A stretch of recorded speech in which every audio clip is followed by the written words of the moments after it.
It's that moment again, the one you dream of every night. La seule chose qui te préoccupe, c'est la gloire.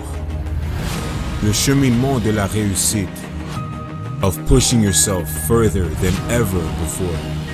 But the true glory is in the shadows. Les sacrifices que tu fais, quand toutes les chances sont contre toi. When you can't push one more second, chase the glory. Visez haut.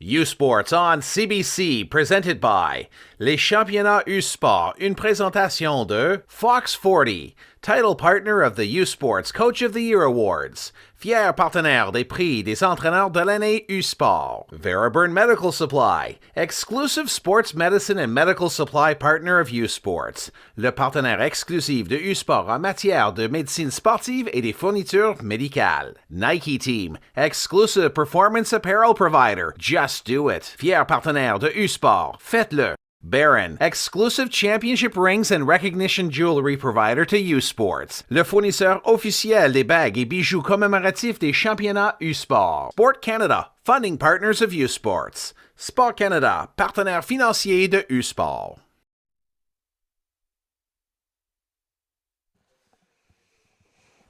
Hello and welcome to a frosty Kamloops, British Columbia for the U-Sports Men's Soccer Championship presented by RBC on CBC. My name is Jamie Shinkuski, sitting alongside Simon Brazier as we get set to bring you the first of 4 quarterfinals here this Thursday as we have the 7th-ranked STFX X-Men taking on les Carabins de l'Université de Montréal. And Simon, these guys from Montreal coming in not only as the defending champions, but the reigning Kamloops silver medalist from 2017. And as we have seen, this is a team that comes in with high pedigree, and they're looking to, maintain and defend that national title.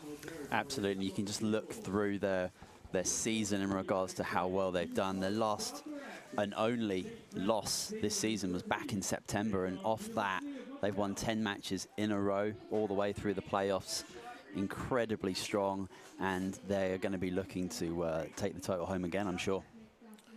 A team that secured their 5th straight RSEQ title, a 1-0 victory over l'Université du Québec à Trois-Rivières.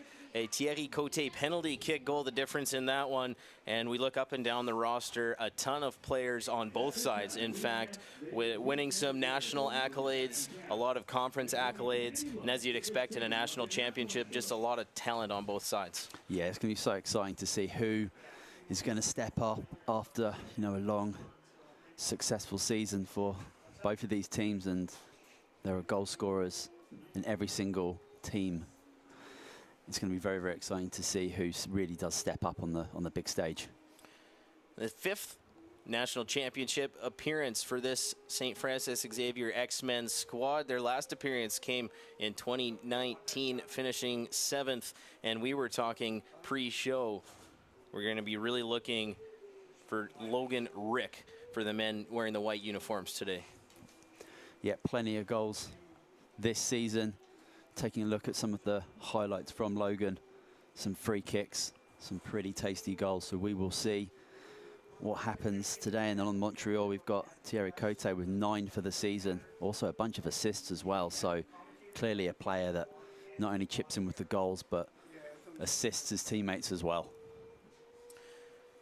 And speaking of Thierry Côté, him alongside Kareem Sow named to the 2nd team All-Canadian, as well as a bunch of accolades on the other side. And with that, opening kickoff just moments away. Live from Kamloops, you're watching the X-Men the Carabin coming up right away. 2022 U Sports Men's Soccer Championship presented by RBC on CBC.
This U Sports Championship on CBC is presented by Sport Canada, funding partners of U Sports. Ce reportage est une présentation de Sport Canada, partenaire financier de U Sport.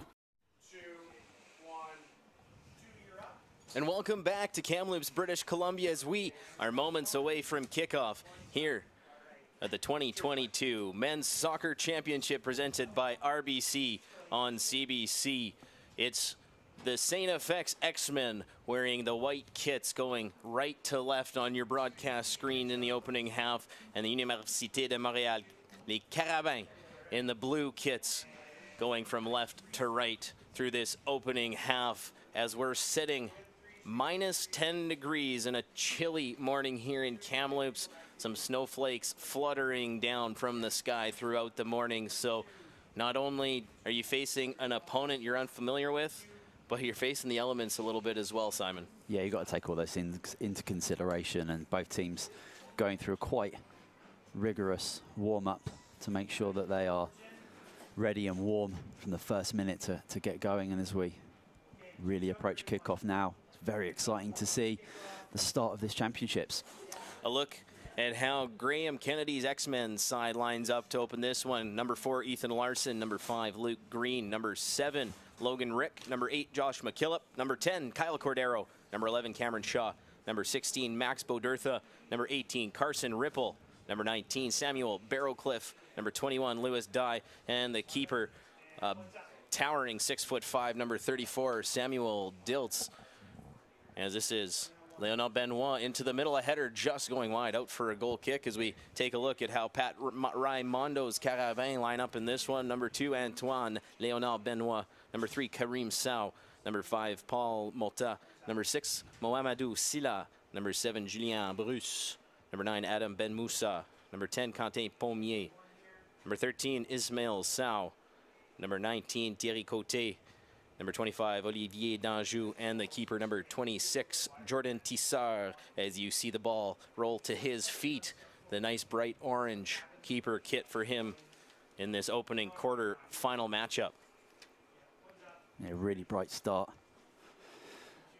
You see there a really good cross into the box and a good header, and looking directly to make something happen from the kickoff. So both teams are going to do their very best to try and get the ball down and play their football. Ben Moussa plays it near side. Léonard Benoit taken down. A free kick to be awarded here to Montreal. They will rapidly play on. Pommier to his right côté. Ben Moussa in the middle. He'll look far side up the left for Mota.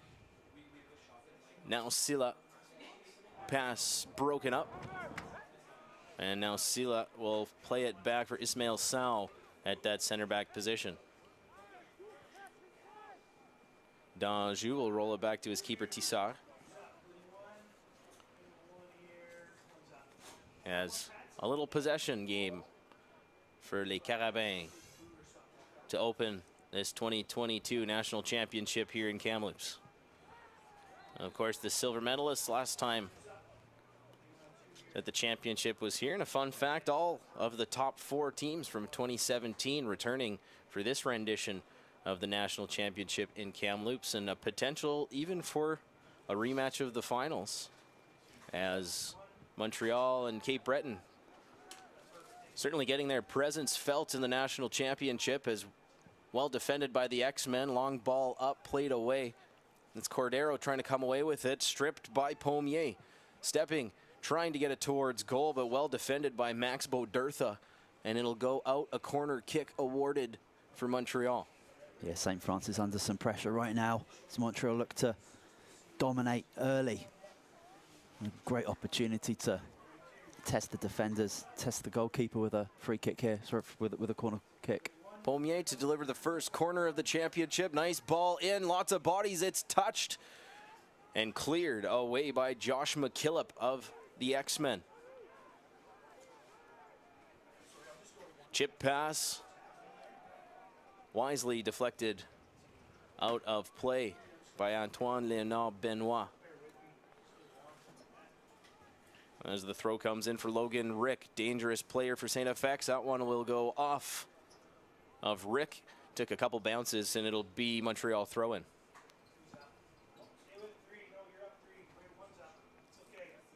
Nice touch, but unable to advance with it from Julien Bruce. And that'll be blown down. STFX free kick right across that beautiful half-field line. Nice ball in. Looking back door for Cordero. Heads it into the feet of a defender. Bounces to Rick. Can't get a shot away. Cleared high, but not too far away, as Bruce doing battle with Larson just in front of the Montreal bench. Ball takes a funny spin into the middle. Ahead, Silla can't get a handle on it. Rick now for STFX. They'll play it back for Larson. Under some pressure, looks to his right. McKillop trying to advance, can't connect with Bearcliff. He recovers, maintains possession of the ball. Nice slide challenge there from Adam Ben Moussa, out for a throw-in. Yeah, it's a nice tempo to start with. Both sets of players obviously super excited to be here at the championship, at the finals. And a really good opportunity here to get a decent ball into the box and test the Montreal backline. Ball comes in, Sao heads it away. Gets some support from Mota. And now Pommier, they'll bring it ahead. Good transition, come the Carabins. Bruce with the ball, stepping into the 18, a drive. What a save from Samuel Diltz. It's a great save, and it's a really good counter-attack. Bruce does everything right. Drives towards that near post, gets his shot off early, but it's a really good save from, I think, the 6'5" figure in the goal.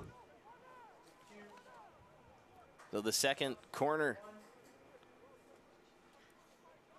of the early stages of this one, again to be Pommier to deliver. Good right-footed kick in, well defended by Ethan Larson. Benoit knocks it down, plays it to his left, and that one will just be cleared for a Carabin throw-in. Ben Moussa. Give and go, receives, he's taken down. Play on, says the referee. Now Pommier, he's upended. That one will draw a foul, as Kyle Cordero just mistimed that challenge. Yeah, it's a sweet drop of the shoulder. If the defender doesn't bring him down, he's going to have a shot from a similar distance where the free kick is, but this is a good chance to maybe make the goalkeeper do something here. It's going to have to be pretty special from all of 35 yards to beat Dilts. Dilts is lining his wall up quite precisely. No doubt a shot on goal. Pommier to deliver. Steps up. Cook over the wall. Picks the top corner, and Quentin Pommier has the first goal of this championship and puts Les Carabins ahead 1-0. Well, it's an absolutely wonderful, wonderful goal. The free kick is struck brilliantly. It's got the right curve on it. Going away from the goalkeeper, who's at full stretch, can't get near it. I was just thinking it maybe was a little bit too far to test the keeper, let alone score. But, you know, what do I know? What a wonderful finish. Well, the first team All-Canadian gets them on the board early. And the defending champions have the early lead in our first of 4 quarterfinals here from Kamloops in the 2022 U Sports Men's Soccer Championship, presented by RBC right here on CBC. The X-Men, no doubt, going to be looking for a quick answer. Larson's pass doesn't connect, and well defended by a quintet of Montreal players in blue, as Silla now brings it ahead, plays it short pass up the right side. Thierry Cote looking to send Silla ahead. Well timed defensively by Louis Dye. Short pass. Cordero takes a fortunate hop, maintains it. Up for Ripple. Under pressure from Ben Moussa, and he'll roll that all the way back to his keeper and allow his team to settle things and regroup a little bit. Yeah, I like that. Going all the way back to the goalkeeper so everyone can get back in position. Montreal just getting that goal. Really important that they can get the ball down now and really start dictating the match.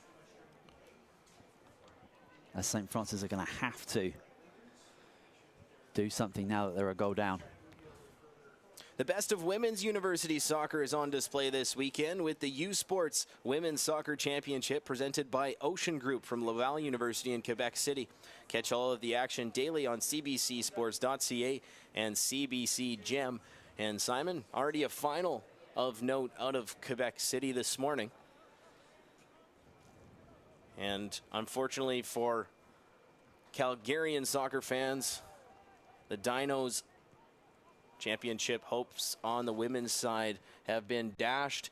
It was the female side for these Carabins taking a 1-0 victory there. As a chance ahead, Cote has to delay on the big hop off this frozen turf. Leaves it for Pommier. To his left, Bruce back for Pommier. As a defender on him, well played by Max Bodertha. But Julien Bruce keeping this offensive pressure alive, just running out of real estate along the far side, and it'll be X-Men throw-in.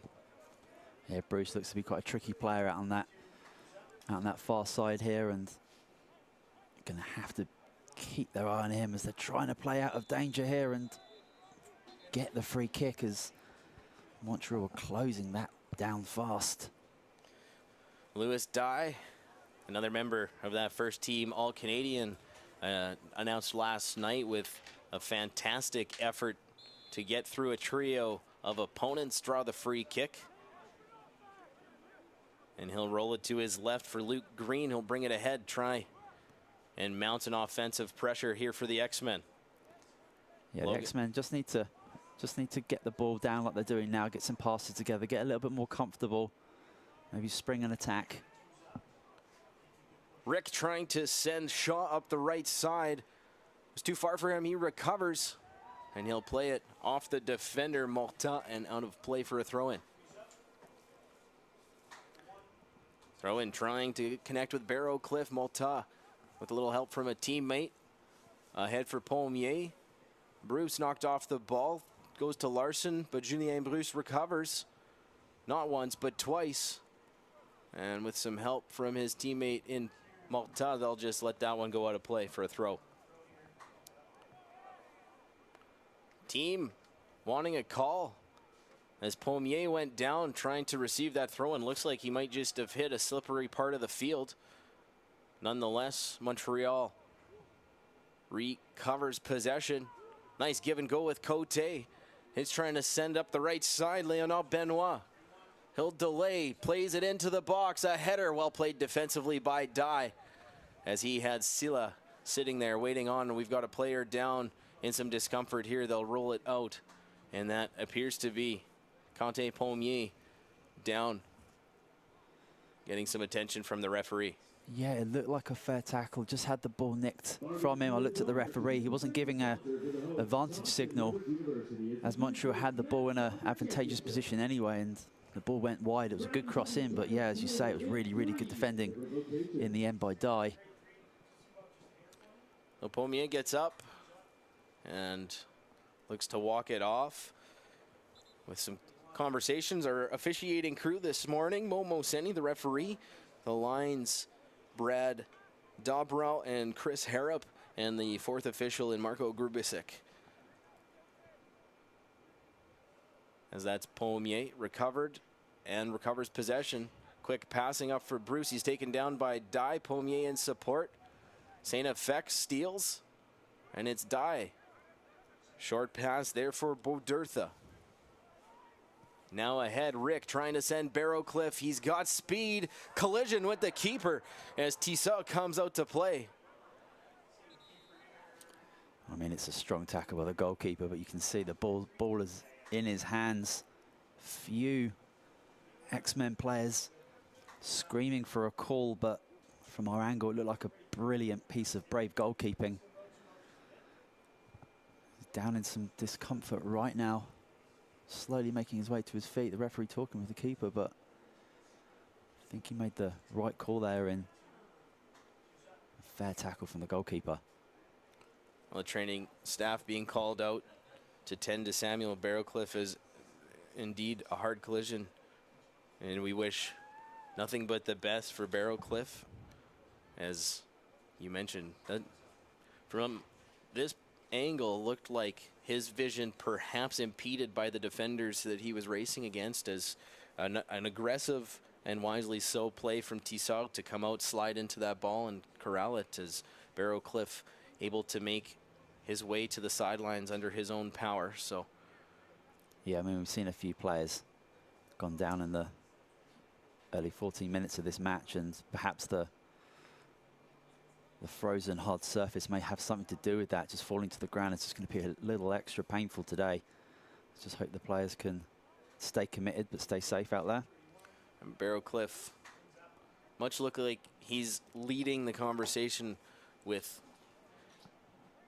his training personnel and trying to get himself ready to come back in, as Rick sends that one bouncing wide right of the goal.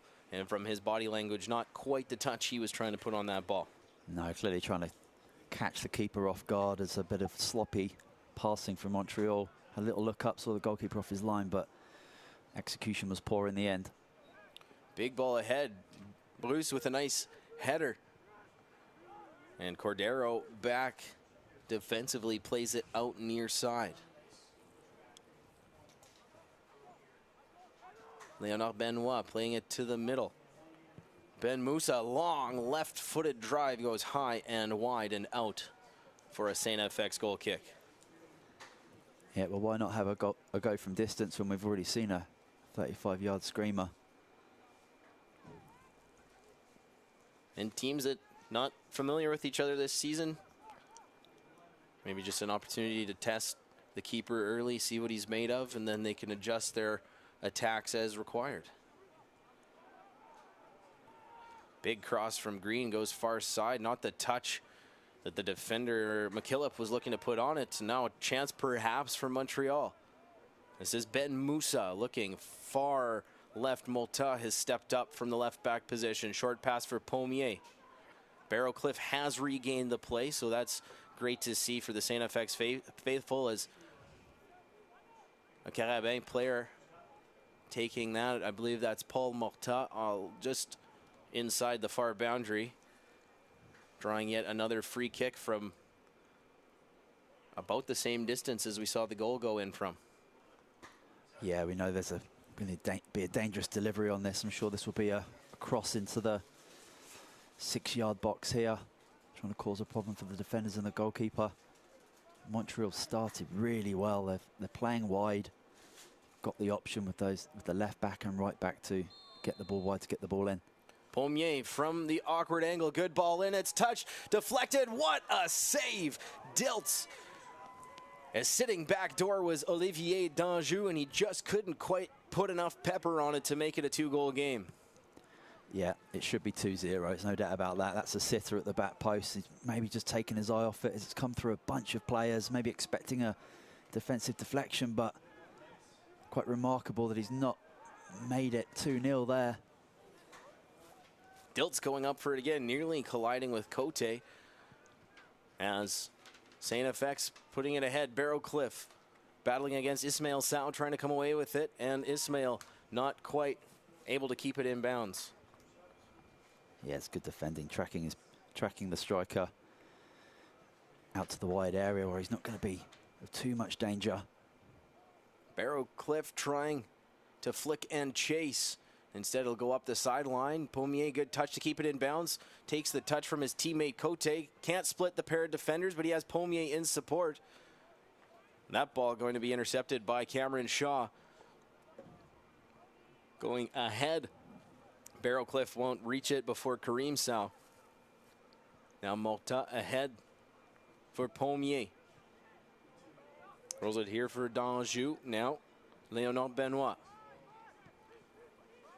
Silla plays it back for d'Anjou under pressure from Carson Ripple, and he'll play it back to his keeper. Tissot just settling things down, and he'll switch field. Bodertha intercepts with the header. Some contact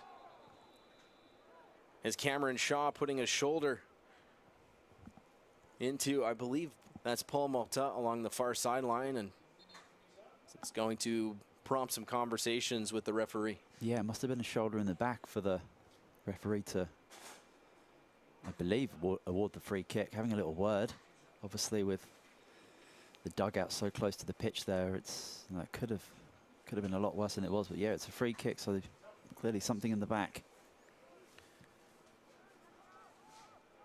Ahead and out for a not out, well saved in. Looked like it was heading out of bounds as Pommier tries to get around a defender. Well broken up by the back line of the X-Men. They'll play it ahead. d'Anjou knocks it down. Silla. Now for Leonard Benoit. Playing it ahead. Green giving chase under pressure from Silla. And they'll just let that one go out for a goal kick. Canada's best cross country runners head to Halifax next Saturday afternoon for the 2022 U Sports Men's and Women's Cross Country Championships. Catch every second of the races beginning at 11 a.m. Eastern, only on CBC Gem, cbcsports.ca, and the CBC Sports app. 1-0. The Université de Montréal. Les Carabins lead the STFX X-Men. Here as we are nearly 20 minutes into this opening quarterfinal, a chance. Barrowcliff steals from d'Anjou. Plays it outside. Rick, a nice touch, knocked away by Leonard Benoit defensively. Yeah, it looked like a really great opportunity there. Ben Moussa through, a chance, what a save as Shaw was streaking. And Tissot with a fantastic stop. Yeah, it's a great little slip through ball. And you think one-on-one, the advantage is going to be with the attacker, with Shaw, but it's an absolutely brilliant save to come out big and strong, just as we saw when he claimed the ball about 10 minutes earlier. Really, really good goalkeeping. And the first dangerous opportunity from STFX in this one. And you see the Montreal keeper equal to the task. Oh, absolutely. It's such a big save to come out. A really, really good opportunity for the X-Men to get back into this. This is Rick trying to get some space from the defenders. Ahead, Barrowcliff, one touches it, but it's intercepted by Morta.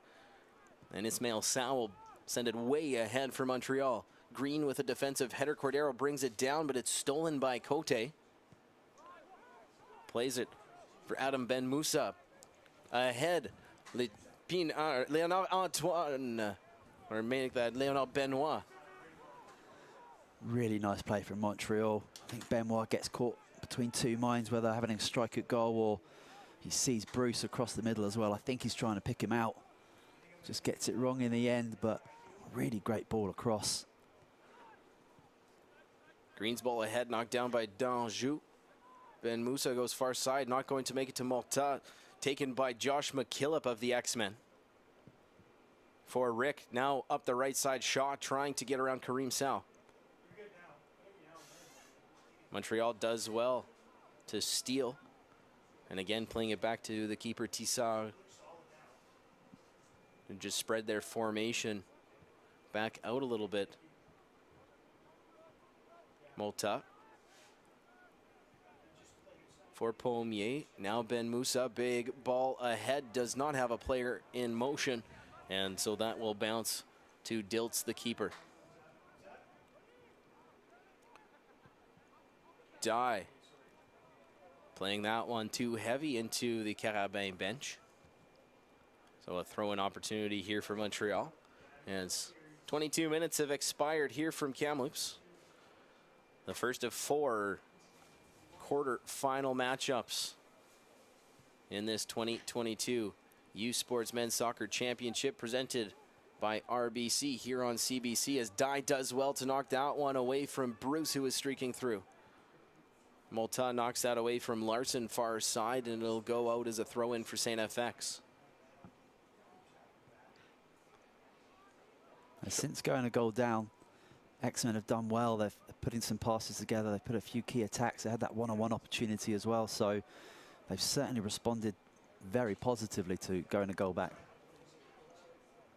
Montreal looks like they were trying to draw a handball call there. It'll go out and be awarded as an X-Men throw-in instead.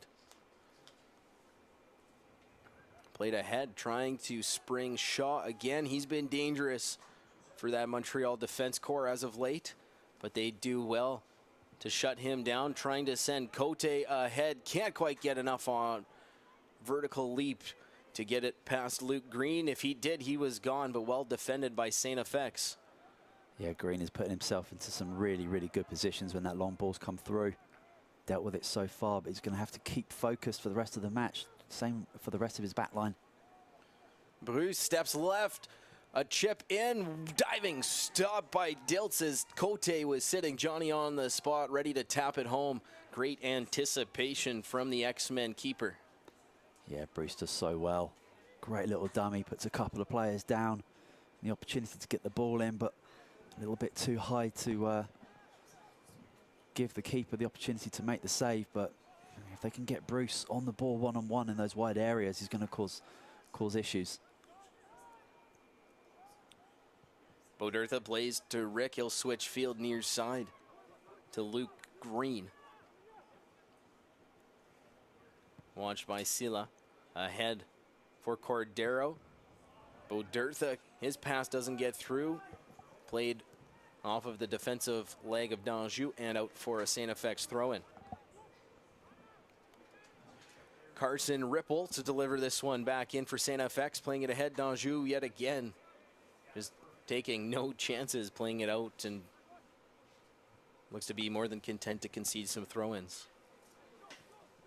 Yeah, there's not really you're a goal up. You just no need to mess around in those areas. Just get the ball clear. And clear it again, does Danjou. Rick playing this one in this time. A bunch more bodies, but Barrowcliff can't connect with his teammate, and the patience pays off for Montreal as they gain possession on the throw-in. Cote flicking it on. Bruce with a touch. He's taken down by Dye. As they get tangled up going airborne, it'll go out for a STFX throw, and Dye and Bruce getting a little bit heated out on the field, and it'll be a conversation between the two and our lead official, Momo Seni. Yeah, Dye not happy with the way Bruce sprung for that header. I mean, got to use your upper body to get up and compete for those headers. Not super happy with the way his maybe arm or elbow led with that challenge, but everyone's okay. Dai seems pretty pumped up. Cordero, Rick, but Montreal steals, and they look to bring it ahead. Cote has that go off of the leg of Ethan Larson. It'll be a free kick awarded to the X-Men. They'll take it quickly. Be aware of the risks and keep doing the things that you love. Talk to your healthcare provider about meningitis B and learn more at menbaward.ca. If you're just joining us, it's les Carabins de l'Université de Montréal leading the STFX X-Men 1-0. Nearly 2/3 of the way through this opening half. Here from a frosty Kamloops, British Columbia, in the first of 4 quarterfinal matchups to come today. As Bruce, a nice touch for Léonard Benoit. Being chased by Cordero up the right side. Short pass for Julien Bruce. Pass into the middle. Dai clears that one high and out to the near sideline for a Montreal throw. Yeah, great link up between Bruce and Benoit there. Just trying to open up that right side to get the ball in. The cross wasn't good enough in the end, but really nice link-up play. Nice touch defensively from Max Bodertha. They clear it as far as half and no further as Montreal looking to keep the offensive pressure going. Léonard Benoit give and go with Bruce up the right side. Ball into the dangerous territory. Dai clears with the defensive header. This time able to connect with a teammate. Rick trying to send Barrowcliff upfield. He gets past the defender, a chip shot, jumping and catching the ball. Jordan Tissard as Ismail Sow just getting back and perhaps getting a defensive deflection on it to help his keeper. Yeah, I mean, the footwork and the pass from Rick is absolutely sensational. Dummies the big long clearance, cuts in and spots the run of Barrowcliff, and a little flick from So put it right in the path of him. It just didn't quite come down. First touch wasn't as good as he would have liked because the lob was on. And another really good opportunity gone begging. Pommier loses the handle. Rick looking to spring Barrowcliff again. He wasn't quite there. As the talented midfielder looking skyward, knowing he had the gap but didn't have the teammate moving. Pommier, now Morta bringing it ahead for Montreal. Big ball in, Bruce is there, but it won't get to him. Green knocks it down. And a nice touch to his teammate Dai. They'll play it ahead. Ball's loose along the far side. Montreal trying to play it ahead. Can't get past the STFX defenders, and Larson sends a big ball ahead, giving chase is Carson Ripple, but Danjou will get there first defensively. And yet again, taking no risks, clearing. Now, Ben Musa sending a huge ball well ahead.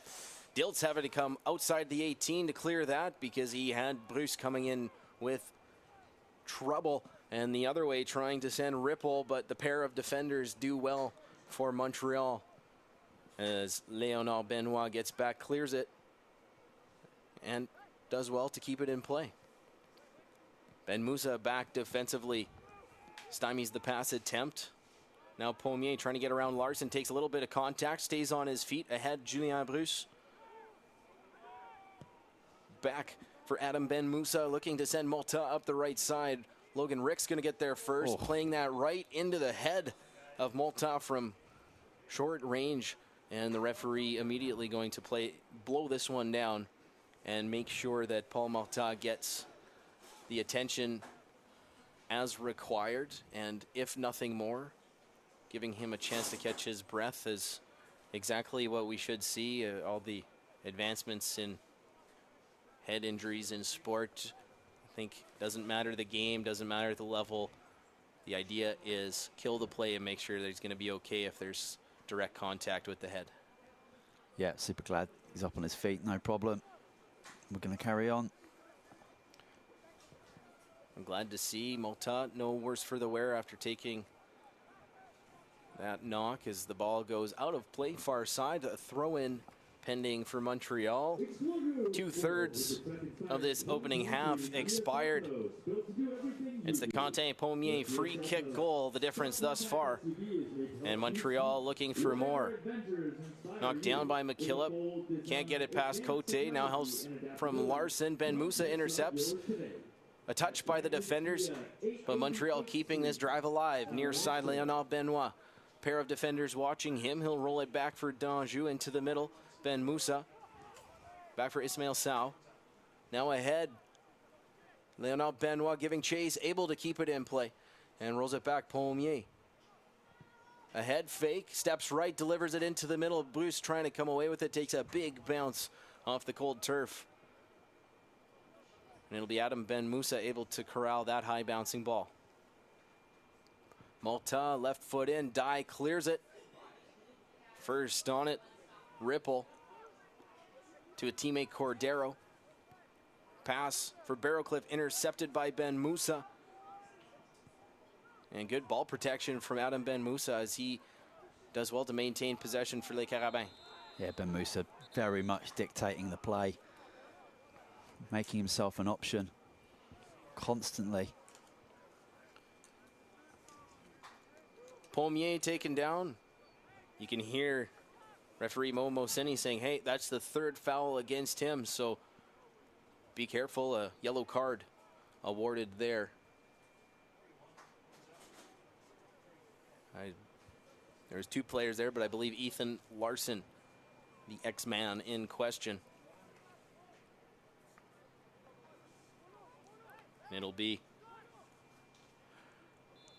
a set-piece opportunity delivered by Pommier into the box. It's loose, cleared by the X-Men.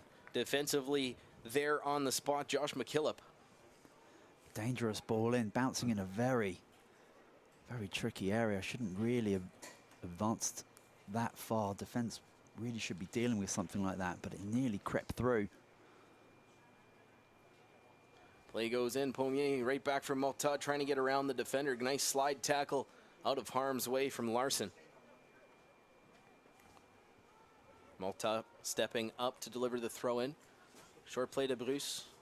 Julien Bruce trying to step around a trio of defenders. They'll play it outside Malta. Pommier, Bruce trying to get around McKillop, unable to do so. Rick there in support defensively. Now Malta stepping left around his man. Centering, Dye clearing defensively. And a chance looking for the counter. That pass going to be intercepted by Danjou as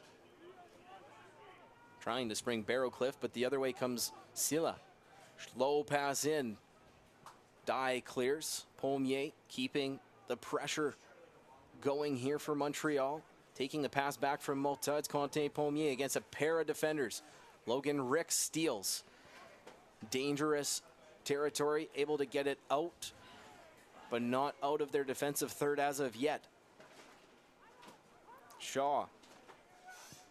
Back for Rick, and they'll just clear that one all the way into Montreal defensive territory.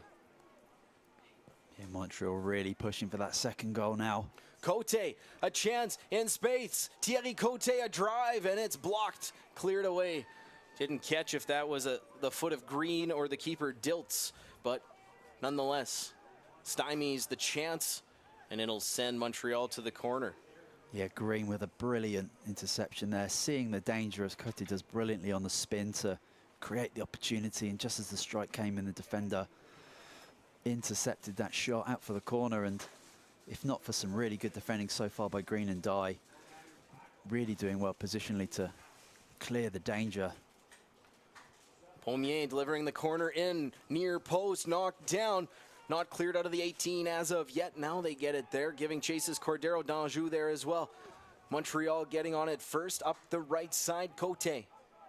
Thierry Cote steps to his left, plays it up for Ben Moussa, steps right, pass in, a header just wide right of the goal for Mohamedou Silla.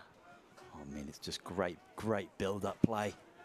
And it's a tricky header really to direct, but it's only 8-9 yards out. Could have done better, but really beautiful build-up play. Key players for Montreal. Ben Moussa, Cote linking up in really dangerous positions. You can tell they're really hungry to get that second goal and maybe give them a little bit more comfort going into the later stages of this game.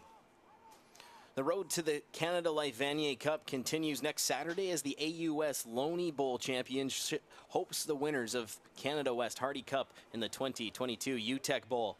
Catch all of the action on CBC Gem and CBCSports.ca beginning at 12 p.m. Eastern, 9 a.m. Pacific. The road to the Canada Life Vanier Cup only on CBC Sports.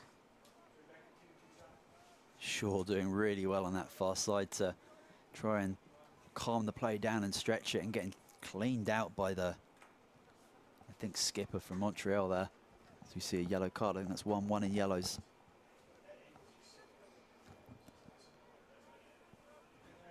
One yellow aside. And it'll be a free kick just from the offensive side of half for the X-Men. Rick to deliver as expected into the 18. Headed defensively by Montreal. Barrowcliff first on it for STFX, but he'll play it into the Montreal bench. Bruce thought about taking it quickly. I looked up and only saw white uniforms around him, so he'll slow it down and allow his teammates to push upfield in support. Pommier, Malta, his pass for Cote, knocked down by Bodertha. But the other way, a Montreal-friendly bounce allows them to regain possession. Nice, quick passing, giving them some space, advancing upfield. Cote delays, has two defenders on him, splits them, can't quite make the third move around the defender, as Dye was tracking him all the way, and now STFX clears it the other way. Three men aside as they push upfield.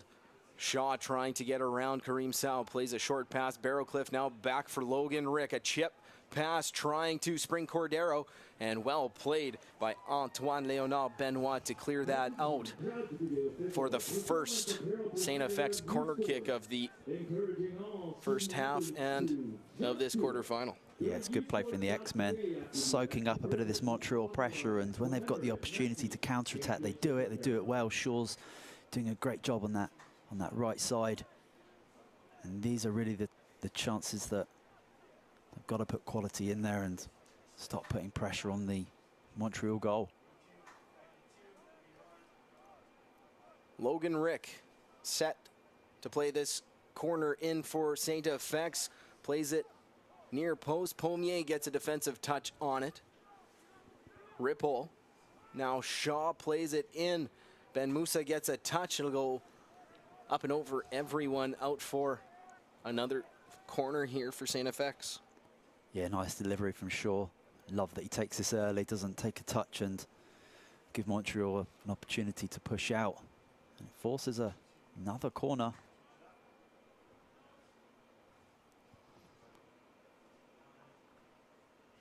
Rick set to deliver again, is off screen. We have a little jostling in tight, and Lewis Dye going down in the scramble, prompting another conversation with referee Momo Sini, this time with Montreal defender Olivier Danjou.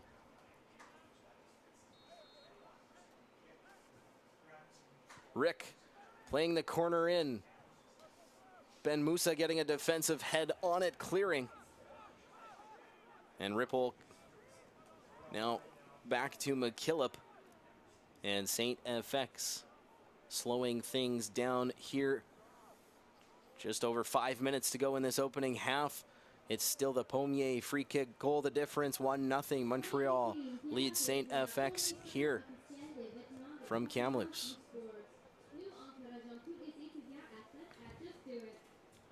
CBC TV is your home for the 2022 Canada Life Vanier Cup from London, Ontario. Catch the best in university football action Saturday, November 26th at 1 p.m. Eastern on CBC TV, CBC Gem, and CBCSports.ca. Malta taking some contact from Larson. Free kick going to be awarded to Montreal here.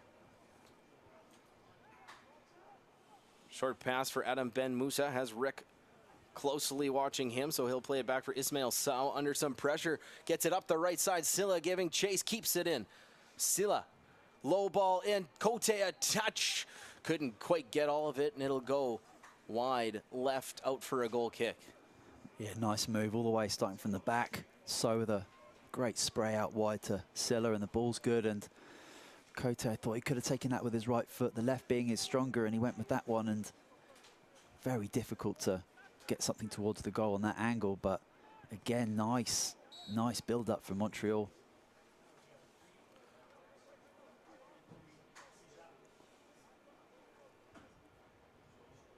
Referee incidentally getting involved in the play, so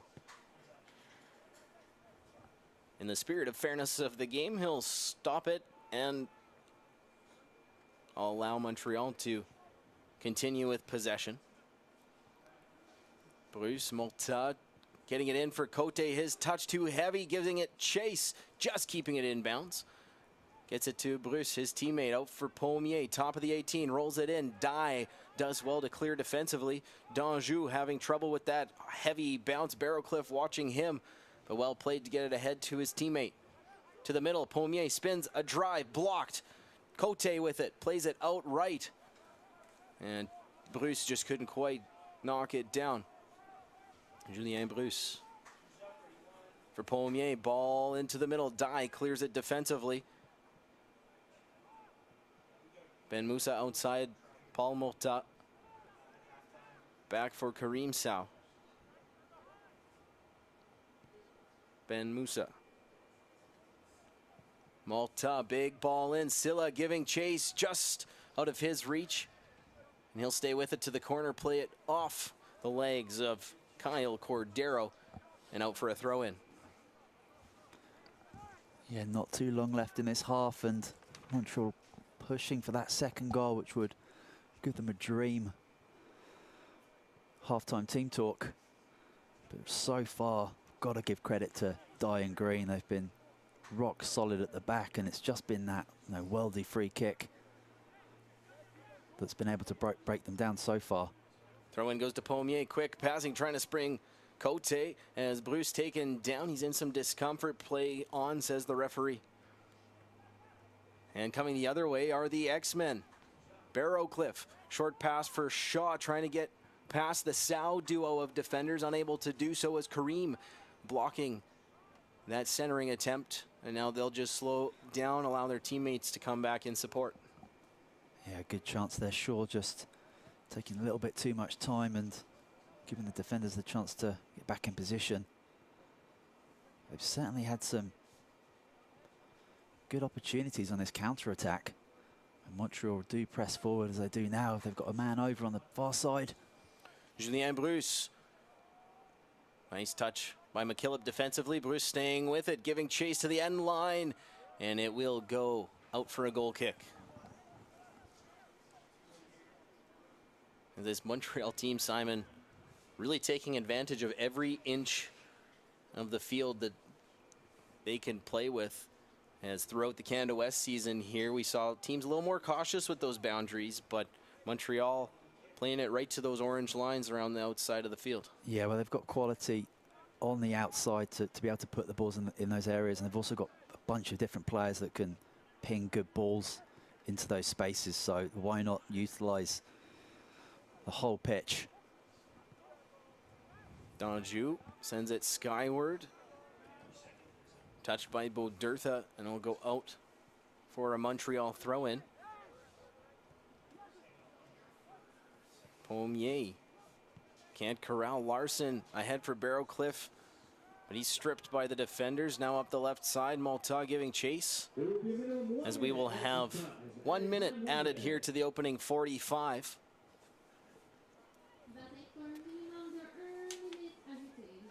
As Malta plays this throw in back to his defenders, now back to the keeper Tissard. Jordan Tissard plays it ahead.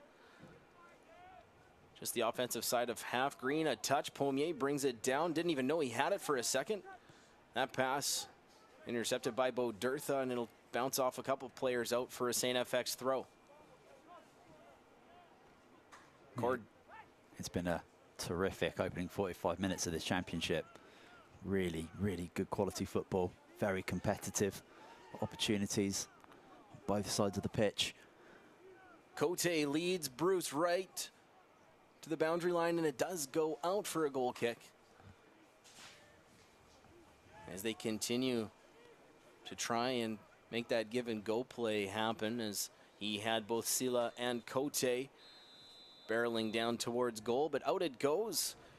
The whistle sounds. The first half comes to an end as both teams will head to warm up, and we'll see, Simon, whether it's going to be the team leading or the team trailing who can make the story and head off to the semifinals. Yeah, it's been a great 45 minutes, great contest, great goal, and both teams certainly still in this one. Coming up in the halftime show, we'll meet some U Sports athletes who left a mark on this world this fall, as well as unveiling one of the U Sports men's soccer major award winners. At halftime, it's Montreal 1, STFX 0. You're watching the U Sports Men's Soccer Championship presented by RBC on CBC Gem and CBCSports.ca.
To go forward, you have to move,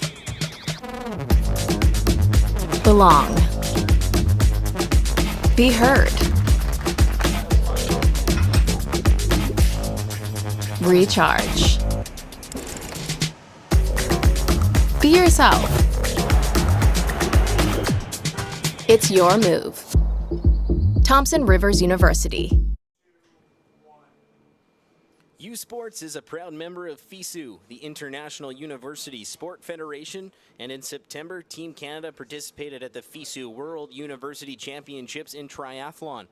We're pleased to introduce you to the team.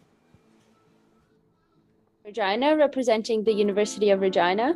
And the fun fact about me is that I have a dog, Ralph, and he actually has an Instagram. So it's Ralph_the doggo. So give him a follow. Bonjour, je m'appelle Claudie Simard. J'étudie à l'Université Laval et cet été, je travaillais dans une biscuiterie.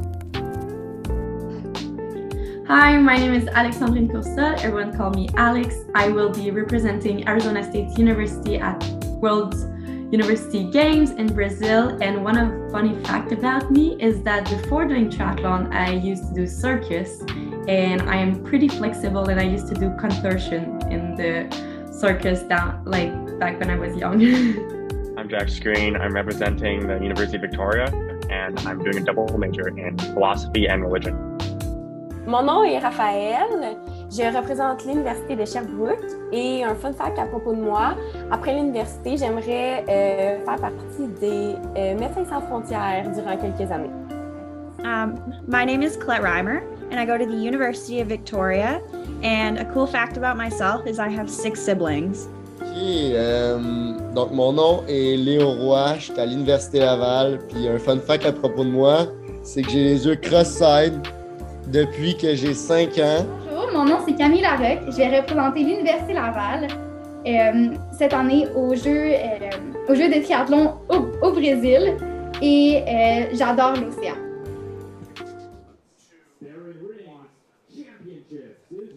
Canada finished 10th of 19 teams in the mixed relay, while Camille Larocque was Canada's top individual racer, finishing 4th amongst 40 competitors.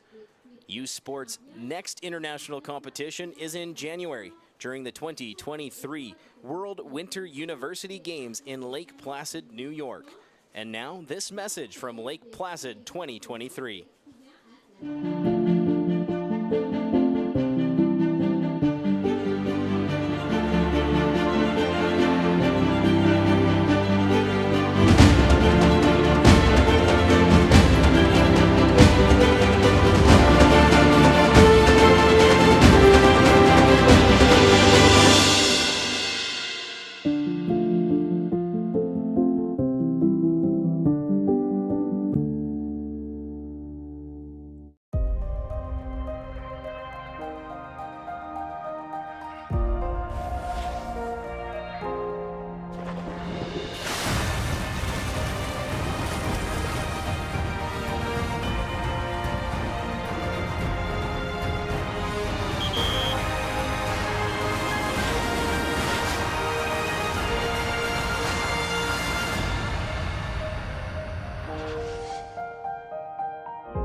Where exceptional student athletes are born, where records are broken, where great plays are made, where school colors ignite passion, where champions prevail, where tradition is celebrated, Ontario University Athletics.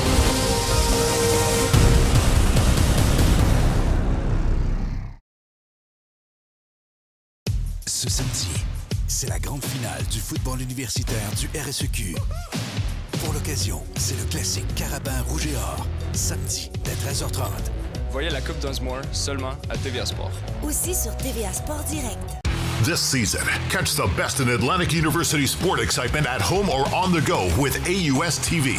Soccer, rugby, football, volleyball, hockey, basketball, and more. Tune in at AUSTV.ca. All your favorite university teams showcasing their talents in one place. AUS TV, powered by Bell Alliant. They bring it to the court. They bring it to the field. They bring it to the ice. And now they bring it to you. Presented by Subway, the official fuel of Atlantic University sport.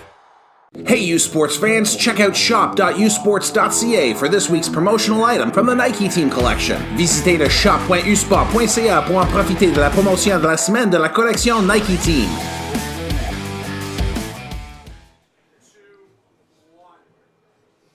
Every year, U Sports presents a series of major honors to the top student athletes in each sport. Here are the nominees and the winner of the 2022 U Sports Soccer Community Service Award.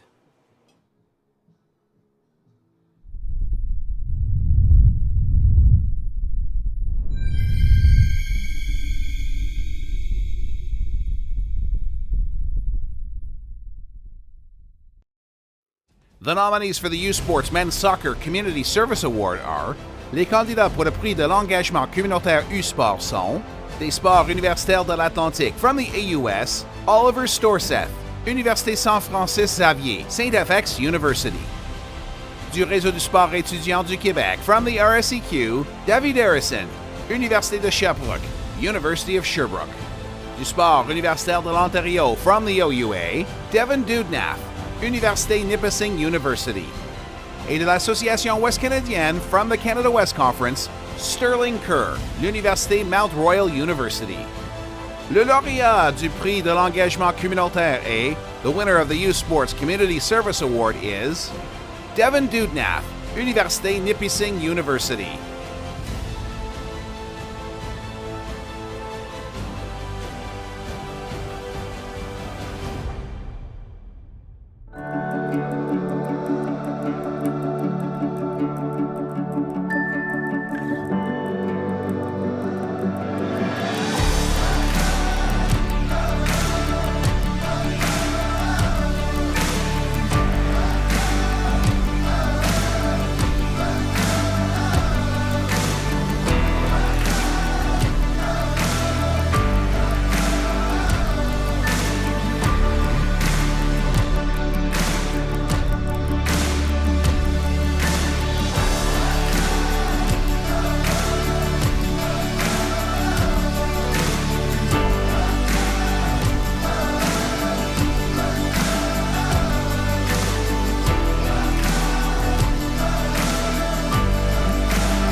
To go forward, you have to move.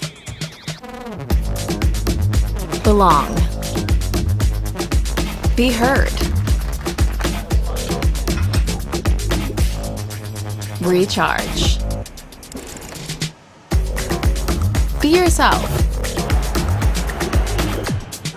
It's your move. Thompson Rivers University. Ce samedi, c'est la grande finale du football universitaire du RSEQ. Pour l'occasion, c'est le classique Carabin Rouge et Or, samedi dès 13h30. Voyez la Coupe Dunsmore seulement à TVA Sport. Aussi sur TVA Sport Direct.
U-Sports on CBC, presented by Les Championnats U-Sport, une présentation de Fox 40, title partner of the U-Sports Coach of the Year Awards, fier partenaire des prix des entraîneurs de l'année U-Sport, Veraburn Medical Supply, exclusive sports medicine and medical supply partner of U-Sports, le partenaire exclusif de U-Sport en matière de médecine sportive et des fournitures médicales, Nike Team, exclusive performance apparel provider, Just Do It, fier partenaire de U-Sport, faites-le.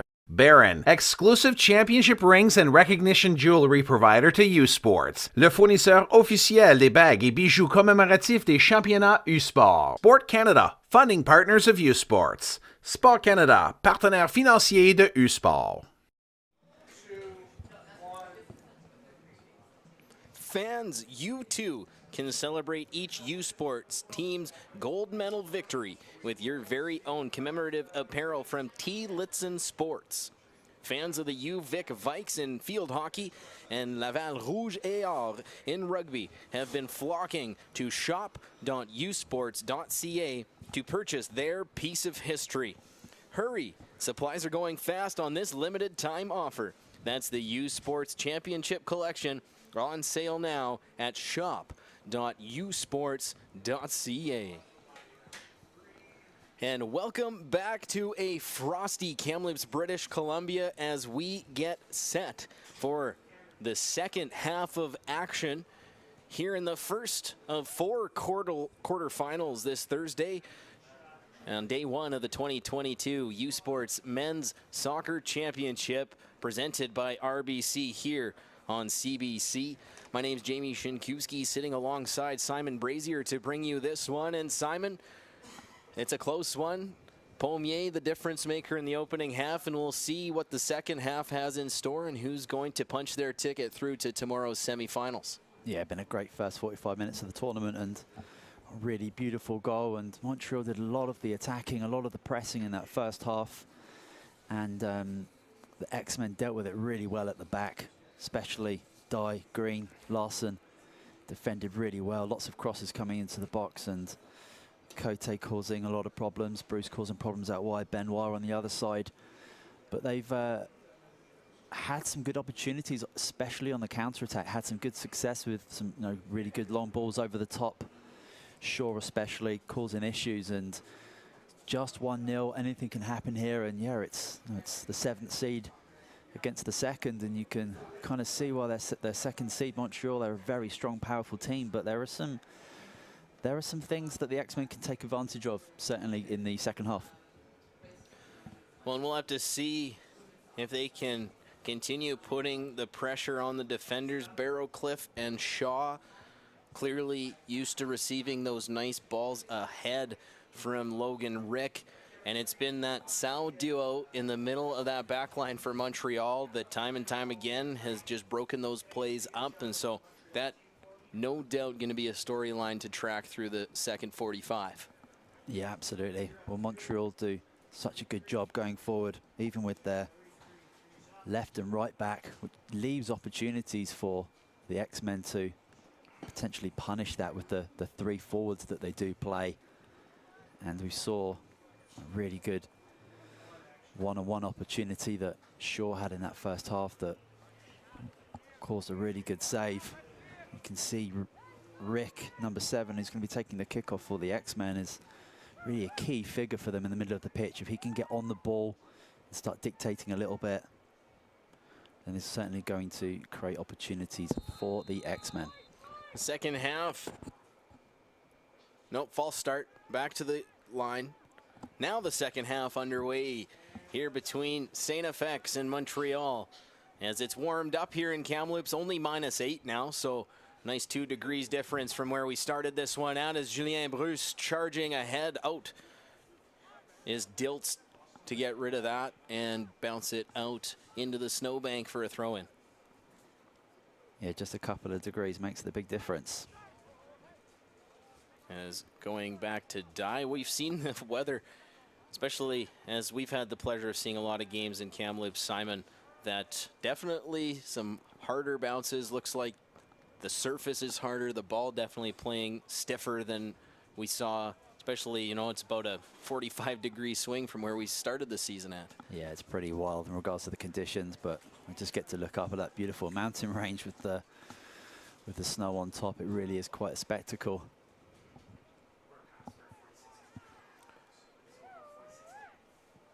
Ben Moussa playing that back for Danjou, trying to get Cote free.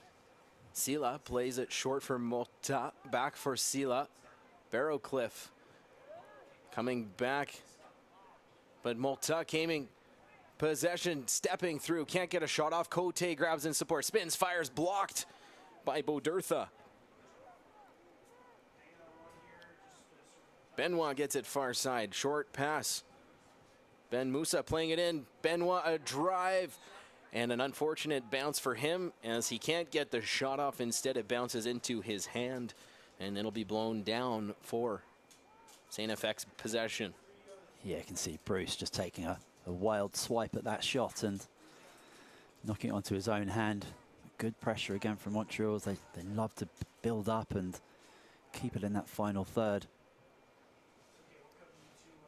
Does not look like any substitutions for either team at halftime.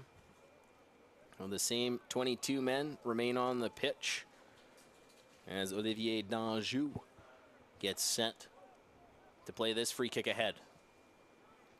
Big ball up from Danjou. It'll go into the awaiting keeper mitts of Samuel Diltz.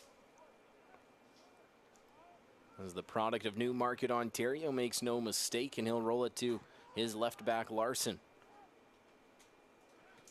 That one took a bounce off an opponent. Dye plays it for Rick ahead to Barrowcliff. Can't get around Silla, but does well to recover possession before it's stolen by Quentin Pommier. Back for Danjou, his pass broken up by Rick, and then it'll roll out near side. Yeah, Barrowcliff does well to hold the ball up, but then just, rather than trying to play the ball quickly, runs into some trouble, giving the ball away.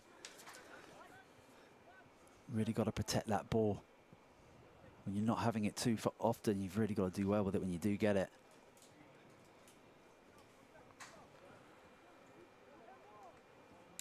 Ball played in. Carabin with possession. Pommier going far side for Leonard Benoit. Back for Quentin Pommier, being watched closely by Max Bodertha. Benoit gets it to the top of the 18 for Cote, trying to get around Green, stepping forward, well defended by Luke Green. I'll play to Larson, trying to get ahead to a teammate, splits them, and Danjou takes over possession for Montreal. Ahead, Pommier takes the pass, centering cross attempt, caught wisely by Samuel Diltz. Barrowcliff has that stolen by Kareem Sal. Montreal continuing to put pressure on their opponents in the X-Men here in the early stages of this second half. Kareem Sal with the interception. Ahead, Cote has Bruce streaking forward. And Dye and Green do well to break up that attempt. Yeah, Montreal really do look dangerous every time they get the ball in that final third anyway around the box, and X-Men just trying to pound it clear, but it just keeps coming back at them right now. It's certainly a Montreal wave. Ben Musa looking to play it far side, broken up by Carson Ripple.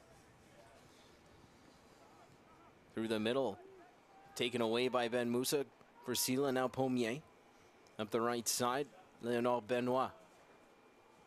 Tries to split the defenders, good poke from Larson, and with support from Rick, he'll send that one into the Montreal bench and out for a throw-in.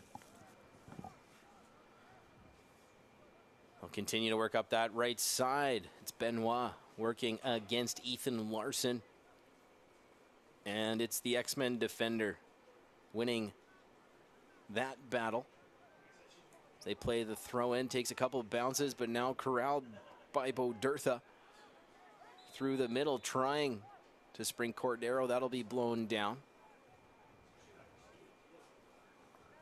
Yeah, this is a chance for the X-Men to just take a breath. The first 5 minutes of the second half has been all Montreal. I just need to take a second and try and string some passes together and get a little bit more comfortable. It looks like this is just going to go straight into the box from Green.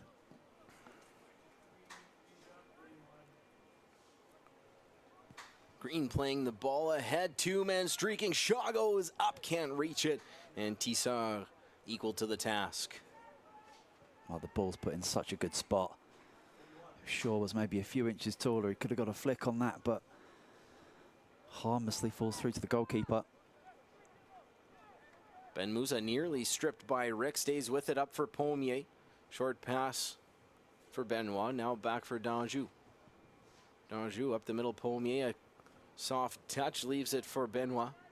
Antoine Léonard Benoit coming ahead. Short pass for his teammate Pommier, running out of real estate, and that'll be a goal kick for STFX. Yeah, nice wide play. Gets the crossing, just runs out of room, but you can see the X-Men defensive line doing so well to intercept those crosses coming in. Dye plays it into the middle for Rick. Big ball ahead, trying to spring Barrowcliff. Out comes Tissot to knock it away. Heads up play from the Montreal keeper, as he had a dangerous looking man in Samuel Barrowcliff coming in hot. Now the other way, Bruce taking it right to the end line. He'll delay, step back, looking for an open teammate. Well marked by the STFX defenders, leaves for Malta. He'll play a left foot in. Knocked down, not cleared. Touched by Benoit. Now it's cleared away by Green. Danjou leaves for Benoit, trying to get around Larson. Well played defensively by the left back. Send it ahead. The pair of Sows giving chase. Ismail to get there first. And Tissard is going to have no other option but to play it out for a throw-in. Barrowcliff looks to hurry. Shaw, pass attempt broken up, battling with Sow. Contact happens. Legal play, and Kareem Sow winning that battle between the two. Now Benoit trying to spring it the other way. Plays a ball into the middle. Bruce is there, brings it down. Trio of defenders on him, and he can't get a friendly bounce from the field. Oh, his first touch was dynamite. Second one, he just missed it and thought he was just going to hit the strike, but just didn't fall for him. Big ball ahead from Ben Musa. Mota leaves Sila a drive, blocked by Dye. Sila a header on it, but Dirtha knocks it down. A shot, crossbar, it's loose, and he recovers and catches it. What a play from Dilts, as Cote thought he had an easy goal, and you see a little act of sportsmanship as some contact to Samuel Dilts, but what a recovery from the big goalkeeper. Yeah, it does so well to get up. I think he's waving that first shot goodbye. He's not getting near it, crashes the crossbar, and Cote's eyes light up. Thinks he's got a tap-in header, but Dilts gets up, recovers well, and grabs it and keeps it at 1. The best of women's university soccer is on display this weekend with the U Sports Women's Soccer Championship presented by Ocean Group from Laval University in Quebec City. Catch all the action daily on cbcsports.ca and CBC Gem, as Cote looking for a chance, knocked away by Green defensively. Near side Mota trying to find an open teammate ahead. He'll play it back to his center back. Now Ben Moussa looking to switch field. Nice touch from Pommier. Benoit, is he going to make it there? He does. A high cross coming in. Malta, a drive, it's loose. Cote, 2 saves. A third chance, it's still blocked. What a flurry of chances. And STFX does so well to keep it a 1-goal game. Yeah, Dilts is really stepping up in this game, keeping his team alive in it. Montreal have more than one opportunity to get that second goal that they're looking for. Really amazing goalkeeping. You see a very cynical throw to the ground there. Kareem Sow taken down by Samuel Barrowcliffe. And that will halt the play, as our referee Momo Seni going over to check on Kareem Sow. And indeed we will call the training staff out to give him some attention, as it did look like his head hit the turf as he was taken down, and a yellow card will be given to Samuel Barrowcliffe on that play. Yeah, didn't quite get the best look. I'm not sure if it was the head that hit the ground or something from Barrowcliffe, but whatever happened, X-Men forward has caused the injury. But just going back a couple of minutes there from Dilts with a 2, maybe even 3 save stretch in a matter of seconds. Quite remarkable goalkeeping. As again, Montreal really trying to get that second goal, but Dilts has got other ideas. Such a big frame in there. Not going to be easy to beat.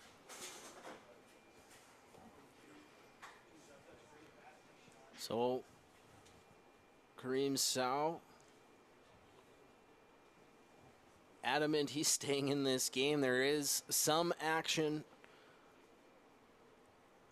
on the Montreal bench. Off camera, we see a substitution for STFX, as Kareem Sow is up, remaining in the field of play. As the substitution is Ethan Trask coming in for Carson Ripple, as that ball going out for a corner kick attempt for Pommier. Yeah, die with a brave block, taking all of that strike from Pommier.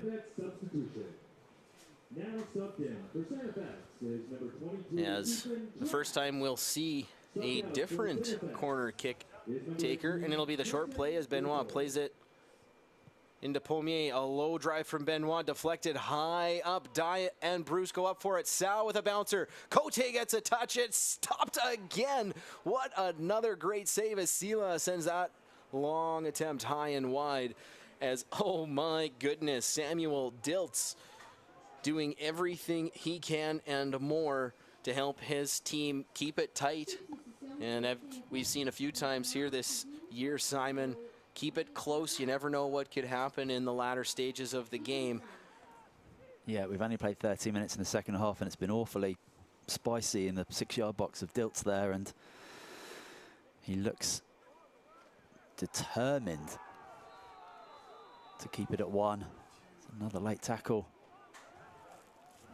A huge collision. That'll be a yellow, and I believe that's his second. Yes, indeed. The red shown to Ethan Larson, as taking down Antoine Léonard Benoit with a heavy challenge, and so STFX will be down to 10 men on the field to try and mount the comeback in this one.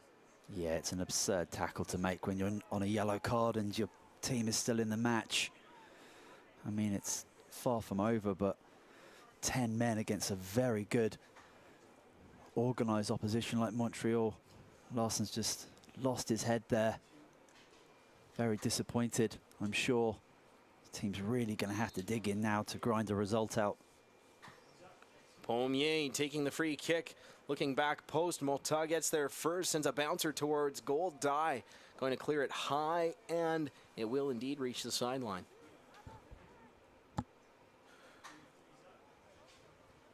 It's Mohamedou Silla. No, he'll leave it for Paul Morta. Playing it in for Julien Bruce. Julien Bruce working against Josh McKillop. McKillop taking some contact going down, able to get it ahead to his teammate. And this one instead will bounce out, and McKillop in some discomfort. He'll get a check from the referee, but he's already giving the signal that, no, I'm going to be okay. They're not pulling me out of this one. As they'll have to reset that free kick. The referee, Momo Seni, still giving some attention to Josh McKillop, as he's brought a relentless effort from that right back position for the X-Men so far through this quarterfinal. The first of 4 here today, as we will be followed by the 3-seed UBC Thunderbirds and 6-seed TMU Bold up next here from Kamloops, as Morta trying to split the defenders. Well done by Bodertha to stay with him, but it will go out off of Max Bodertha's leg for a corner kick. Yeah, great drive and determination, pushing away a couple of players to try and get the crossing, but ends up winning the corner. Montreal now with that man advantage, really gonna press for this second. Ton of players in motion. Pommier delivers. What a play by Diltz yet again. And they'll look to switch really quickly. Barrowcliff sends it well ahead, and it'll be... Yeah, that was a really good chance to spring a counter-attack all the way from Diltz, clawing that ball from the corner, springing his team away. Great chance for Barrowcliff to spread it wide, just gets the ball wrong. Playing ahead, Morta, left footer, gonna go high and over the goal. Canada's best cross-country runners head to Halifax next Saturday afternoon for the 2022 U Sports Men's and Women's Cross Country Championships. Catch every second of the races beginning at 11 a.m. Eastern, only on CBC Gem, cbcsports.ca, and the CBC Sports app. A chance, Bruce a drive, rebound, Diltz staying with it, Cote a chance, saved again by Diltz. A trio of saves to keep it a 1-goal game.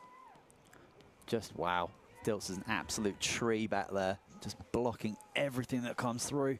Bruce thinks he's got the goal, but Diltz has got other ideas, and you've got a goalkeeper like that that gives such motivation for the rest of your team, thinking that if he can keep you back in it, you could nick a goal and you never know what could happen. Cote being watched by the sub Ethan Trask, a sub for Montreal as well. Antoine Léonard Benoit coming out after that last contact. Emile Legault into the game for him, is trying to step through. Was Legault, could not get past the defender. As Sal plays that one heavy into Shaw's legs. Montreal play back to the keeper. Barrowcliff pressuring hard. But Montreal does well to maintain their poise and maintain possession. Kareem Sal going to switch the field. Mohamedou Silla on it now. Steps to the middle. Passes over for Bruce. Julien Bruce stepping ahead, taking some contact. And that will be a free kick awarded 20 yards out from goal. As Bruce taken down by Kyle Cordero. And this is how we saw the opening goal go in. Simon, a glorious chance again here for Montreal. Yeah, you can see straight to the ball. Pommier, his eyes get lit up when he sees the free kick being given.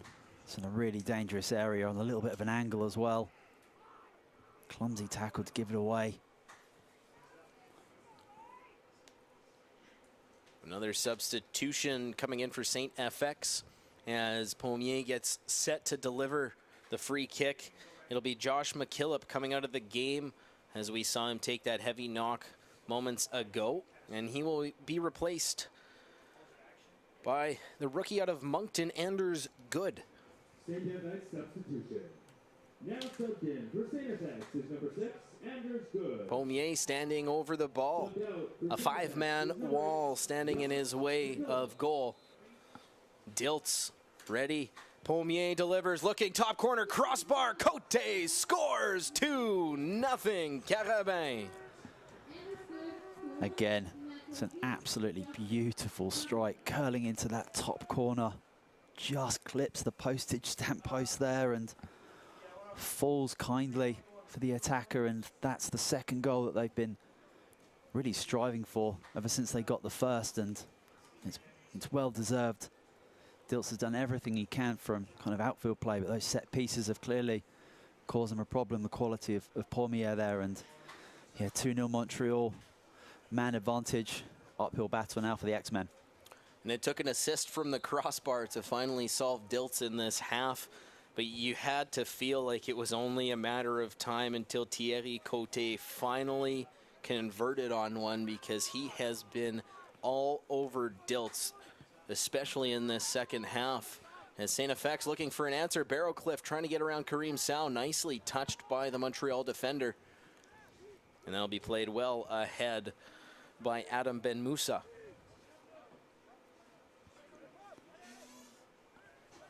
Played in by Dye for Bodertha. He'll take it back, knocked off the ball. And Morta, now Cote. Leaves for Pommier. For Ben Moussa, he'll look to the right side for Legault. Legault, the substitute. Nice move to split the defenders, a drive. Save, it's loose, Cote, but he is offside. No goal. Thierry Cote, hungry for more. Yeah, just in an offside position there, but another wonderful stretch. Full save. So they're really trying to put this game to bed. And this is really about management now for Montreal. They just have to stay composed, stay smart. They don't need another goal. They just need to see this one out. The X-Men are going to try and push to potentially get one. It's going to be difficult with that, with just 10 men out there. But they're certainly doing their best. You can see Shaw leading the line, doing his very best to force an error. Those Legault taking it up the right side here for Montreal. Has Silla streaking ahead behind the defenders. A well-timed run now to the middle. Cote, a duo watching him for Bruce. Julien Bruce, a drive blocked. Anders Good, the substitute, does well to block it. Now he's giving it chase right to the middle of the field, and we will have play blown down as Samuel Barrowcliff in some discomfort after colliding with a Montreal defender. And looks like a pair of substitutions coming in now for Montreal. They're going to rest their striker. As you mentioned, Simon, going to be difficult to get to with 10 men. So perhaps thinking they should save him for later. Coming in will be Laurent Lefebvre. And as well, we will see Quentin Pommier coming out. Emile Nantel coming in to replace him. So strategic probably here. I think, yeah, I mean, they've got games potentially tomorrow and Sunday. It's going to be a long weekend, and they have to be thinking about keeping those key players as fresh as possible. You know, it's been a stacked schedule coming off playoffs from not so long ago. Getting those other players that are, you know, it's certainly cold out there sitting on the bench. You're going to need your squad to get through a national championships like this. And yeah, it's just it's decent management there. Sound plays in. They know what it takes. They've been in every final since the last time it was held here in Kamloops. It's a lot to be played as Legault stripped by Cordero. He'll bring it ahead. Knocked down by Silla. A hockey-style hip check sending Kyle Cordero to the deck. And that will result in a free kick and another conversation as these teams starting to become well acquainted here as we work our way through the middle of this second half. Be aware of the risks and keep doing the things that you love. Talk to your healthcare provider about meningitis B and learn more at menbaward.ca. This one coming out for a throw in near side. Paul Morta. Now, just an eye on the Women's Championship over in Ottawa. That second quarter-final has just finished with Ottawa winning 1-0 against Trinity Western. And then the next game up over there is York against Cape Breton, 4 p.m. Eastern. Oh, we'll see the Cape Breton men's side here in the fourth of these quarterfinals today, taking on the Université du Québec à Trois-Rivières, les Patriotes. Now subbed in for Montreal is number 11, As Laurent Lefebvre trying to spin around his check. Unable to do so, but we've got a STFX player down and needing some attention.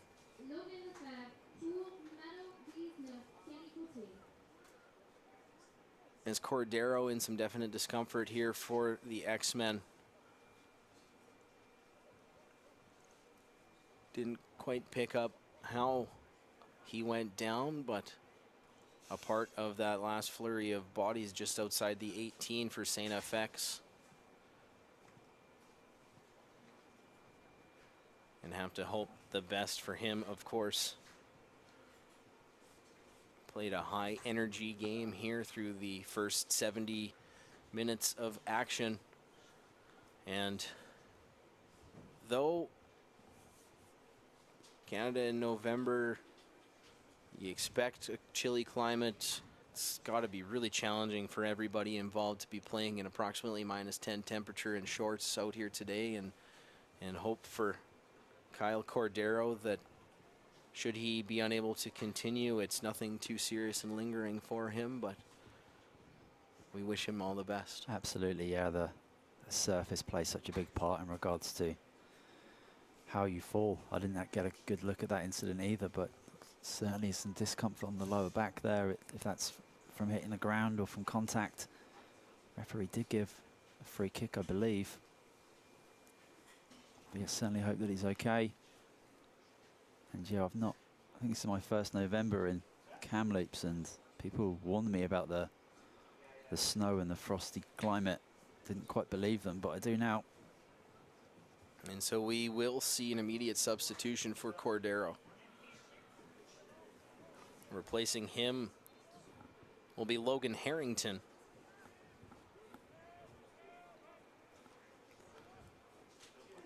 And so, again, wishing all the best to Kyle Cordero as he gingerly makes his way back to the bench. STFX with possession. This is Luke Green. They trail by 2. 2 goals resulting off of set pieces taken by Quentin Pommier just outside the top of the 18-yard box. The first Pommier scoring direct, the second off the crossbar converted by Thierry Côté, both of whom have checked out likely for the remainder of this, keep their legs fresh should they be successful in holding on to this lead. They'll need every bit of them for tomorrow semi-final matchup. As Lefebvre trying to get through. Green did well to stay with him, cleared by Dilts. Yeah, if the score stays the same, I would expect a flurry of Montreal substitutes, certainly to protect those key players that they do have all over the pitch, and certainly get those substitutes some championship action as well. Ismail Sow plays it for Danjou. He'll play it ahead, trying to spring Bruce, and that one will evade him into the awaiting mitts of Samuel Dilts.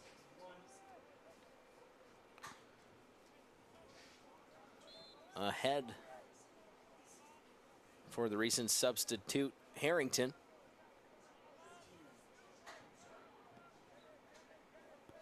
And that'll be left for a free kick to be brought ahead by Cameron Shaw.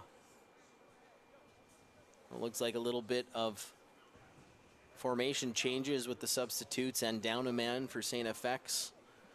Moving through the final 15 minutes plus added time here in this second half.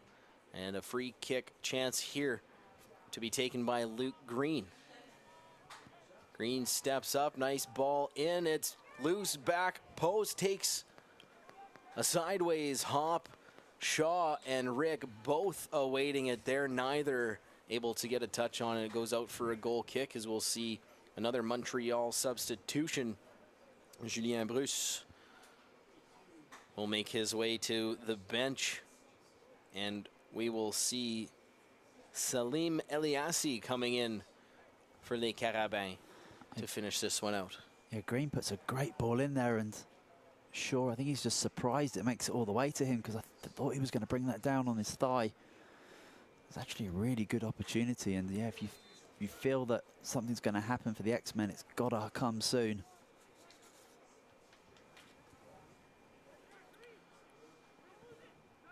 Sal, Ben Moussa near side Morta.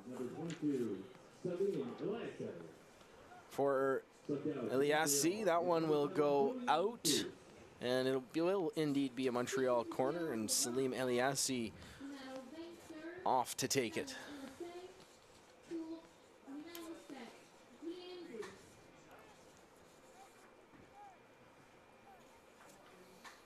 And a correction, we're going to have Emile Legault coming over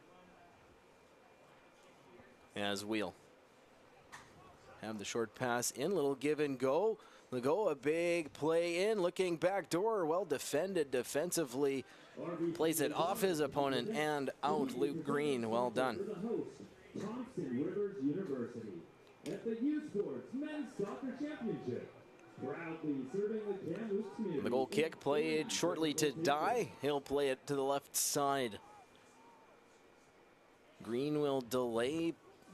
And a turnover, a chance for Montreal streaking in, a short pass, shot, scores! Salim Eliassi takes the pass from Legault and capitalizes. Make that Lefebvre with the nice touch. And the substitute has made this a 3-0 game. Yeah, Lefebvre does really, really well. He's barrowing down on Dilts' goal, and I think he's clearly been watching the game, because he doesn't take the shot on because he knows it's such a big frame to beat. Instead, smartly cuts it back, and it's the easiest of tap-ins in the end, and that is 3-0. So if it wasn't before, it might be now, but it's never over till the fat lady sings. But she's definitely most of the way through her vocal warm-ups at this point, Simon, as the 3-goal lead. Going to be tough for a shortened side to come back from here in the opening of quarterfinal action this Thursday from Kamloops. Yeah, I mean, you can always look back to the red card, and it was significant in regards to how this match has ended up. 1-0 at the time. And X-Men may have been second best in a lot of the pitch, but they were creating opportunities at that time, and yeah, it certainly has changed the complete outlook of this game. And they'll roll that one out. Looks like more substitutes ready to come in. The road to the Canada Life Vanier Cup continues next Saturday as the RSEQ Dunsmore Cup champions travel to Ontario to face the OUA Yates Cup victors in the 2022 Mitchell Bowl. Catch all of the action on CBC Gem and cbcsports.ca beginning at 3 p.m. Eastern, noon Pacific. The road to the Canada Life Vanier Cup only on CBC Sports.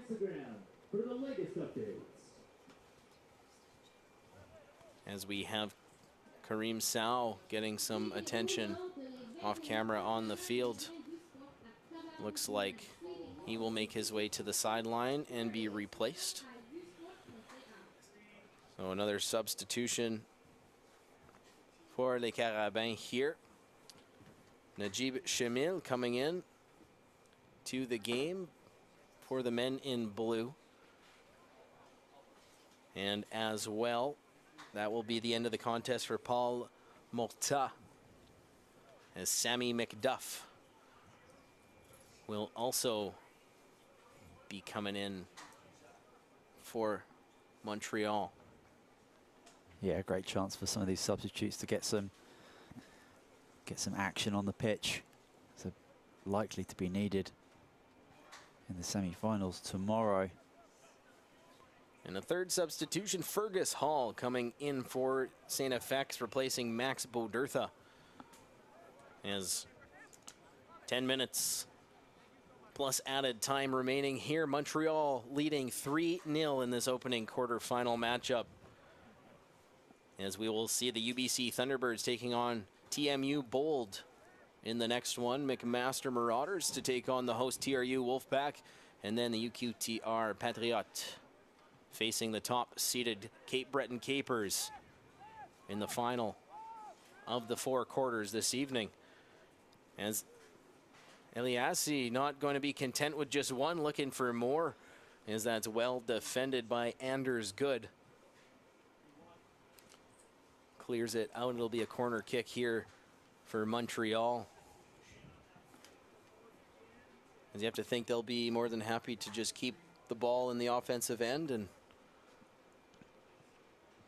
yeah, absolutely. There's no need to press for another goal, and you obviously want to avoid injuries and avoid anything like that. So, but you know what? There's players who've just come on the pitch. Like this man right here.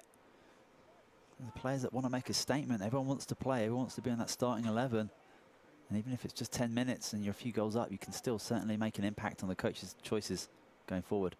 That was a great chance from Salim Eliassi. Already scored one since coming in. As Dye being watched closely by Eliassi. Forced to play it back to his keeper. To the middle, Fergus Hall. Touch to Rick. Near side, Anders Good. Good for Dye. To the middle, Rick. Ahead for Shaw. On the right side, Good. Takes some contact, it'll go out for a throw-in. Emile Legault thought he might have forced the touch off of Good's foot and out of bounds, but the assistant referee along the near sideline not to be convinced. Green plays the short pass for Shaw. He'll play it back for Green. It's going to be intercepted. McDuff trying to bring ahead. Sammy McDuff stepping left. Trying to get around Dye. McDuff a drive. Low, right and wide of the goal. Yeah, nice little counter-attack. Nice little drive. McDuff trying to take it on his own. Couldn't quite negotiate the space to get a decent cross in there. Harmlessly trickles past Diltz's goal.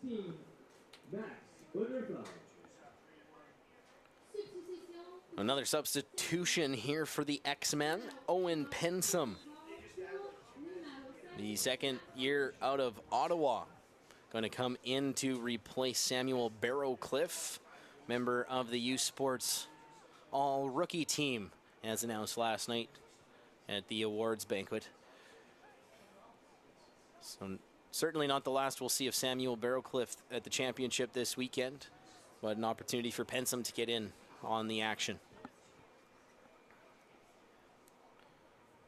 And he'll get his first touches. Now subbed in for STFX. Pardon, correct that. That's the 22, not the 12. Ethan Trask playing that throw-in. Subbed out for STFX. As along the far sideline, Shaw able to come away with it for the X-Men, trying to send Pensum upfield. Blown down as a STFX player taken down off camera behind the play. And Cameron Shaw upended as he tried to play that ball forward. Yeah, I've been impressed with Shaw's play. Even though they're 3 goals down, he's trying so hard to make something happen for the X-Men, working tirelessly. Green delivers the free kick into the top of the 18. A header flicked on Danjou. Does well to get one touch and box out Pensum. Played ahead for Mamoudou Silla. There's a pair of X-Men pressuring him. Back for Tissot, his keeper. He'll switch field for Lefebvre, who will just bounce it off of the pressuring leg of Ethan Trask and out for a goal kick. I believe this will exhaust all 12 substitutions available here in the second half, as Shaw making his way to the sideline now for the STFX X-Men. You might need to take that penny off. There we go. So we see the number 23 of Oliver Storseth as the local man from Antigonish coming into the game now for STFX to play out the last 5 minutes and change, and they'll push up. Trask trying to get through, well defended. Green with a defensive header, knocked down but stolen here by McDuff for Montreal. McDuff playing it to the near side for Silla. He's knocked off the ball. Anders Good does well to play it ahead.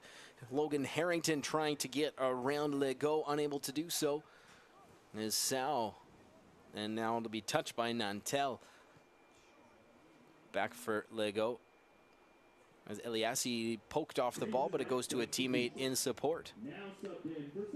CBC TV is your home for the 2022 Canada Life Vanier Cup from London, Ontario. Catch the best in university football action Saturday, November 26th at 1 p.m. Eastern on CBC TV, CBC Gem, and cbcsports.ca. They play this one back to the keeper Tissard, and he'll play it up the left side. Silla does well to keep it in bounds. Legault a touch ahead. Eliassi plays it off the shoulder of Dye, still giving chase. But the X-Men captain does well to recover defensively. He'll play it for Ethan Trask, trying to spin around Najib Shamil. Little give and go, but Trask just a step too far offside to be blown down. Yeah, nice football from the X-Men. Looking to try and get a goal and put their mark on this game. Working really hard at the moment to try and do that.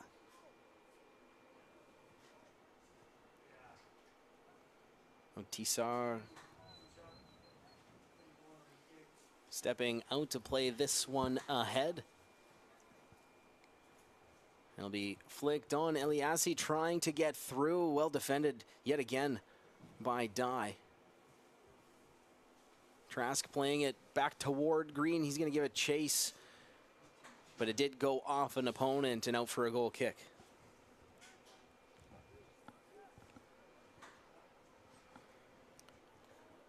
Louis Dye plays it for Green. 2 minutes plus our added time remaining in this one. Montreal with the commanding 3-0 lead thanks to 2 second half goals, including the man you can see in the bottom left of your screen there, and Salim Eliassi. STFX looking to bring it up the left side, trying to spring Owen Pensum. Make that Trask. And so they'll play it in off the throw. Harrington. Pass goes for Storseth. Fergus Hall, Storseth, Trask. Poked off the ball out of bounds by Lefebvre. And there'll be a throw in here for the X-Men. Pass doesn't connect with his teammate D'Anjou, but he's stripped by Harrington. He'll collide with a teammate, allowing Montreal to take possession. Chemil trying to work his way up the sideline, unable to do so. It'll go out for a Montreal throw. They'll bounce that one back to the defender D'Anjou. Over for Ismail Sow. Now up the middle, but it's intercepted. Sow does well to take it back from Fergus Hall. Now Sila Eliassi. And that's going to be blown down. A little bit of a bear hug takedown from Oliver Storseth. Yeah, I think the ref's been a bit lenient there. That should be a yellow card, but considering the scoreline, he's maybe just taking a breath. Big ball ahead. Just off the fingertips and corralled by Diltz as Ben Musa put that in a dangerous spot. As we just get the announcement, 4 minutes to be added on here to the 90. No doubt a couple injury stops and a ton of substitutions slowing the game down, so not overly surprising to see that 4 being the number to be added on there, Simon. No, you're right. It's been a really good first quarter-final. Montreal have impressed. They've played well. Chemil trying to get around his defender, able to do so, has 2 more to be taken down, and Green able to stymie that offensive pressure.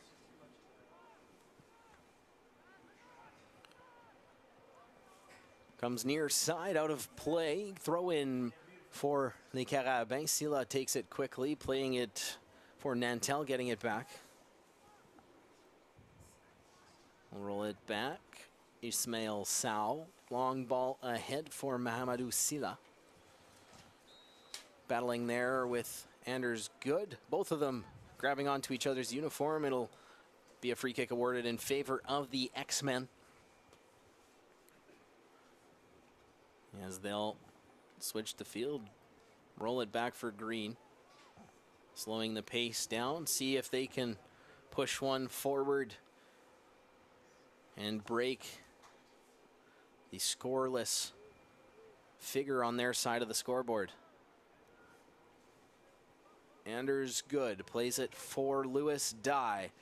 Big ball ahead as a pair of teammates going towards it, but a trio of opponents as well. And it's knocked down by Sow, but Rick able to get a handle on it. Nice ball in.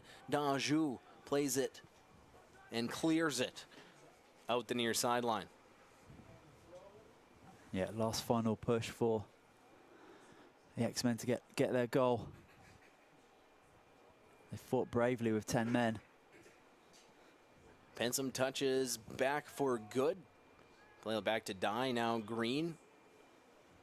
About 2 minutes into this, 4 added on to the end of this contest, as Owen Pensum unable to keep that one in bounds for STFX.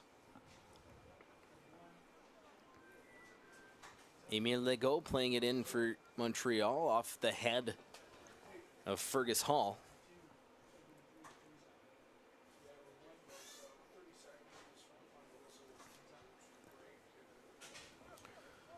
Good. Under pressure from Sila, he'll roll it back to his keeper. Good, can't corral that one, goes out near sideline. And it'll be a throw in here for Salim Eliassi. Short play in for Legault, back for Eliassi. Surrounded by white uniform, so he'll play it for Nantel in the middle. Now back for Ben Musa. Been really impressive, Ben Musa in the middle of the pitch there. Has just always been available to create those switching passes, to control the midfield, to hold the ball up. It's been a really, really good performance. A throw in far sideline here for STFX. In for That was Storseth trying to connect with Trask.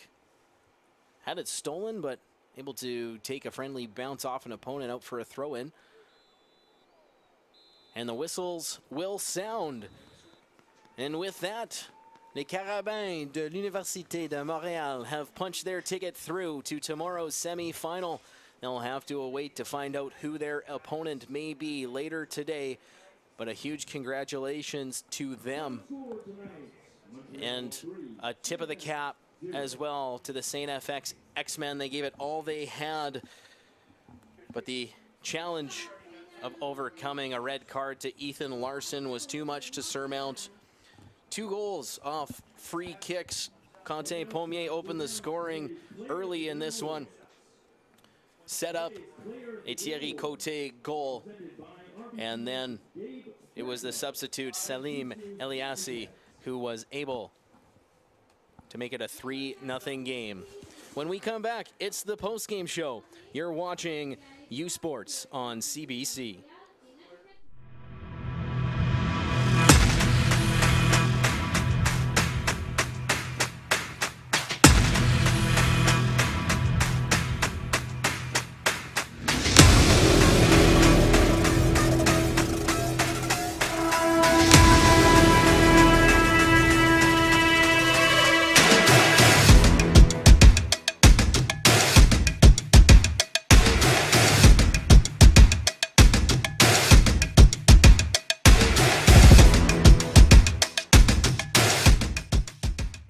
Hey U Sports fans, check out shop.usports.ca for this week's promotional item from the Nike Team Collection. Visitez le shop.usport.ca pour en profiter de la promotion de la semaine de la collection Nike Team.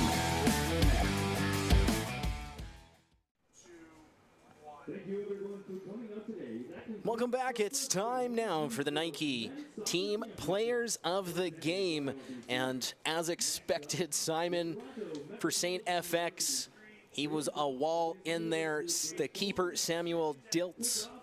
And on the other side of things, setting up a goal, scoring another, Quentin Pommier taking that nod. 2 men well deserving of it here in the first quarterfinal. Yeah, absolutely. I don't think there was any doubt that Samuel Diltz was going to get the nod for player of the game for the X-Men. Absolutely formidable at the back, made 10+ saves. Unlucky for those first couple of goals of those free kicks, quite remarkable. And then for Montreal, great performance. There was a bunch of players that could have got it from Montreal, but Pommier got that opening goal and set up the second. Did very, very well. You can see him there on your screen. Great performance from the player.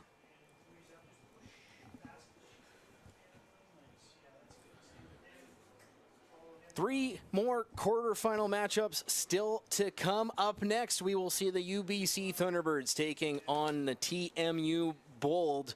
Once again, the final score from this opening game, Montreal 3, STFX 0. So on behalf of Simon Brazier and our entire U Sports crew on CBC, my name's Jamie Shinkuski. Thank you so much for tuning in today, and goodbye for now from Kamloops.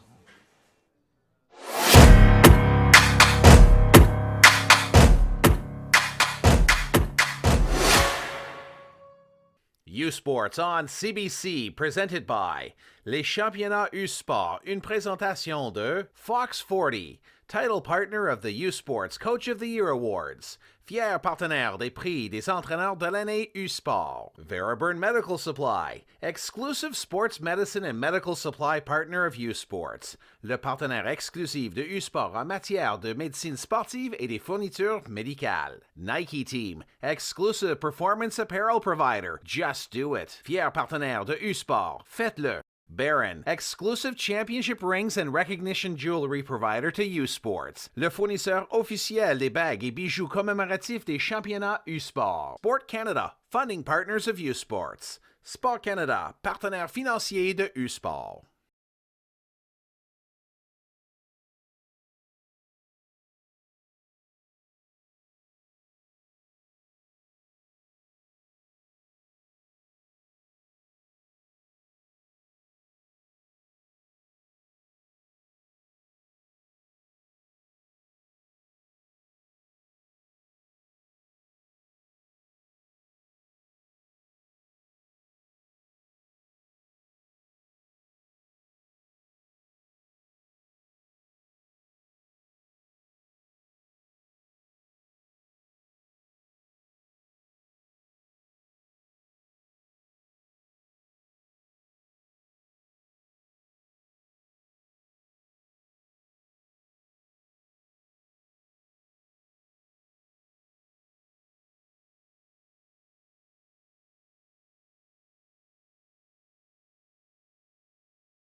It's that moment again, the one you dream of every night.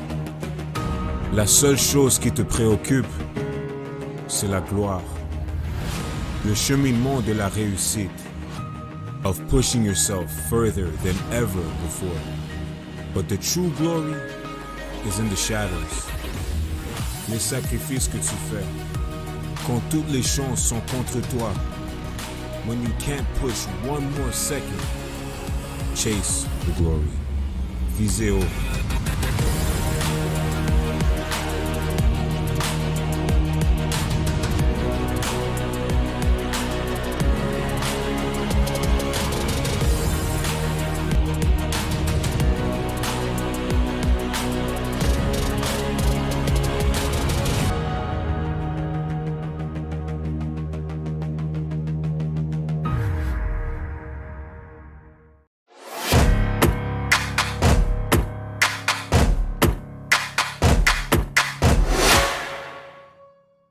U-Sports on CBC, presented by Les Championnats U-Sport, une présentation de Fox 40, title partner of the U-Sports Coach of the Year Awards, fier partenaire des prix des entraîneurs de l'année U-Sport, Veraburn Medical Supply, exclusive sports medicine and medical supply partner of U-Sports, le partenaire exclusif de U-Sport en matière de médecine sportive et des fournitures médicales. Nike Team, exclusive performance apparel provider, Just Do It, fier partenaire de U-Sport, faites-le. Baron, exclusive championship rings and recognition jewelry provider to U-Sports, le fournisseur officiel des bagues et bijoux commémoratifs des championnats U-Sport. Sport Canada, funding partners of U-Sports. Sport Canada, partenaire financier de U-Sport.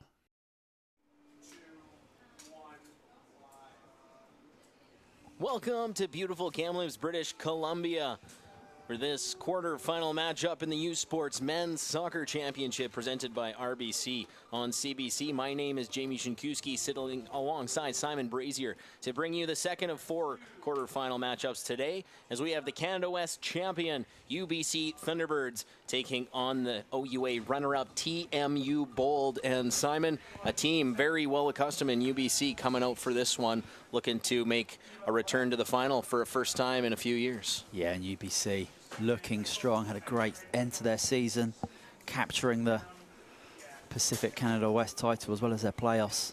Looking strong, and Toronto also looking to make an impact in this championship. It's the second game today. Interesting storyline to follow as well. TMU without Luca DeMarco, serving a one-game suspension following his red card in the OUA final. But I had a chance to go back and forth with some of the TMU staff, and they are absolutely proud to be back in this championship for the men's soccer contingent of things, and a sports program very, very well renowned in the Toronto area. So great matchup in store. Absolutely. Well, opening kickoff just moments ahead. Thunderbirds, Bold, live from Kamloops. You're watching the 2022 U-Sports Men's Soccer Championship presented by RBC on CBC.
This U Sports Championship on CBC is presented by Sport Canada, funding partners of U Sports. Ce reportage est une présentation de Sport Canada, partenaire financier de U Sport. For Toronto Metropolitan University.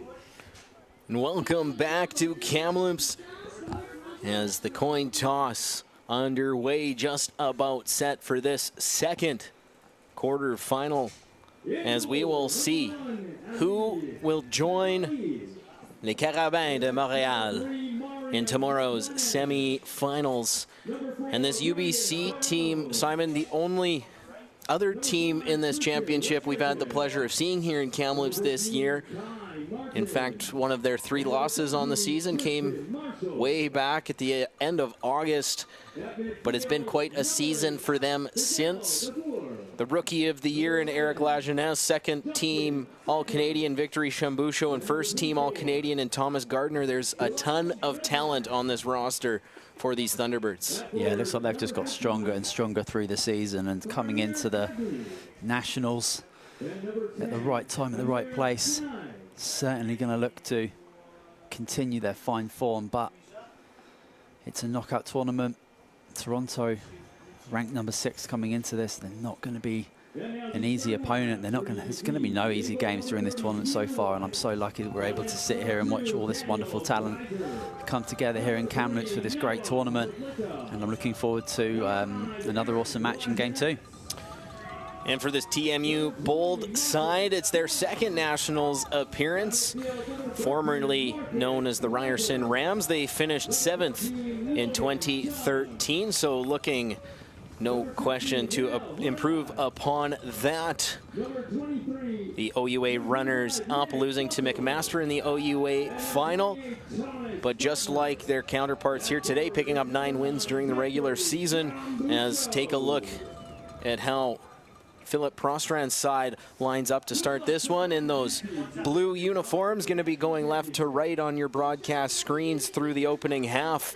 Their goalkeeper, sporting number 1, Ali Ganzafari.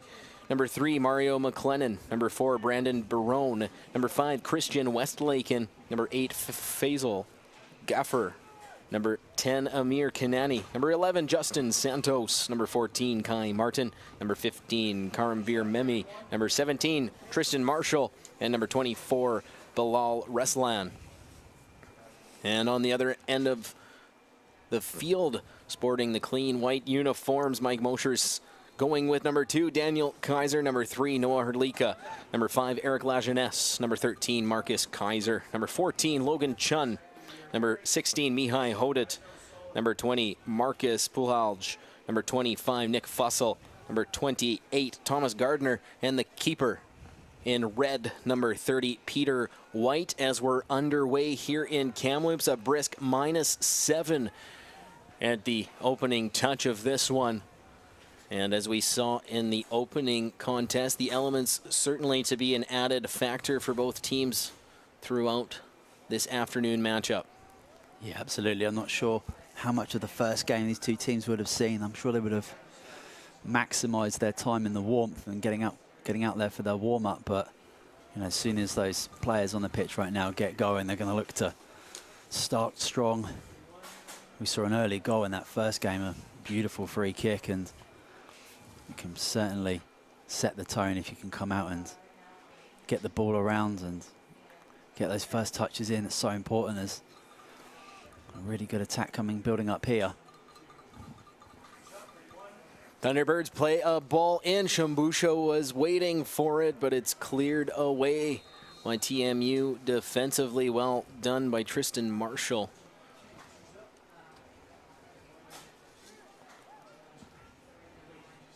As that one blown down for a free kick, and yes, they will bring that ball back onto the TMU side of half, and Christian Westlaken will play on. Westlaken, McLennan back for Barone, back to the keeper, Ganzafari. Interesting minor storyline on which keepers electing to wear toques here today. So far, half of them. And only the guys starting for the lower seed, which is random but interesting. Absolutely, yeah, you can't blame any of those players for bundling up today. Daniel Kaiser down, complaining that he took an elbow to the jaw. He's having some choice words for both officials as the training staff called out, but certainly seems Daniel Kaiser more upset than injured off that contact. Yeah, certainly not happy. Asking the assistant referee for some input.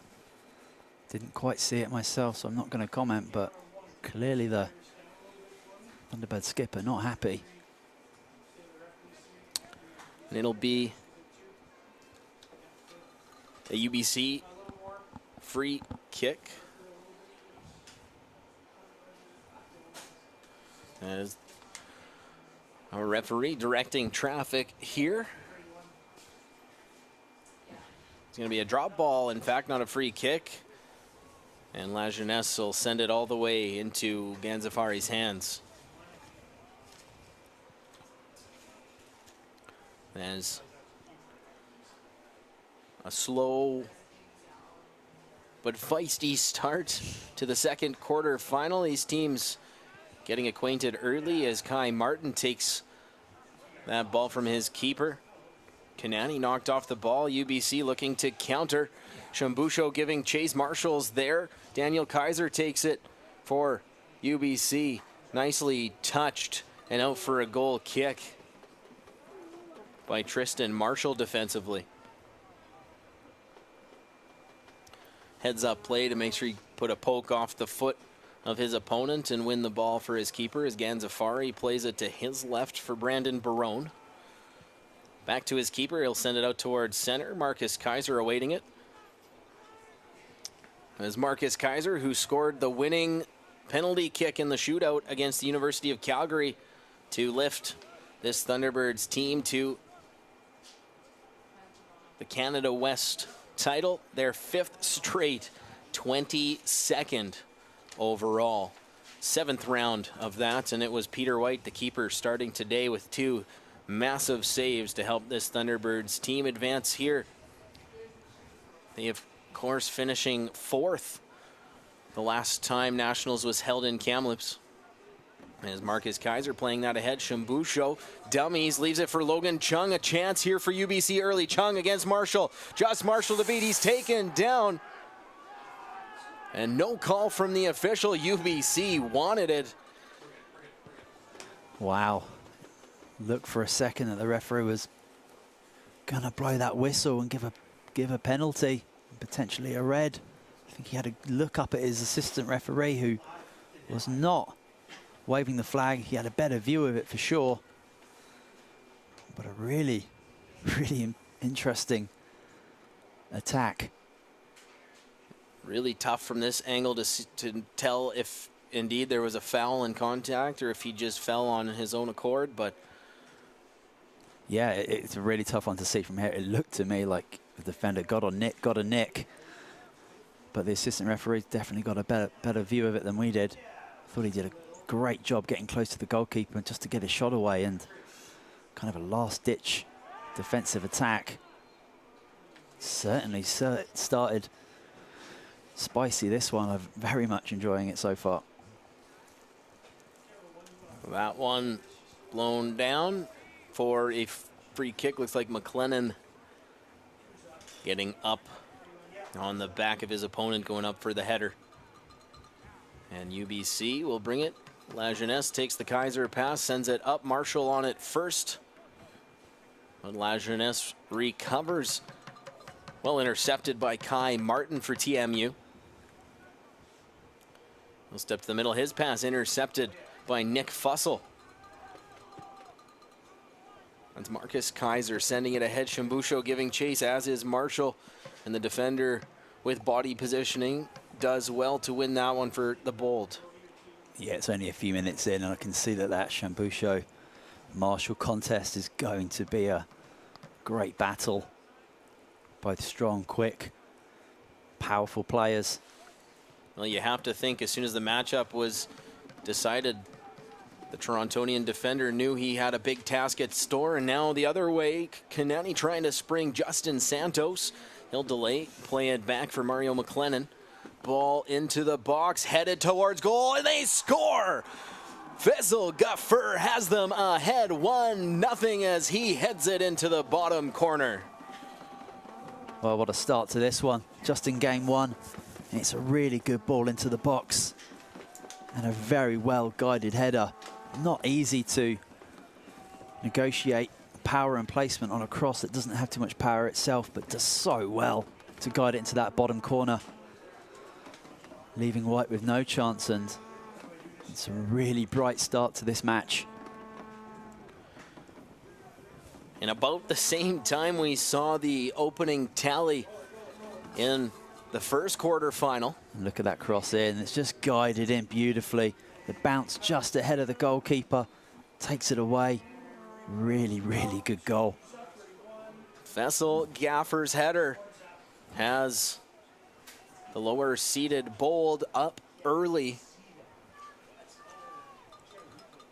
And it sure seemed like UBC was controlling the pace early, but a great counter, and Toronto Metropolitan takes the early lead.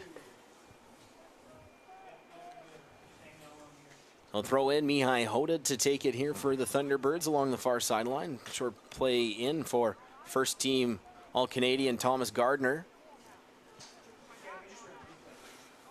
Taken by TMU, but recovered by Eric Lajeunesse, the Rookie of the Year, trying to send Shambusho upfield out. To break that up is the keeper, Ali Ganzafari.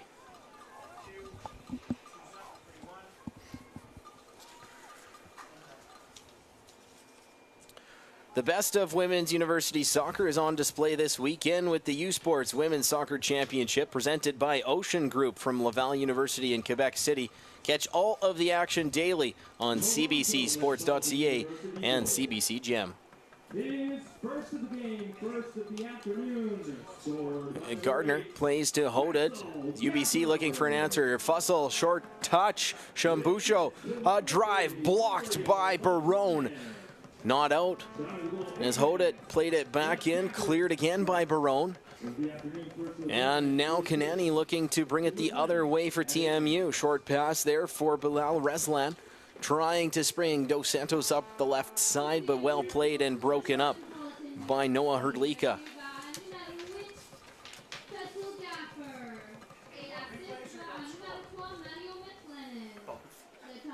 Fussell knocks that one down. Takes it back from Hoda. Short play in. Marcus Kaiser coming forward, but surrounded by a sea of blue uniforms, and TMU will take that away. Up the left side, just unable to keep it in. Justin Dos Santos pressing for more, but unable to get there. This game started so well. Such a great energy about it. I do love an early goal. It really wakes everybody up, whether you've conceded it or you've scored it. It's really set the tempo, both sets of players. Giving chase, Kanani against Puhalj as they will play that one out of bounds. The crowd starting to come alive here at Hillside Stadium. A strong contingent of UBC faithful have made the trek up from Vancouver for this one. Daniel Kaiser into the middle. Nick Fussell with a little room, now being closed in on by Marshall. Passes it short. Gardner left side. Daniel Kaiser, ball in on target. Nicely saved by Ganzafari. Yeah, beautiful. Nicely tight worked move. It's a cross in the end, but way too close to the goalkeeper.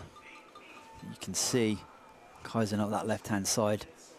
He's going to be galloping up there, trying to feed balls into his strike force. Ganzafari with the big boot ahead. Mimi can't get past La Jeunesse, and Puhalj back for UBC. Now Fussell trying to spring Shambusho, working against Tristan Marshall. Shambusho sends it up. Marshall staying with it. Fortunate bounce drive blocked by Barone. They'll chase to the corner. Shambusho running out of real estate, but wins the corner kick. Yeah, it's a good determined run.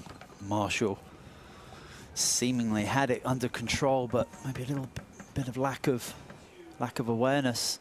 Gave Shambusho the option to get that shot in, but it was well blocked in the end.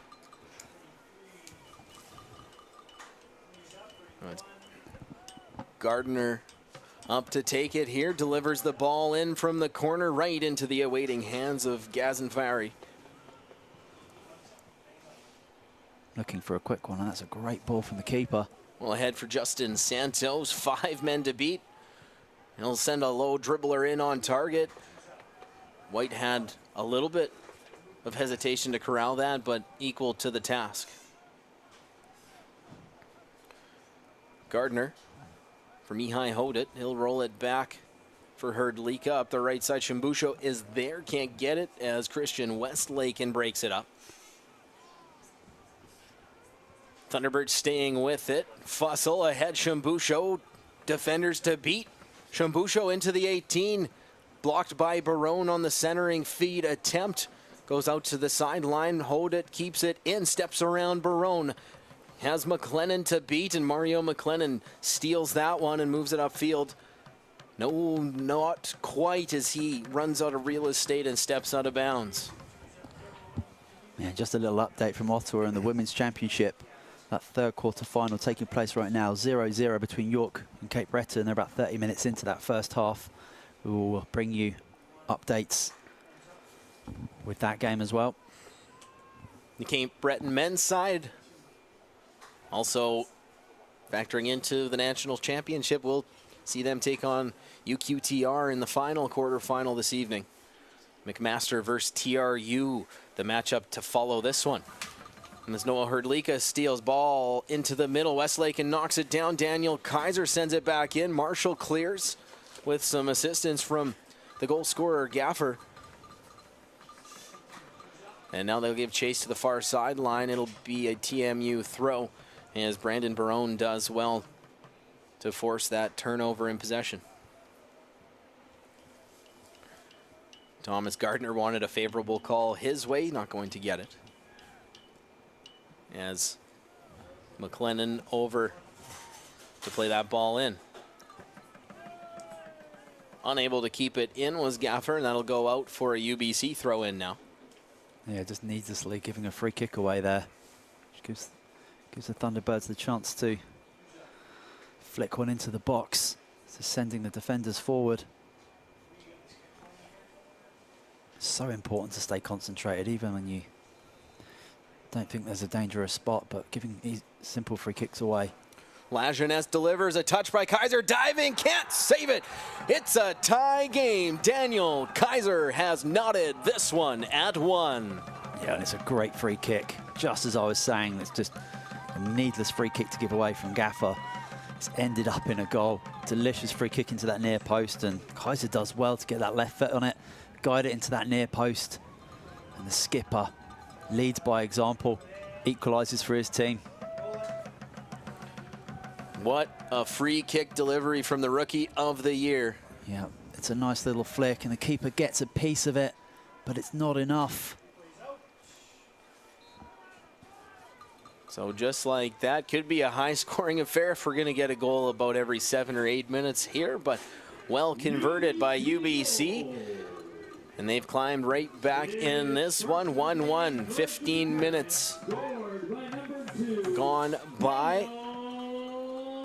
And we'll have to see who's got the next one in store, as that one poked out by Christian Westlaken. Daniel Kaiser, the goal scorer, to deliver this throw in here for the Thunderbirds. Yeah, Kaiser, after getting a little bit of a headbang early on in this game, has really responded well to that. He's been taking it down this left-hand side and does brilliantly to get his goal.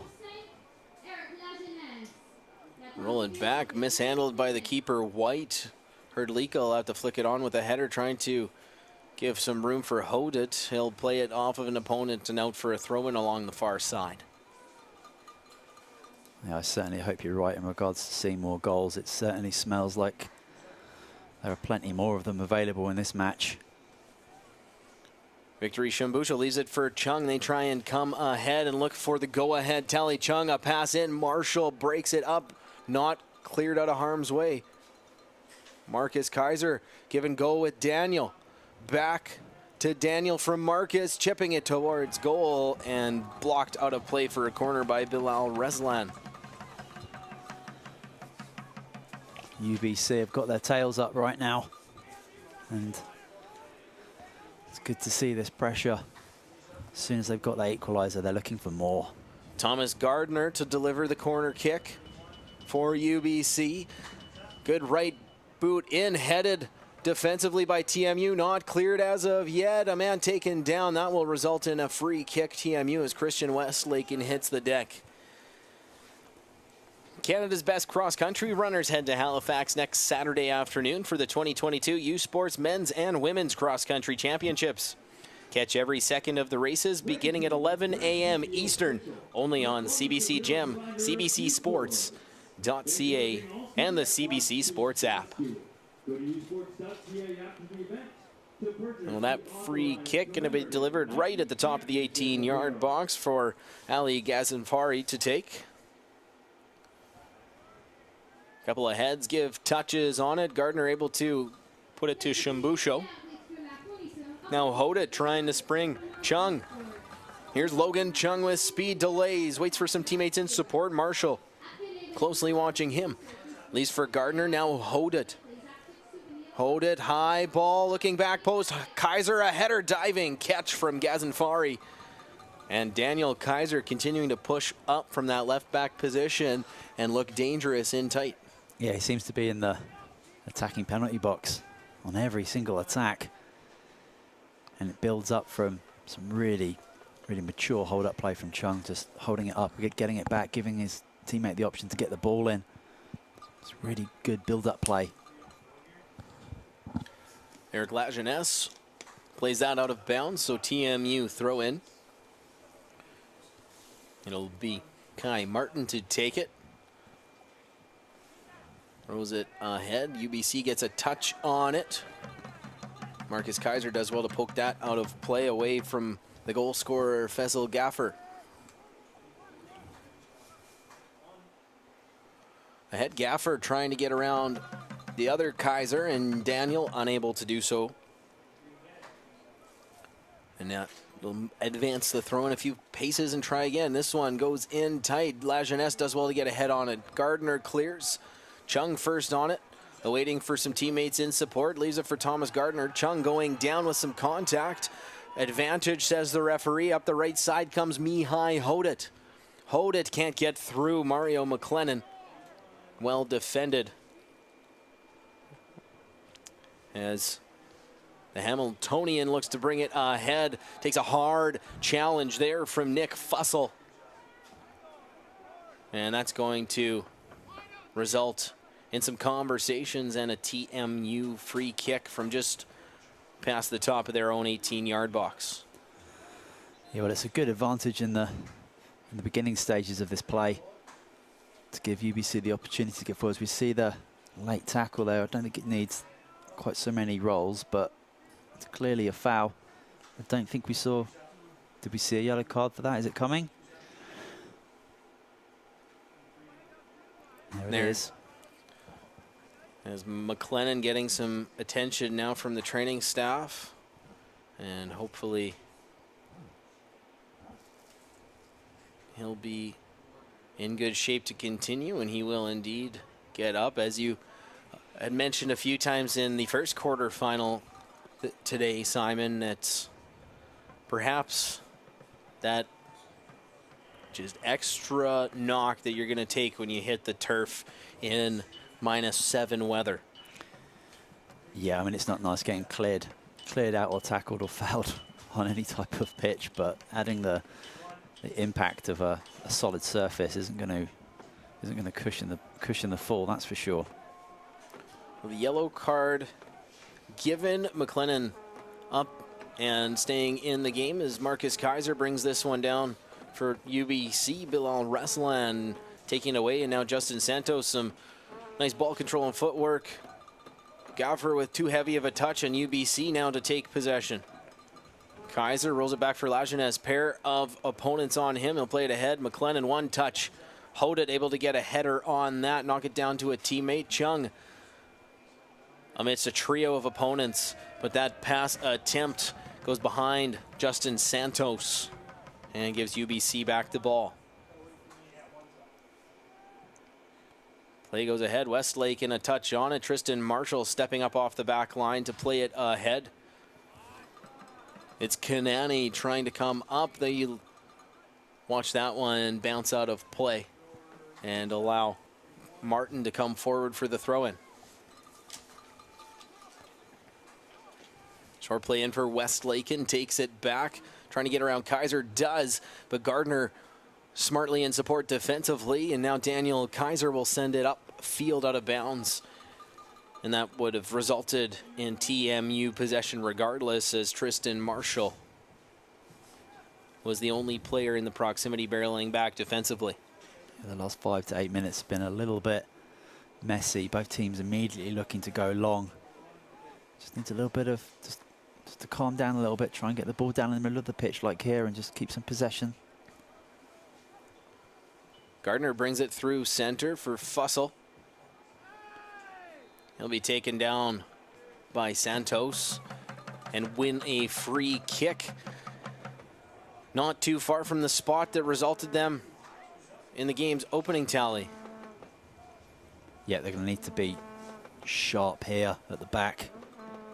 TMU, as yeah, you're exactly right.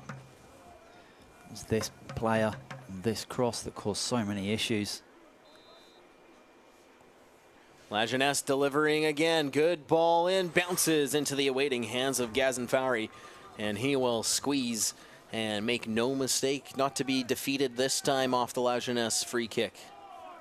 Yeah, I think the TMU keeper's made a very clear call that he's going to come and grab that, because it looked like one of the defenders ducked as it came through.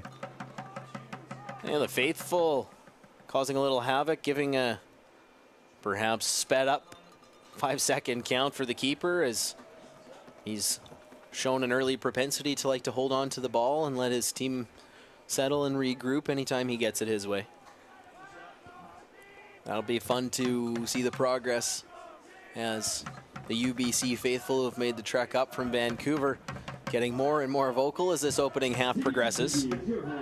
Absolutely. I think if I was down there outside, doing everything I possibly can to warm myself up. Nothing like a drum to keep you warm, as that's what they say. Kanani plays it ahead. Memi playing it into the middle, broken up there by Herdlika. He'll play it ahead for Daniel Kaiser. Now come out for a throw, and he's taken down. That may be indeed a free kick awarded here to UBC. Yeah, I'm not quite sure what Gaffer's complaining about. It's just a clear-cut foul every day of the week. Be aware of the risks and keep doing the things that you love. Talk to your healthcare provider about meningitis B and learn more at menbaward.ca. Fussell taking it, has Westlaken on him, leaves for Gardner up the right side. Hodit is there. Players going in tight, low pass. Chung, a drive blocked by Marshall. Tristan Marshall yet again with a fantastic defensive play for TMU. Yeah, it's great setup play. Gardner and Fussell linking up beautifully in the middle. Cuts across nicely. Think UBC are going to get a strike on goal, but Marshall's got other ideas with a really well-timed tackle. Victory Shambusho, nice control to keep it away from Westlaken. Rolls it back for Pujols.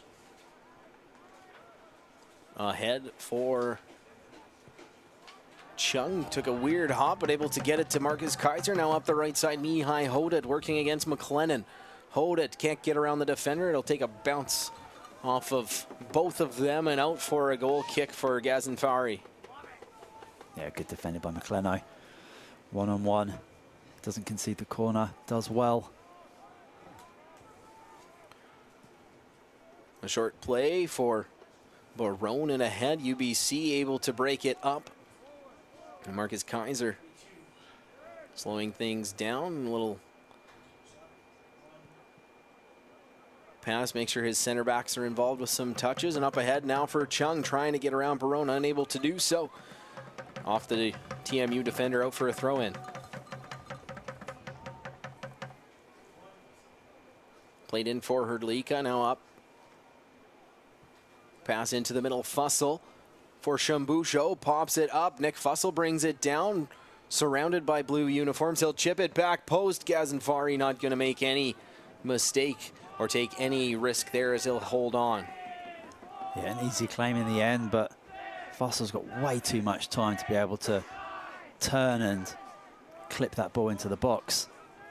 Need to be closing that down. Marshall can't find a teammate. That'll go back for the UBC defenders. Knocked down. First on it will be Gardner. He'll play it for Hodet coming up the right side. Mihai Hodet has Westlaken on him. Pass through for Chung. Trying to find a gap through the defenders. Chung pass through. Marshall brings it down. Fussell intercepts. Shot. Scores. Nick Fussell gives UBC the lead. Great finish. Great first touch and makes no mistake with the second, but it's poor defending. Marshall with the opportunity to clear, and you can see he's walking back with his head down now. Should have done a lot better with that. At fault, I would say. But the chance taken very well. And UBC, after going a goal down, have responded brilliantly. A really good attacking play, and that was another prime example of their forward-thinking play. And that was fantastic finish. We saw it a few times in that opening game. Nerves, cold, not sure what the factor may have been, but a few guys right there in that position that just couldn't quite get that scoring touch in. And Fussell brought it down well off his chest and made no mistake on the right-footed shot to make this a 2-1 lead and UBC's first lead of this national championship. That'll be a TMU free kick as both players trying to get a little gamesmanship and get the call to go their way.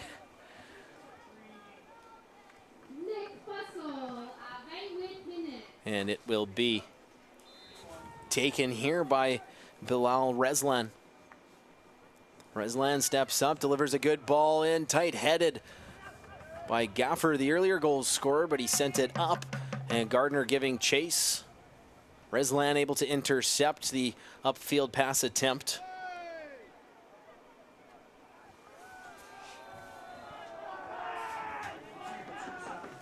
As we'll have a chance here for TMU along the far sideline. They will award the free kick. Oh, 2 paces in from that sideline boundary line.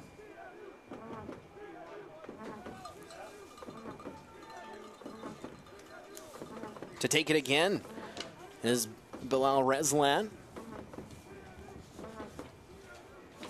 for the TMU Bold, as off-camera, a little conversation needed, a little pushing and shoving in tight as Reslan set to deliver. Good ball comes in tight. It bounces, a drive, and what a save from Peter White, denying Amir Kanani in tight.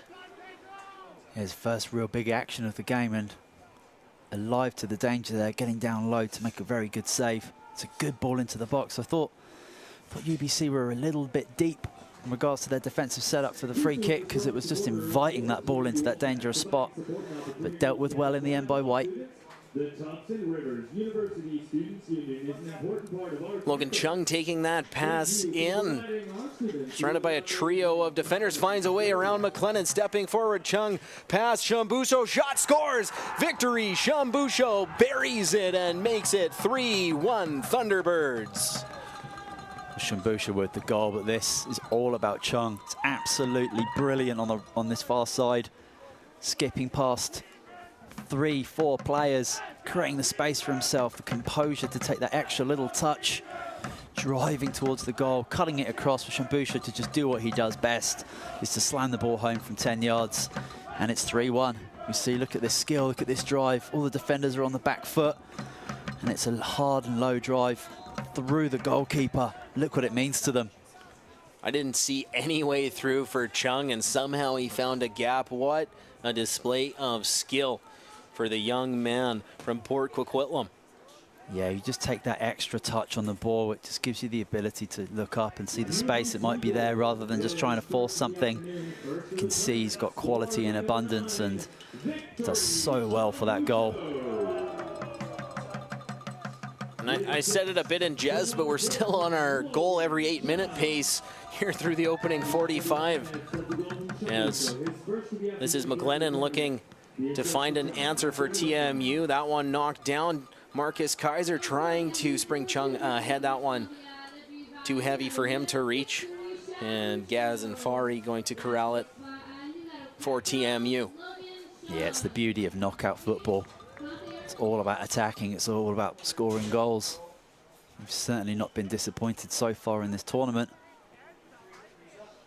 Yeah, no points for a tie where you need a winner, so you may as well. You're going to need to score one if you're going to advance, so you may as well score a few. Brought down, Martin takes it away from Kaiser. He'll spin play it off of his opponent's leg and out for a throw-in. Kai Martin played this one in for TMU, back for Marshall.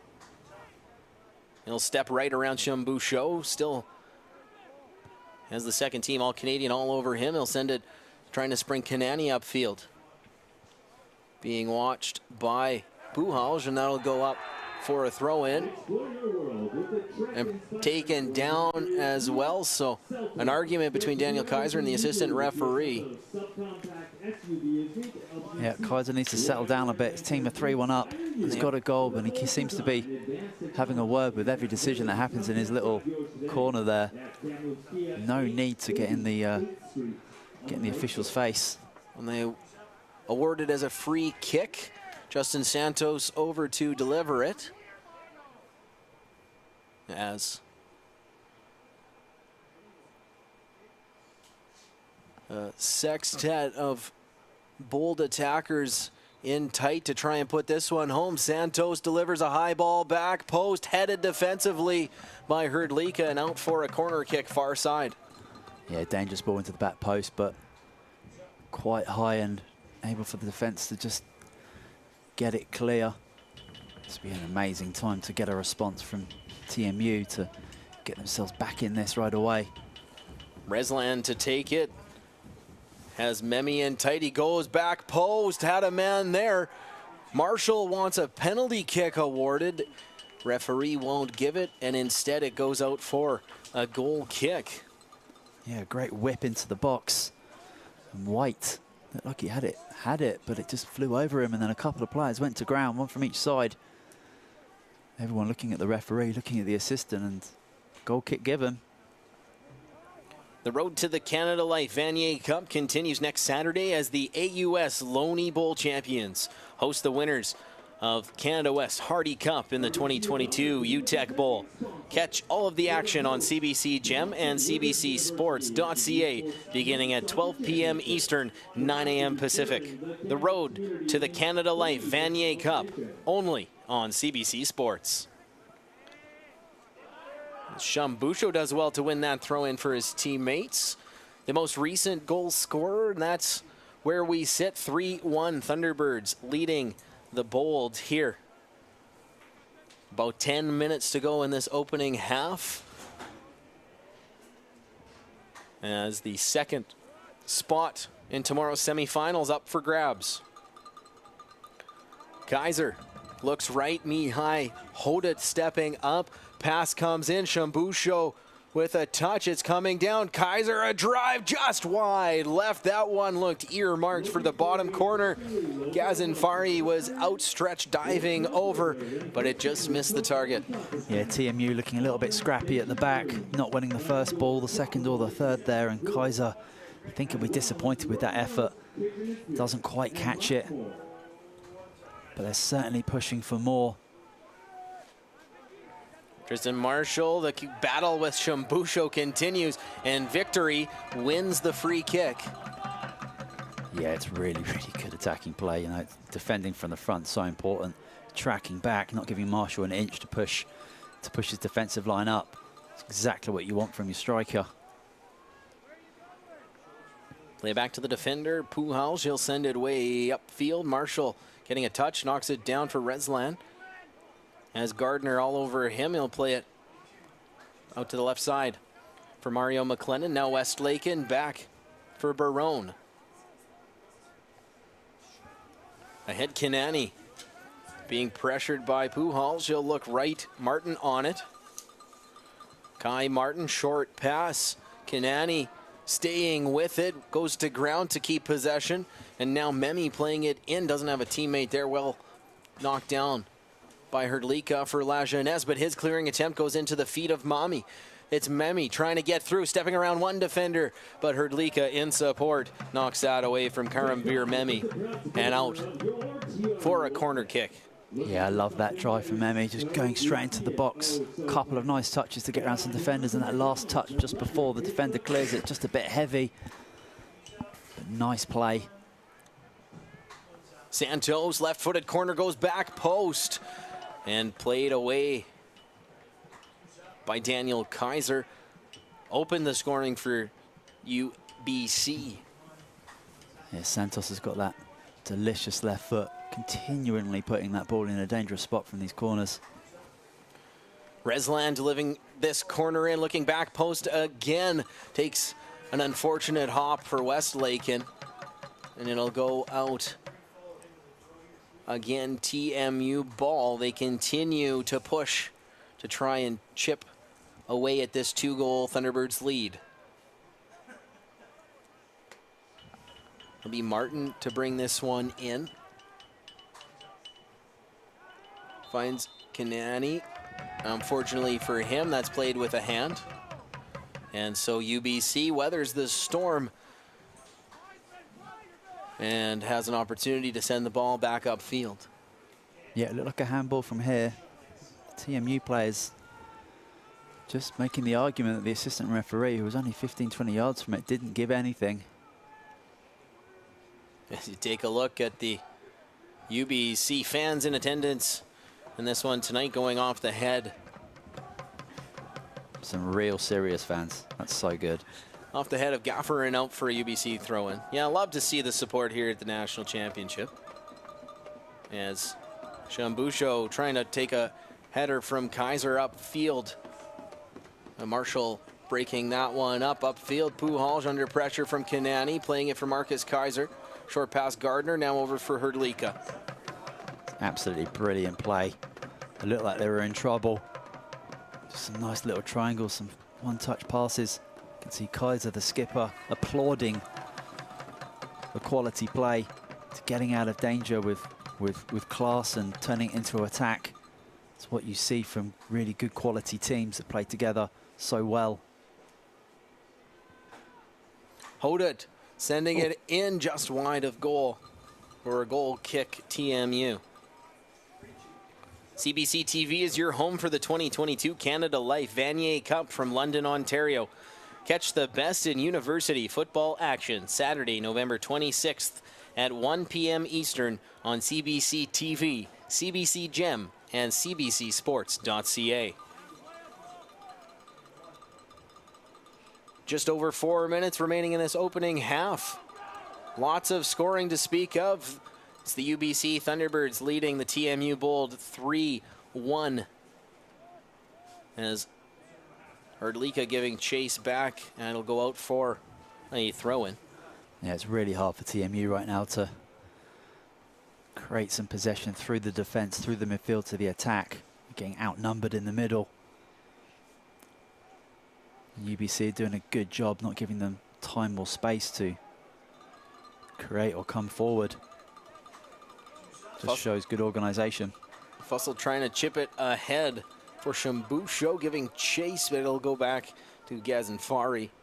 And now he'll have an opportunity to bring that upfield. Marcus Kaiser, first touch. Ball's loose. UBC able to get on it first, but knocked away by Santos. Off an opponent and out for a TMU throw. Reslan got around one, can't get around the second. Mihai Hodet steals, but Westlake steals it back and gives to Kanani, who brings it upfield. Leaves for Martin, he'll send a ball in, headed towards goal. White takes it off the hop and holds on. And as you can see the body language, well, you can't as it's off screen, but we can see the body language from Faisal Gaffer. He wanted to put a little heavier of a touch on that one coming towards him. Yeah, it's a tough one to negotiate, but it's a nice build-up play. Smartly getting it to the right back to get the cross in. And as soon as they can see the opportunity for the cross to come into the box, TMU are filling the box up at the back post. Martin corralling it for TMU, trying to chip the 2-goal lead into one before the halftime break. Just too far for Memi. And well played by Puhalj defensively for UBC. And it's now Daniel Martin, the captain, bringing it forward. One goal scorer to another as Shambusho takes now for Marcus Kaiser. Leaves for Daniel Fussell. Marcus to Daniel to the middle. Nobody's there. McLennan will clear. But UBC able to retake possession here. Yeah, you can see that UBC are so well drilled in regards to keeping the ball in close quarters with one touch. Playing some really nice stuff in tight areas. Chung trying to bring it ahead, make it 4-1. Outside, Hodet's pass. Pardon me, Fussel's pass was knocked down, but he takes it back. Nick Fussell, short pass through. Chung, bouncing pass, can't get past the defender, Gaffer, but it'll go out for a corner kick. Thunderbirds pushing for a fourth, having a lot of success up that right-hand side. Chung's looking dangerous. Fussel's looking dangerous. You feel if they can get that fourth goal, then it makes the second half plan a lot easier. Delivers, looking back post. Lajeunesse is there, tries to drill a left footer in, blocked by a TMU defender. Out to Halford. Lika is going to play it right back in, well headed by Martin defensively. Chung leaves for Lajeunesse. To his left, Daniel Kaiser, back for Eric Lajeunesse. Daniel, short pass for Chung. Back for Daniel. Marcus Kaiser just outside the 18, leaves for Gardner. Shambusho, back for Gardner. Ahead, Fussell. Outside right, Hodet. Ball in tight, poked away defensively, not cleared. Chung, a drive off the post. McLennan able to corral defensively. What an opportunity from Logan Chung through a screen off the post. And we'll have 1 minute added on here to the initial 45. It's so good possession in regards to just on the edge of the box being able to do that. And there was 12 passes there. I was counting it, and every single one of them was 2-touch pass and movement. And right now, TMU can't do anything about it. Ball comes in, bouncing around. First on, it's Martin. He is able to clear. And now Kanani trying to bring it ahead on the counter-attack. Kanani stepping towards the middle. Pass ahead for Memi. Won't find him. Well cleared away by Hrdlicka. Martin, ball ahead. Lajeunesse knocking it down. Memi trying to get on it. That'll go out. Cleared by the defender, Hodet.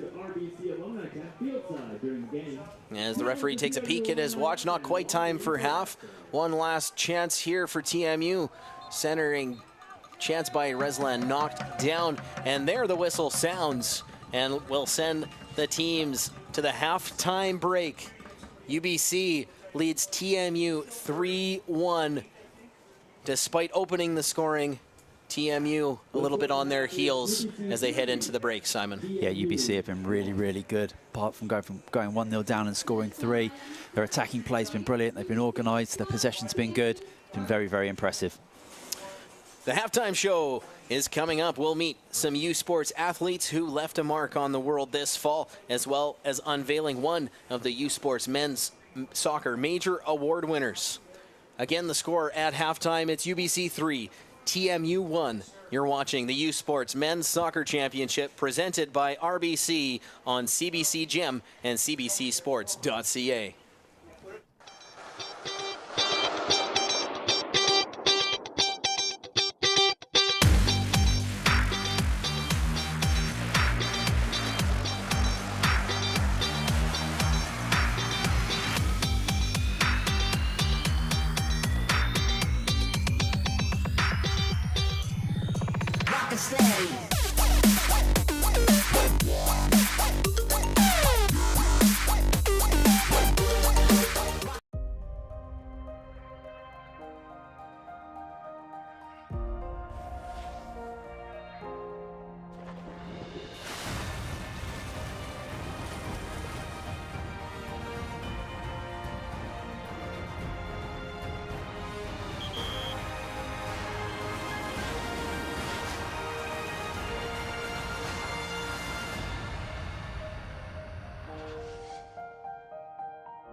To go forward, you have to move, belong, be heard, recharge, be yourself. It's your move. Thompson Rivers University. U Sports is a proud member of FISU, the International University Sport Federation, and in September, Team Canada participated at the FISU World University Championships Beach Volleyball Championships in Brazil. We are pleased to introduce a pair of the athletes.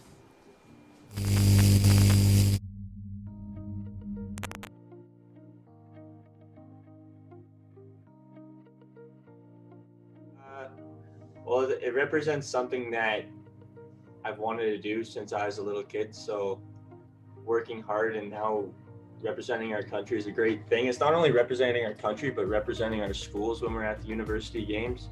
So I take a lot of pride in getting the opportunity to do that. We've done it before, so we've had a little bit of experience, and I'm just looking forward to doing it again.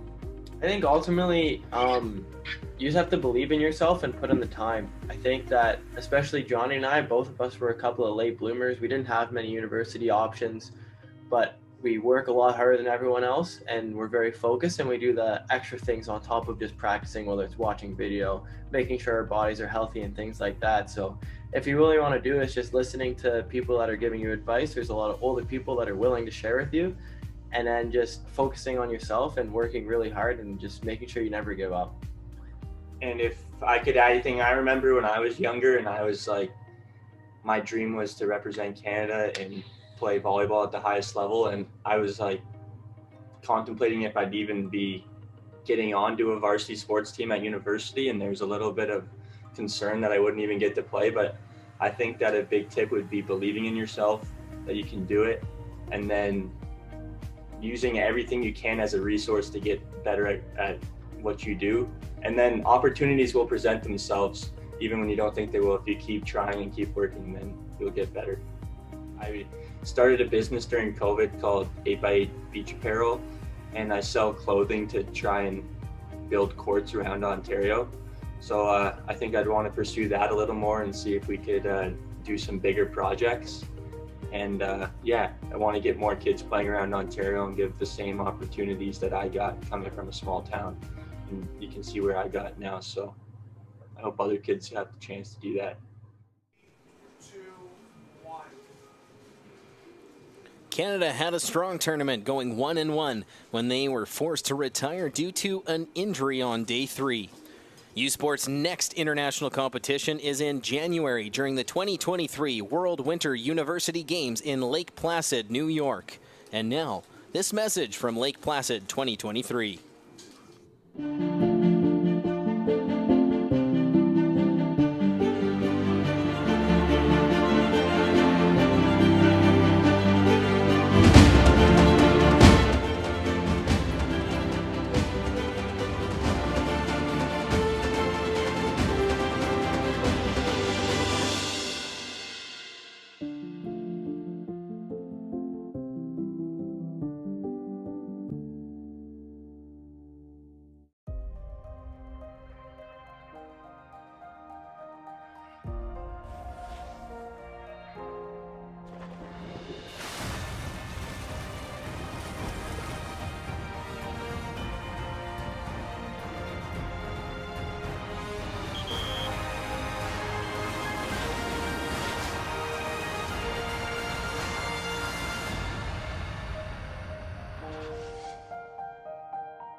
Where exceptional student athletes are born, where records are broken, where great plays are made, where school colors ignite passion, where champions prevail, where tradition is celebrated, Ontario University Athletics.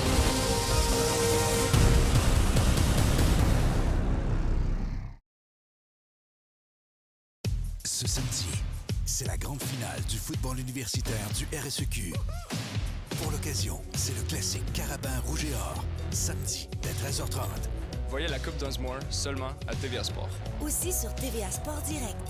This season, catch the best in Atlantic University sport excitement at home or on the go with AUS TV.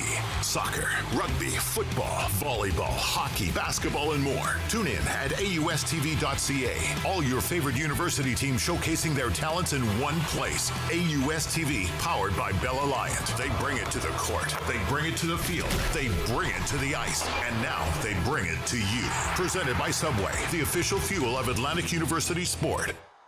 Hey U Sports fans, check out shop.usports.ca for this week's promotional item from the Nike Team Collection. Visitez le shop.usport.ca pour en profiter de la promotion de la semaine de la collection Nike Team.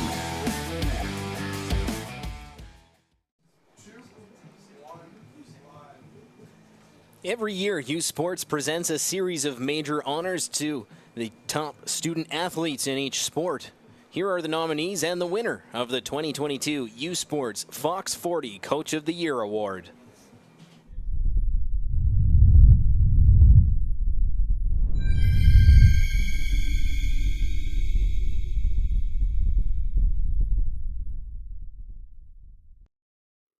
The nominees for the Fox 40 U Sports Coach of the Year are...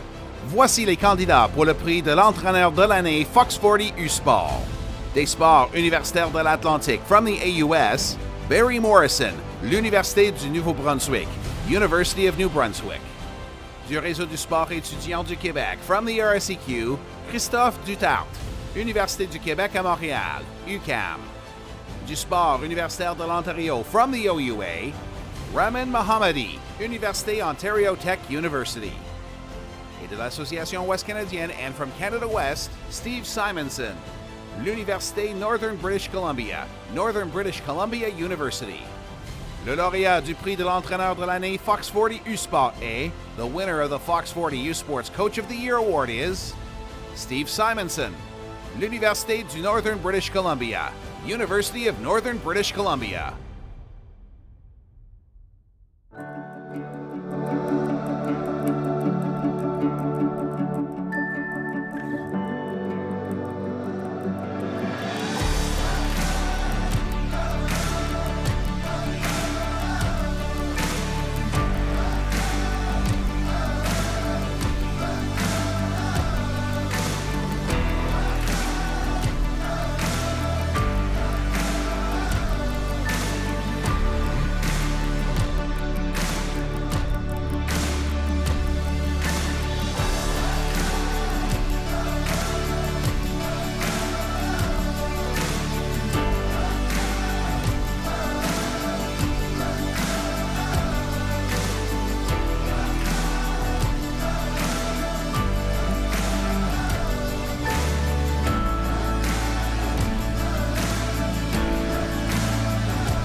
To go forward, you have to move.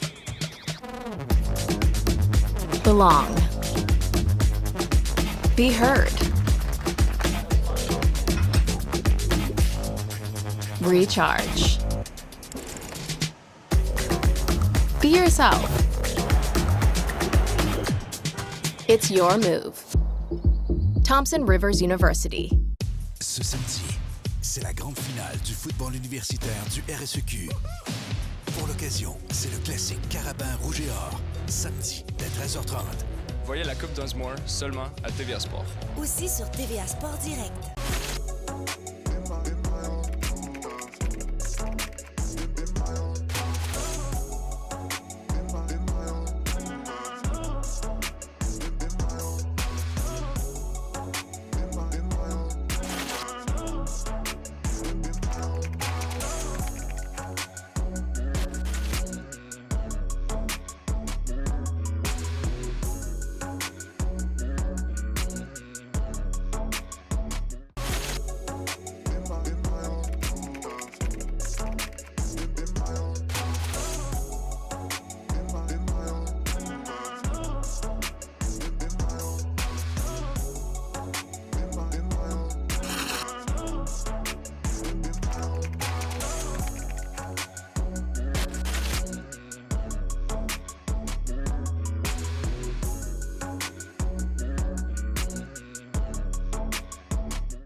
U Sports on CBC, presented by Les Championnats U Sport, une présentation de Fox 40, title partner of the U Sports Coach of the Year Awards, fier partenaire des prix des entraîneurs de l'année U Sport, Veraburn Medical Supply, exclusive sports medicine and medical supply partner of U Sports, le partenaire exclusif de U Sport en matière de médecine sportive et des fournitures médicales, Nike Team, exclusive performance apparel provider, Just Do It, fier partenaire de U Sport, faites-le.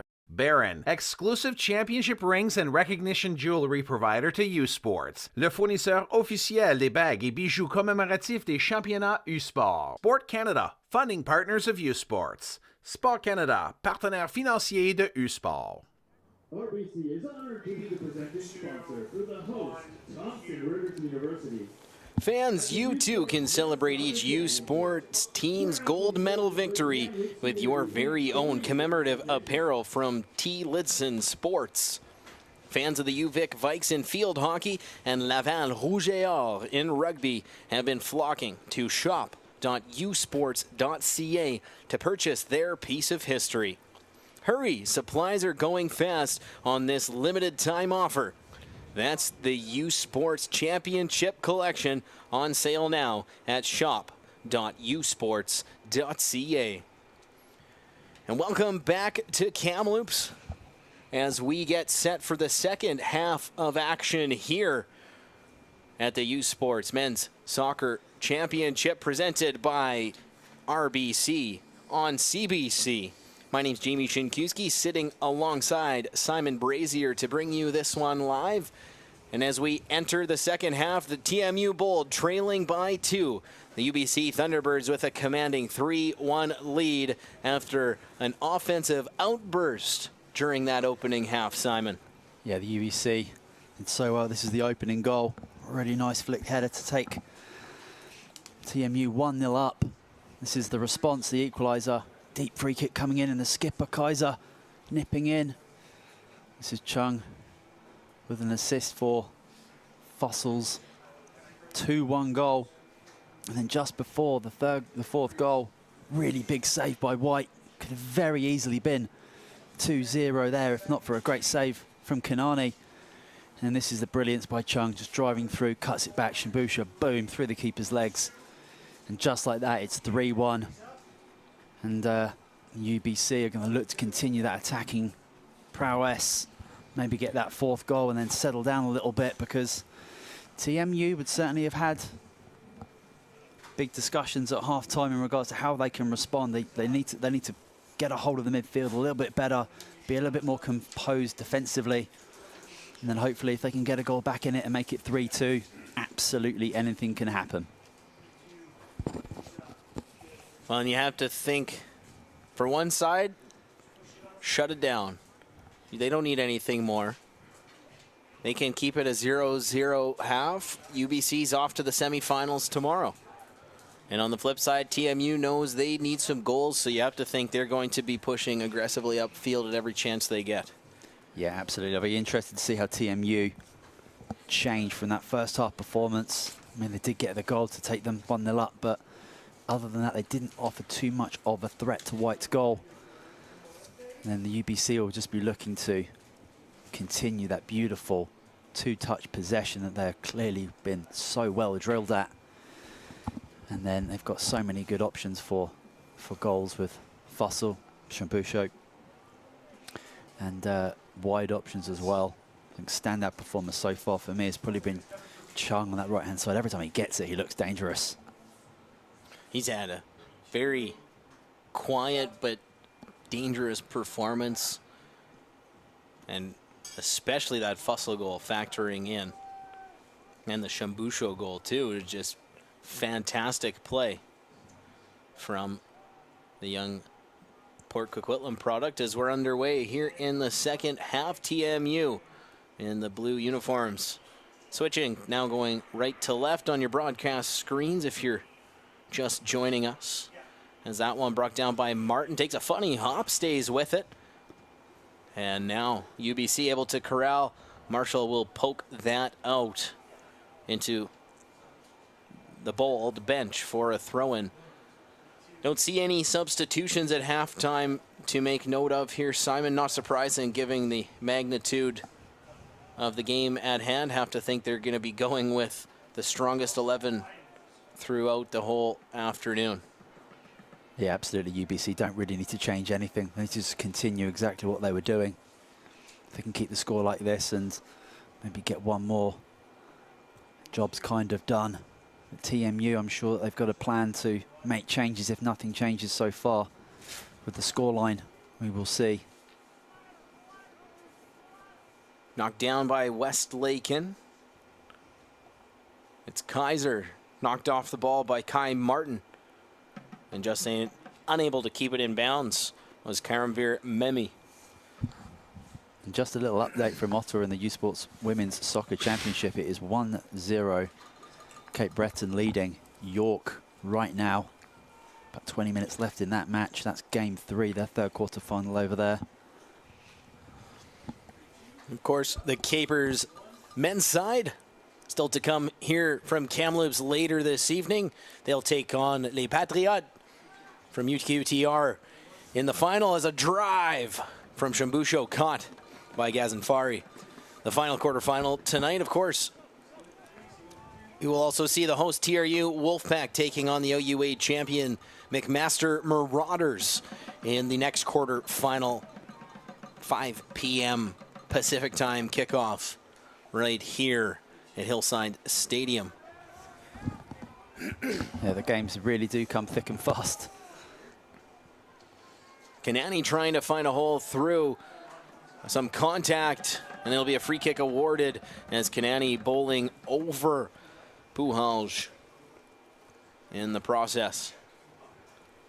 As Amir Kanani thought he had a lane through, and in fact did not. The UBC defender right on the spot. And a nifty move there from Puhalj as he'll play it for Kaiser. Short little chip for Fussell, trying to spring Shambusho, and as we have seen all afternoon, Tristan Marshall right there. Yeah, he's had a little bit of a mixed performance for me, especially in that first half. He started out so well, so strong, not giving Shambusho any chances, and then really gifted that second goal for Fussell. Disappointed with himself because he's a quality defender. Lajeunesse putting a head on it, bounces to the goal scorer, Gaffer. Taken by Kaiser. Now Fussell to Gardner for Marcus Kaiser. He'll roll it back for Puhalj. And a whistle to go, and a yellow card going to be given here to Bilal Reslan. I didn't see anything, but I'm wondering if something may have been heard out there. Potentially. I think there's been a couple of free kicks that have not gone their way in their opinions. And it doesn't take too much to get a yellow card if you're going to talk back to the referee. Certainly just trying to do their best out there. But it's a big match for these players. Tensions are high. Buhalj delivers well up the left side. Daniel Kaiser there, taking down his man. And in a ton of discomfort there is Karamvir Memi. He is screaming. Something must have happened off the ball after the free kick was given. Keeper and defenders talking with the referee there. It's the replay coming in here. It's unclear exactly what happened there.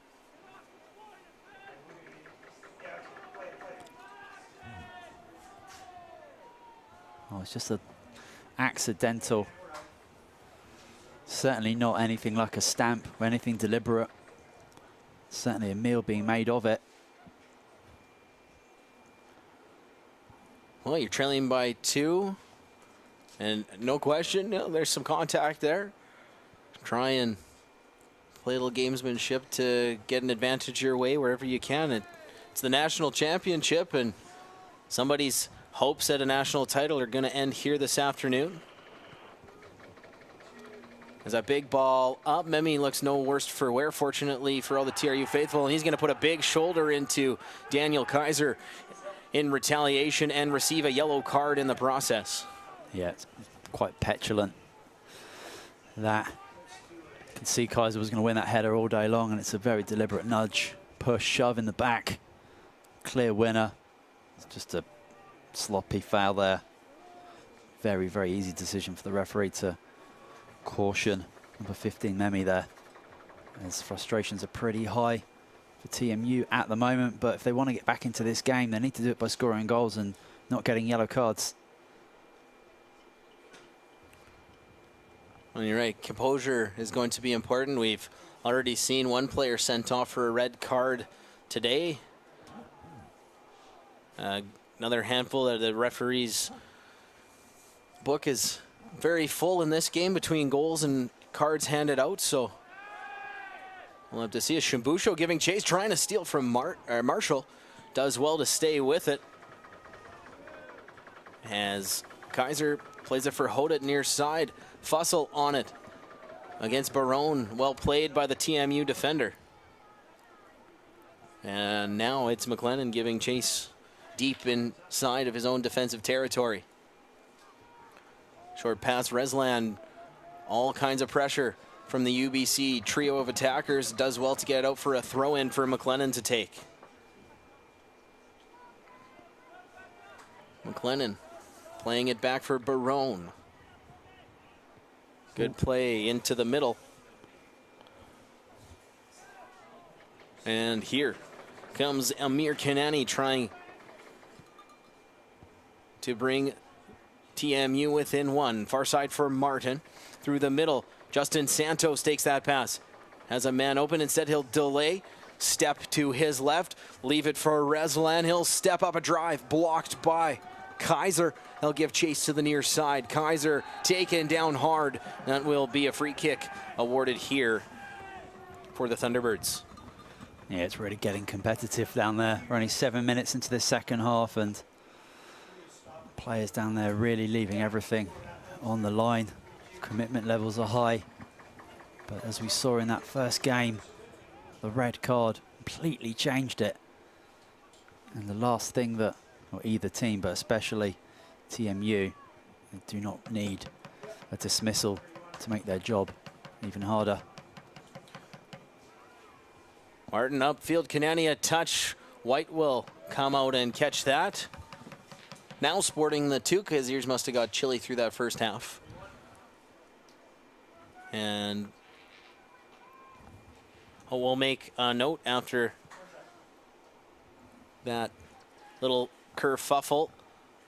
Daniel Kaiser is now sporting number 17, if you catch that on your screens from wherever you're tuning in. So number 2 now wearing number 17. Same player on the field, not a substitution, but a uniform change. As Fussell delivering a ball in. Chung there, a diving punch out from the keeper, Gazanfari.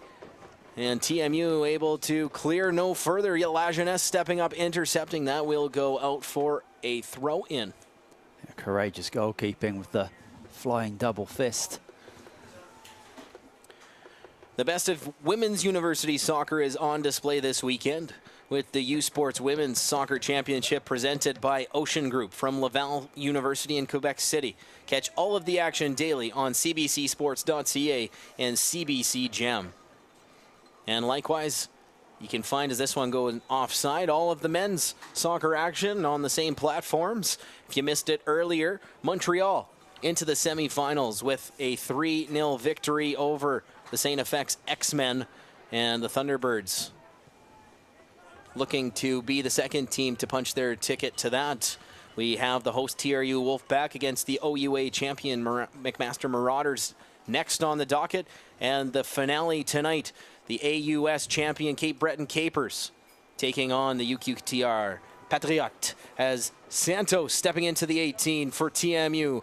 Trio of defenders on him, plays it back McLennan. He'll play a ball low to the top. It's Gaffer, the earlier goal scorer, rolling it right. Martin, a chip into the middle, headed by Herdlika. The captain, Daniel Kaiser, gets a touch on it, still bouncing around. And now brought down by Kai Martin. Rolls it for Reslan, long drive right into the midst of the keeper, Peter White. It's the first piece of really brilliant build-up from TMU. They're patient, they're direct, they work the ball across, negotiate the space to get the cross in. It's a decent ball in, just no one attacking it. They certainly need to build up just like that if they're going to get that next goal, which will just be all important, whoever gets it. TMU corralling it on the back line. West Lakin plays for Martin. It'll go up the right side, knocked away, but comes back to Martin. He plays a short pass for West Lakin, and that will go out for a UBC throw.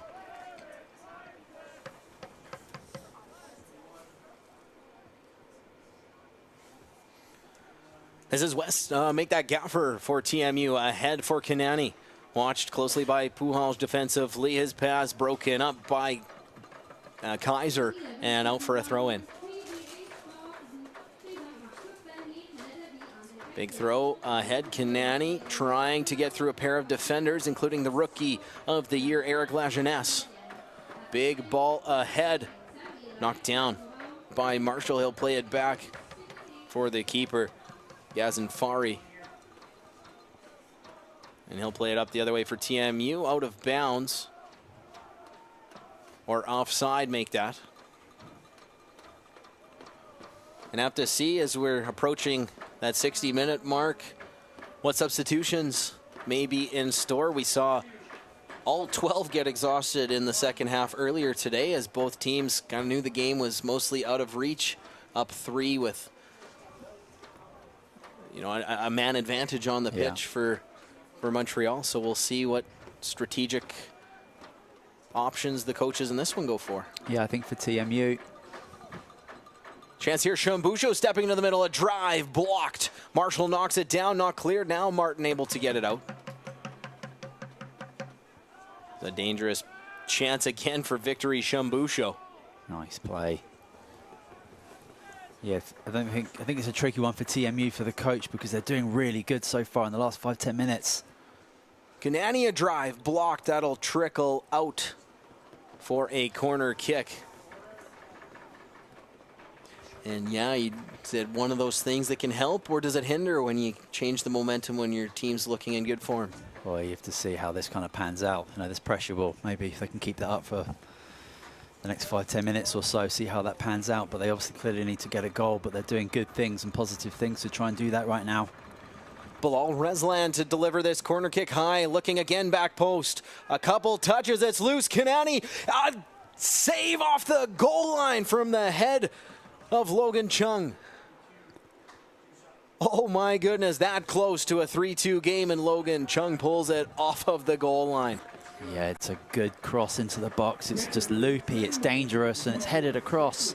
Just see the replay here. It's headed across goal. White is at 6s and 7s, looking goal-bound, and just, I think that's Chung off the line.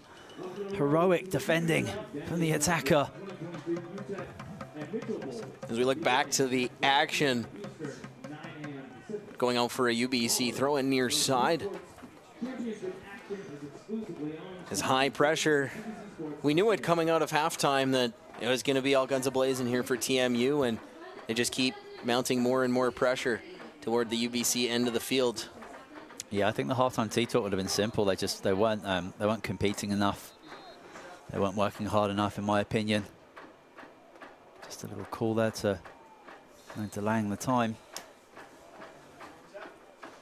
And they're working a lot better. They're moving off the ball. They're giving each other options.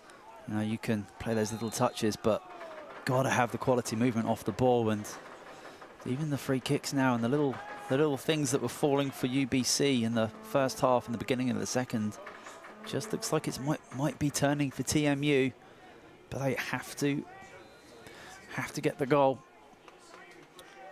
Risland to deliver, sending it in tight on the keeper. It'll sail right into his chest. He'll hang on. That one just hanging up a touch too long for anyone in a blue uniform to get a touch on and tip it past Peter White. Yeah, the delivery so far from corners and set pieces from TMU has been decent from Resland and Santos, but that one just too close to the goalkeeper. Brought down by Resland, chipping it ahead. Buhalj will play it right back to where it came from. Gaffer on it, plays it short pass to his right for Kai Martin, being watched by the UBC captain Daniel Kaiser. Back for Westlaken, has Shambusho in pursuit. Rolls it back for Marshall. His pass going to go off an opponent and out for a throw-in. I'll play it quickly ahead. Kanani is there. Delays, waits for some teammates in support. Little give and go with Gaffer. Now to Reslan. Over for McLennan, good ball in. La Jeunesse first on it. Now Reslan coming in a secondary attempt. His passing attempt knocked down by Marcus Kaiser, and now UBC able to clear.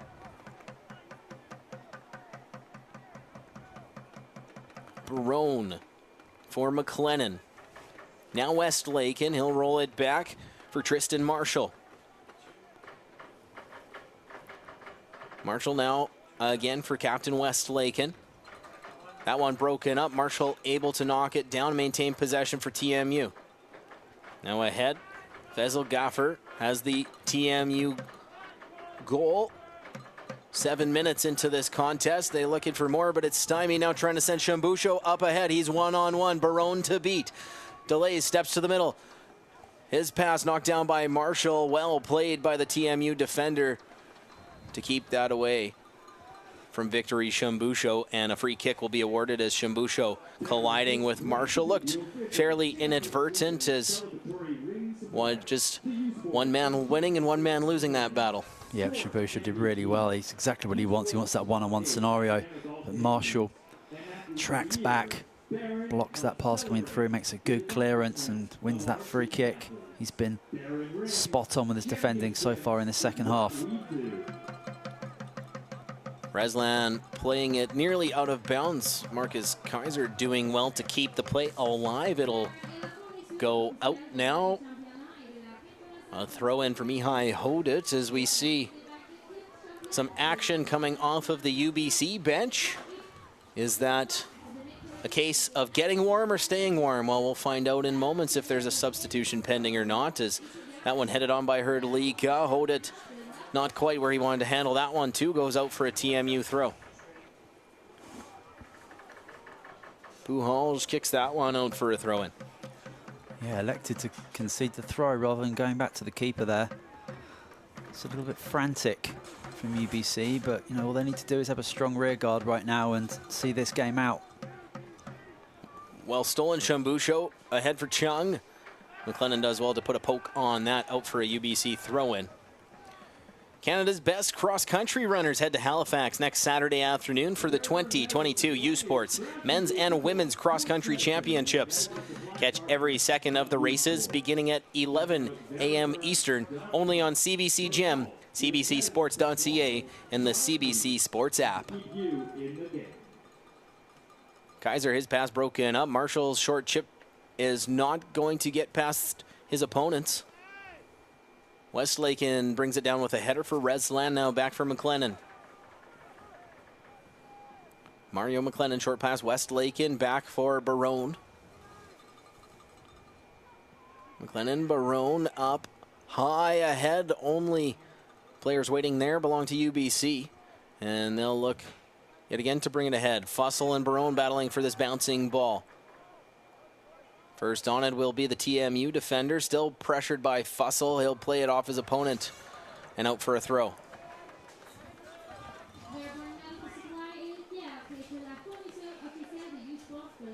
Short play back for Barone. They'll play that across now. Marshall up the right side. Martin. Short pass intercepted by Gardner. He'll take it out of that flurry of bodies. Now a pass into the middle. Chung stepping ahead. Logan Chung delays. Plays it to his right for Hodet. Mihai Hodet sends that one high and out for a goal kick. Yeah, needless to say, that's not the cross he's looking for. It's decent build-ups. Really the first opportunity UBC have had in a long time to get something into the box.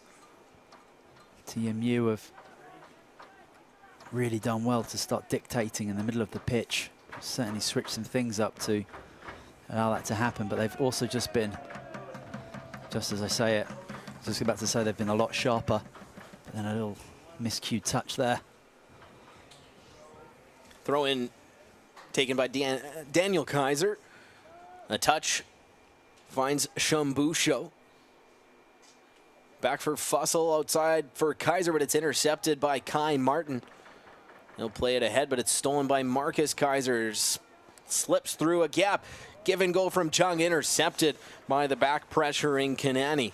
Well played, because Marcus Kaiser was away to the races if he hadn't been there. Yeah, Kanani originally losing possession, but seeing the threat, tracking all the way back, being the last defender. You can see what it means to these players to make sure that they leave everything out on the pitch and have no regrets once the whistle goes for the end of the match. But there's plenty of time in this game for a couple of twists and turns. Oh. Chance for Fussell, takes the turnover. Can't find Shambusho, but the clearing attempt goes for Mihai Hodet. Back to Herdlika, who was just taken down, asking for a yellow card. None awarded. Off that last free kick, it'll be rolled back here to Marcus Puhalj. And now it'll go out for a UBC throw. Yeah, UBC just need to start putting some passes together, using the back line a little bit. It's relieving the pressure, because they're doing a lot more running than they did in the first half defensively anyway. Bounces ahead, Victory Shambusho. He'll switch field. Kaiser bringing it ahead. Plays to Chung, stepping, drive, blocked. Bounces to the middle of the field. First on it is Thomas Gardner for the Thunderbirds. Puhalj for La Jeunesse ahead. Shambusho poked away from him by Marshall. He'll take the ball back and roll it back for his keeper, Gazanfari. Played up to the right back, Martin. Under pressure from Daniel Kaiser. He'll play it near side. McLennan with it. Mario McLennan, short pass. Gaffer plays it back to Barone on the back line. Right side now, Marshall trying to get around Shambusho, taken down. Bench wants a call, none to be given. Ahead for Logan Chung now. Chung with teammates in support. Plays it for Daniel Kaiser. Chung taken down. Now UBC wants a call and is not going to get one. Fussell shot, blocked, trickles, and scooped up by Gazanfari.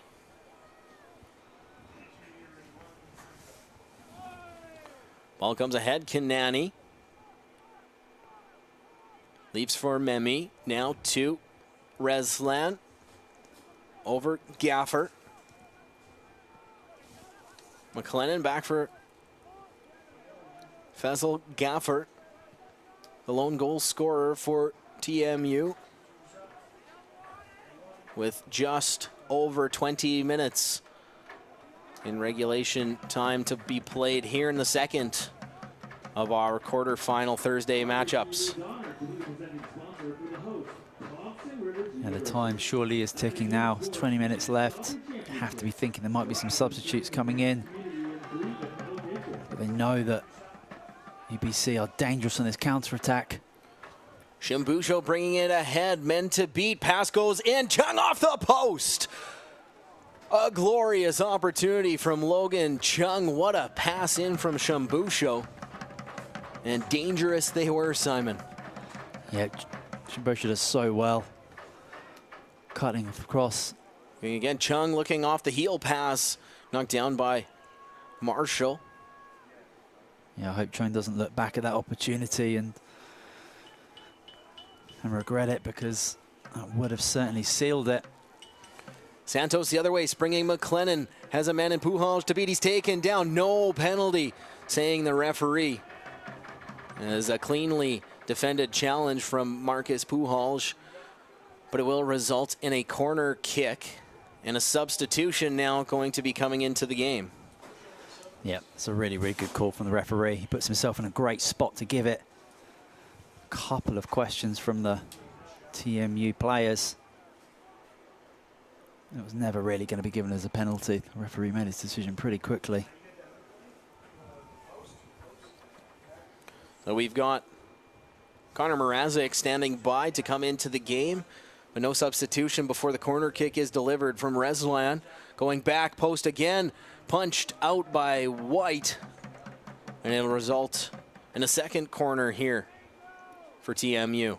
Yeah, another dangerous ball, and it's clearly something they've worked on to just dip it into that back post. This time White reads it really well. I think he's probably used to that tactic. Does well to get out of danger. Santos to deliver. Looking back post again, Pujols gets a touch defensively. Westlaken will just let it go out, and they'll try again from the near side.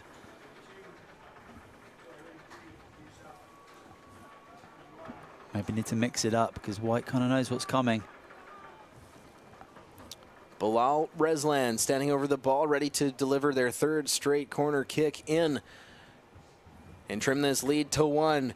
Back, far, deep. La Jeunesse wants it. A penalty.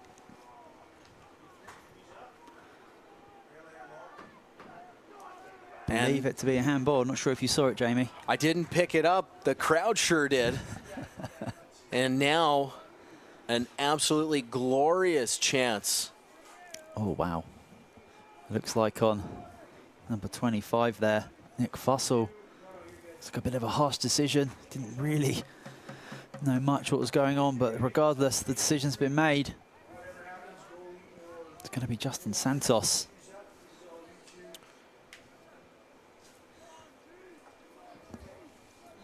The leading goal man for the Bold, standing over it, ready to deliver this penalty.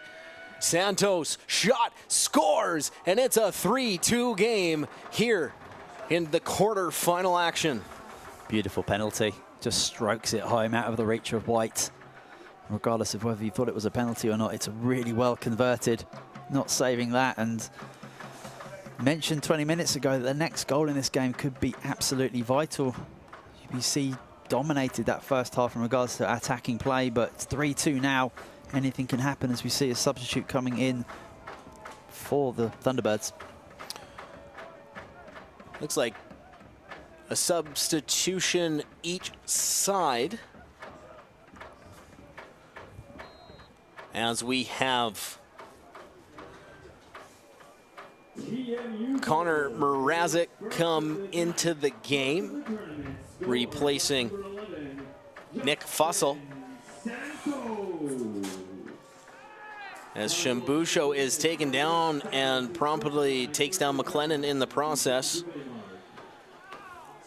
And not sure what more they want. I think they want a booking, but They got the free kick. The last thing TMU really want is to talk themselves into free kicks and yellow cards and fouls. They need to get on with it and get another goal, but it's really going their way at the moment. Shambusha goes into the book as well. A yellow to Shambusho. Zach Abdi into the game, replacing Karamvir Memi for TMU. So that one absolutely trying to get somebody back post. That 6'5" frame of Abdi could be dangerous. Be aware of the risks and keep doing the things you love. Talk to your healthcare provider about meningitis B and learn more at menbeaware.ca.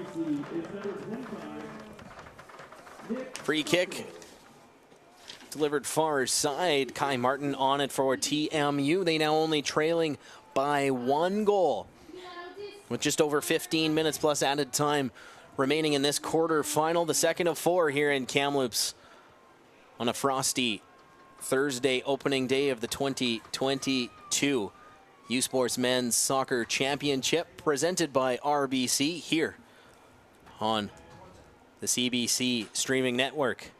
And that one brought ahead. Big frame of Abdi. Taking some contact, La Jeunesse arguing. The arguments persisting from both squads with the officiating staff as the bench irate on the UBC sideline right now. But nonetheless, the free kick going to be awarded to TMU and an opportunity here.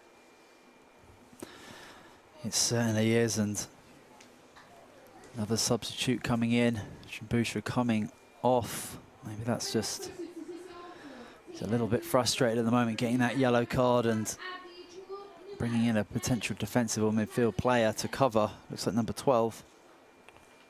Tristan Ngohi. Wait, no, they will allow the substitution to proceed. So Tristan Ngohi coming into the game as well. Also has about 4 inches. So counter height with more height. As Ngohi coming into the game now for UBC. Santos delivering the long free kick in tight. Abdi gets a header on it. A second over top of goal. Oh, so close to the equalizer for the captain, Christian Westlaken. Well, the substitutes have certainly played their part already. And it's the skipper that misses an absolute sitter. And it has to be a goal. But it's over the bar. Not sure if he takes his eye off it at the end. But Abdi does so well to negotiate the ball back across the danger zone. And you're just thinking it's 3-3, but White can just count his blessings so that it doesn't ripple in. I had a feeling that was the exact reason we saw Zach Abdi come into this game, and oh so close to the equalizer. Connor Mrazek, his chance for Ngohi broken up, going down now to UBC territory. Puhalj under pressure, playing it up. And it'll be played well up. Chung just onside, giving chase. He's got Marshall to beat. And he'll be poked out defensively out for a UBC throw-in. Yeah, I mean, it's a really wonderful game so far. And TMU have done brilliantly to get back into the game, deservedly so. And they wouldn't, if they did get that equalizer a couple of minutes ago, they'd be worthy of it. And Ngohi just running out of real estate, and it will be a goal kick here for Ali Ghazenfari. Likes to play the short pass for Westlaken. Nice little hesitation to fool Ngohi. He'll play it to his right for Marshall. He'll play it back for the keeper, Ghazenfari. Rolls it for Barone, left side. McLennan looking for the chip and chase. Going to be stymied there by the T-Birds defensively. Now Marcus Kaiser chipping it ahead for Mrazek. Under pressure from a pair of defenders, that'll be poked out for a UBC throw. And a ton of disagreement coming from Brandon Barone will earn him a yellow card. Yeah, it's absolutely needless. I mean, you're getting back into the game, you're creating opportunities, and it doesn't really matter if you think the decision's for yours. Got to be respecting the officials, especially when you're so close to them. So credit to the referee there. Hoed it, playing it in, and Gohi first on it. Watched closely by Reslan. He'll let it go out for a goal kick. The road to the Canada Life Vanier Cup continues next Saturday as the RSEQ Dunsmore Cup champions travel to Ontario to face the OUA Yates Cup victors in the 2022 Mitchell Bowl. Catch all of the action on CBC Gem and CBCSports.ca beginning at 3 p.m. Eastern, noon Pacific. The road to the Canada Life Vanier Cup, only on CBC Sports. TMU taking. Reslan takes the feed from Martin, gives it right back.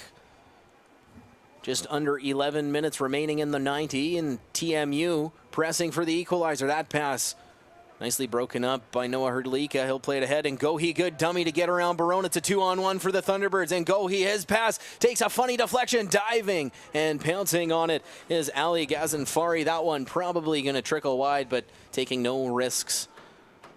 Great little dummy to just leave the ball. I thought he was just going to drive towards goal and take the shot on himself. Deserved to do it. That's clearly going to be the tactic now from UBC, is to try and get those two strikers holding the ball up and playing. Abdi heads it for Reslan, trying to break through, comes back, Abdi a drive, high and out for a goal kick. And Zach Abdi proving to be dangerous since coming into this game. Yep, causing problems, clearly a target.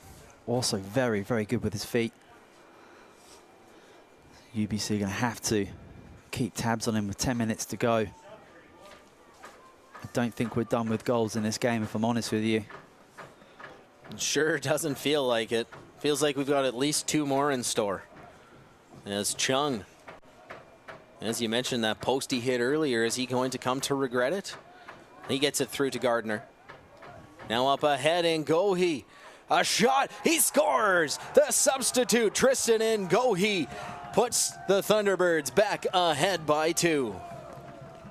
Beautiful finish. Power, strength. Looking for an offside call, but it was never going to come.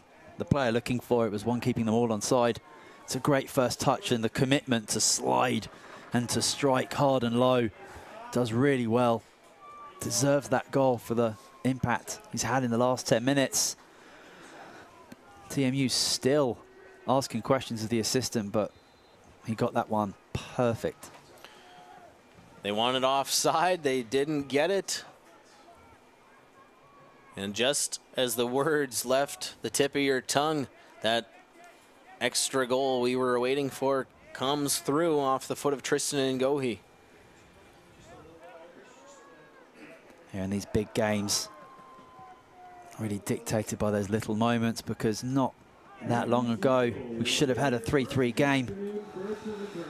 I think it was it number 5, West Laken, had that header from 3 yards out that somehow put over the bar. And then just like that, it's 4-2. It's a different game again, but there's still plenty of time for goals. Well, TMU is going to need a pair. And Reslan, his play intercepted, but he gets it back. Well stolen again by Daniel Kaiser. 3-on-3 as they work their way upfield. Kaiser to his left, Ngohi. Shot, save, rebound. Chung can't get there first. Marshall does well defensively and runs out of room. The assistant referee has a flag up for a corner kick, and yes, indeed, they will blow it down and award the corner to UBC here. Just over 7 minutes plus added time remaining. Looks like we have another substitution coming in as well for the Thunderbirds. Yeah, Danny Kaiser does well. Just thought they were going to wrap the game up there. It was a 3-on-2. Good defending in the end, leading to a corner. The 5th would absolutely do it. Oh, the substitution getting ready, and they will pause to allow that to come through. Logan Chung going to be coming out. And it's Sebastian Jakowski coming in now for the Thunderbirds. So countering Abdi's height with a big height increase of their own. As the corner comes in from Gardner, well played by Gazanfari to keep it out. It's a great grab, looking immediately for Santos to spring an attack. Kanani to deliver the throw in. Roll it back. Barone misplays that one. Mrazek first on it. His pass behind Kaiser. He's going to have to hustle to keep it in bounds. Well played by the UBC captain. Yeah, very good. Very good recovery. Another good interception by Gardner this time as he's trying to spring and go. He can't get around Marshall. As Marshall continuing to be a thorn in the side of whichever attacker is in proximity to him. Was mostly Shambusho, now Ngohi. As TMU looking to push upfield. They need 2 in the course of about 6 minutes plus. They'll play that ahead. La Jeunesse knocks it down defensively. He'll send it well ahead. Jakowski giving a lot of chase. Fresh legs for him. He's going to give pressure all the way back for Gazenfari, who will take that back after a weird roller from McLennan. Up ahead, Kanani. Spinning, trying to get around Thomas Gardner for Marshall. Now Reslan. Chips it up the right side. Martin is there awaiting the ball. Westlaken now takes it, puts it upfield. Gaffer trying to chip it around his man. Abdi giving chase, but it'll be broken up by Daniel Kaiser.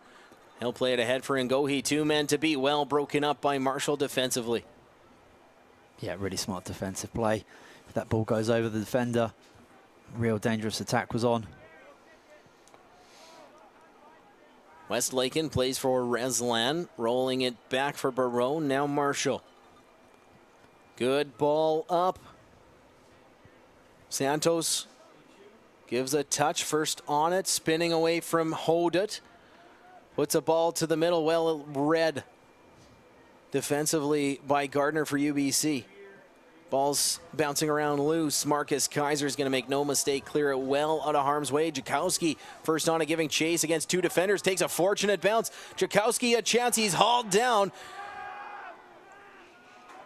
No, it's a clean tackle for me. You see the striker just getting back up to his feet, not even looking at the referee, asking a question. Good honest play. But it's really opening up now. Players getting tired.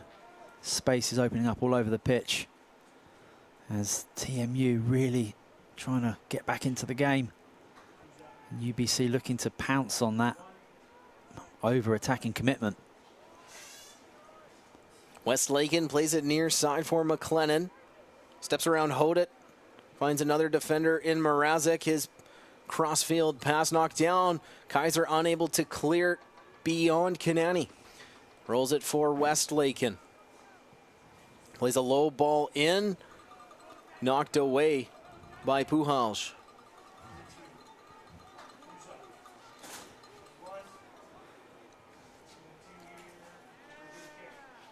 Barone rolling it back to his keeper. Gazenfari will play the slow roller. Barone up the middle. Zach Abdi on it. Knocked away by Puhalj. Out for a throw-in. Quickly taken by Santos. Now it's Reslan trying to spin away. Just wanted to mention in the Women's Championship in Ottawa that that third quarter-final finished York 0, Cape Breton 1. They'll be going through to the semi-finals tomorrow. Congratulations to the Cape Breton women. So 3 semi-finalists decided on the women's side. Just moments away from our second being decided here in the men's championship as Santos delivering a big ball in, headed defensively by Jakowski. Kept alive. Jakowski clears again. Well played by the recent substitution out. And McLennan rolls it back to his keeper. CBC TV is your home for the 2022 Canada Life Vanier Cup from London, Ontario. Catch the best in university football action Sunday, November 26th at 1 p.m. Eastern on CBC TV, CBC Gem, and CBCSports.ca as Abdi puts it right on target. Well saved by White. That's a good ball into the box, looking for the big man at the back post. But the defending is good enough not to give him a clear header. as they keep targeting the big man, 6'5" in tight. But UBC continuing to lead by 2 as about a minute and a half plus added time still remaining here for TMU's hopes on their championship bid. Mrazek can't get around Martin. He gives it right back. A chance. Connor Mrazek stepping into the 18. Mrazek, his pass knocked away by Marshall. Yeah, Marshall put himself in a good position there. That was the only real ball on for the attacker. Just put himself in that position to block it and had the composure to find a pass as well. Kinani, finding nothing but white uniforms around, will send it out, and it'll be a goal kick here for Peter White.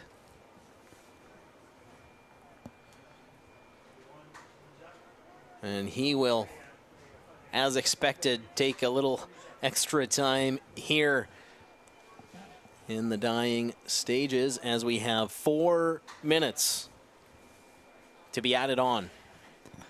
Just like we saw in the first quarterfinal, 4 minutes to be added to the second as well. Who's going to join les Carabins de Montréal in the semifinal tomorrow? UBC seems well poised to be that team at the moment. Absolutely, and I'm not going to even attempt that beautiful pronunciation you just put out there. Quite wonderful. I've seen some crazy things happen in 4 minutes of football before, but it's a real tall order. UBC look to just shut this one down, and it's not been easy for them this second half. TMU have come out a completely different team. They've been hungrier, they've been courageous. They got that first goal, and if not, they could really so close to getting that 3-3 equaliser. But UBC have defended well, nicked that goal. There's been some key substitutes have come in, and yet they look like they're booking their place into tomorrow's semi-final. La Jeunesse clearing it out for a TMU throw. Santos heads over to take it. Martin playing it in. Santos, ball going in tight. Not enough of a touch on it for TMU. Gaffer giving chase, plays it for Westlaken. He'll play it back for McLennan. Short pass in. Fessel Gaffer steps to his right. Looking back, post 2 high. Up over Abdi and Kinani burying in back post. Oh, it's a really nice little triangle there. It's McLennan, Westlaken and Gaffer. Just gets the ball all wrong in the end. Just way too much power on it. That was a really nice build-up. But likely the final chance for them to get back into it. Ball coming ahead, out to get it is White. He again had the pair of bold attackers barreling down on him, looking to put one home and keep their national championship hopes alive. As that one will be a free kick awarded to TMU. Gazan Fari comes well out of goal to put this one ahead for his teammates. Almost everyone going to be pushed upfield now. Everything but the kitchen sink in tight. Big ball coming forward. Headed in. Hodet clears. Ngohi first on it. Tristan Ngohi, long ball. Sees Gazan Fari's not quite there. He'll retreat and recover in time. An outrageous effort to close the game off with something fantastic. Ball's up, a long shot. It goes in, but it had already been blown down. It's an absolute worldy finish. The first touch was beautiful. The stroke was good, but it's a very, very clear foul and getting booked for dissent for talking back to the referee. Talking back, firing after the whistle. Just a little bit of a display of frustration coming from Tristan Marshall there.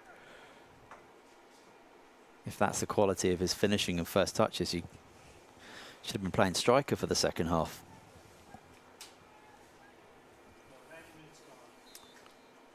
Peter White sends this one upfield again, ticking some more precious seconds off the clock for this Thunderbirds team, hoping to hang on and punch their ticket to tomorrow's semifinal action.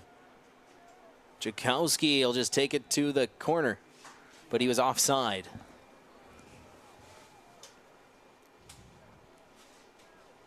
And so time of the essence now for Gazanfari and company. As he'll play the short pass for Marshall. Now he'll send it long upfield. Abdi giving chase on La Jeunesse. He'll just send it well off into the campus. Somebody getting a nice souvenir coming home from afternoon classes with that one. Santos with it, rolls it for Martin. And there it is. The UBC Thunderbirds have defeated the TMU Bold 4-2, the final score. And they join Montreal in the 2022 semifinals tomorrow. 2 games still to come. But in this one, a lot of goals early and often.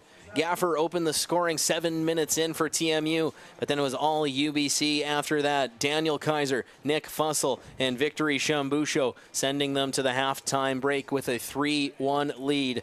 That was the PK conversion from Justin Santos in the second half, bringing them within 1. But it's Tristan Ngohi coming into the game off the bench who cements it with a beautiful finish and sending these Thunderbirds into tomorrow's semifinal.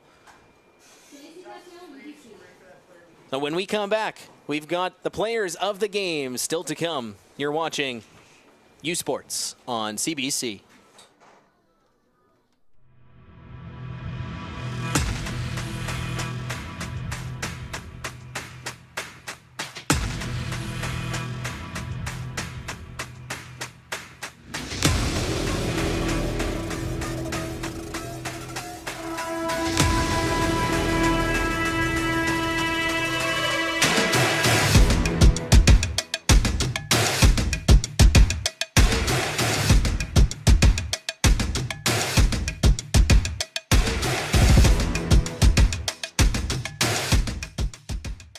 Hey U Sports fans, check out shop.usports.ca for this week's promotional item from the Nike Team Collection. Visitez le shop.usport.ca pour en profiter de la promotion de la semaine de la collection Nike Team.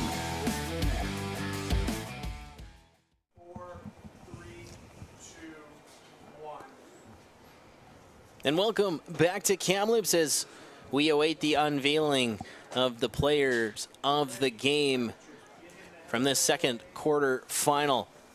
And what a game it was, as UBC, for the second time in 5 years, is heading to a semifinal at the National Championship in Kamloops. As we're 2 for 2 on having repeat semifinalists from the 2017 version of the championship. As we see the presentation there to Daniel Kaiser, a game so hardly contested from him that he had to switch uniforms halfway through. Yeah, well, his important goal was the equalizer, and he had a quite dominant performance defensively and attacking, constantly being an attacking threat. So bravo to him. Very well performed. Looking forward to him playing in the semi-finals tomorrow. And we're seeing Mario McLennan come over to accept the Player of the Game award for the TMU Bold, and a heavy performance from that left back position for him as well. Yeah, a couple of left-sided players getting the MVPs for their teams. And they did very well. I thought the second half from TMU was quite brilliant. They came out very, very hungry to do their best to get back into the game. UBC were just a little bit better in regards to seeing this one out. Some really good substitutes came in, and yeah, as you say, that fourth goal was absolutely killer. Well, congratulations to Daniel Kaiser and Mario McLennan, today's Nike Team Players of the Game. So don't miss out. Still 2 games to come here from Kamloops in today's quarterfinal action. The TRU Wolfpack taking on the McMaster Marauders in the next contest. Again, the final from this one, UBC off to the semifinals with a 4-2 victory over TMU. On behalf of Simon Brazier and our entire U Sports on CBC crew, my name's Jamie Shinkuski. Thank you so much for joining us today, and we'll see you again soon from Kamloops.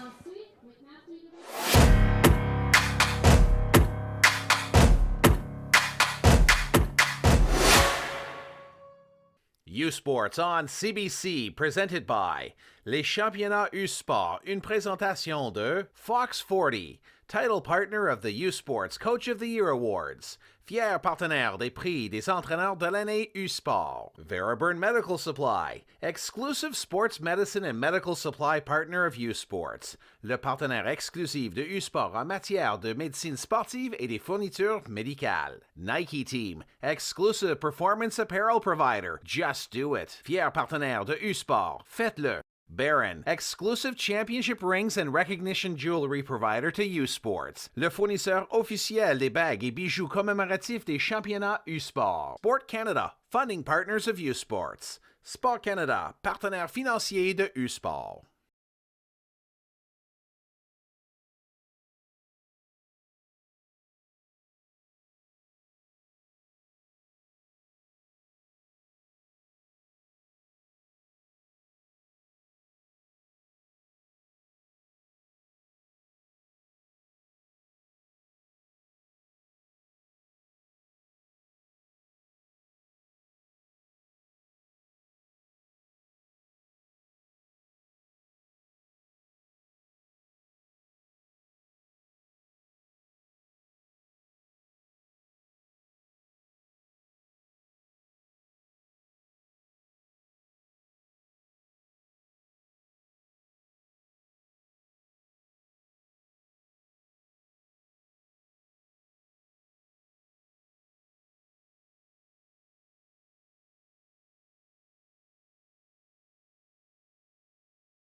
is that moment again, the one you dream of every night.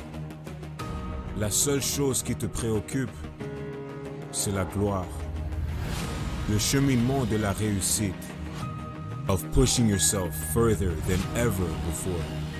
But the true glory is in the shadows. Les sacrifices que tu fais, quand toutes les chances sont contre toi, when you can't push one more second, chase the glory. Visez haut.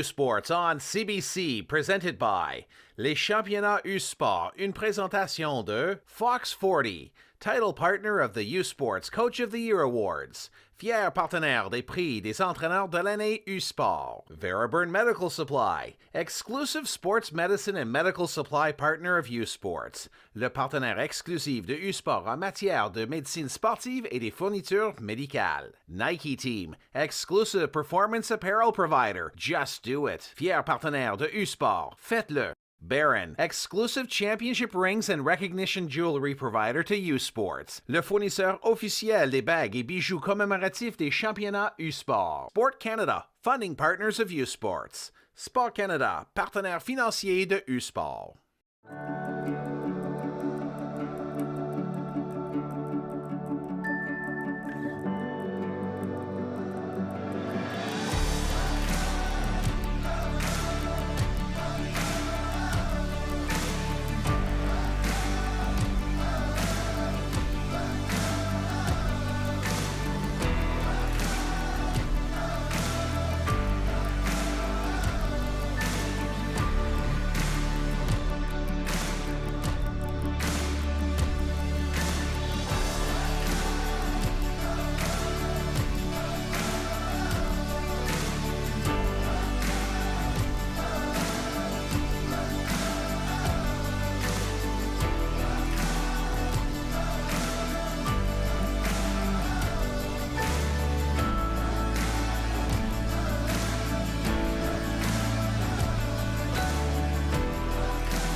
This U-Sports Championship on CBC is presented by Sport Canada, funding partners of U-Sports. Ce reportage est une présentation de Sport Canada, partenaire financier de U-Sport. 5, 4. Number 5, Elijah Dos Santos.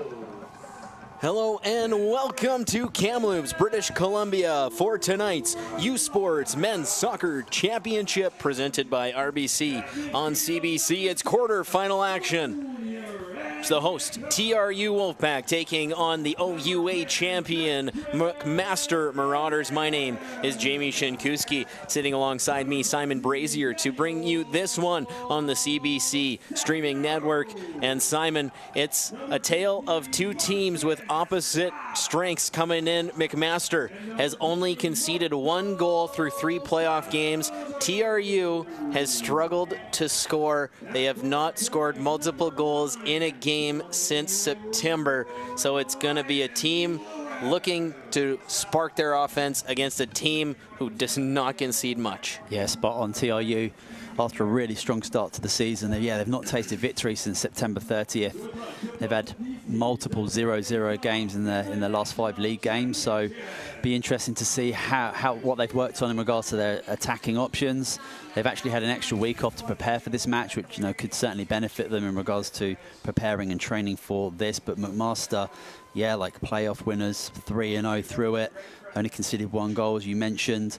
They've got a really decent defensive record all season, and they've got goals coming in from all over the place. Shirazi with 3 goals in those playoff matches. Miles Green 2 in the semi-finals, and also the top goal scorer for them as well. So it's going to be very interesting to see who's going to be able to crack through the defense. As we wrap up the coin toss and get ready for quarterfinal action, the UBC Thunderbirds and les Carabins de Montréal already through to tomorrow's first semi-final matchup. 2 berths still up for grabs as we take a look at John Antelob's side, who will be starting left to right on your broadcast screens at home. The black with orange and white uniforms this evening. And as we've seen here in Kamloops all season, Jackson Gardner getting the nod in goal. Number 2, Jan Paretas. Number 4, Josh Banton. Number 6, Elijah Dos Santos. And number 8, Mikkel Rosenlund going to line up along the back line for TRU. Number 6, Akwasi Agyekum. Number 10, Patrick Isaac. Number 14, Daniel Sagno. Number 21, Marcus Favreau. Number 15, Marcus Scott. Through the midfield, and the striker, number 9, Ryan Lewis. And have to anticipate somebody will be pushing forward for them as they look to become the St. John Sea Dogs of Canadian men's university soccer. That St. John squad, like these guys, bounced in the first round of playoffs, but get their berth as host and go on to win the National Junior Hockey Championship last spring. TRU certainly going to be looking to emulate that. Yeah, well, TRU, they've got a beautiful crowd that's come in numbers on a very chilly evening. So bravo to them for coming out supporting their team. They're going to use that home advantage, that home attendance, I'm sure, to their benefit to get really pumped up for this big match. And we've had 2 amazing games so far already today, and I'm expecting this one to also keep us warm and toasty. Rookie coach Chris Marcoux' squad going with the rookie keeper Ethan Chugai, sporting the 23 kit. Number 3, Ahmed Mansour. Number 4, Sam Richardson. Number 5, Gianluca Spadafora. Number 10, Amir Shirazi. Number 12, Jordan Baker. Number 14, Miles Green. Number 15, Sachin Sargent. Number 16, Justin Wood. Number 18, Dante Morissette. And for you Marauders faithful who have followed this team all season, take note that Sean Ross wearing number 24 in those beautiful white and burgundy uniforms going right to left as we're sitting at -8 in Kamloops here at kickoff and the game underway. A spot in the semifinals on the line as this one rolls back to Josh Banton, the right back for the Wolfpack. Agyekum plays it back for Banton. Sagno, Dos Santos over for Paretas. Back for Banton, he'll be pressured by Sargent. As Shirazi moves forward, making Dos Santos play that up. It'll go out on the near side for a Marauders throw-in to be taken by Dante Morissette. Banton playing it right back to where it came from. Richardson will corral on the back line, and they'll say just roll it back for Chugai, the keeper. Playing it ahead, Sargent knocks that one down for Ross. Some contact made as Ryan Lewis can't keep it in bounds. It was Scott and Morissette getting tangled along the near boundary, but it will go out as a throw-in to be taken by the Marauders' Morissette.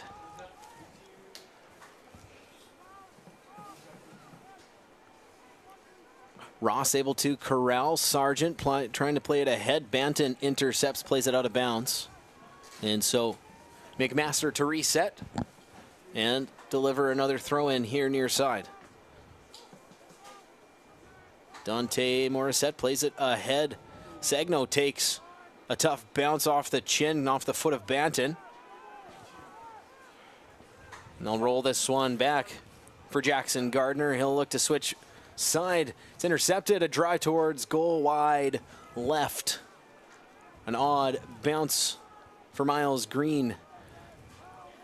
It'll go out near side for a throw.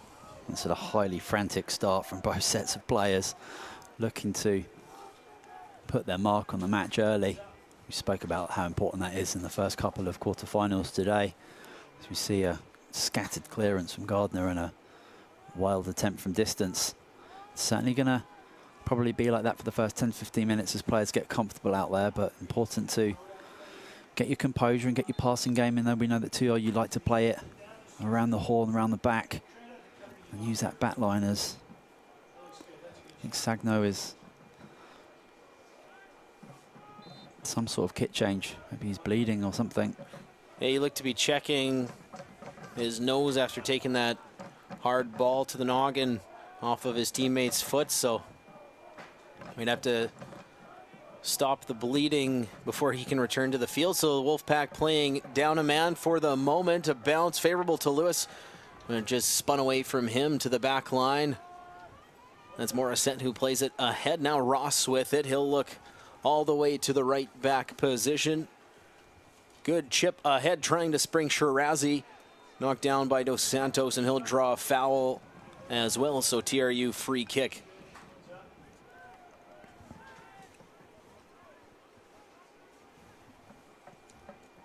Rolled over for Jan Paredes.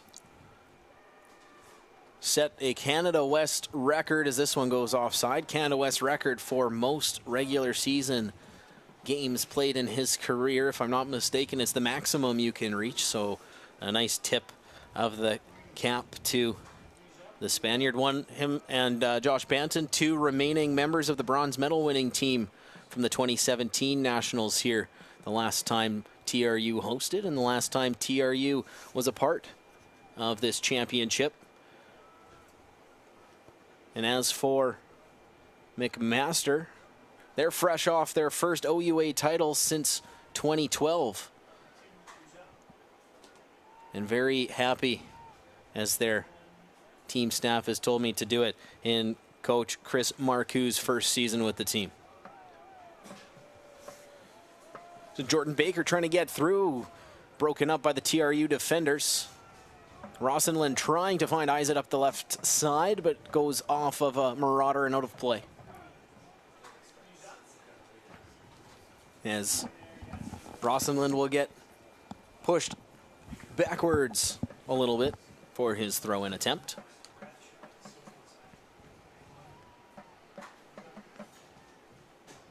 Good ball in, finds Isaac. Trio of defenders splits through them, but that's broken up. Well played off the back line by Mansour. As Sagno being watched by Sachin Sargent. That'll go off the Linden, Ontario product and out for a TRU throw-in. And not really much to talk about in regards to goal scoring opportunities. Both sets of teams still looking to set some sort of rhythm, some sort of pattern in the game, and both teams setting up with a lot of central midfielders, especially McMaster in there. You can see that line, 24, 5, 12, not allowing any open space, any real freedom to play through that middle. Well played off the head by Morissette. Up for Sargent through the legs of Banton. He backtracks well, gets some support from Marco Fabro. That'll go off of McMaster's Sean Rawson out for a TRU throw. 6.5 gone. Still looking for our first scoring chance in this one, coming off of a quarterfinal that was filled with nothing but offense. A 4-2 victory for the UBC Thunderbirds over the TMU Bold. And TMU, the team that this Marauders squad upended 1-0 in the OUA final. The 79th minute tally by Amir Shirazi, the difference maker, allowing them to win the championship, secure their berth, coming to Kamloops as Ross steals from Sagno. Sargent taken down by Agyekum. Somebody wanted a call, they're not going to get it. That's a brilliantly well-timed tackle. Kind of came from nowhere to pick his pocket. Baker stolen by Favreau for TRU. He looks to come upfield. Favreau has Rosenlund with him. Short pass left. Now trying to spring Isaac, working on Ahmed Mansour. Nice move, trying to get around Mansour. And well defended by the man from Waterdown, Ontario, as they do battle along the far sideline. In support comes Jordan Baker, but there will be awarded TRU ball. Yeah, that looks like the first opportunity to set the set piece up, get the bigger defenders up there. You see this replay, it's such a beautifully timed tackle, just knows exactly what he's doing. And there's zero complaints from any McMaster player. Brilliant defensive midfield work. It's going to be very necessary with a bundled midfield. There'll be Isaac to deliver this one in. Lots of black uniforms right in tight. Ball coming short off of a defensive head and out for a TRU corner kick. Yeah, I'm not sure who got that flick initially, but it was heading goalwards. A vital block from the McMaster defense, as that was just traveling at an awkward angle with pace. It sets up another good chance for Isaac to drop one in there. There's a whole host of players in front of the goalkeeper, looking for that flick maybe at the near post. It's Isaac standing over the ball, set to deliver the first corner kick of this evening. Contest comes short, knocked down by Justin Wood, comes out. A long chance going to sail wide for Daniel Sagno.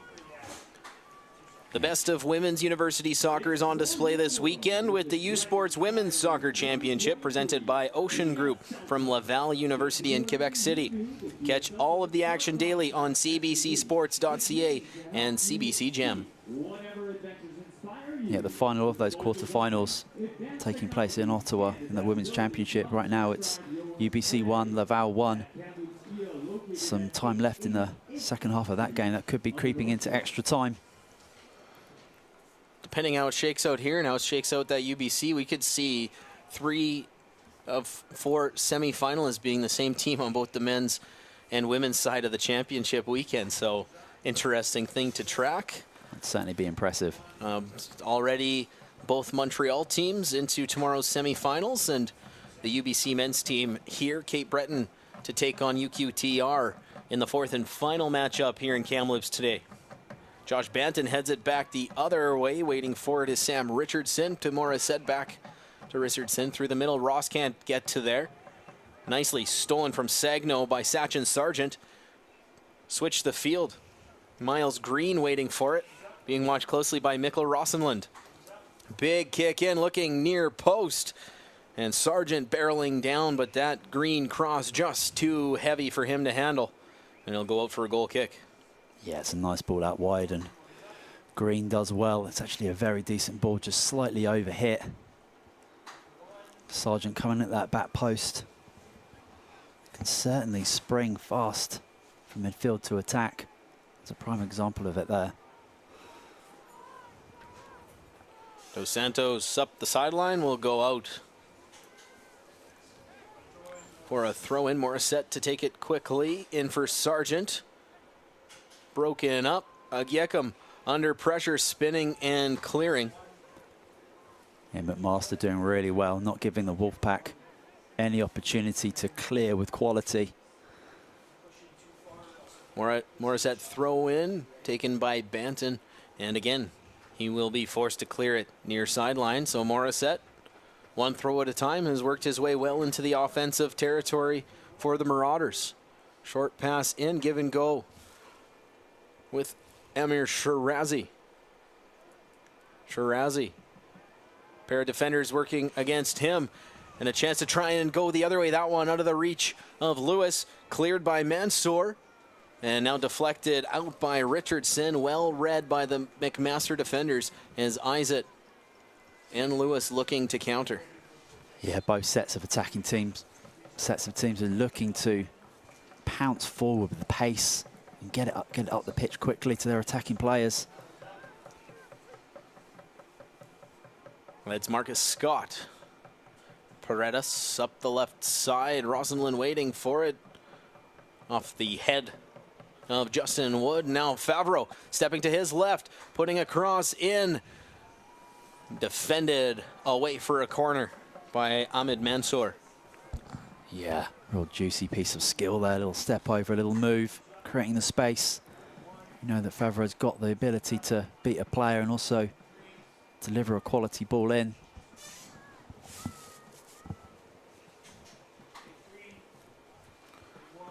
Marco Favreau standing over it now. Ball comes in near side. Miles Green gets a head on it. Cleared but not away from danger, as Sagno will just play it all the way back out to have to corral it as the keeper Gardner. He'll send it well high into the night sky. Going to take a bounce, and Chugai patiently waiting for it there as he had Favreau barreling down on him.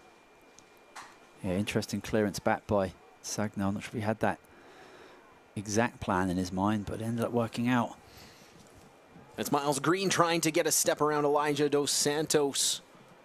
He'll go out for a corner as another fantastic play from the rookie defender for TRU.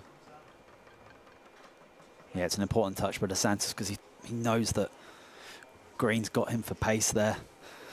And it's just that important touch to get away, even though you conceded in the corner from quite far back. It was quite an important touch.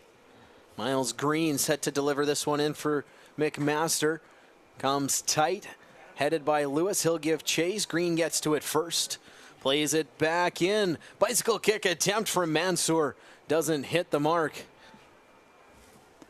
Ross steals. And it'll go out off of a defender for a throw-in. And Sean Ross will just leave it there for Morissette. Take it right back from his teammate. Chips it to the corner. Nobody in motion that way, so it'll go out for a TRU goal kick. Yeah, just talking about trying to get comfortable in the game. Sagno's had plenty of touches already in the opening 15 minutes, but they've all been kind of poor so far. He needs to get the ball and just complete a good first touch, a complete pass to get a lot more comfortable, because we know he's quick, he's fast. Sagno takes this one from Ryan Lewis, plays it to the middle, misses. Gyekum taken by Shirazi, looking up the right side. Nose Green's there with speed. Broken up by Paredes as Rosalind tries to split a pair of defenders. Well defended by Jordan Baker, and draws the free kick for the Marauders in the process. Mansour plays it up for Green. Delays. Plays it to the middle. Spadafora plays it near side. Morissette first on it. Gyekum steals up for Lewis. Trying to chip and give chase himself, but puts too heavy of a touch on it, but does manage to put it off a defender, so they maintain possession with the throw-in. Josh Banton moving ahead. You were alluding to might be your favorite matchup of the day, as the strong British contingent on both sides. Simon, as a recently arrived Canadian yourself. Absolutely. There's a nice steal from Mikkel Rosenlund, trying to come away with it. Gets around a defender. Only one more to beat. Ahead for Ryan Lewis. Lewis working on Richardson. Delays, steps back, slips, but recovers, stays with it. Plays it back out. Favreau now tries to go around one man. Has another to beat. Nice sliding defensive play from Gianluca Spadafora. And that'll go out for a TRU corner. Yeah, TRU having some good success on that left-hand side. I think it's maybe the third or fourth corner over there. So maybe an area that they see that they're going to obtain some opportunity to break through. But so far, McMaster doing a good job at defending well. Short corner played in. Favreau, top of the 18. Nice move to get around his first defender. Puts it netward. It's blocked and now cleared by the Marauders. Well done by Saction Sargent. Long ball from Sagno, going to miss the target. That'll go out for a goal kick. Canada's best cross-country runners head to Halifax next Saturday afternoon for the 2022 U Sports Men's and Women's Cross-Country Championships. Catch every second of the races beginning at 11 a.m. Eastern, only on CBC Gem, cbcsports.ca, and the CBC Sports app. Chugai sends this one ahead. Ball's loose. Favreau able to corral it for TRU. And that one sent skyward by Mansour.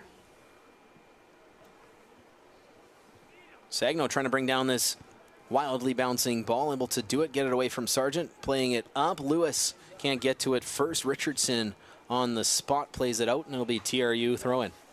Yeah, it's a big scrap for space at the moment. Difficult for both sets of players to try and get their foot down, put some passes together, build, create. It's not easy right now. Hopefully as the game settles and creeps into the later stages of the first half, we'll be able to see a bit more possession, a bit more passing.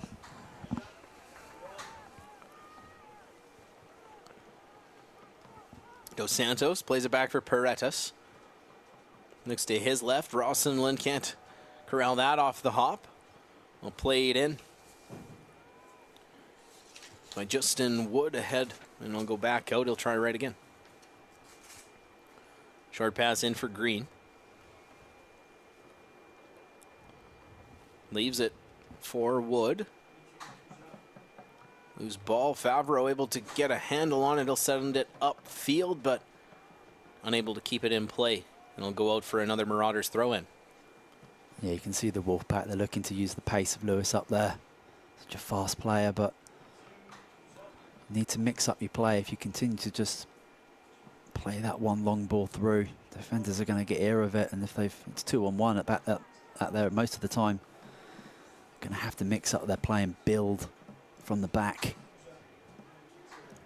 Chugai, the keeper, rolls it near side to the left back. Morris set into the middle is Spadafora. Out to the right back, Justin Wood. Chips it, trying to spring Baker. Well broken up by the TRU defenders. Now a chance the other way. Short pass outside for Rossenlund. Has three players heading netward. Puts one in. Chugai bounces, but he corrals it because he had Nick Lewis barreling to the post. And eyes it standing there, waiting to put one home. Had it squeak through. So well corralled by Chugai. Yeah, good attentive goalkeeping from Chugai there. On his toes, aware. Anticipates that danger. Good counter-attack from the Wolfpack. Jordan Baker brings this one down out for Justin Wood. Now Spadafora. Back to Mansour. Ahmed Mansour, big ball up, Green up the right side. It's their favorite target. He plays it into the middle, has a man going. Banton knocks it down, cleared by Dos Santos. What a heads-up play by the man from London. Now a chance the other way, trying to spring Lewis. Tangles up with Morissette, and that will draw the attention of the referee. Yeah, I just thought Lewis was going to do him for pace, but Morissette did brilliantly to get in front and force that foul just a second ago up the other end. Good interception and clearance from Banton as absolutely sensational first touch and through ball to Wood up that far right-hand side. So we'll see, this is a great ball over the top. You just think Lewis has got it, but just gets the shoulder and gets ahead of him. It's really, really clever defending. Ball's loose through the air, going to bounce to Dos Santos on the back line. That clearance attempt knocked down by Spadafora. Little back and forth through the air action as will get knocked down here for Richardson.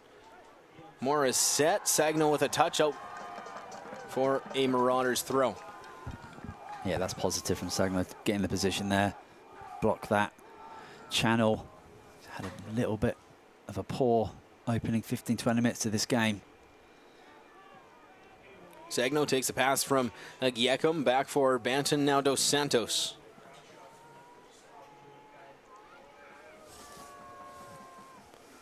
Paretas. Back for Elijah Dos Santos. Not a lot of pressure coming from McMaster, so they'll send it up the other way. Smart flick back to the keeper from Justin Wood. Yeah, it's a decent look for that long ball. Trying to create the space down that side, and it's, yeah, very nonchalant. Head back to the keeper.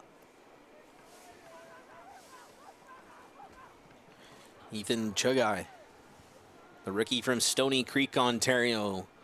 They play it ahead. TRU knocks it down. Favreau, long drive, bounces in. Nice save by Chugai.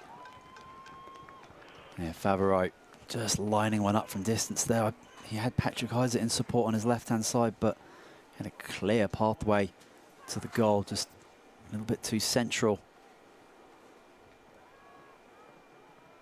Isaac brings this one down. Taken away by Baker through the midfield for the Marauders. Trying to get it through. Sargent was there, has Ross coming in support, but Sagno's going to get there first for TRU and watch it trickle out for a throw-in. Yeah, good defensive play. Certainly an attacking threat, Sagno, but he's going to have a job to do this evening on the defensive line as well. He's going to have to support Banton back there. This Sargent's going to be causing all sorts of problems. Josh Banton to deliver the throw in. Morissette intercepts, plays it ahead, now knocked down by Sargent. Giekum takes a fortunate bounce the other way, brought down by Mansour. Down by Dos Santos, his number 5 counterpart in Spadafora knocks it ahead, and Gardner will corral for TRU. He'll just calmly roll it right for Elijah Dos Santos. Short pass for Giekum. Giekum taken down. That will draw a foul call from the referee as Sean Ross taking down Giekum. Yeah, I like that different play from Dos Santos there, rather than opting for that long ball. Finds Giekum in the middle, who turns well. Just gets clipped and fouled. He's on his feet. He's okay. He's going to have to negotiate some play through that middle of the pitch in order to break down McMaster. Can't just go long every time. Favreau plays it short. Dos Santos looking far side. Broken up by Justin Wood. They look to counter. Shirazi was coming in hot, but that'll be played away by Dos Santos with help from Paretas.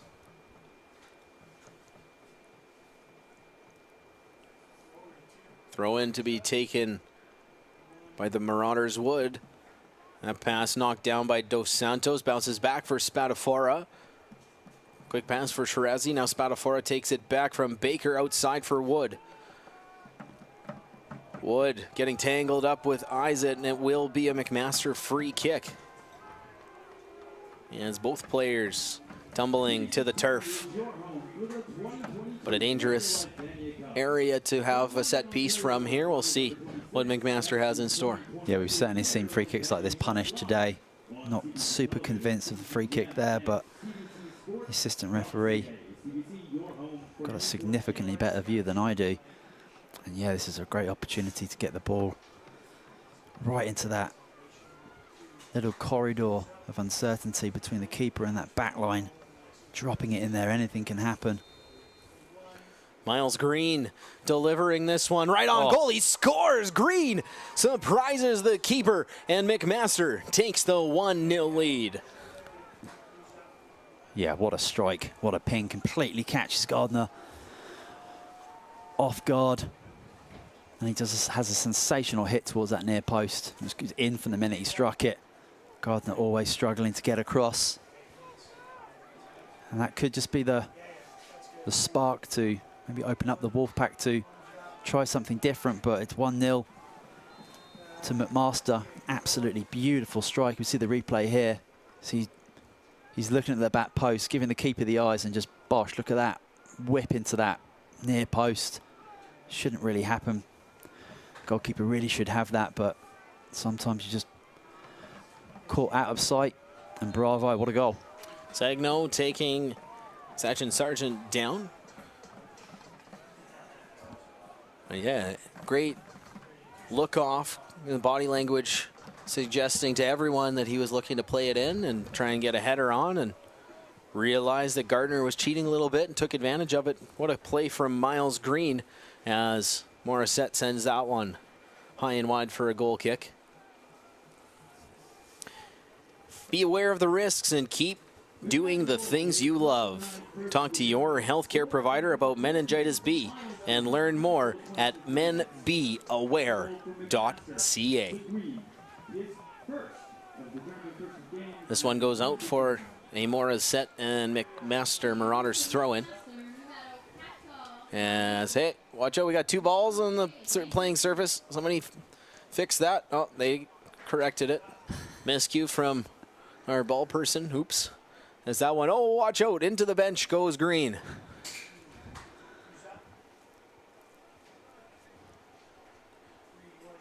He just wanted to go, and he went and just hugged the heater, so he must have just been feeling a little chilly. Yeah, that yellow pipe there is probably the hottest place to be outside. But he looks okay. Yeah, the pitch, the touchline very close to those dugouts. You've got to be careful. Chip trying to get Rosenlund through the corner. Nice sliding play to break it up from Ahmed Mansour. And goes out again for a TRU throw-in to be taken by Rosenlund. Plays it in for Isaac. Broken up by Wood. Now Green takes the pass from Shirazi. Can't get through the TRU defenders, but it will go out for a throw-in. No McMaster to take it from in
Your mark.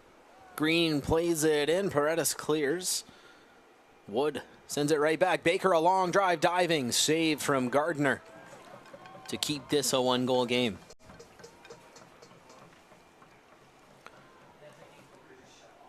Just over 10 minutes remains here in the opening half. McMaster leads 1-0 on that Green opening tally as Mansour sends that one out along the far sideline. Rossenlund throwing it in. Isaac, a shot just missing wide right as he thought he might surprise the keeper Chugai with a quick chance. Yeah, you can tell by his reaction that is not far away, and he takes the shot early. That's what gives the keeper no chance if this does head towards that far corner.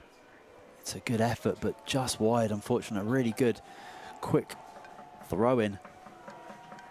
The road to the Canada Life Vanier Cup continues next Saturday as the AUS Loney Bowl champions host the winners of the Canada West Hardy Cup in the 2022 UTEC Bowl. Catch all the action on CBC Gem and cbcsports.ca. Shot save Chugai. All that action gets underway 12 p.m. Eastern, 9 a.m. Pacific. The road to the Vanier Canada Life Vanier Cup, only found on CBC Sports. Green looking to counter the other way. Ball coming in, cleared away by Marcus Scott. Isaac flicks it ahead, too heavy for his teammate Lewis, and that'll go all the way back for Chugai. Yeah, Sagno completely comes alive in that move. And pretty poor the majority of this first half, but that's where you want to see him when there's attacking chances, and dummies the shot to the right, takes it on the left, hits it well, but again, straight down the middle. Easy for Chugai to just collect. They just need to be a little bit more accurate with those strikes. They've certainly had opportunities, the Wolfpack, to get on the score sheet themselves. Isaac spinning away, putting it towards the middle, nicely deflected by Mansour. Sagno getting a touch. Lewis looking, bicycle kick. And that's going to be blown down. He didn't quite have that opportunity like he thought he might have. No, I think that's a high foot on Lewis there, potentially trying to just advance the ball forward with something a little bit acrobatic. So we see Sagno here, just dummies this on the right, comes back on the left. And it's such a good hit. I'd probably be disappointed that he doesn't find one of the corners. But Chugai, grateful that that's just right at him.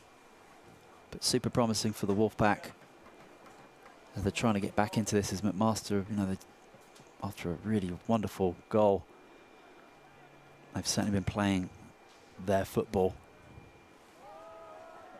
Morissette playing that off Sagno end, out for the McMaster throw-in.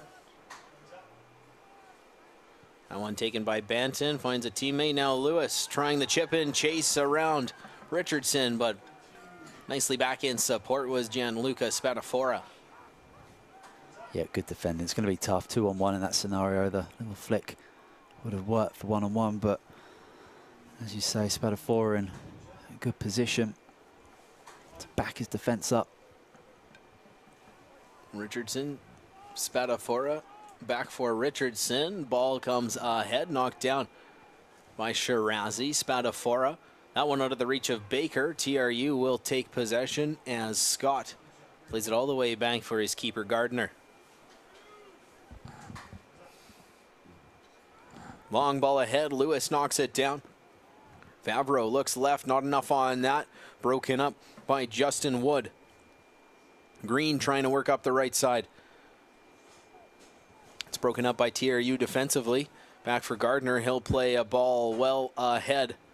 Rossenlund, Isaac, back for Rossenlund. His pass back for Isaac, played out of bounds by Wood. That will be a TRU throw.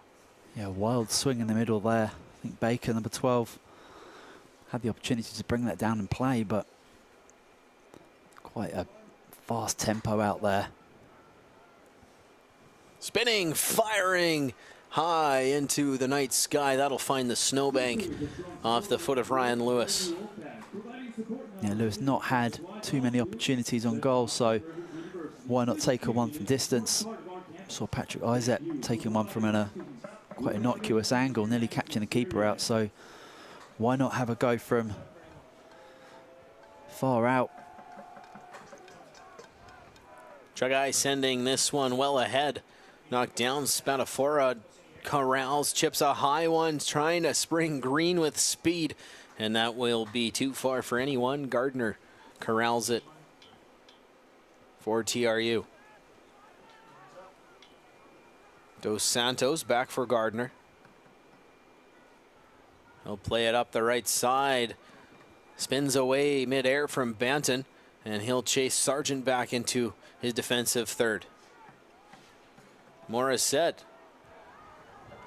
Knocked down. Lewis taking the pass from Izet. He's got a chance going in. Lewis takes some contact, a shot. What a save. Chagai just extending his toe to get a piece of it and keep it a 1-goal lead.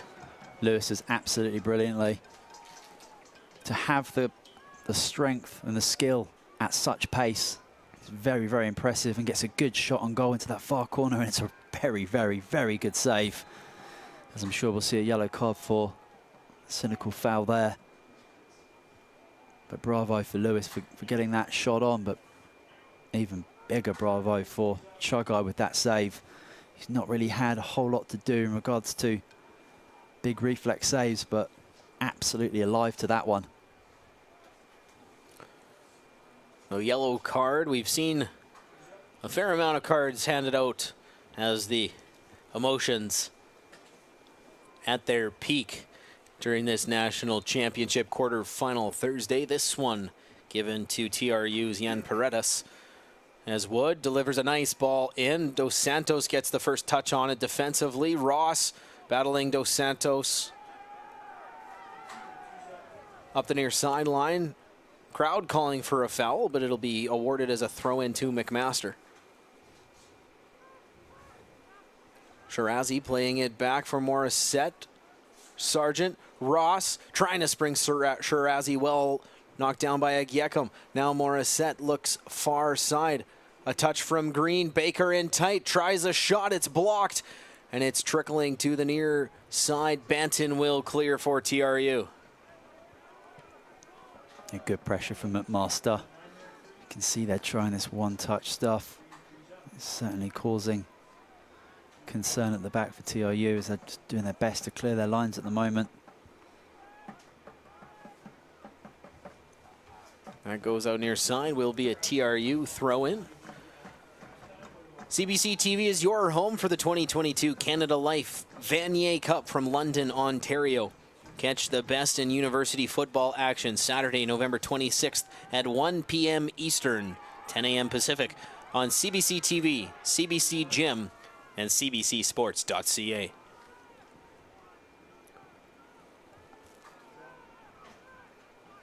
Three minutes plus whatever to be added on here. Still to go in this opening half from Kamloops. The 2022 U Sports Men's Soccer Championship presented by RBC here on the CBC streaming network. As Morissette, nice defensive play and wins the throw-in. Played ahead, Banton puts a head on it. Ross can't get to it, Sagno. And that will be, I was curious, that little push in the back, if that might go to become a TRU free kick. Yeah, Ross just misjudging the flight of the ball, and Sagno does well with his body to protect it, and the only way Ross can get involved is to commit that foul. Izet sends this one well ahead. Chagai out to grab it. Ball's loose towards goal. It's blocked. Another chance. They score. Jan Paredes has equalized the game. Look at the cheers. Look at the response. It's a great goal. I think it takes a little nick, a little deflection on the way through, but the ball in from Izet causes all sorts of problems. Chagai comes a long distance out of his goal to try and do something with it. He's got absolutely no right to be anywhere near this cross. He should be staying on his goal line, protecting it, but comes out, gets nowhere near it. Fortunate here, you see the ball comes in, it's dangerous. The keeper advances completely unnecessarily. He's nowhere near it, comes off a defender, and composure to get a good strike. Does take a flick off 4 on the way through. but it's 1-1. TRU have been pushing. They've had good chances on goal, and they've got their goal. Well, we thought chaos and mayhem might be a strategy to get them back on the board. A team that through the course of the last month lost that offensive touch that was so dangerous through the early parts of the season. And it was blocked. It was blocked again. It was deflected, but finally Paretas able to get TRU on the board here. And the first time they've scored an opening half goal at home since the month of September.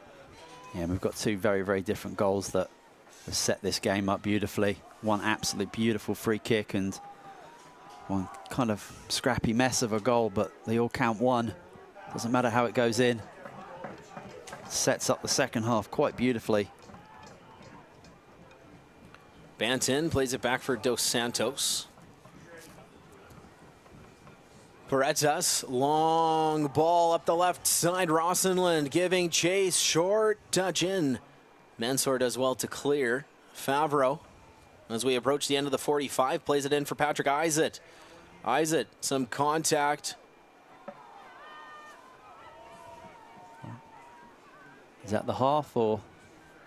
And that'll be the half. Yeah. I thought, as you did, thought that might have been a free kick, but everyone else figured it out quickly as all the keepers and assistant referees leaving their position will send it to the halftime break. A 1-1 game here, Simon, as these guys go and warm up a little bit. What a second half it's setting up. Yeah, beautiful. Wonderful free kick goal from McMaster, and then a great equaliser just towards the end of the half from Paretas, the skipper. Big goal for him, and it's going to change the team talk going into the half, no doubt about it. Well, coming up in the halftime show, we'll meet some U Sports athletes who left a mark on the world this fall, as well as unveiling one of the U Sports Men's Soccer Major Award winners. At halftime here in Kamloops, it's the host Wolfpack 1, the OUA champ Marauders 1. You're watching the U Sports Men's Soccer Championship presented by RBC on CBC Gym and cbcsports.ca.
To go forward, you have to move, belong, be heard, recharge, be yourself. It's your move. Thompson Rivers University. U Sports is a proud member of FISU, the International University Sport Federation, and in September, Team Canada participated at the FISU World University Championships in canoe sprint. We're pleased to introduce you to a pair of the athletes.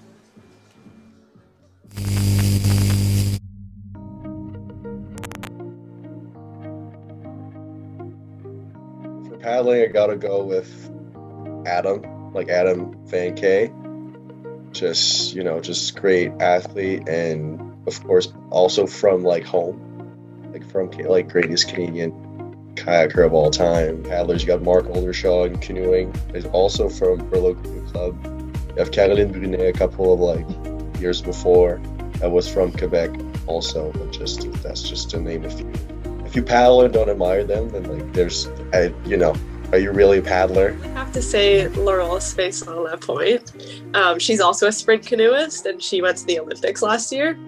I guess sort of like being one of the younger athletes at like such high intensity training camps, like it can be very stressful, but she was always like so nice to us and very helpful anytime we needed anything. Probably just a good old like carbo load pasta. Just love a big plate of pasta, like anything that's like close. I love when I'm at home, I'll like do just like tuna pasta mixture that I would not recommend to any young athletes up and coming, but sometimes you just gotta do what it works for you. And I don't know, I did that one year, it worked, and now I just do it all the time. But I guess maybe like I wear the same sports bra for every like important race. Probably Naruto, like the anime.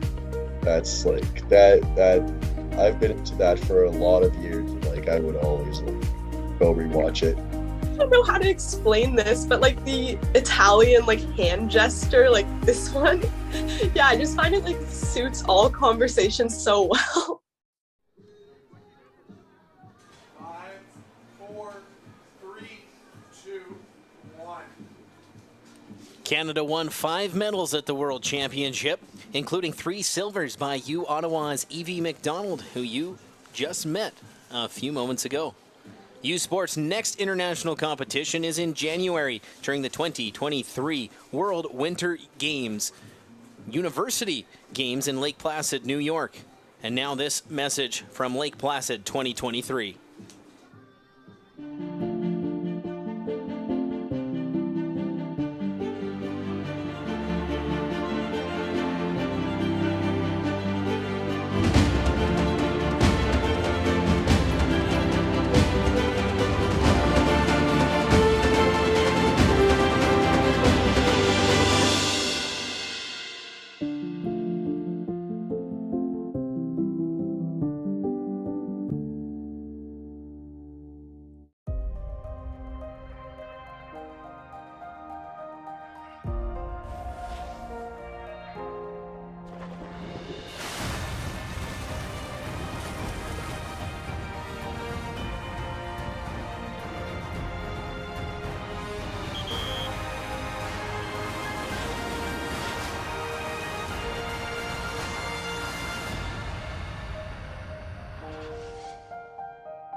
Where exceptional student athletes are born, where records are broken, where great plays are made, where school colors ignite passion, where champions prevail, where tradition is celebrated, Ontario University Athletics.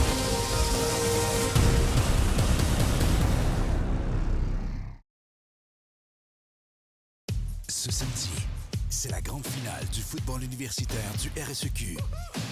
Pour l'occasion, c'est le classique Carabin Rouge et Or, samedi dès 13h30. Voyez la Coupe Dunsmore seulement à TVA Sport. Aussi sur TVA Sport Direct. This season, catch the best in Atlantic University sport excitement at home or on the go with AUS TV. Soccer, rugby, football, volleyball, hockey, basketball, and more. Tune in at AUSTV.ca. All your favorite university teams showcasing their talents in one place. AUS TV, powered by Bell Alliance. They bring it to the court. They bring it to the field. They bring it to the ice. And now they bring it to you. Presented by Subway, the official fuel of Atlantic University sport. Hey U Sports fans, check out shop.usports.ca for this week's promotional item from the Nike Team Collection. Visitez le shop.usport.ca pour en profiter de la promotion de la semaine de la collection Nike Team.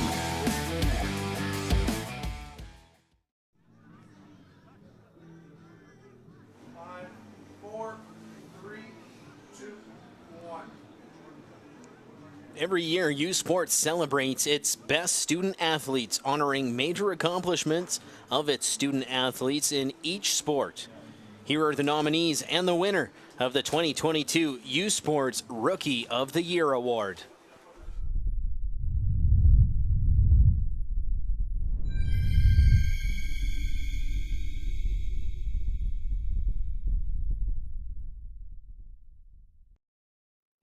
The nominees for the Lou Bielek Award as the U Sports Men's Soccer Rookie of the Year are, en nomination pour le prix Lou Bielek, décerné à la recrue de l'année en soccer masculin U-Sport, des sports universitaires de l'Atlantique from the AUS, Jacob Spiziri, Université de Cap-Breton, Cape Breton University, du Réseau du sport étudiant du Québec from the RSEQ, Alexis Jean, Université du Québec à Montréal, UQAM, du sport universitaire de l'Ontario from the OUA, James Arango, Université de Waterloo, University of Waterloo, et de l'Association Ouest canadienne from the Canada West Conference, Éric Lajeunesse, Université de la Colombie-Britannique, UBC. Le lauréat du prix Lou Bielek en tant que recrue de l'année en soccer masculin U-Sport est, the winner of the Lou Bielek Award as the U Sports Men's Soccer Rookie of the Year is, Éric Lajeunesse, Université de la Colombie-Britannique, UBC.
To go forward, you have to move,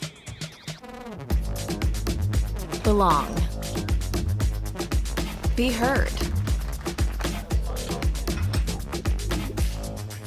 recharge, be yourself. It's your move. Thompson Rivers University. Ce samedi, c'est la grande finale du football universitaire du RSEQ. Pour l'occasion, c'est le classique Carabin Rouge et Or, samedi dès 13h30. Voyez la Coupe d'Osmore seulement à TVA Sport. Aussi sur TVA Sport Direct.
U Sports on CBC, presented by Les championnats U-Sport, une présentation de Fox 40, title partner of the U-Sports Coach of the Year Awards, fier partenaire des prix des entraîneurs de l'année U-Sport. Veriburn Medical Supply, exclusive sports medicine and medical supply partner of U-Sports, le partenaire exclusif de U-Sport en matière de médecine sportive et des fournitures médicales. Nike Team, exclusive performance apparel provider, just do it. Fier partenaire de U-Sport, faites-le. Baron, exclusive championship rings and recognition jewelry provider to U-Sports, le fournisseur officiel des bagues et bijoux commémoratifs des championnats U-Sport. Sport Canada, funding partners of U-Sports. Sport Canada, partenaire financier de U-Sport. Celebrate each U-Sports team's gold medal victory with your very own commemorative apparel from T-Litzen Sports.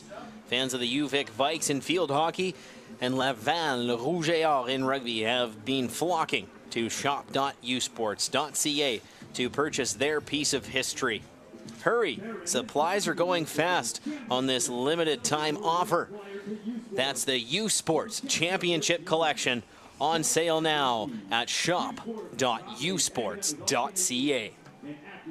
And welcome back to Kamloops for this third of 4 quarterfinals on the opening Thursday of the 2022 U-Sports Men's Soccer Championship presented by RBC here on the CBC Sports Streaming Network. My name's Jamie Shinkuski, sitting alongside Simon Brazier to bring you this one live from Kamloops. And it's 1-1 at the half between the host TRU Wolfpack and the OUA champion McMaster Marauders. And what a half it was, Simon. Yeah, absolutely. We're going to see some highlights here.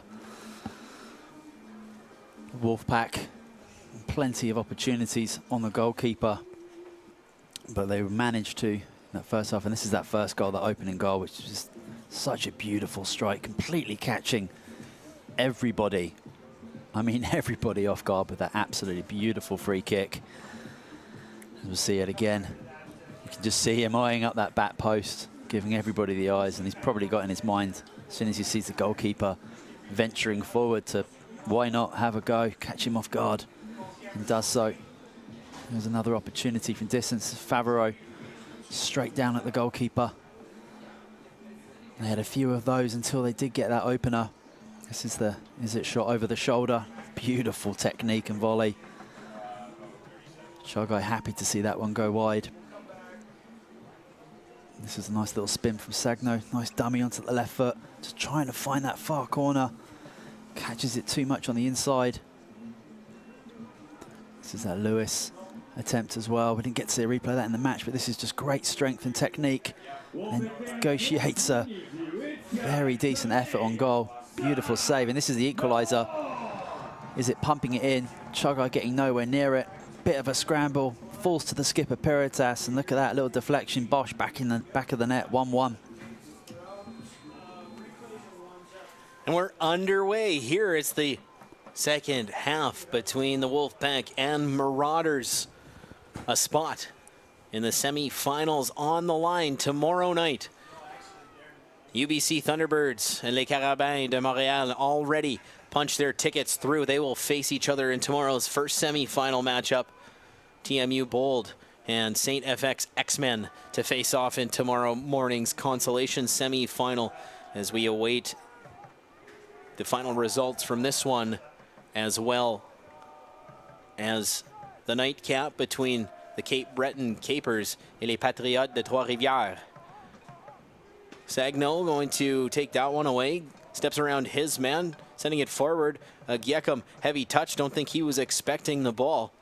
And now Sargent will just roll it back for his defender. He'll take it back. Sargent muscled off the ball by Giekum, who steps to the middle. His pass for Sagno intercepted. Both teams wanting something called. And the whistle doesn't sound. Play will continue. We do have a Marauders player down on the field, and so Giekum will just display a little bit of sportsmanship and roll the ball out of play. So this player seems to be favoring his right ankle, and Amir Shirazi, who is down. I didn't catch quite what happened, but he was amongst that flurry of bodies battling for that loose ball along the far side.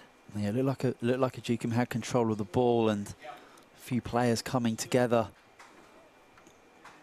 Back up, looking to see the replay here. Great strength of Ajicum there, trying to find some space in the middle. I think just accidentally catches the ankle. He's not happy with it as he comes off the pitch, but from here it looked pretty accidental. No play will resume. Shirazi instantly ushered back in, so good to see that Amir Shirazi will be able to continue in this one. The goal scorer, the lone goal scorer, in fact, in the OUA final, which prompted this Marauders squad to their berth here this evening to take on the national championship hosts. Yeah, had an awesome playoffs. Three goals in 3 matches. Certainly coming into this tournament high on confidence. Smetafora will roll that back to his keeper. Up the right side, Wood under some pressure from Favreau. Maintains possession on it for now. And battle will come out near sideline. Favreau not going to hesitate. Puts it ahead for Isaac. Has to corral that bouncing ball. Puts it off the noggin of Mansour, and that'll come out for a throw-in.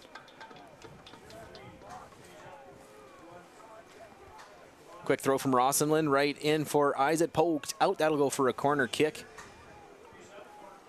And interesting, we'll have to wait and see. TRU so often like to implement those early subs in the second half, so we'll see if John Antilov goes with that tonight. As Isaac getting set for the corner kick. But it'll need some conversations happening off screen before they can get set, as everybody except Sagno and Scott inside the 6-yard box at the moment. There's an 18-player bundle in there. The ball is right. This could just be super dangerous. He puts it deep, takes a bounce, and Chugai will catch it and hang on and quickly throw it upfield, trying to get them with a quick transition. But Paredes able to get to it first. They'll play it back to Gardner, and he will send it high into the night sky. Favreau, a chance now. Lewis streaking through. Wood gets to it first. Well defended by the Marauders right back. Looking to switch the other way. Sargent chips it ahead for Shirazi, broken up by Dos Santos. Now taken by Spadafora. He'll play it back for Morissette. That'll go up, headed by Dos Santos and brought down here. Baker takes it. Shirazi, Ross ahead, too far for Sargent. And Sagno will play it back for his keeper, Gardner. Yeah, it's a super frantic start to the second half. Such pace. Lewis nearly through there. I think Favaro with the slip ball through. It's actually really good defending to cover and see the danger. Both teams clearly looking to get a winner. Lewis trying to get through up the right side. Gets the ball in. Eyes it with a touch. But I think for the second time tonight, we're going to see that high foot called against TRU as they look to try and mount the offense. Yeah, high foot or a handball, hard to see, but referee all over it, and no complaints from number 10, is it there? Shirazi trying to take the ball off a hop, spinning around Dos Santos, who deftly pokes it back for his keeper, and Gardner will send it ahead. That'll be a big body from Rossenlin, but he had a play on the ball. Play goes on, trying to spring Isaac, as Mansour will just take it to the corner, play it off. Isaac doesn't go out of bounds. He does well to keep it in, plays it to the middle, a chance. Lewis sliding in, and that one will squeak through right between Lewis and Chugai and go out for a goal kick. Yeah, is it with an absolutely devilish ball into the box there on the half volley. It's powerful, it's spinning. Lewis nearly gets a toe on it. Chugai also taking to a knee in some pain, but just before that all happened, I think it's Wood that takes a hit here. I mean, look at this ball in. The technique's wonderful. Such a dangerous area. Little coming together there, nothing in it. You can see Wood there, I think, down on the floor. That is Justin Wood. Took heavy contact from Mikkel Rossenlund. Deemed illegal play by the officials. The ball was loose there from up here.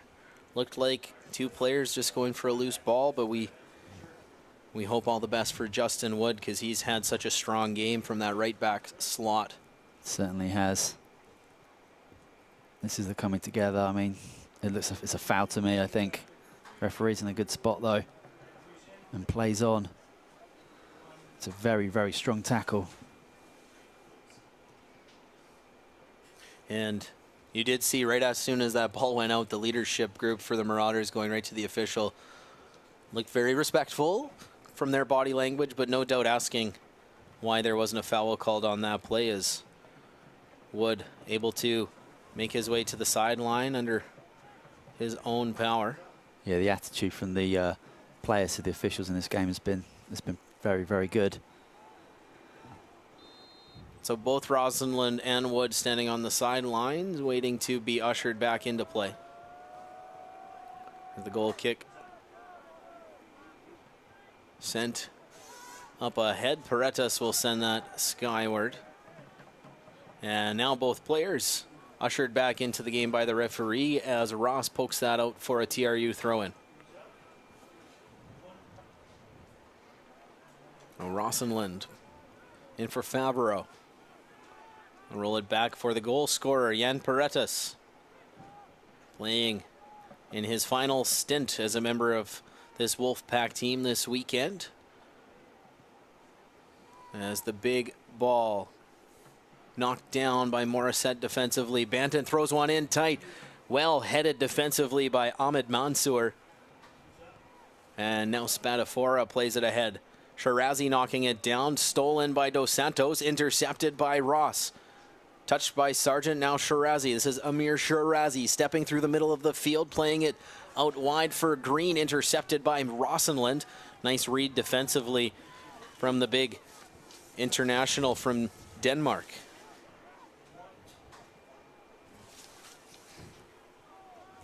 It's on the back line.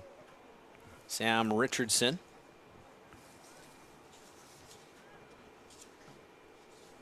Now to the keeper, Ethan Chugai. Richardson, Morissette back for Richardson. As content perhaps to slow the pace that's been relentless down for a moment. Yeah, you think at some point it's got to give up. I mean, you can see there's been plenty of miscued passes going out there, whether that's a concentration thing or just tiredness. Another example there, having a go at his right midfielder for not getting their position, but Ross with just a poor pass there. Dos Santos to Sagno, now Josh Banton with it. Back for his defensive mate, Elijah Dos Santos, sends it well ahead. Nice flick on. First by Lewis, then by Isaac, but first on it will be Mansour. Back to his keeper, Chugai, who sends it back up to the middle of the field. This is Green, the goal scorer for McMaster up the right side, getting around Rosenlund. Bobbles just enough support from Paretas, as Rosenlund now down in some discomfort.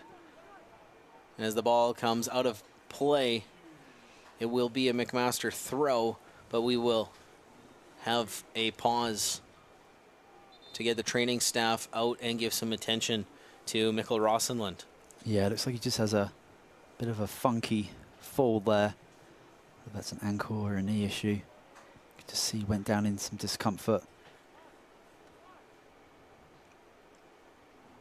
So much commitment from both sets of players that putting everything on the line for this. Rosenlund's no exception. Well, and he's played such a strong game. You could see Green limping across the top of the screen. A few other players that we know, and certainly a bunch others we don't, playing with some knocks here. As that's the adage in sports. You're only going to be 100% before the season starts. As Rosenlund getting some help from his teammates to get to his feet. He's going to make his way to the sideline, get the instructions from the referee to understand how he can continue. Looks like he will intend to stay in this contest. Yeah, just overstretches to try and make the tackle. Something happens on the way down. Still looks in some discomfort. Not sure we might see him make way in a second. Free kick awarded to McMaster. The best of women's university soccer is on display this weekend with the U Sports Women's Soccer Championship presented by Ocean Group from Laval University in Quebec City. Catch all the action daily, including an overtime matchup between UBC and the hosts Laval, which was ongoing throughout our opening half. Catch all the action throughout the weekend on cbcsports.ca and on CBC Gem.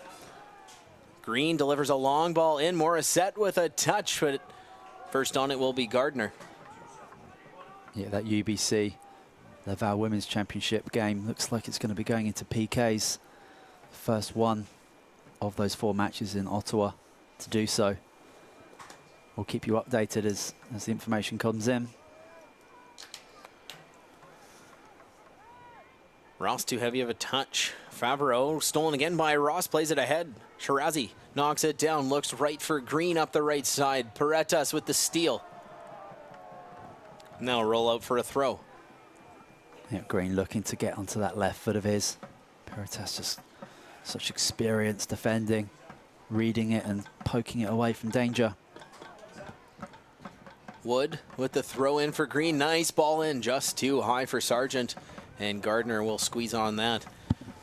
And to revisit your comment earlier about Rossenlund, we have seen him be a semi-frequent substitution option for Jost Hosendorf. So we'll see perhaps with the heavy contact that Rossenlund's taken as of late, and we know the prowess of Hosendorf coming in as a second half sub, if that's something TRU elects to pursue tonight. Absolutely, I think we've seen that substitution quite specifically when they're looking for a goal, looking for a bit more attacking threat. Rossenlund's obviously got more of a defended-minded left-sided player.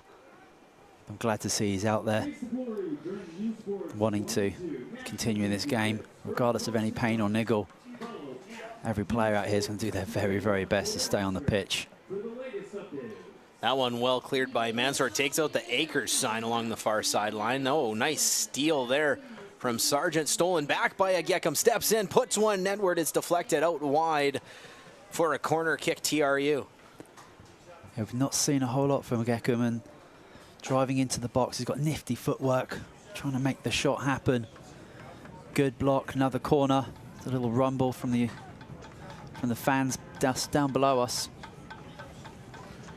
Isaac standing over it, ready to deliver the corner kick. A little more spread out than they were last time, but still a flurry of bodies in front of Chugai. The ball comes in, short post, Banton a touch, but it comes near side, cleared by Ross, well out of harm's way. Last man back waiting for it is Marcus Scott. Yeah, it's a poor ball out wide. Wasn't a difficult one to execute. There's a good ball in. I think you're right. It's Banton with the flick and just couldn't get it goalwards. They've had plenty of those corners. So far, McMaster have done well. Green knocks it down for Wood as we hit the 60-minute mark of this one. Throw back in for Green. Dos Santos battles with Shirazi for the loose ball. He'll roll it back for his keeper, and Gardner will just send it back towards the center of the field.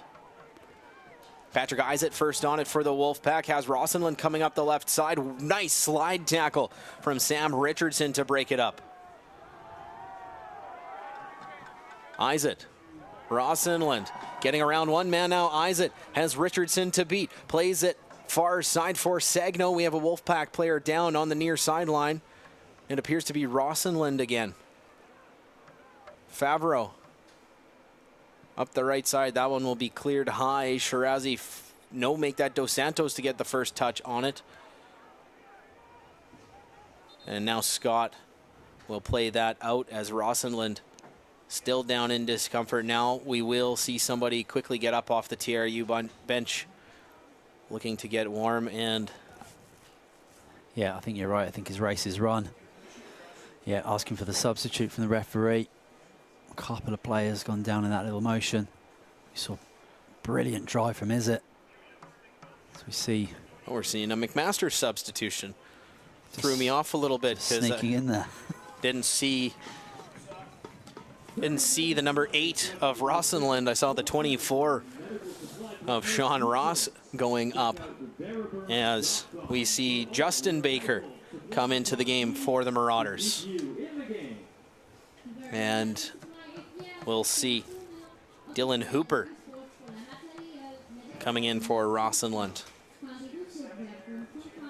So Hooper, more known for his offensive skills, so that likely will cause a little shuffling in the Wolfpack formation, and we see a third substitution as Ed Brian Florent comes in now for Sachin Sargent.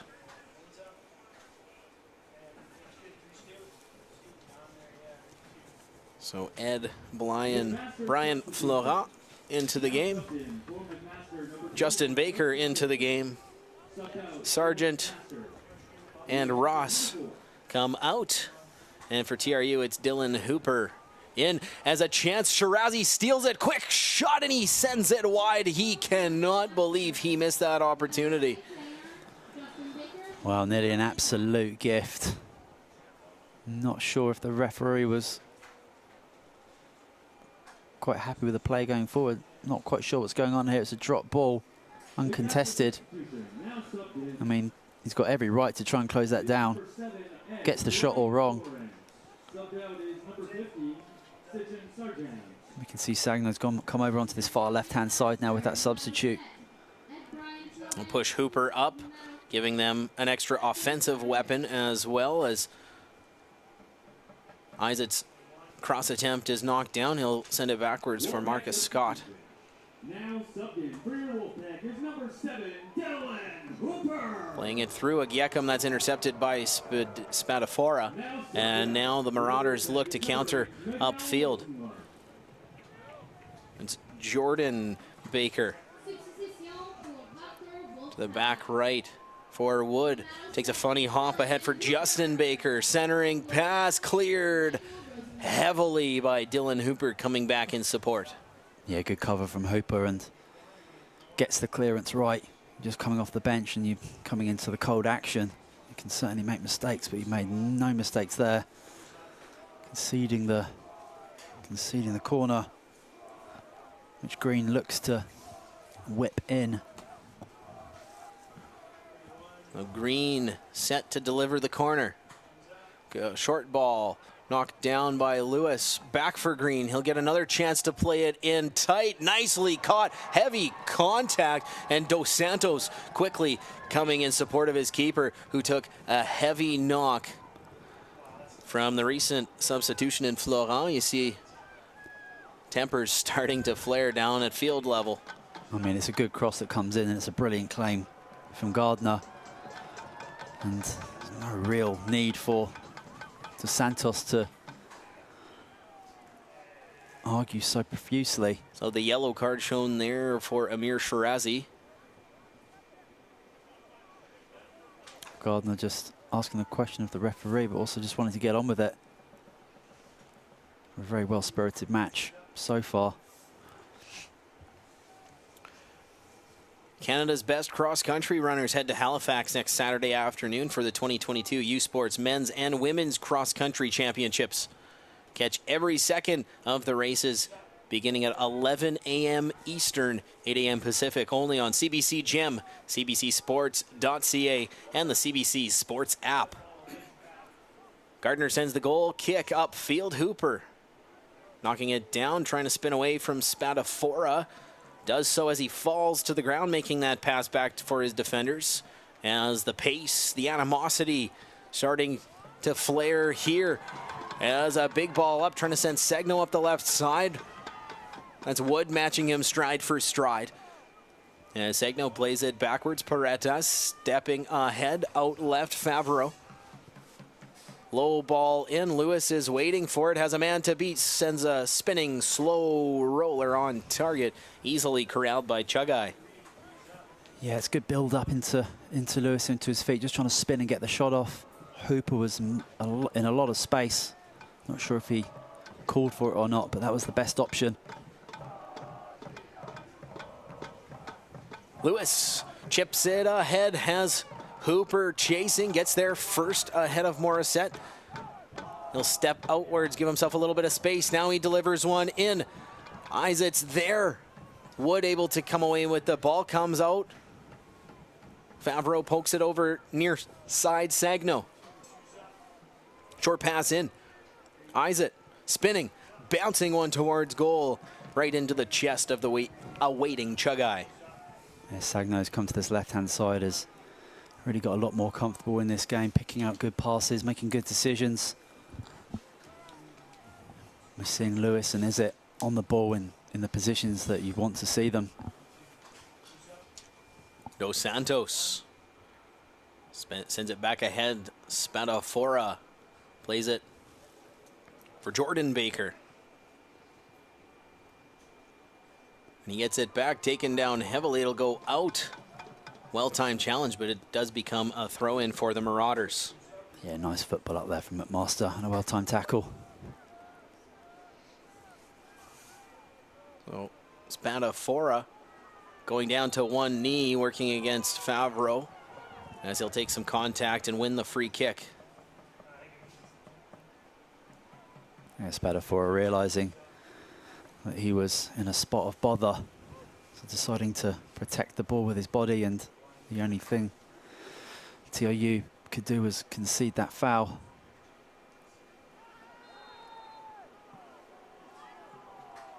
Lewis, from his knees, getting tangled up with Spadafora, will be shown a yellow card as the boo birds start to rain down from the crowd. Yeah, it looked like a fair attempt for the ball, but Spadafora getting caught clearly. Not quite sure how strong the tackle was. Referee had no hesitation, in a really good position to give the foul, give the card. And clearly, composure is going to be a necessity as we work our way through the last 20+ minutes of this contest. It's Green to deliver this one in. The left footer gets knocked away by Lewis. Spadafora giving chase. He'll play it back for Chugai. Ethan Chugai well out of goal to set this one up for his Marauders as they push upfield, but that will be broken up by the head of Banton. Hooper up the right side, connects with Isaac. Little heel pass trying to spring Hooper, working against Richardson. Hooper into some green territory. His pass broken up by Ahmed Mansour. Well read by the third-year defender. Yeah, Hooper does well. Maybe a little bit rushed with the final pass. Lewis a chance in. It's sent up but not out. Favreau a touch for Isaac. Bouncing ball shot.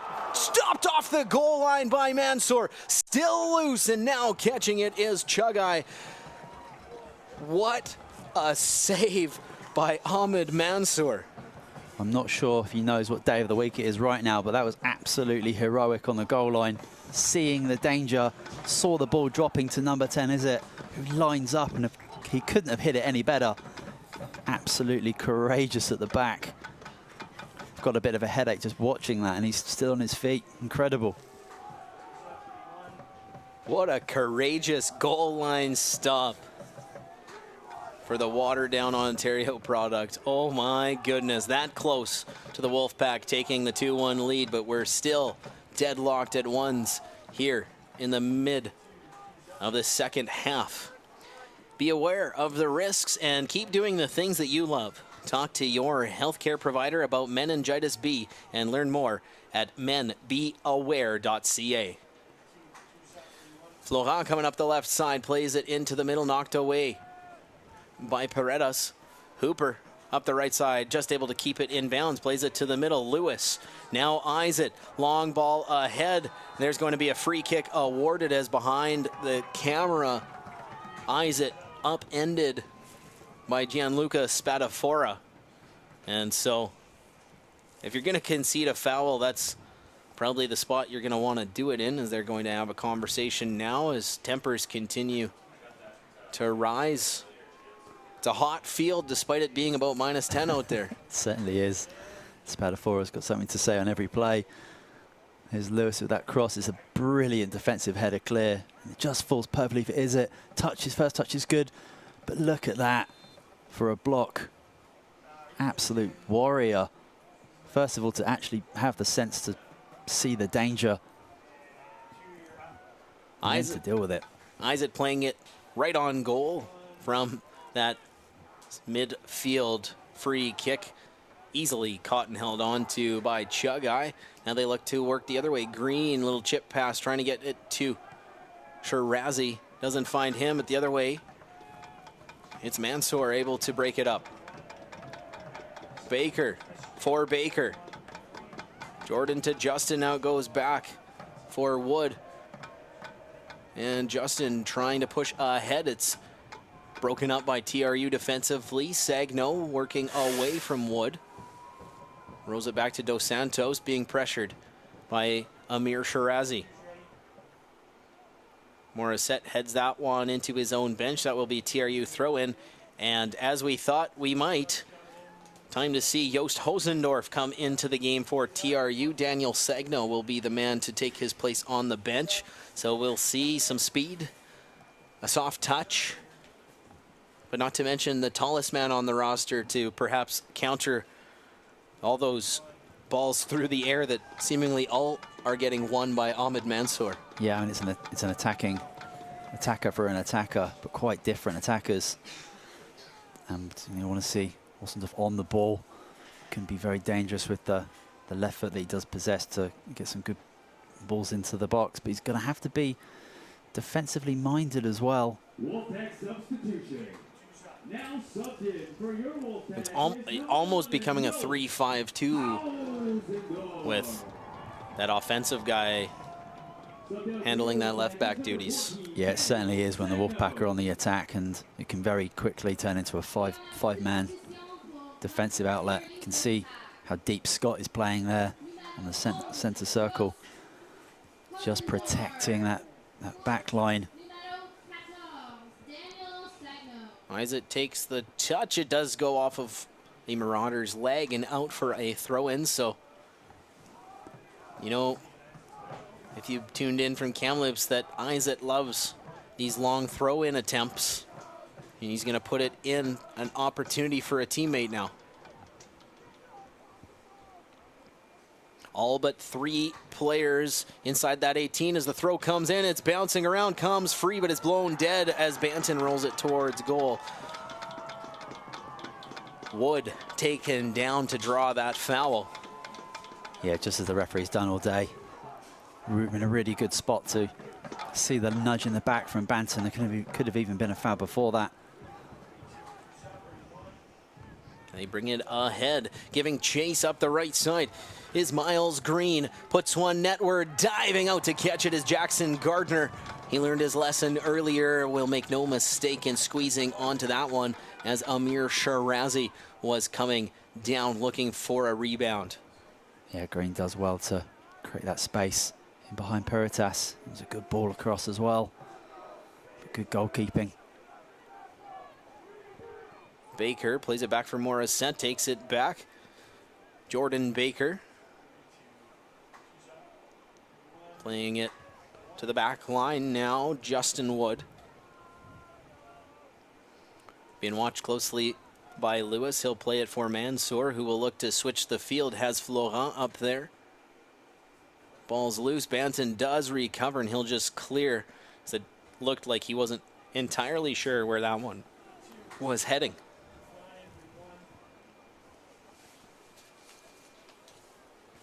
So a throw in here to be taken by Morissette. Plays it up for Brian Florent. Broken up by TRU momentarily, but Shirazi has it, runs out of space, and it'll go out for a goal kick. The road to the Canada Life Vanier Cup continues next Saturday as the RSEQ Dunsmore Cup champions travel to Ontario to face the OUA Yates Cup victors in the 2022 Mitchell Bowl. Catch all of the action on CBC Gem and cbcsports.ca beginning at 3 p.m. Eastern, noon Pacific. The road to the Canada Life Vanier Cup only on CBC Sports. Justin Baker slips around Favreau. Has Paredes to beat. Favreau supporting, now played to Spadafora, playing it through, broken up by Scott, and out for a McMaster throw-in. Played in for Justin Baker. Trying to play it ahead. And it's broken away by Paredes. Mansour plays it ahead, but Favreau regains possession for TRU. Trying to spin away from Jordan Baker. All kinds of pressure coming there, but does find Agyekam. Back for Banton. Nice move around. Florent now working up the right side. Here's Josh Banton in space. Puts it too heavy of a touch, but bounces, fortunately for him. The first back on it is Wood. And now it's Green. Miles Green switches for Florent up the left side. Ed Brian Florent stepping to the middle.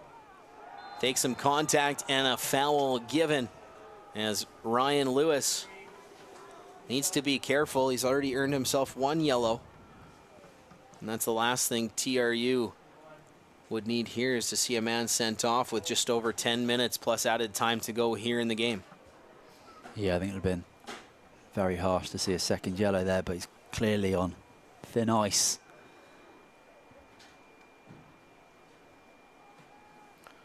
So we've seen him convert from 1 free kick already. Miles Green standing over the ball, the veteran from Toronto.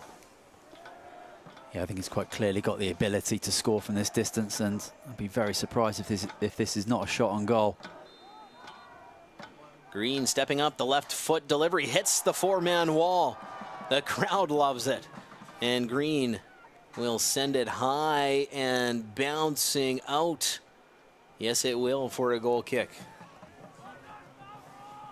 And we just had word from the U Sports Women's Championships in Ottawa. That final quarter-final matchup between UBC and Laval ended up with a Laval victory all the way to penalty kicks.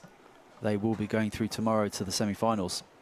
The Canada West champions on the women's side upended the hosts here, looking to match what those Laval women have done tonight and punch a ticket to the semis, as a big ball coming deep and off the mark, as Lewis, a little displeased with himself. He knew he had teammates in a good scoring area and unable to connect with them. Wood plays it ahead. Nice read from Favreau to knock that away from Baker as they play it up the left side. Joost Hosendorf has Mansour to beat. Nifty pass. A centering chance from Isaac, hits a sliding Gianluca Spadafora, and that'll go out for a corner kick. Yeah, Hosendorf getting involved. Little slip ball to Isaac. Isaac and Lewis have just worked so tirelessly up there. We just saw a cross from Lewis earlier. Tired cross. He's got 10 minutes left to do their very best to avoid extra time. It'll be Isaac to deliver the corner kick in for TRU. Puts it tight to goal, headed away by Mansour. Hooper a touch, a drive from Banton, hits the crossbar. Wow, it's an incredible strike from Banton. Finding himself alone with the volley. Does everything right. It's just 3 inches too high. Keeper's nowhere to be seen. It's a really smart header back as well. A flick back.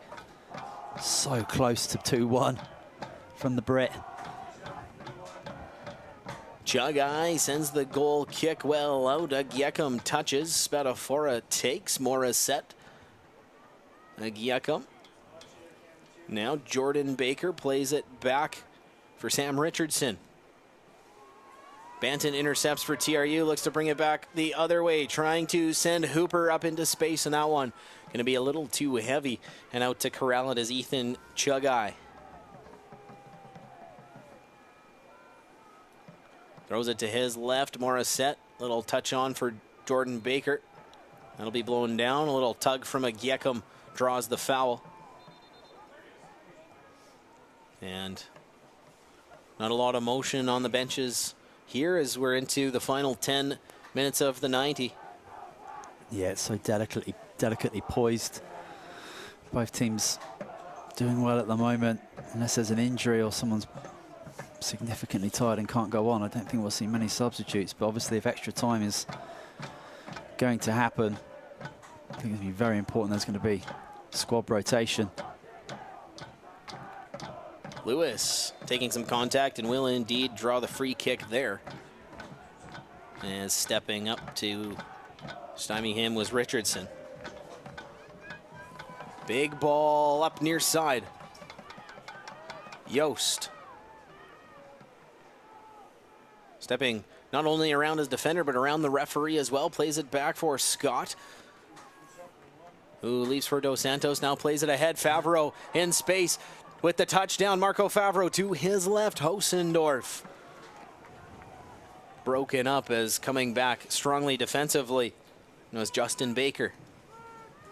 It's a great ball in. The first touch was absolutely deadly. Just had a couple of players around him, so hard to negotiate space to get a shot off. And another chance for, is it to wind one up? Through the icy running track, Patrick Isaac delivers the throw-in. Touched by Baker, cleared away, and Shirazi now with it. Plays it far side, Florent.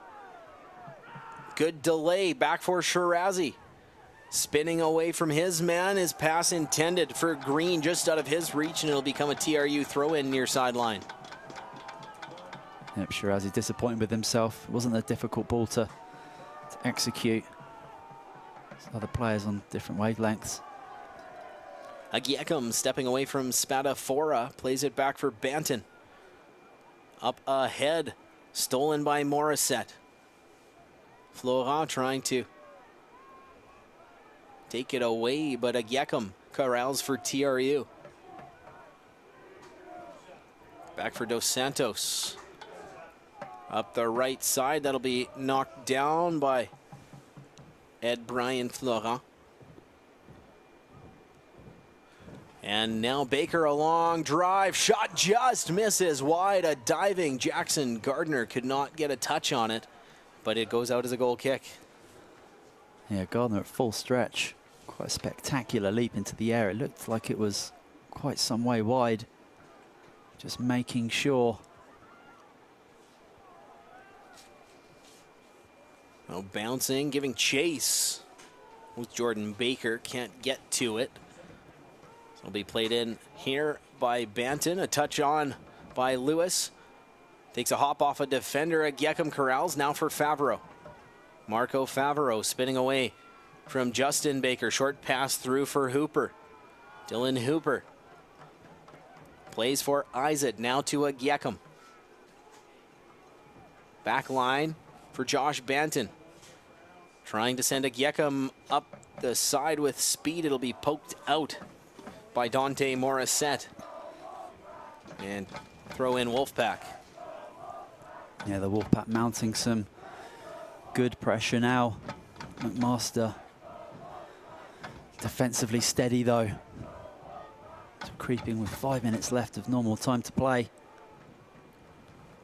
Banton throw cleared by Mansour. Can't get it out of their defensive third. It'll roll towards center, but in possession by the Wolfpack. Scott with a big ball in, out to corral it is Chugai. As Isaac was there if the ball was coming down. As Shirazi taken down by Favreau. And that results in a yellow card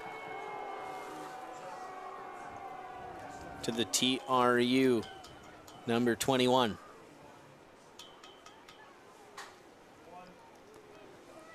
Yeah, easy decision for the referee. Varys is breaking up the play. Didn't really think Shirazi was going to go forward there. Never really had it under control. But certainly a foul and a yellow. Mansour plays the ball in, bounces through. Shirazi on it, stolen by Paredes. Great defensive play as he gets it ahead for Holzendorf. Paredes. That one's broken up by Spadafora. Back for Mansour, ahead for Baker, now back to the defender Richardson. Give and go with his left back. He'll play it up. No Marauder waiting there. Banton will send it right back to his number 4 counterpart of the Marauders. And now stolen by TRU. They look to bring it ahead offensively. Lewis taking it up the right side. Morissette watching him. Lewis pass in. Eyes it with a touch. Playing it back. Scott stepping up and sending that one high and wide. Isaac doing so well, holding it up in a dangerous position, looking to just lay it back for a strike, and can see what Scott's got in his mind. Just open up his body and try and get it into that far corner, but some long distance out to try something with that accuracy, and unfortunately gets it all wrong. Goal kick comes out. 4 minutes to be added on to the end of the 90 here. As in about 2.5 minutes time, Dos Santos will let that one go back to his keeper. CBC TV is your home for the 2022 Canada Life Vanier Cup from London, Ontario. Catch the best in university football action Saturday, November 26th at 1 p.m. Eastern, 10 a.m. Pacific on CBC TV, CBC Gem, and cbcsports.ca. Gardner with it to Banton. Steps around his man. Great first touch. Eyes it to a Giekem. As a pair of defenders on him, Spadafora with the support of Baker create the turnover. Near side Green, high chip shot. Shirazi make it is there. And that goes high and out of play for a goal kick. Yeah, nice effort. So difficult on that full stretch to try and get anything towards goal. It's a really smart, nice ball from Green as well, but Jack in the middle of the pitch is just being a bit too slow to get those passes forward. Gets caught out. Lucky for him that McMaster don't capitalize, because they really nearly did. I'm so excited to see the top-ranked Cape Breton Capers. I'm preemptively calling Spaziri's name one of the finalists for Rookie of the Year, and a chance again as Florent pushing ahead. But Banton first on that. Play it ahead. Lewis bringing it down. Up for Isaac. Didn't know the pass was coming. Hausendorf giving chase. It's knocked down. Wood to be the first on it, trying to get around Lewis. Wood ahead. Favreau knocked down as Justin Baker bringing it ahead. Banton will break that chance up. Green now, big ball in. Again, played away by Banton. Agiekum for Hooper, far side. Working against Morissette, he'll play it off a leg and out. So we've got half a minute remaining here before we go into the added time. Yeah, it's a street fight at the moment. It's about who wants it most, and a scrappy play all over the pitch, but it's going to be tired legs, there's no doubt about it. But I think it's going to come down to either a piece of brilliance or a potential tired error. There's multiple players taking deep breaths at the moment. That one going out off of Florent. So 4 minutes to be added here as we hit the end of the 90. There is one more quarterfinal game to come here in Kamloops tonight. It's the Cape Breton Capers taking on Les Patriotes de Trois-Rivières. And the winner of each matchup to face in tomorrow's semifinals is Hooper, trying to get around Morissette. Can't do so. Step back. Plays it short for Akwasi Agiekum. Back for Paretas. Through the middle. Can't connect with Lewis. And now the Marauders look to counter. Up the near side, Green, short pass. In for Baker. This is Justin Baker playing it back left, Morissette. Yeah, it's a nice patient play from McMaster. Winning the ball back and putting some passes together. Hausendorf plays it back for Paredes. Spadafora flicks it on. Izet staying with it. Little chip. Lewis is free. Ryan Lewis, a shot, a rebound wide left of the net. What a save from Chugai. And Lewis asking for a foul on the play. I think he's asking for a corner. I don't think Chugai really knows much about the save. I'm pretty sure it comes right off his face. Brilliant from Izzet. Flicks it through. You think one-on-one, he's got to score. Maybe thinking about lifting it over the goalkeeper. Izzet does brilliantly here. Just a gentle little flick. Knows where his strike partner is, and Lewis should just be scoring there. Comes off the face of the goalkeeper. What an opportunity to send his team through to the semis and avoiding extra time. But big save, standing tall. It doesn't matter what it blocks, as long as it blocks something. Perfectly timed run out from the keeper as that one goes off Hausendorf and out of play.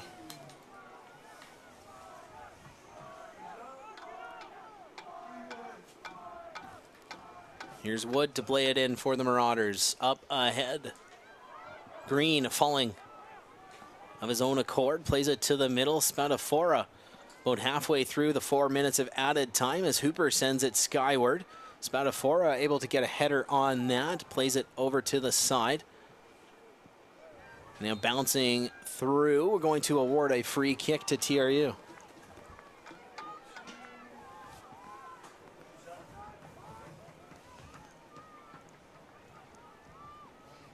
Elijah Dos Santos to put this one ahead.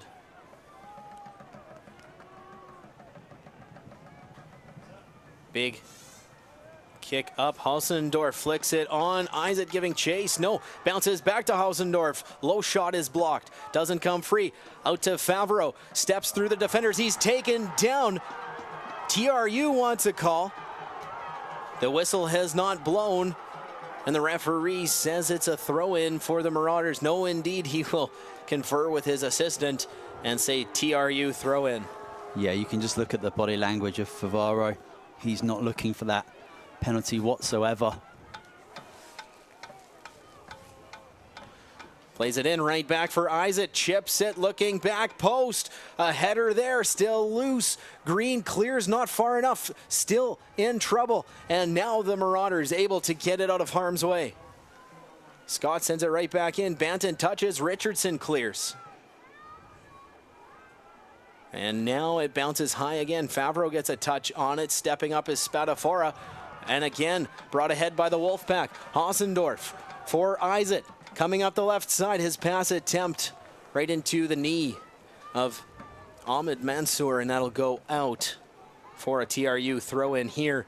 Nearly at 4 minutes added time, so have to think this is about the last chance for TRU. Yeah, literally the last throw of the dice coming in, I'd say, for the Wolfpack to try and get a winner.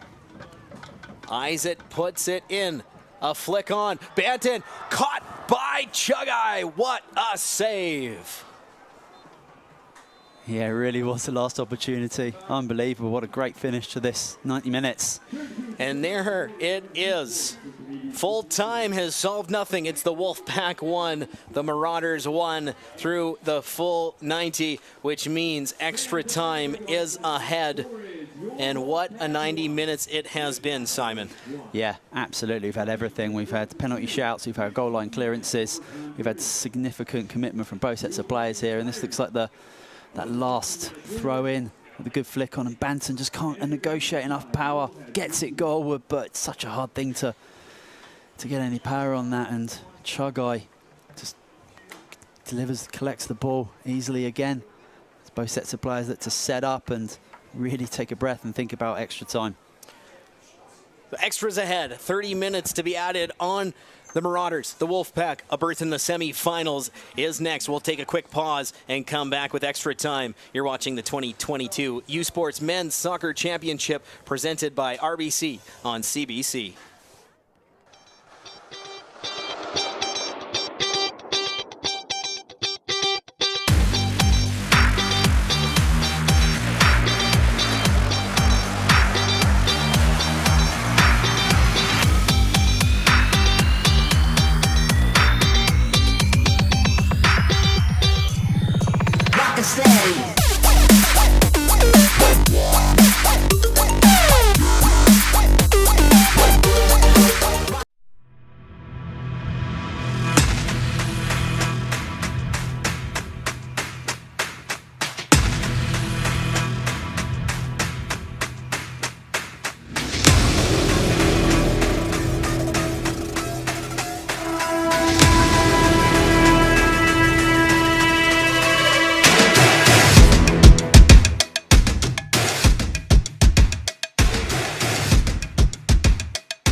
And welcome back to Kamloops as we are set for extra time. 30 minutes to be played. And much like the women saw in Laval, a chance for the hosts to be off to the semifinals. Absolutely. I mean, Game 3 is not disappointed in regards to the quality on display and chances and drama. And it really did get scrappy towards the last 20 minutes of that match. Tired players out there battling the elements, battling each other. But it's going to go all the way tonight. The hundreds of fans who have turned up to support their local team, the Wolfpack, aren't going anywhere for now. There's going to be some late bedtimes. Going to be even later bedtimes for any Nova Scotian faithful wanting to tune into the Cape Breton game. And it's going to be slightly pushed back as this one heads into extras. And that one could be starting at about midnight local time for anyone tuning in on the East Coast. But we'll bring you that one here on the CBC Sports Streaming Network as well. Overtime period. Your team needs you. It's time to make some. Oh, we'll get set here. As it looks, TRU will take first possession. And we'll see if they can finally break through, Simon. They've certainly had the better of the chances in the later stages of that half, but unable to solve Chugai for a second time. Yeah, the McMaster's defense and Chugai standing firm after a good 10-minute barrage from the Wolfpack. Just couldn't find that final effort on goal. That Lewis one-on-one being an absolutely significant chance that went begging. But both teams have really fought well to be in this position, and whoever does go through to the next round tomorrow will certainly deserve to do so. So 2 subs here for the Marauders. We will see Sean Ross come back in to replace Ed Brian Florent, and we will also see Christian Alfieri, and he will replace Jordan Baker. There's a ball bouncing through. Hooper getting a touch on it, but it'll be too heavy for Fabro to catch up to. Chugai will hang on. He'll just corral, let his team get set before he sends it upfield. A couple headers. Now it's corralled by Baker for Ross, for Spadafora, near side for Shirazi. Amir Shirazi stepping in. Good ball in tight, cleared by Paretas. And now a Gekum plays it ahead. Eyes it. Outside for Hausendorf. Trying to get around his man in Alfieri. Ahead, Lewis battling against Mansour, and Mansour able to get a good touch on it defensively, put it out for a TRU throw. Yeah, looks like we'll see another long throw that has caused problems. We saw that final play. Banton had a header from 6 yards, nearly scoring the winner. But as I did mention, it was a real tough one to negotiate any real power on it. Now subbed in for McMaster. And Is number 24. it'll be Isaac to deliver, as we have been accustomed to. Comes in, Mansour puts it up. A touch from Hausendorf goes out for a goal kick. And a little interesting, the elements definitely taking a little bit of distance off those long throws for Patrick Isaac, because normally he can put it in a little further than the edge of that 6-yard box. Yeah, and certainly that quarterfinal playoff match where they had that wild wind, he had about 30 of those long throws, so could still be suffering from that night. No free kick awarded to TRU here. Just 2 minutes have expired here in the first of 2 15-minute extra time frames. A penalty kick shootout, if needed, will follow. Not sudden death golden goal. We will play the full 30 as Isaac delivers this one in. A bouncer. He bobbled it, but Chugai able to hang on. Yeah, his hands have been very steady today. And again, fully concentrated. Probably got one one eye on penalties potentially. Might be thinking about that already. Little soft passing along the McMaster back line, as they'll just play it back to the keeper, Chugai.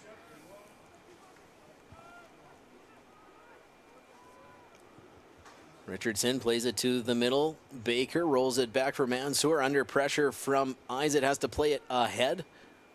Nicely headed to a teammate. Make that Alfieri.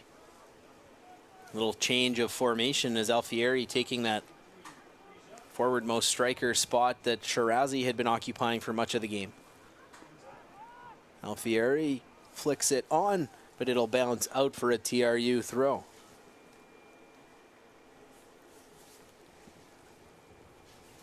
Headed by Morissette, now Baker.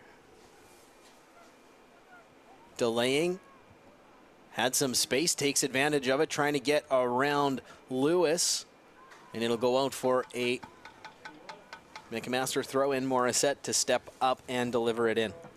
Yeah, Lewis doing his defensive duty.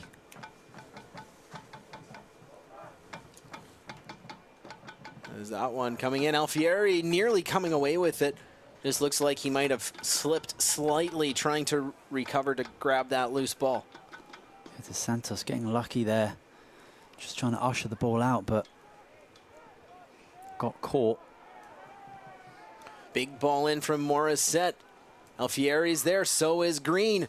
Green a drive, it'll go high and out for a goal kick off of a tough bounce to read for Miles Green.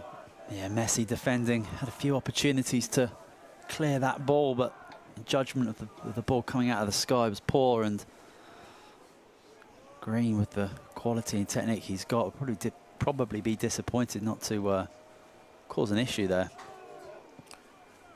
Gardner sends it well ahead. Agyekam flicks it on for Lewis, gets it back. He's taken down. That will be a free kick awarded. Agyekam opts to take it quickly. Isaac getting tangled up with his check along the far sideline. Play continues as Green trying to get around Paredes. Green, centering pass blocked by Jan Paredes, and Favreau looking to bring it the other way for TRU. Short pass for Hausendorf, and he misplays it out for a Marauders throw-in.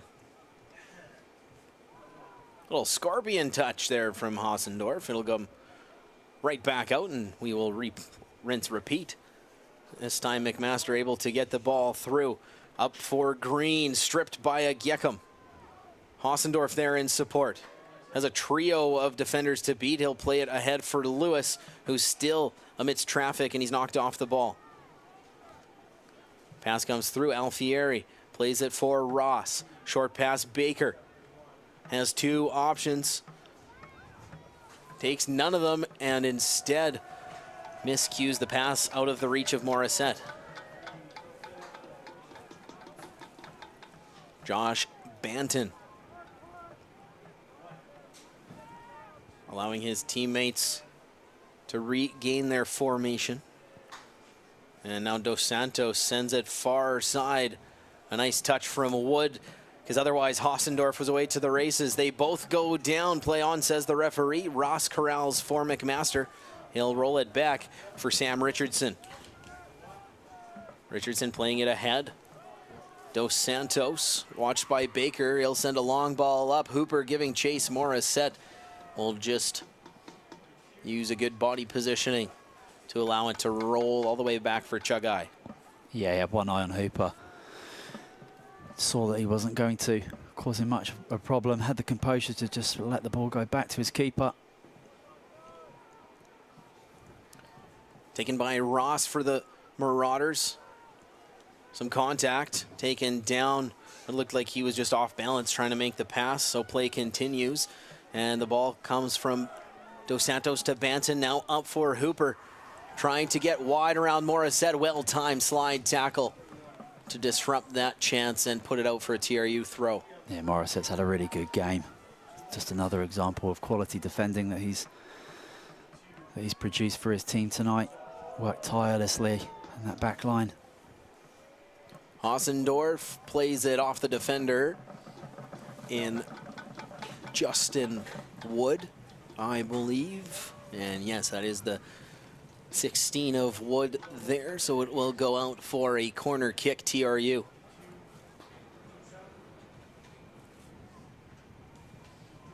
As we've seen time and time again, it's a stingy defense they're trying to penetrate.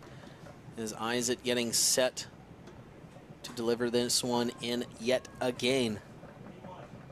With all kinds of chaos in tight to Ethan Chugai. Ball comes in, Chugai squeezes and hangs on. He was up above the crossbar to grab that one. Yeah, it's a pretty comfortable take. But in these later stages of the match, does well to stay focused and concentrated. A miscue there between Marauder's teammates as Shirazi thought he had more space to deliver the ball for Justin Baker. So it will go out for a TRU throw, and they'll elect to, well, turn the throw into a goal kick by rolling it back for the keeper. Flicked on, Lewis. Knocked off the ball by Richardson. They send it skyward. Baker first touch on it for McMaster. He'll send it far side. Green is on it. Spadafora intercepted by Scott. His attempt knocked down, but it goes out wide for Hossendorf. Leaves for Agyekam. Akwazi Agyekam working against two defenders. To his right, Hossendorf low drive bounces into the awaiting keeper mitts of Ethan Chugai. Yep, not a bad effort on goal. Well worked on the left-hand side. As we said time and time again today, Chugai just seems to be in the right position all the time, and those shots are right at him. And a very aggressive style from him as well. And a lot of poise for a rookie at this level of play as well. It cost him the goal, the aggressive play, but otherwise, it's worked to his advantage time and time again. Yeah, exactly. Apart from the goal, which is a little bit of a rush of blood, he's been outstanding.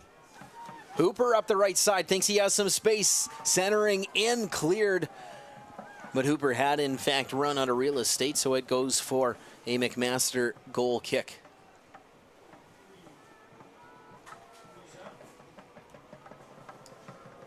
Boy, would that have shattered the crowd had that gone in and been called back for the goal kick. Pretty lucky for everyone that it didn't. Chugai playing it ahead, Hossendorf. Bounces to Mansour, he plays it ahead. Intercepted by Paredes now. Marcus Scott with it for TRU, ahead Favreau trying to spring Hooper, well read by Morissette at the left back slot. Now Alfieri looking to switch field. Green takes it off a funny bounce. Trying to step to the middle. It'll be knocked away by the TRU defenders. Wood stepping up, trying to get around Agyekam. Goes down, falling into the sign. Having a little snow ride with it, as we'll see. Really hard to tell from our vantage point exactly whether he hit a patch of ice or if he was taken out by Agyekam. But either way, that was an ugly fall there for the McMaster right back, and you can tell he's in some discomfort hitting that frozen sign on his right side. Yeah, we see both players going quite at pace towards that touchline. Yeah, he doesn't really do anything. He's just off balance, and it's just unfortunate that he goes. It just looks a lot worse than it is going into the board there, into the snow. Well, nothing in it, I don't think. And the referee, again, just spot on with his call. And just the way he's reacting looks like a big ol' early snowfall raspberry that he's going to have to contend with for the rest of this weekend. Because that fall onto that frozen snow or frozen signs certainly not going to feel too good, but would. He'll just put some ice on it, it'll be fine. Equal to it, Paredes leaves for Isaac. Big feed, back post, Hooper, a header bounces into the hands of Chugai. As another instance of a TRU header. Just needed a little more mustard on it. Yeah, good ball into the back post, looking for Hooper. But once again, McMaster equal to the task. Hooper taking the feed from Dos Santos, trying to spring Lewis. Well read by Richardson, playing it out. It'll be a TRU throw in. Just over a minute and a half remains in this first extra time frame. Can't imagine there will be very much added on to it, as they'll just play it out. Agyekam, Hooper, back for Banton. Sees some green, bobbles, but recovers. He'll send that one a little off target. Hausendorf able to recover. A pair of Marauders watching him, Wood and Spadafora. As Hausendorf trying some fancy footwork, instead going to result in a throw-in.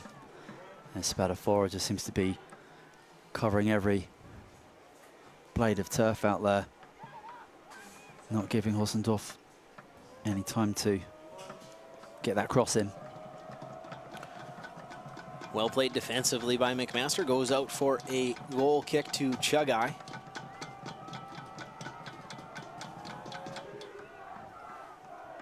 Sends it well upfield. Hausendorf didn't come away with it, but his teammate Paredes in support does. They'll send it upfield. Mansour, the first back on it for McMaster. That one broken up by Agyekam. He looks to counter. Akwazi Agyekam stepping ahead for the Wolfpack. Short pass, eyes it. Ball in, knocked away by Spadafora. In fact, it'll go out for a corner kick. And now TRU will just send the chaos forward and hope to get a lucky bounce. Yeah, another opportunity to score from a set piece. Had so many chances to do it. Can they get this one right? It's all about the movement and the quality of the ball into the box. Isaac was nearly ready to deliver. Going to require a little bit of a discussion, as a little bit of contact at the top of the 18. Patrick Isaac delivering this corner kick high, near post, knocked away by Chugai, not out of harm's way. Agyekam, a low drive, deflecting and stopping right in front of Chugai. That brings an end to the opening frame of extra time. Flurry of chances, but it's still deadlocked at ones. Absolutely, it's a tight game. It looks like it's going all the way. Wolfpack really trying to push, but McMaster being so stern at the back, doesn't look like they're going to be conceding anytime soon. Well, we haven't seen any goals since the opening half. It was Green off a free kick, and then Paredes answering for TRU. Nothing since, but we'll see if somebody's got the winner in store. The second frame of extra time to come here. You're watching the 2022 U Sports Men's Soccer Championship presented by RBC on CBC.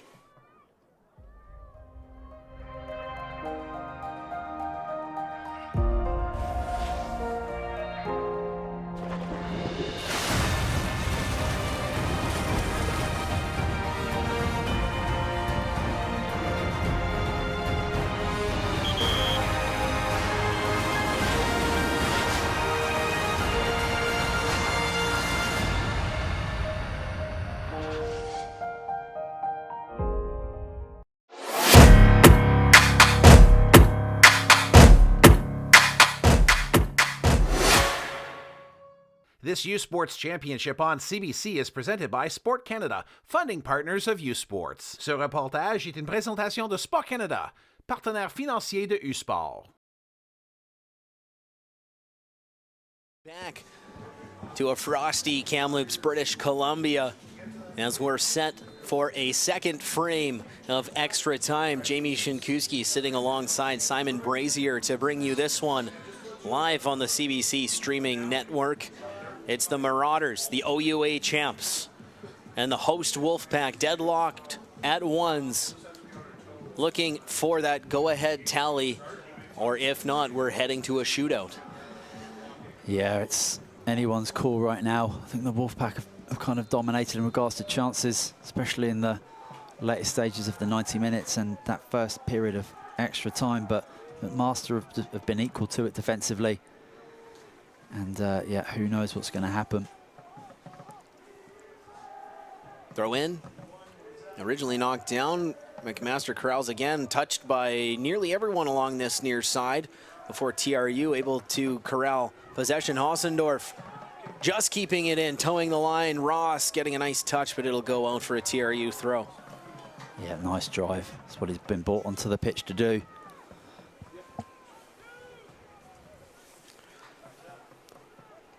Plays it in for Favreau. Hausendorf. He'll play it to the back line. Paredes over for Dos Santos, being watched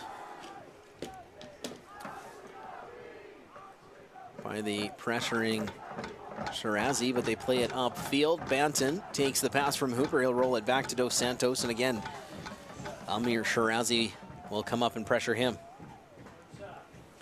Big ball up. Wood gets a touch on it. Ross now, he'll send it high upfield. Dos Santos, a short touch. Paredes able to get to it. Hausendorf for Favreau. Short pass. Paredes looking for some space. Isaac's pass broken up by Mansour. And the other way, Dos Santos breaks it up defensively. Two strong defensive lines, making it really tough for either team to mount an offensive attack. And Scott giving chase far side, finds Hooper. He'll pop it up. Lewis back for Hooper, coming upfield with speed. Dylan Hooper, a drive. What a save from Chugai. Yeah, Hooper does really well. As soon as he sees that clear grass in front of him, he's got absolutely no hesitation to drive towards that near post, get the shot in. Was at that near post, and it's a good save in the end, a save that he should be making, but certainly called into action. And Hooper just needed a second teammate coming in for at least to cause a distraction, give him some options. Chugai knew it was a shot and shot only that was his choice.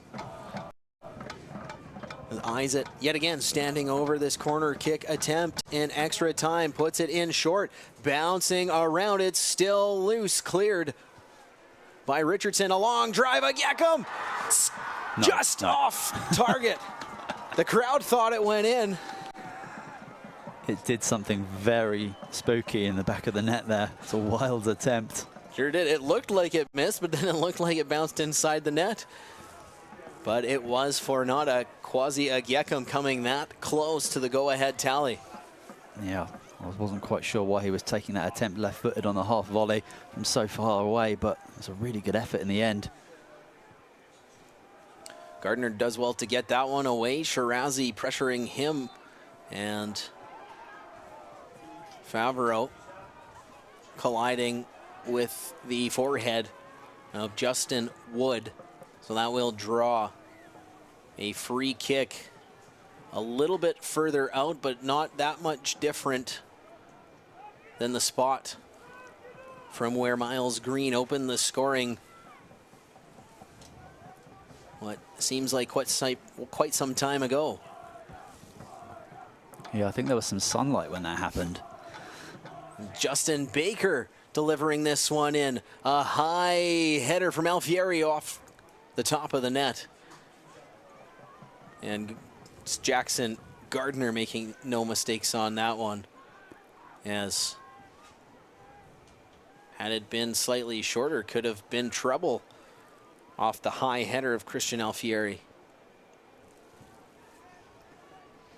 Gardner directing traffic nearly a third of the way through this second extra time frame to determine the first of two spots in the later semi-final tomorrow night. Knocked down, Green bringing it ahead for McMaster, sending it far side. Alfieri's there, can't take it on a weird hop. Recovers, gets it to Baker, well defended by Agyekum. Now Isaac plays it outside. Hausendorf, make that Hooper stepping up in support. Playing it ahead for Lewis, has teammates in the 18. Chip play in, Favreau streaking. First on it is Wood defensively. Morissette with a header on it, and that'll go off of Alfieri and out far sideline for a Wolfpack throw-in. Yeah, it looked like the cross was gonna hit for Varro coming in late to the box, but good defending again to clear the danger. Just as McMaster are creating some pressure of their own, TRU just go up the other end and try and make something happen. Ageckham taking the throw-in, plays it back out for Banton. All kinds of pressure from Alfieri, tries the pass in. Mansour can't clear, knocked down by Isaac. Spin, fires, save, Chugai. How many times have we said that this evening? Just been in the right spot so many times. An absolute broken record, playing save Chugai on repeat. But for good reason, that young man has been absolutely stellar here this evening. Well read by Hossendorf to knock it down. Favreau takes it. Doesn't see anything but white uniforms in front of him, so he'll play it back for his defenders. Now Marcus Scott plays for Banton. Josh Banton stepping up into some green space. Doesn't see a teammate open, so he'll delay, play it back for Marcus Scott. Plays it through. Ryan Lewis. Back for Scott. Left side, Lewis. Oh, he's gone. He fell. Wow. Wood taken down, playing the advantage. Green. Long, high shot, just missing. Wide left. I think Lewis is a lucky boy here. He's on a yellow card and he's caught number 16 Wood there. Doesn't seem to be much complaint from anyone, so maybe I'm just on my own on that one, but looked like last-ditch lunge. Maybe they just don't have the energy left to complain at this stage of a long and hard contested quarter-final matchup. High ball in from Morissette, no doubt that's Gardner's ball. Rolls it ahead, Favreau for Hossendorf. Trying to get around Wood, unable to do so, plays a short pass, Favreau, Lewis, Favreau, trying to get it outside for Hossendorf. Well played by Mansour to break that one up. And the two of them will head down to the turf. And a yellow card has come out of the pocket. Pleading is Ahmed Mansour, but he will be shown the yellow. It was a tricky one to see there. I mean, there's a substitute coming in. It didn't look like there was too much in that one, but referee deemed it a yellow card offense. Well, and just as you had said, he's a lucky boy.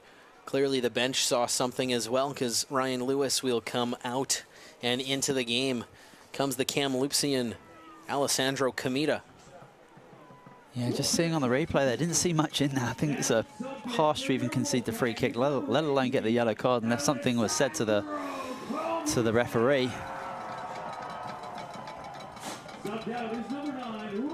So we have Isaac standing over the ball as the crowd giving a big ovation to hear a local boy coming into the game.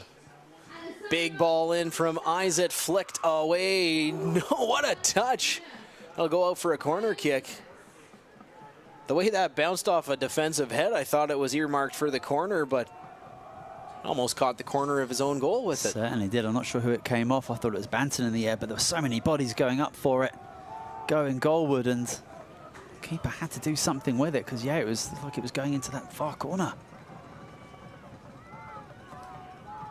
It's Isaac to deliver the corner kick in for TRU. A flurry of bodies in tight. Goes in tight. High head, but it's out.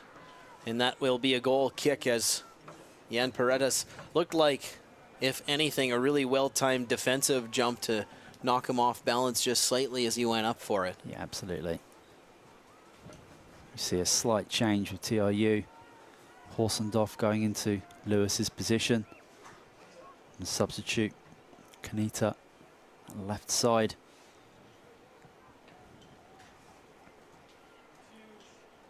So he'll slide into that very active left back role at TRU, much as you see with Josh Banton up the right side, not shy to get their fullbacks upfield and join the offense.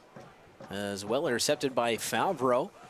Hausendorf for a Giekum, back to Hausendorf, but first on it's going to be Ross, and he definitely clears that out of trouble. Will be a TRU throw in this time. They're going to hand it off to the long throw specialist, Patrick Isett. And see if they can't find another lucky bounce through some chaos in the 18. All Marauders are back. Only Marcus Scott stands behind center for TRU. Ball is in, it's loose, nobody knows where it is. And it's found by the Marauders and cleared well out of harm's way by Miles Green. Big ball back up, Paredes giving chase. He's gonna make slight contact with Chugai as he comes out to play it. Plays it near side for Wood. Up ahead, Green. Watched by Kamita. Big ball from Green, streaking is Alfieri, but that one's gonna be too heavy into the hands of Gardner. Yeah, Green's disappointed with himself. He's picked that pass out a few times tonight. Got the ability, doesn't get it quite right that time. Hooper giving relentless pressure to the Marauders on the far sideline. Alfieri takes it. Knocked down by Agiekum, finds Isett. Slips through a pair of defenders. Patrick Isett steps to the middle. Running out of real estate. He beat the first three, couldn't beat the fourth. And instead, a little contact the other way will draw a free kick for the Marauders. Yeah, I think he's fortunate not to maybe get a card there. He's trying to break up players. He saw he lost it. So we see a substitute coming in for McMaster. So Ed Brian Florent comes back into the game. He will replace Christian Alfieri. And looks like a second substitution standing by as well.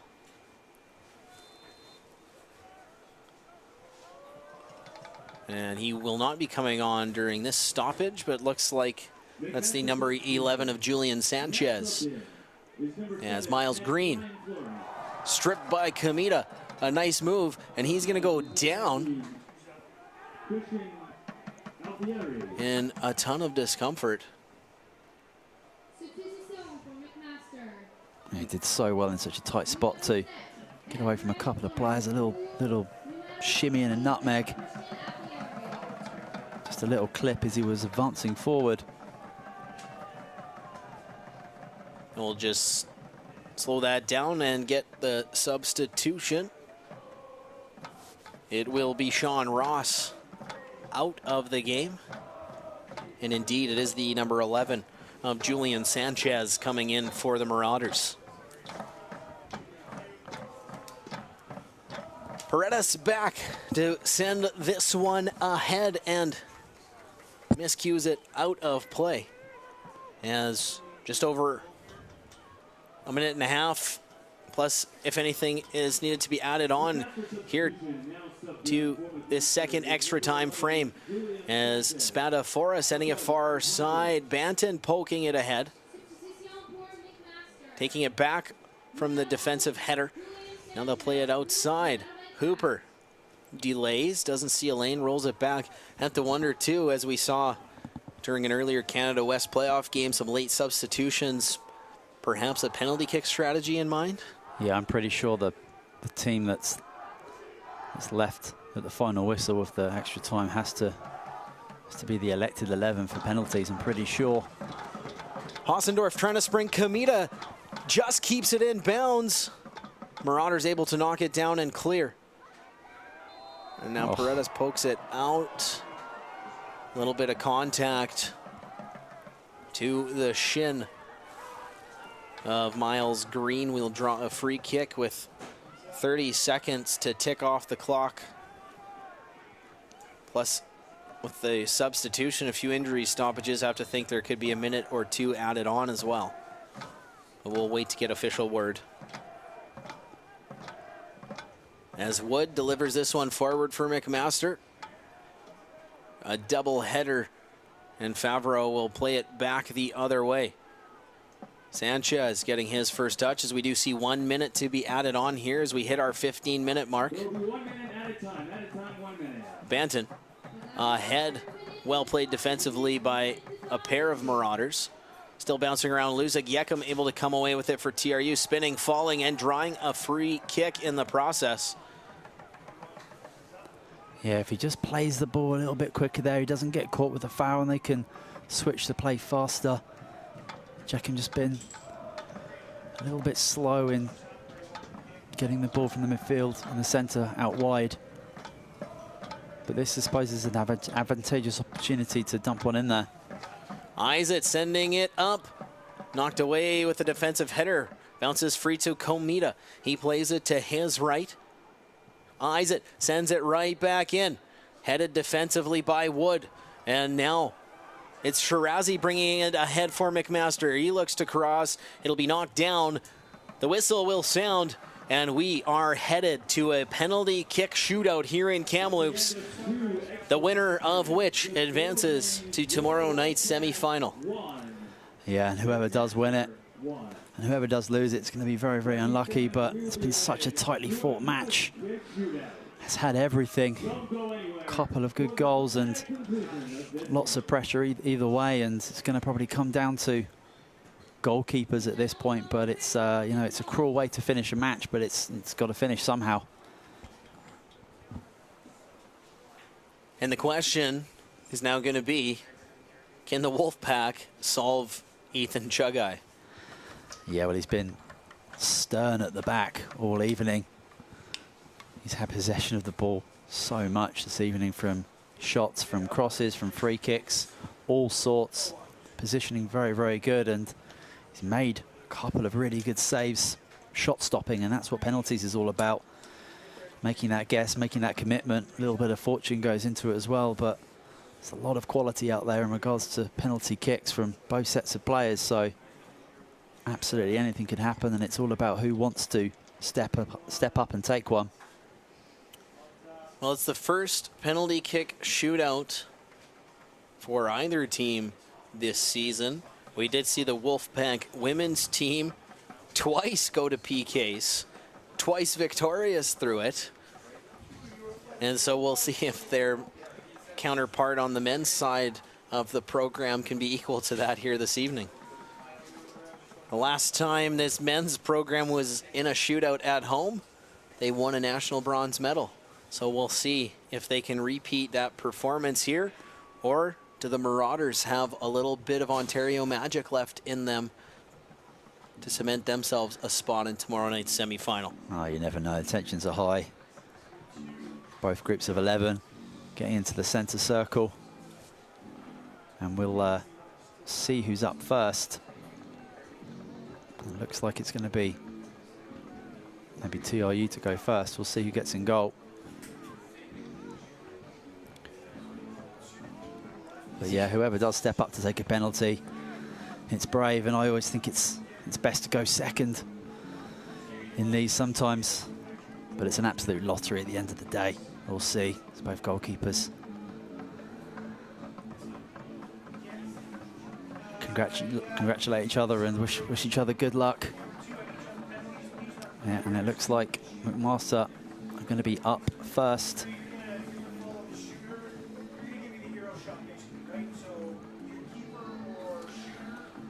They will go first. I think that's Shirazi. And yes, indeed, it's Amir Shirazi stepping up to take the first kick. Getting some encouragement from his keeper, Chugai, as Jackson Gardner off screen getting his directions from the officials. So from the spot, Amir Shirazi to open this shootout in the third quarterfinal here Thursday evening in Kamloops. Somebody going to be semi-final bound, and Shirazi puts it high and in. One shot, one goal so far in this shootout. It's a classy first penalty, unsavable, high into the net with power. There's a reason why he's probably stepped up first. First for TRU will be the center back, Elijah Dos Santos. The rookie scored his first career goal at home earlier this season. And can't imagine he's had a higher pressure shot than this. Dos Santos hesitates, drives, and up the middle.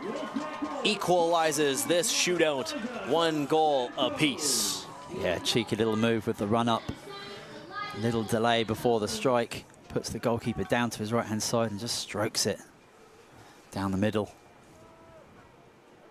And the second shooter to be Justin Wood here for McMaster, as he gets ready from the PK spot. It's Wood against Gardner. Wood steps up, the right foot drive, save, Gardner. Diving to his right, stymies the McMaster right back. And a chance now for Jan Paretas. It's a big, big left hand. It's not in the corner of the penalty and gives Gardner the opportunity. And this is a great chance for the captain. He's already got on the score sheet tonight to give a little bit of an advantage to the Wolfpack, but there's still plenty of penalties to go. 3 players so far playing from defensive positions, stepping up in the shootout. Jan Paretas, the veteran Spaniard, buries it top corner. Absolutely emphatic penalty. Just strummed into that top corner. Very, very impressive. Oh, the third shooter stepping up will be Miles Green.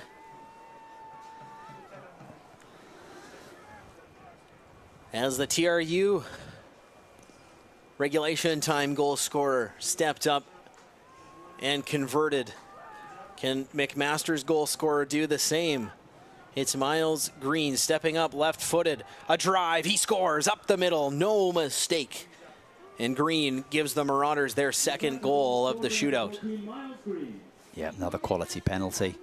All about power there. A third shooter for TRU. Number 21, Marco Favreau, makes his way up to the penalty kick spot. As Ethan Chugai awaits his delivery. Favreau steps up. A shot bottom left, just out of the reach of a diving Chugai. TRU 3 for 3. Yeah, there's too much power in this one to get down to it. Another good penalty from the Wolfpack. 3 out of 3 so far. They're doing exactly what they need to do. As that looks to be the 11 of Julian Sanchez stepping forward.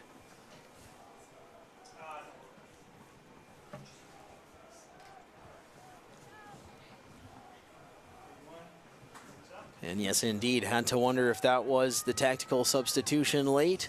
Sanchez standing over the ball, the run up, a drive, he scores.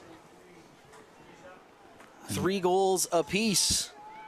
But the difference, that one save on Wood for Gardner. Another beautiful penalty. It's casual in the end. Strokes it down the middle. And a classy move from John Antilov, mixing all of his veterans in to this. As Josh Banton steps up, ready to deliver. Banton, the drive, fools. Chugai completely had him diving the other way. Yeah, it takes real courage to step up and take these penalties, and Banton had a couple of opportunities in the game to get himself a goal, and shows a lot of quality and calmness under pressure.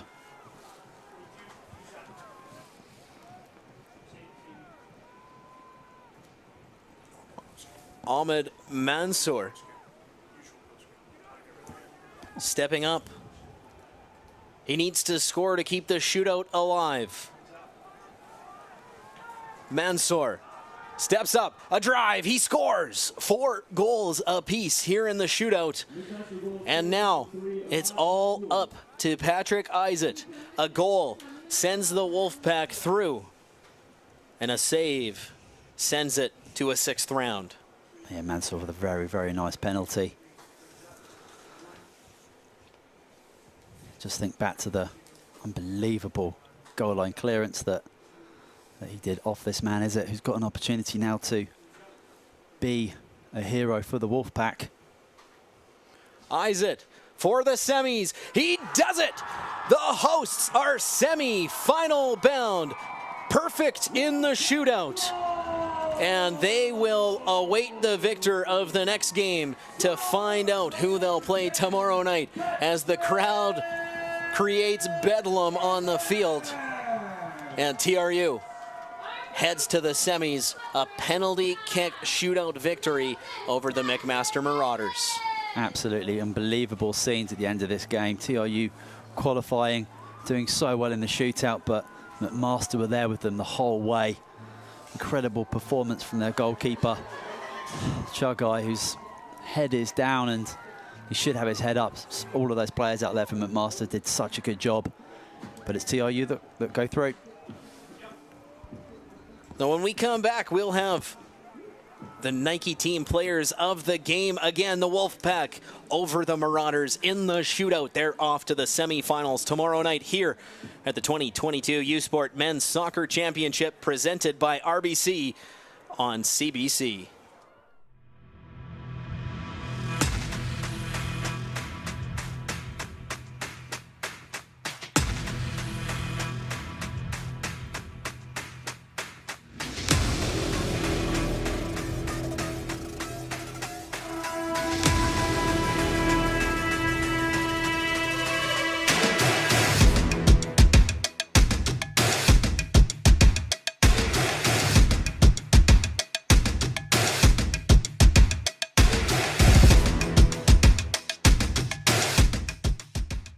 Hey U Sports fans, check out shop.usports.ca for this week's promotional item from the Nike Team Collection. Visitez le shop.usport.ca pour en profiter de la promotion de la semaine de la collection Nike Team.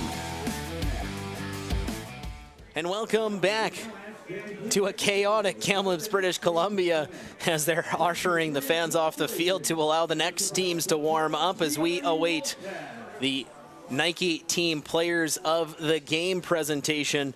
But Simon, it's hard to bet against a lot of the players. You could give it to half the guys who stepped out there tonight. Absolutely, some top performers all over the pitch from both sets of players. And I believe the TRU player of the game has gone to number 5, Elijah Dos Santos.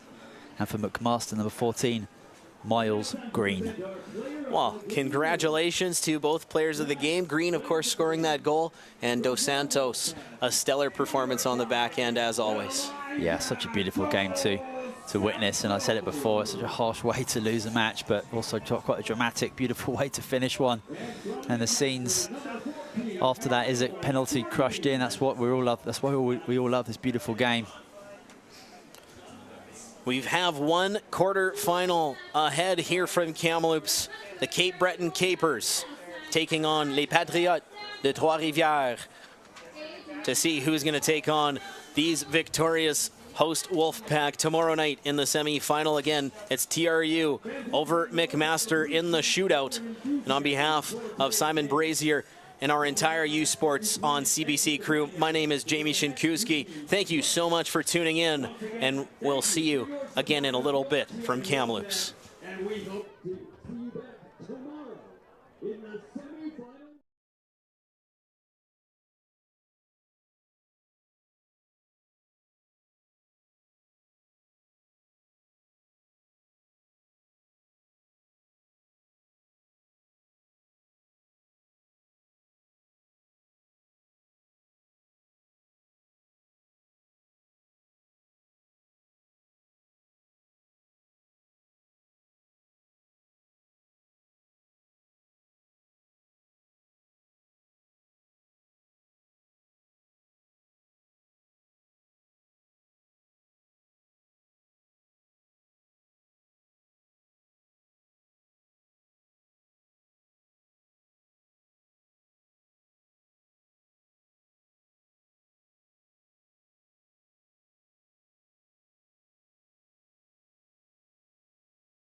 is that moment again, the one you dream of every night.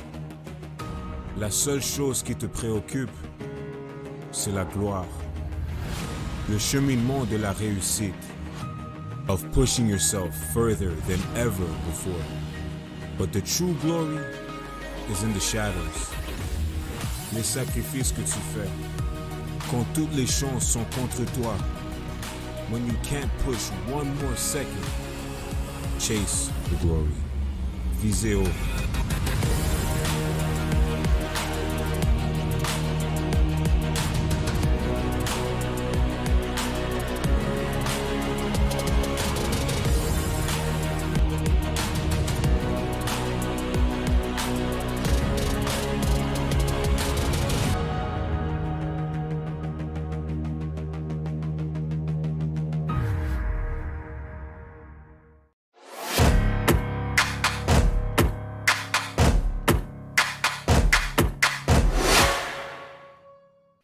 U Sports on CBC, presented by Les Championnats U Sport, une présentation de Fox 40, title partner of the U Sports Coach of the Year Awards, fier partenaire des prix des entraîneurs de l'année U Sport, Veraburn Medical Supply, exclusive sports medicine and medical supply partner of U Sports, le partenaire exclusif de U Sport en matière de médecine sportive et des fournitures médicales, Nike Team, exclusive performance apparel provider, Just Do It, fier partenaire de U Sport, faites-le.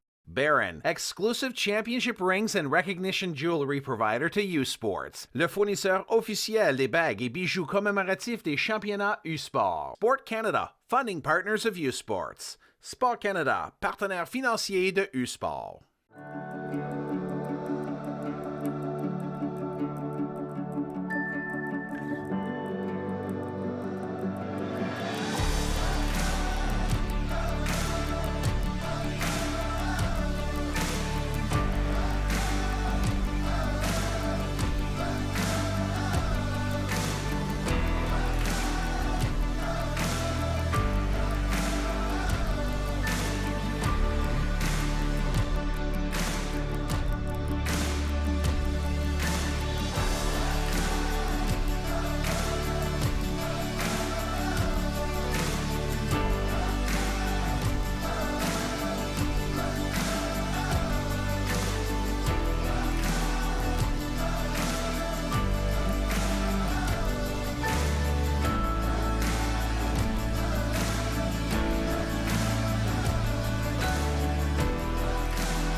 This U Sports Championship on CBC is presented by Sport Canada, funding partners of U Sports. Ce reportage est une présentation de Sport Canada, partenaire financier de U Sport. Good evening and welcome to Kamloops, British Columbia for this fourth and final quarterfinal in the U Sports Men's Soccer Championship presented by RBC on CBC. My name's Jamie Shinkuski, and as I have been all day, we'll be joined by Simon Brazier to call you this one between the AUS champion Cape Breton Capers and the RSEQ runner-up, les Patriotes de l'Université du Québec à Trois-Rivières. And a semi-final berth to take on the host TRU Wolfpack is on the line tomorrow night as these two do battle. And what a matchup we have in store. Cape Breton comes in as the top-ranked team, undefeated on the season, a huge pedigree. The champions the last time that this fantastic tournament was held in Kamloops, and also the winners of 6 straight OUS titles, taking on a Patriot side that made life hectic for Montreal in the RSEQ final. But interesting note, the RSEQ goals leader, Gabriel Balbinotti, not starting in this one tonight. Yeah, very interesting statistic. I mean, he scored 14 of their 26 goals throughout the season, so it's going to be very interesting to see how they're going to fill that big gap that he's clearly left with that, with not being in the starting 11 today. And yeah, Cape Breton with a fantastic season record, and you know, coming into this game, clear favourites, but you know, it's a late kickoff. They would have been itching to play as soon as they woke up this morning, but they've had to wait a long time for it to come. Watched 3 games already happen, and you know, anything can happen in like knockout football, regardless whether you got your top goal scorer or not. So it's going to be interesting to see how the game shapes up. Unhappy Friday to anybody tuning in from Cape Breton. It's late for them here, but back home it's already tomorrow. So thanks for staying up with us here from Kamloops and cheering on as we're just waiting for the Capers to take to the field, as the temperatures continuing to be sub-zero throughout the day, been sitting just above -10 throughout the day, and certainly as we tick past that 8 p.m. start, it's just going to keep dropping as we make our way through the night. It's made it challenging physically, of course, mentally, no doubt. It's made the play a bit strange, some weird bounces. The knocks are that much harder, and for these guys who have waited all day for this, I'm sure the pressure doesn't need to be added into that. No, absolutely, and it's been such a fantastic tournament so far. 3 wonderful games, each one with all sorts of drama, goals and remarkable things happening, and I expect this game to produce some quality as well, regardless of the temperature. It's, you know, it's a field, 22 players out there, and knockout football, you seem to get the best of players in that type of format. And an interesting storyline has been the travel to get here. For everybody other than the hosts, it was challenging. A major snowstorm in British Columbia in early November, that's odd. And I know it was not the easiest trip up the Coquihalla Highway for the UBC Thunderbirds. And my goodness, the airlines continue to be a topic of conversation for any air travelers in Canada, never mind for all of the participating teams. And this UQTR team fortunately got their white kits just in time, but arrived in Kamloops with all of their uniforms lost in transit and are still awaiting their other uniforms. Fortunately for them, at least the white ones arrived in time. So crazy as we see the Capers taking to the field here, that's a storyline we're tracking. Yeah, remarkable stuff, but they're wearing something, which is good to see, and regardless of what happens with the travels to get here, yeah, it's a very interesting November here in Kamloops, and bravo to all the players for getting on with it and being here, available now to embark, see who progresses to the semi-finals tomorrow. And this start time, of course, being delayed because we went the distance as long as we could between the host TRU Wolfpack and the OUA champion McMaster Marauders. If you missed it, it's TRU in a penalty kick shootout, heading off to the semifinals to face the winner of this one tomorrow night. UBC Thunderbirds et les Carabins de Montréal facing off in the earlier semifinal tomorrow night. Let's take a quick peek at the starting 11 for Shanny Black's Patriot squad. The starting keeper, sporting number 26, Mathieu Lacharité. And in front of him, number 3, Guillaume Pianelli. Number 4, Thomas Cyr. Number 5, Francis Assouyat. Number 7, Etienne Bertrand. Number 8, Olivier Gélina. Number 9, Vincent Lamy. Number 11, Samuel Laplante. Number 17, Hugo Seye. Number 18, Hugo Raposo. And the number 29, Elias El Arabi. And on the other side of the field, sporting the beautiful black and orange kits, going left to right on your broadcast screens from wherever you're tuning in on this fine Thursday night. Dino Morley going with this starting 11. The keeper from your hometown of Milton Keynes, Daniel Clark. Number 2, Jamie Watson. Number 4, Ben Fortuin. Number 6, Max Pietgras.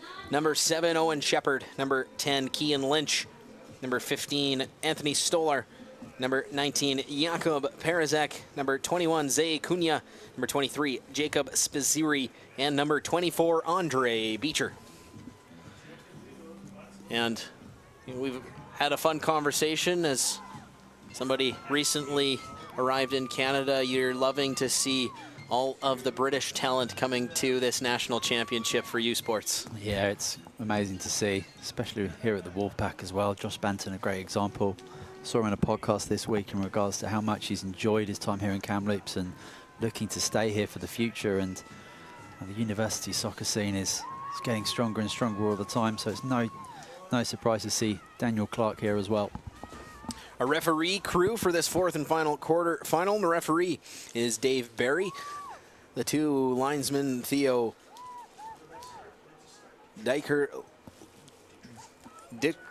Ditruson and Brant Syanchuk, and the 4th official is Marco Grubasic.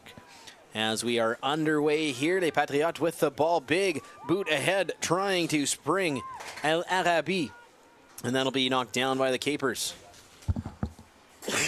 Ahead come Cape Breton near side. Kean Lynch stripped by Laplante, and that'll go back for La Charité, the keeper.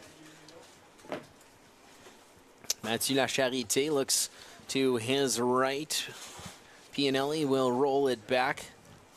La Charité comes near side for Cyr. Thomas Cyr with it now, plays it ahead for Samuel Laplante. Plays it upfield. Knocked away by Ben Fortuin. And the Capers looking to press upfield early in this one. I heard they were feeling a little chilly waiting all day for this, so the best way to warm up, run hard. Yeah, absolutely. It's been difficult for every team beginning these cold matches, but yeah, especially having the last match of the night. But they've got to go out there and do the business, both sets of teams. And the Capers being the favourites, they're going to have to perform like favourites if they're going to advance. Jamie Watson plays this one in for the Capers. Cunha playing it to the top of the 18, knocked down by the UQTR defenders. Comes out, played forward by Assouyat. Knocked down by the Capers defenders, taken there by Seye. And again, knocked away by Cape Breton. Pietgras was the one to knock it down, goes back for the defenders.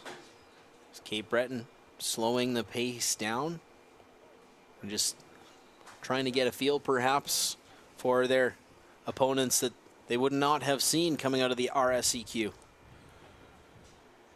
Again to the back line. Fortuin bringing it ahead, a little chip play, trying to spring on Lynch. Make that Shepard bringing it ahead for Cape Breton. He'll delay, roll it back for Piep Gras. Outside. And back for Piep Gras. His centering feed knocked down by Jelina. I'll roll back yet again to Stoller on the back line. Centering feed knocked down by UQTR. They look to bring it ahead, and a chance perhaps. A flick on Seye. Has El Arabi with him. Elias Al Arabi running out of real estate. Will be poked away defensively by Andre Beecher and go out for a corner kick for Les Patriotes. Yeah, nice little counter-attack. Opportunity to spring forward as fast as possible. Really good chance to put a ball into the box. And 2 men standing over the corner kick here. Big ball in, a header off the post. What a chance for Guillaume Pianelli. Wow, big chance indeed. Striking the post from the corner, and just like that, it was nearly 1-0. La Charité, Corrals plays it up for Thomas Cyr. It'll bounce for Jamie Watson. Just keeping it in bounds was Watson. Rolls it back for Beecher. Short pass for Perizek. Big ball up. Little flick on from Lynch to the middle.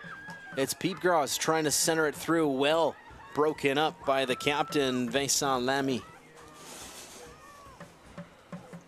Here comes UQTR. It's Hugo Seye. Big kick in. Knocked down in the box. A drive high and wide for Vincent Lamy in tight. Yeah, Seye does so good to make himself some space. It's a great ball into the box as well. A good first touch and just trying to find that top corner. It's a good strike and a really positive start from UQTR. They were out in the warm-up a good 5-10 minutes before the Capers, and it's kind of showing. They've started really well. A throw in here taken by Beecher. Plays it on for Watson. Cleared strongly ahead by Pianelli. Now a chance for Lamy trying to get around the defender Beecher. And he'll just run out of room. That'll go out. Defensive throw in here for the Capers. Beecher playing it up well ahead. Knocked down by Jelina for UQTR. Taken down hard on the play was Lynch, but a clean tackle defensively for Les Patriotes. Now a big challenge to the corner there for Watson. And it'll be another UQTR corner kick attempt. Oh, so close on the first one. Yeah, they're going to look to do exactly the same as that, get the ball into a dangerous spot. It's a very strong defensive tackle to concede this corner. Again, Lamy with El Arabi standing over it. Good ball in, a header from Pianelli goes up over the net. So 2 chances from the corner. 2 headers deflected on goal, 1 just high, 1 off a post. And through 6 minutes and change, we're still sitting scoreless here in Kamloops. Yeah, I think a strong tactic from UQTR is to not allow the Capers to play their football, because they're clearly a quality team, well organised, like to score goals, but if you can cause problems by not letting your opponents have too much time on the pitch, and that takes concentration, it takes a lot of hard work, you're certainly going to have chances to score, as we've already seen. Throw comes in from Thomas Cyr, trying to play it ahead. Laplante collides there with Fortuin, and it'll come out for a throw-in. Samuel Laplante to take it for Les Patriotes. Quick throw in there to Seye. Back for Laplante. trying to get around Watson, unable to find that space, but well defended by Jamie Watson to take that one right out of bounds for a goal kick. Yeah, good little tussle there and wonderful defending in the end by Watson, I believe. He's picked up a wooden spoon and thrown it off the pitch. Don't usually see that on a football pitch. Beecher brings it ahead for Cape Breton, stumbles but recovers, leaves it there for Watson. He'll roll it backwards. And a big boot up from the keeper, Clark. Goes out of bounds by the near side. This is Thomas Cyr to play it in yet again. Short pass goes in, connects with Raposo, but it's stolen away, and ahead comes Zay Cunha. A chance knocked down by Cyr defensively, but the Capers re-corral. Lynch to the middle. Cunha stepping left, gets around one man. Stepping forward, Zay Cunha, a drive, a skip, and a save by Mathieu Lacharité. Yeah, nice attacking play from Cunha there. Good strike on goal. Comfortable save in the end. Just starting to tick a little bit more in that attacking third.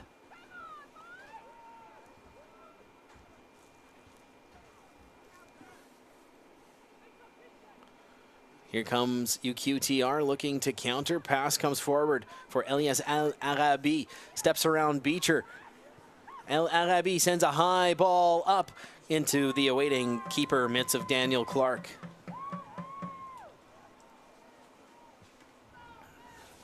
Clark plays the short roll. And he plays it over to his other defender. In Stolar, he'll send it well upfield, trying to spring Jacob Spaziri. But that'll just trickle for Francis Assouillat, the defender. Capers re-corral. Cunha plays it for Peepgras. Just staying away from his Czech Raposo. And that will be a free kick for the Capers here, as he's taken down in the process. Max Peepgras, shout out, got some fans with some Max is my favorite sign sitting down in front of the press box here, braving the cold, coming in from Calgary for this national championship. Always great to see people coming in from various corners of our country for an event such as this. Yeah, it's amazing that sport and tournaments like this can do something like that. Great support.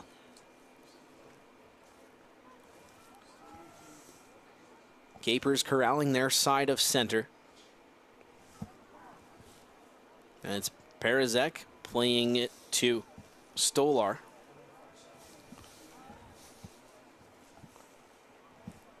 And that'll go out far sidelines for a UQTR throw-in.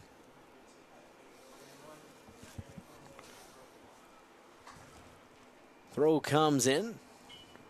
Well played, trying to come ahead was Lamy, but he's knocked off the ball. As that UQTR defensive side really starting to settle in now. As that one goes off of Pianelli and skyward, he now clears. Free kick awarded.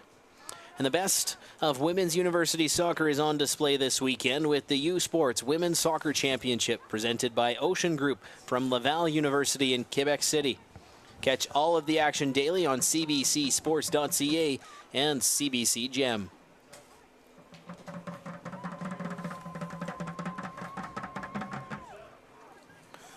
So it'll be a free kick.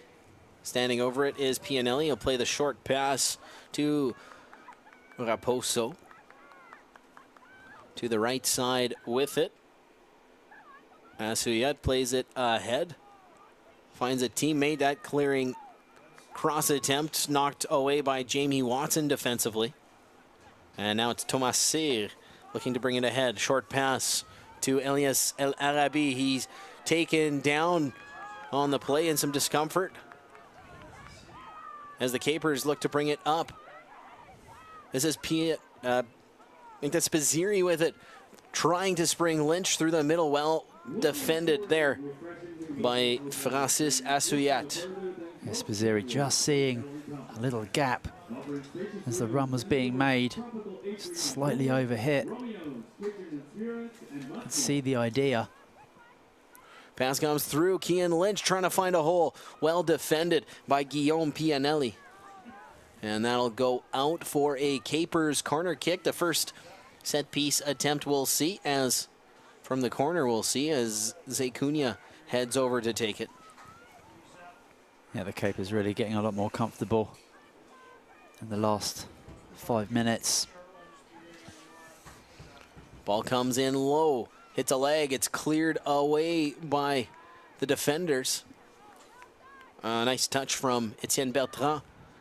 And now it's cleared out for a goal kick for Mathieu Lacharité.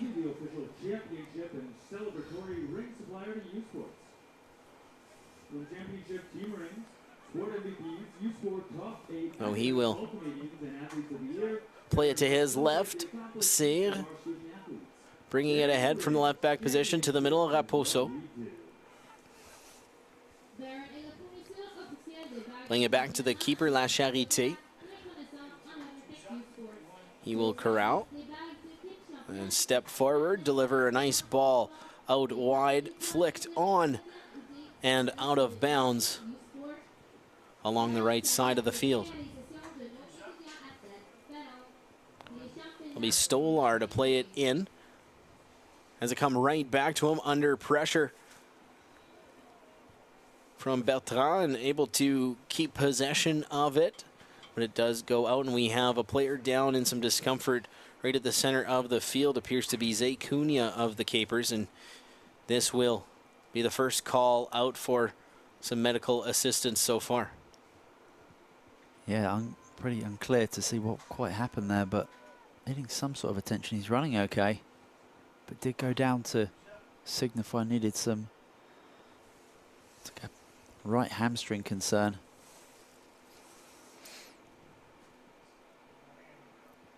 Possibly just seizing up slightly as we're still sitting just warmer than -10 at kickoff here. The Thursday night quarterfinal matchup as Spaziri sends one in. Kian Lynch streaking, but it's too far to his reach, and Lacharité hangs on.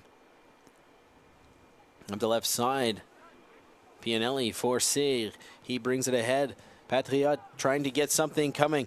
Laplante to the edge of the 18. Sends a high one, far side. Giving chase is Bertrand. He'll step forward. Roll it back for Raposo. Big ball in, has a man there. It's just out of his reach. Watson sends that one skyward as Hugo Seye was in the vicinity looking for an opportunity. Knocked down, corralled by UQTR's Samuel Laplante. He'll send it backwards for Pianelli.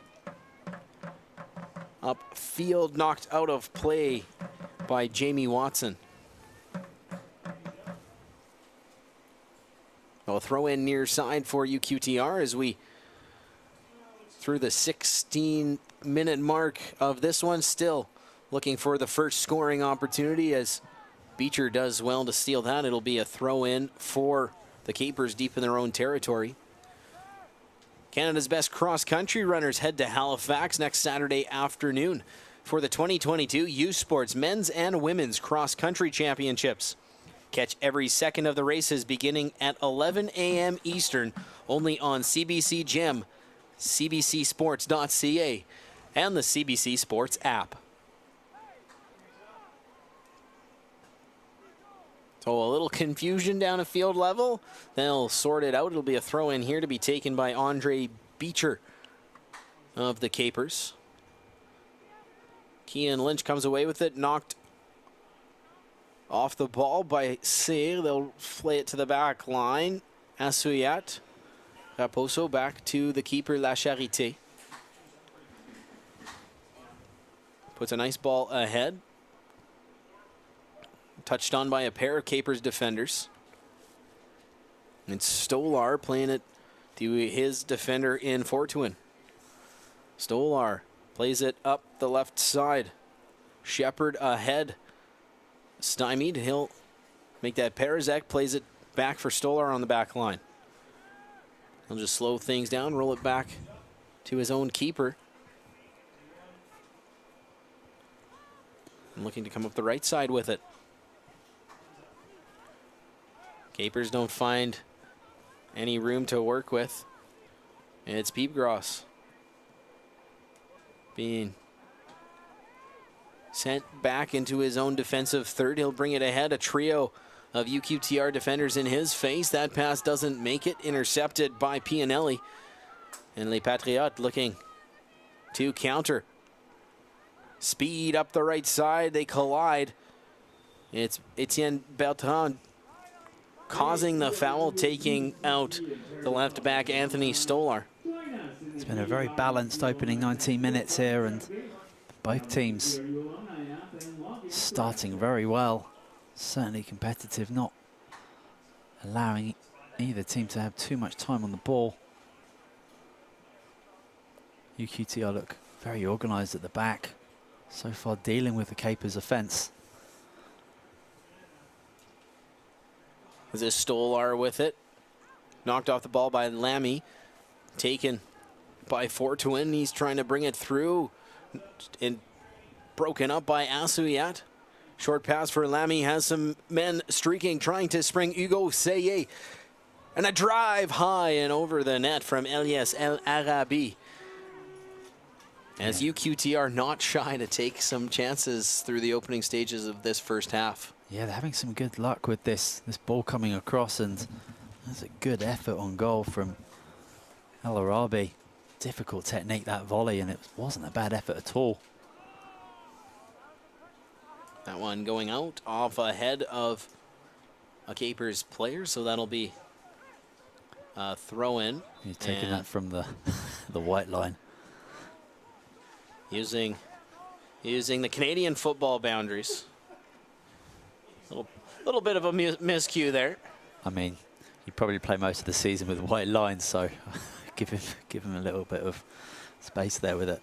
Well, not something that we're unaccustomed to seeing around these multi-use sports facilities. Certainly the volleyball and basketball courts during the winter months provide some interesting things and challenges like that for visiting and host teams alike. Especially the basketball, the way that court's painted, you do end up seeing people through the opening parts of the game doing exactly that, guessing the wrong line as the boundary. Just lines everywhere. That one played ahead by Clark. Bounces for Spaziri to the left side, spinning there with it and trying to bring it ahead. Come the Capers through the middle. Lynch. Kean Lynch trying to spin away from trouble. Short pass gets it back from Zay Cunha. And now they'll play it back. Perizek for Stolar. Shepard trying to cross field, intercepted by Laplante. And now Perizek coming down with it, rolling it forward, cannot connect with Piepgras. And that will go back for the keeper, Mathieu Lacharité. Yeah, the Capers trying to build up from the middle. Got some good players in there that can do that, but so far unable to really make it stick in the 18-yard box. Sayre trying to spring Seye upfield. Well defended by Ben Fortuin. Explore your world with the track-inspiring 2023 UQTR continuing to press here. They'll roll it back and reset. Pianelli gives it for Sayre. Sends a big ball in. Seye streaking. Well defended by Fortuin with some help from Shepard coming back defensively from his midfield position. Yeah, I love that early ball in. Tricky for the defender who's on the spin and does well in the end. It'll be a throw in for UQTR, far sideline. Short pass in for Olivier Gelina. Now for Lamy, that one doesn't find him. Raposo coming through. El Arabi, short pass, trying to spring Laplante, well defended by Watson, comes out near sideline. Patriot throw in. Yeah, Laplante's been up and down that wing, trying to stay as wide as possible, giving an option. Sayre plays it forward. Sayre. And that will be blown down for a UQTR free kick. Well, they'll bring it forward. And looks like a discussion on where that ball should be placed. Bring it back a little bit and reset. There's 3 players looking to take this free kick, which is interesting. So they'll sort out the confusion.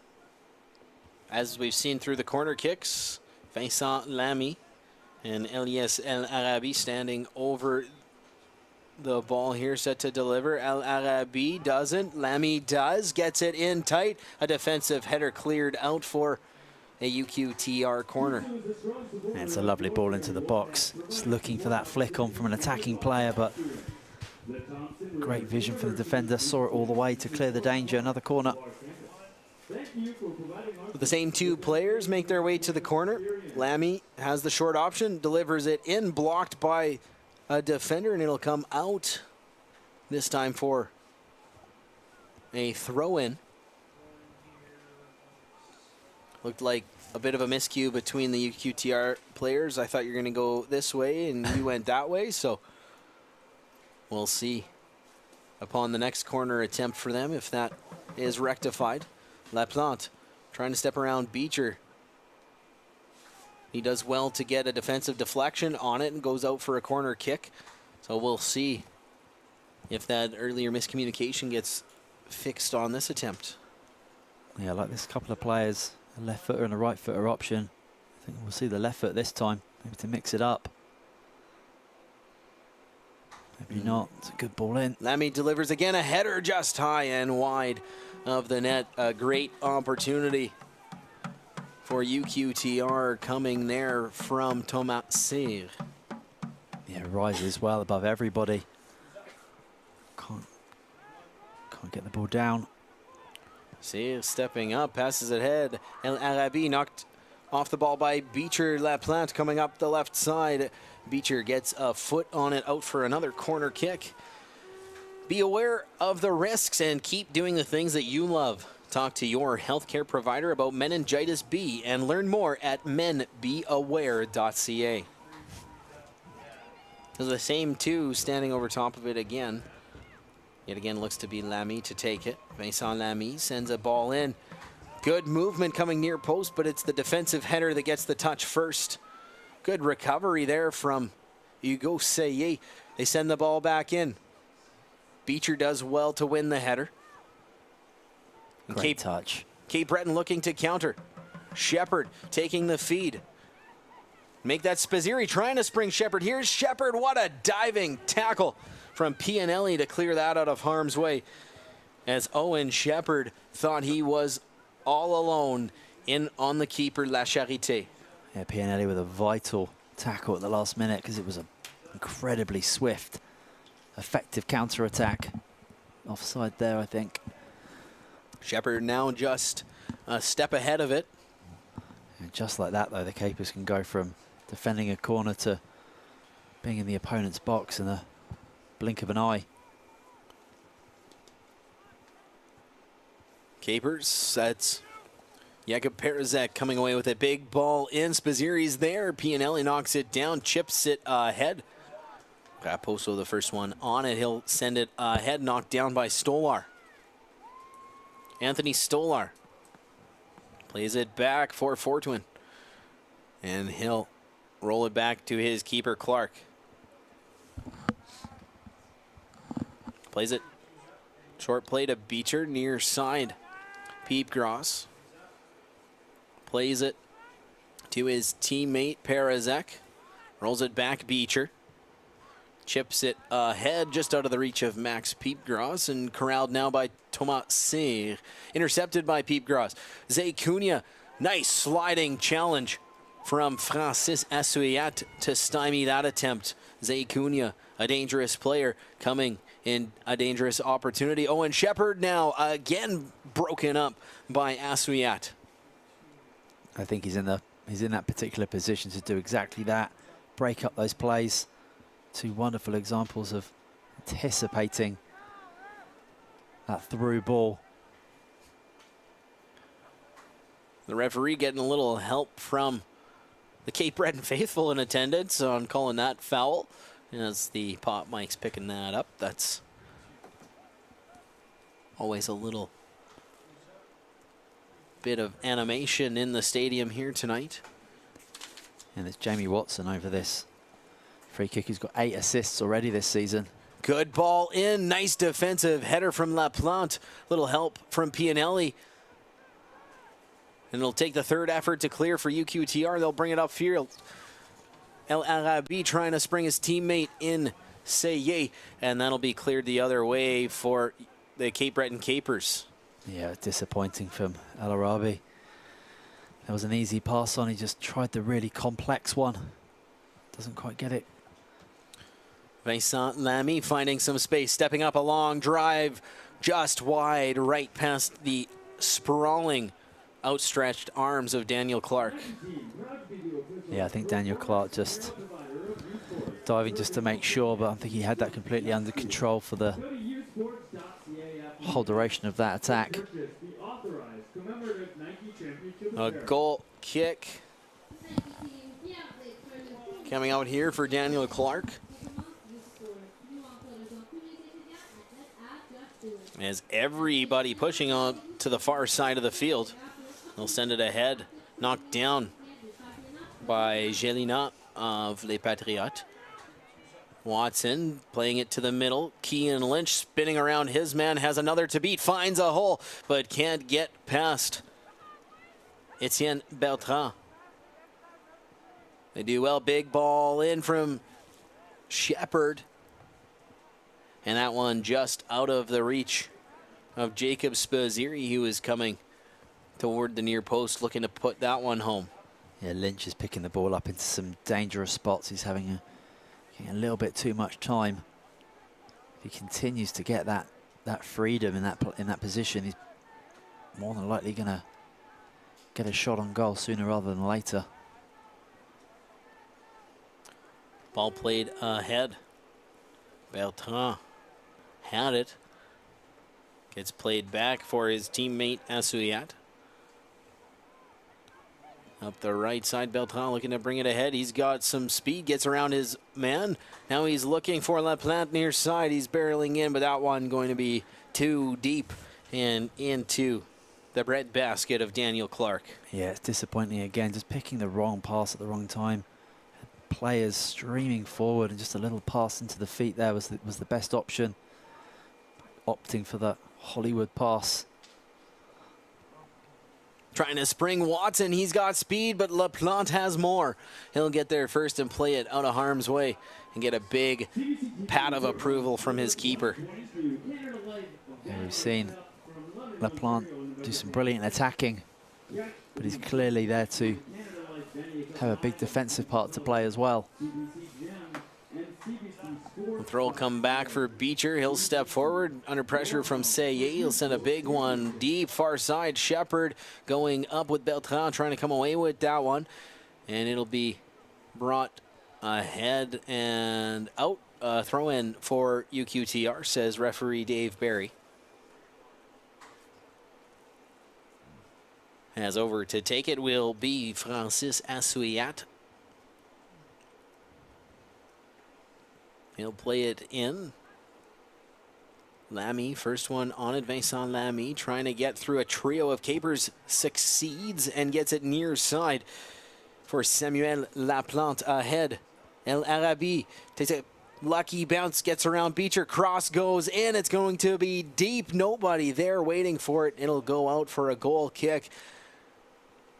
If he had a teammate there, that was the perfect depth for the cross. Yeah, gets a little bit of fortune with the bobble to create the path for the cross, and just a little bit overstretching to get that ball into the box. And yeah, no one was really reading the back post. Beecher plays that one ahead. Lynch will bring it down, and it'll go out of bounds. Well defended by Pianelli, giving him just the right amount of pressure to force him into a miscue and a turnover. Yeah, Pianelli recognizing that Lynch is a danger, especially if he gets the ball down at his feet, and can't let a player like that turn and play. So you can see touch-tight marking. Ball comes in for Lynch, trying to get Peepgrass in the middle, unable to do so. El Arabi trying to come ahead for UQTR, runs out of real estate. And it'll be a throw-in for Jamie Watson and co. along the near side. Played ahead, takes a bounce off a Lynch and out for a throw-in. Cyr to take it.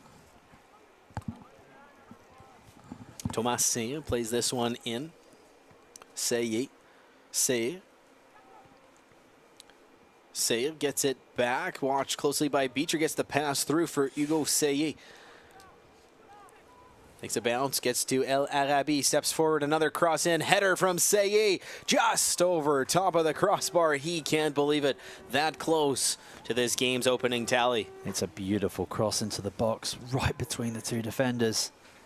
Cyr gets up well, just can't steer it low enough. Clark has it covered. Really, really good opportunity. Wonderful cross into the box.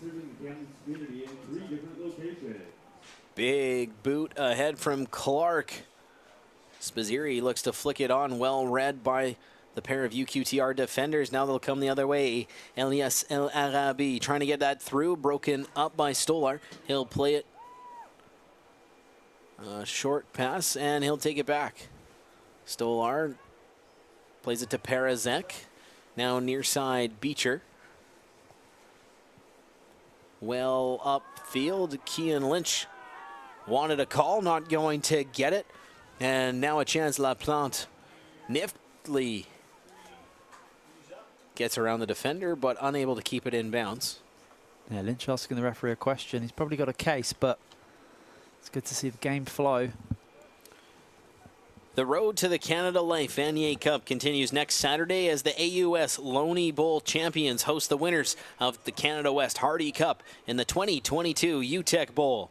Catch all of the action on CBC Gem and cbcsports.ca beginning at noon Eastern, 9 a.m. Pacific. The road to the Canada Life Vanier Cup, only on CBC Sports.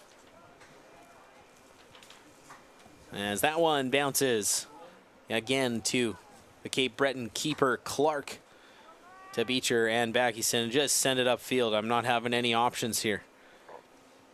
Play it over to Stolar. He likewise has no options, so UQTR, their structure really proving challenging for these capers to get upfield right now. Yeah, they're not giving them any time to play their usual game. That's exactly what they need to do if they're going to cause what I suppose would be an upset. But they're more than equal to the task at the moment. That's right. You almost come in with a nothing to lose attitude when you get ranked as that 8th seed, and UQTR certainly showing tons of enthusiasm, willingness to put everything towards the goal, and certainly had the better of the chances so far through the opening 36 minutes. Yeah, I completely agree with you. I mean, you may be the lowest ranked team in this competition, but you're still the 8th best university team out there in Canada, so they can clearly play. They're very structured. They just need to keep that focus and that intensity to frustrate the capers further. Elias El Arabi plays it to Raposo for Cyr. Trying to step around Kean Lynch. He'll delay, spin back for Raposo, and he'll just play it back to the keeper, La Charité. To his right, Assouyat. Upfield, Lamy trying to get it through. Couldn't find a hole for Cyr. Well defended by Ben Fortuin.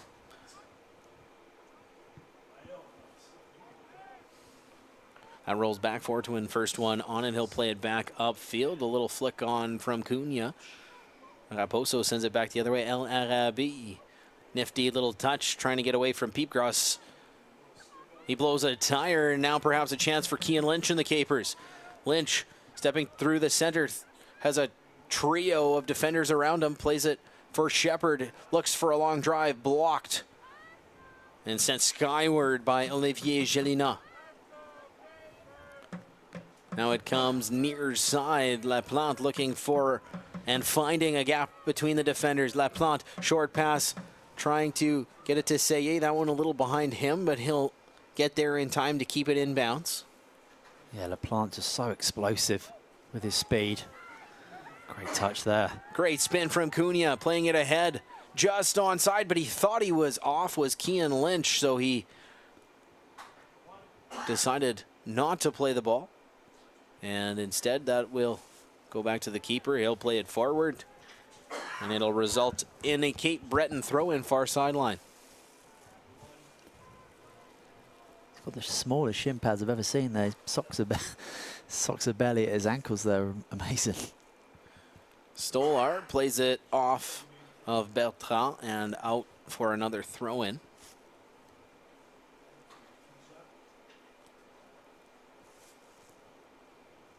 As El Arabi checking himself a little bit after his little spill moments ago.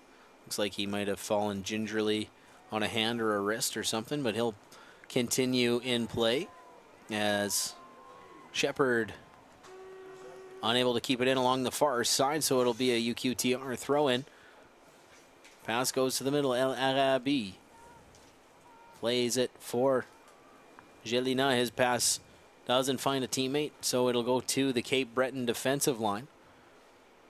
As we are just shy of 5 minutes to the halftime break. Stolar plays it well up and offside Spaziri. He can't believe it, but the defenders knew.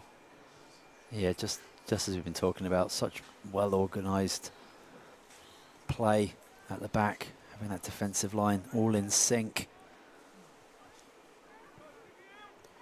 Tomasi decided to play that back to the keeper, goes to his right, Asuyat to bring it ahead.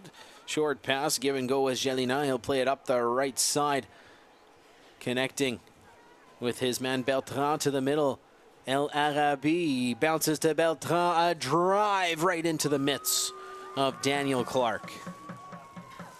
Yeah, really nice push. Comfortable save in the end, but coming forward with real quality, UQTR. CBC TV is your home for the 2022 Canada Life Vanier Cup from London, Ontario. Catch the best in university football action Saturday, November 26th at 1 p.m. Eastern, 10 a.m. Pacific on CBC TV, CBC Gem, and CBCSports.ca. Watson delivers the free kick ahead. Kian Lynch on it, tries a centering attempt. Cyr knocks it down. Lynch gets a poke. Bertrand with a touch. Up top, Cunha drive high and wide of the target, but it was deflected off of a defensive player, so it will result in a corner kick here. Jamie Watson heading over to take it. Yeah, an essential block to take it out for that corner. The initial header coming in was not good enough. Didn't clear the danger at all. There must be a reason that Watson's on these free kicks of all those assists this season. A high ball coming in from Watson. Spaziri goes down. They want a call. Not going to get one as Kian Lynch running out of real estate. No, he's absolutely dreaming if he's thinking of getting a foul or a penalty there. Certainly from this vantage point, looked like a little bit of embellishment trying to draw the foul. But we have seen a few players, might be getting a little slick out there. Fourth game of the day on the turf in sub-zero conditions. Certainly challenging for all the players involved. El Arabi, his pass intercepted by Watson. Likewise, the other way, Pianelli does well to intercept. Now El Arabi up the other way, goes off of Cunha and out for a throw-in. El Arabi's picking the ball up in these good spots. You just saw he's got such a great first touch. It's going to be key to transitioning the ball from the defense through to the attacking line. Pianelli plays it ahead. Sale trying to step around his man. Good battle coming here. And Spaziri does well to win that throw-in for his team. Short pass in, Peepgrass. Playing it for Cunha. He'll go far side for Owen Shepard. Pair number 7's doing battle. Shepard trying to get a lane to the net. Good speed, but good defending from Etienne Bertrand on the play. Yeah, Shepard looking to use his speed. He's not had a lot of success one-on-one on that far side. Looked like he just got in front of his man, but good defending and getting the fortuitous bounce off the attacker to win the goal kick as well. So about a minute out from the end of the opening half. Still scoreless between UQTR and Cape Breton. No added time to be tacked on to the opening 45 as a nice bit of ball handling there from Zay Cunha. Good interception by Jelina. They look to bring it up. Leaves it for Raposo. Out wide, Lamy. Vincent Lamy to the middle. Bertrand. Jelina up. Lamy. Watched by Cunha. Playing it out wide. Cross comes in. Well defended by Fortwin. Barely past the 18. Now another chance. Lamia drive. Diving. Keeper Clark could not get there in time, but it bounces wide. And so another chance. UQTR continuing to throw everything netward. And much like what we saw in the last quarterfinal with TRU, if you're looking to pull off the upset in this quarterfinal, you got to find a bounce that goes into the net somehow. Yeah, you certainly got to take those chances, and that's another good one. They build up the play well as the whistle goes, and it's been a very good performance from UQTR. At the end of the first half, the score is UQTR. Well, a scoreless opening half. And we'll see who might strike first in this one. You can see by the looks and how quickly some players directly went off the field that cold definitely being a factor through the opening 45 minutes.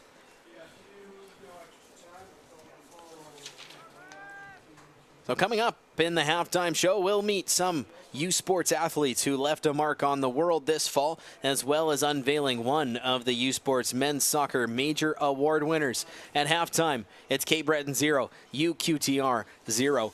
You're watching the U Sports Men's Soccer Championship presented by RBC on CBC Gem and cbcsports.ca.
To go forward, you have to move.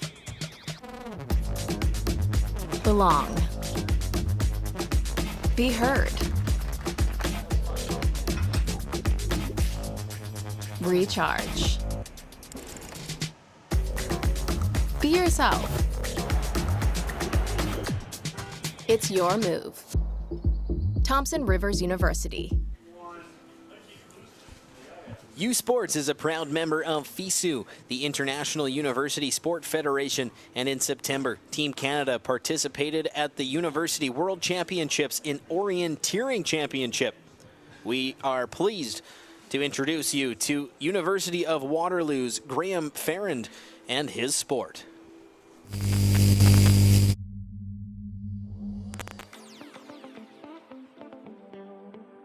What is orienteering? Orienteering is comparable to like cross country, but instead of having like your set course, you're given like a map of an area with specific points you need to be going to in a specific order, and the goal is to get through that course as fast as you can. So it's a bunch of running, but you have to be navigating as well. When I was a kid in Hamilton, there's this running program called Adventure Running Kids, run by Don't Get Lost. So my mom signed me up for that. And in part, some of their activities are orienteering, but like for kids. That was always a highlight. And they also offered like kind of weekend races, and then kept going with that. Started kind of pursuing it a bit more seriously. I think it's called the thinking sport because it does require a bit of thinking during the race that I think is a bit more traditionally thought of as like sitting at a table thinking, because like you have a map and you would normally be like at a table planning out your route, but orienteering, you have to be doing that while running through the woods. So I think that's where it gets a bit of that moniker. You can catch Graham Farrand race this Saturday during the U Sports Cross Country Championship on CBC Gem. U Sports' next international competition is in January during the 2023 World Winter University Games in Lake Placid, New York. And now, this message from Lake Placid 2023.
Where exceptional student athletes are born, where records are broken, where great plays are made, where school colors ignite passion, where champions prevail, where tradition is celebrated, Ontario University Athletics.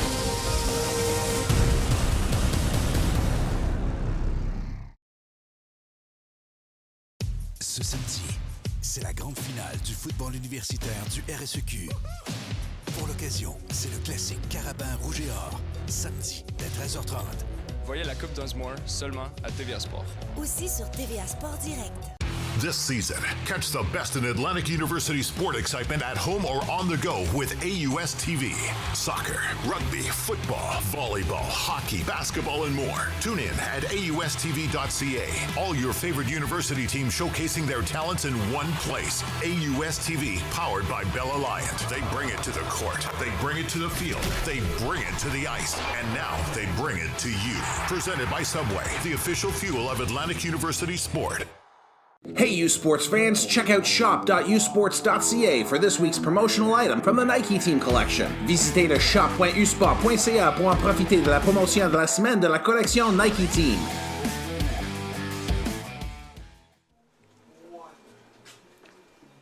Every year, U Sports names a player of the year in each of its sports. Here are the nominees and the winner of the 2022 U Sports Men's Soccer Player of the Year Award.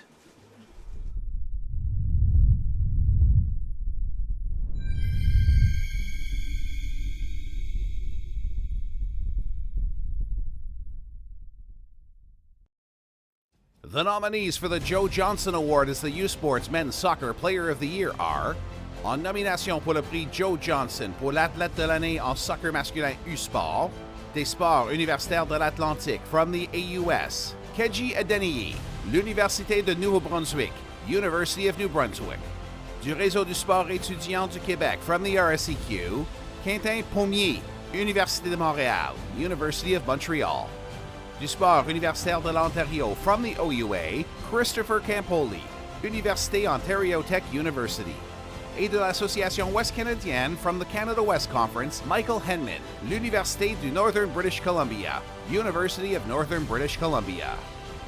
Le lauréat du prix Joe Johnson décerné au joueur de l'année en soccer masculin U-Sport est: the winner of the Joe Johnson Award as the U-Sports Player of the Year in men's soccer is Christopher Campoli, Université Ontario Tech University.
To go forward, you have to move,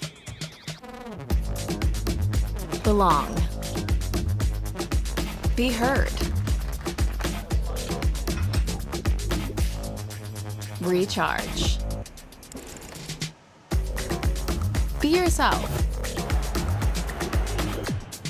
It's your move. Thompson Rivers University. Ce samedi, c'est la grande finale du football universitaire du RSEQ. Pour l'occasion, c'est le classique Carabin Rouge et Or, samedi dès 13h30. Voyez la Coupe Dunsmore seulement à TVA Sport. Aussi sur TVA Sport Direct.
U Sports on CBC, presented by Les Championnats U Sport, une présentation de Fox 40, title partner of the U Sports Coach of the Year Awards, fier partenaire des prix des entraîneurs de l'année U Sport, Veraburn Medical Supply, exclusive sports medicine and medical supply partner of U Sports, le partenaire exclusif de U Sport en matière de médecine sportive et des fournitures médicales, Nike Team, exclusive performance apparel provider, Just Do It, fier partenaire de U Sport, faites-le.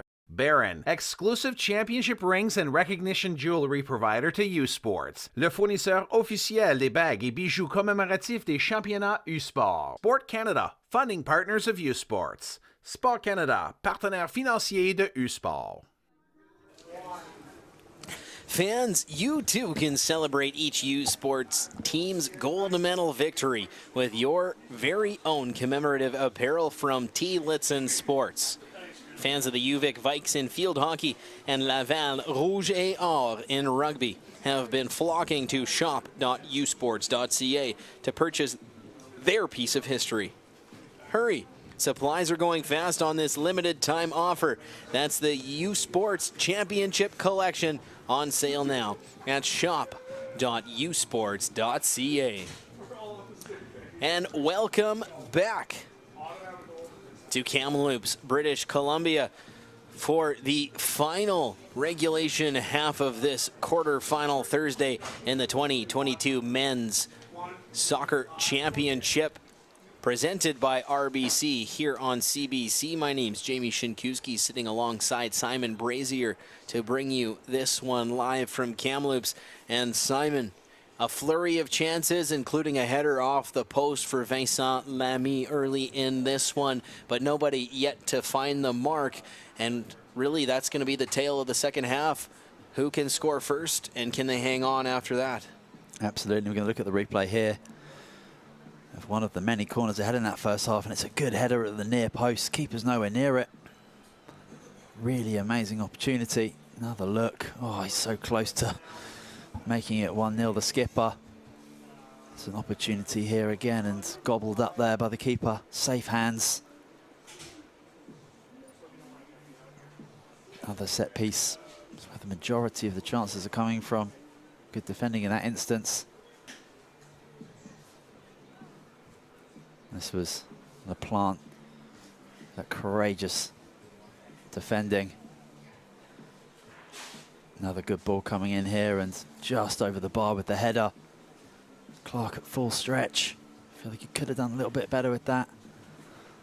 It's a shot from distance that just harmlessly ends up into the keeper's hands.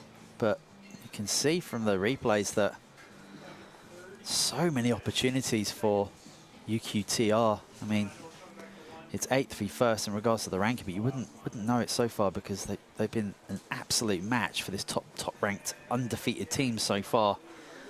We're going to see a little bit of a substitution for the Capers.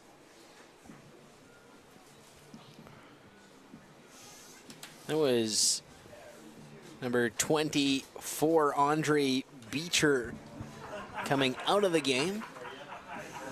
And no, that's still the same left back. I missed the number coming into the game there, trying to pick up who our new player on the field is. And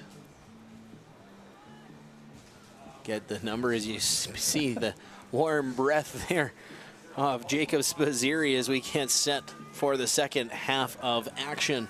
So, looks like one halftime sub of note.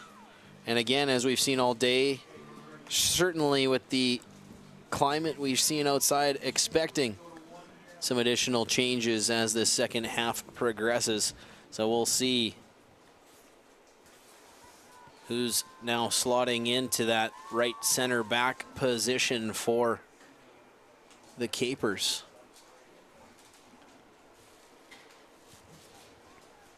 As can't pick up his number, but there he is, getting his first touches on the ball, coming in at halftime, sends it upfield. And UQTR looking to counter, well intercepted by Peepgrass, and they'll send that back the other way out for a throw-in here.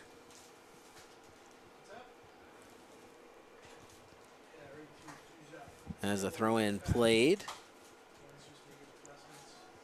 Capers, at least momentarily, losing the handle on it. They do battle far side. It goes off of El Arabi and out.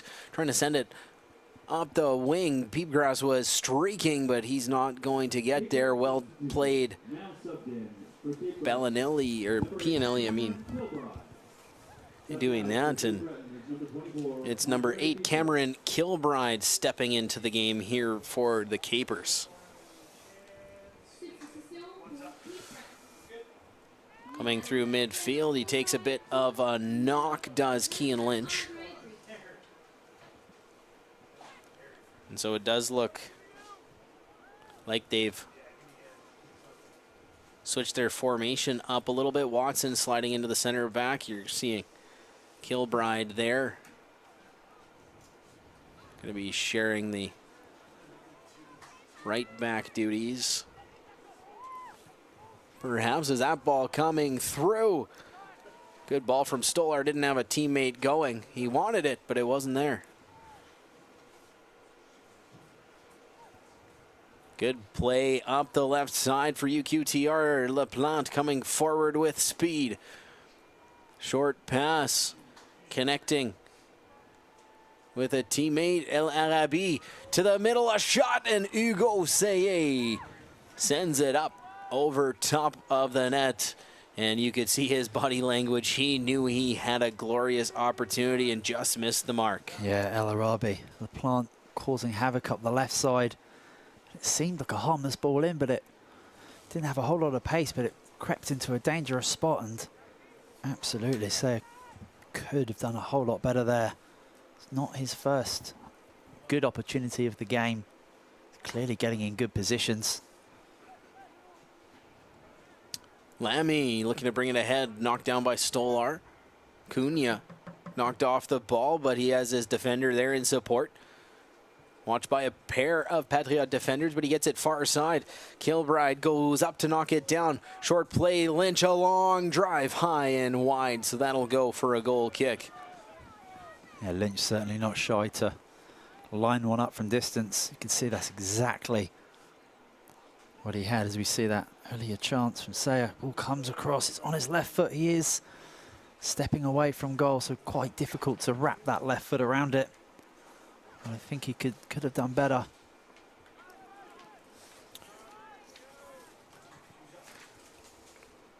As Suyat's chance to get it up for Seye goes off the mark, so corralled by the Capers.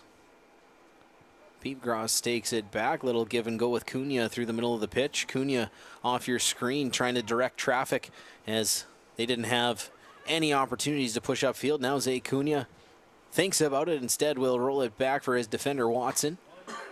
Pushes it ahead.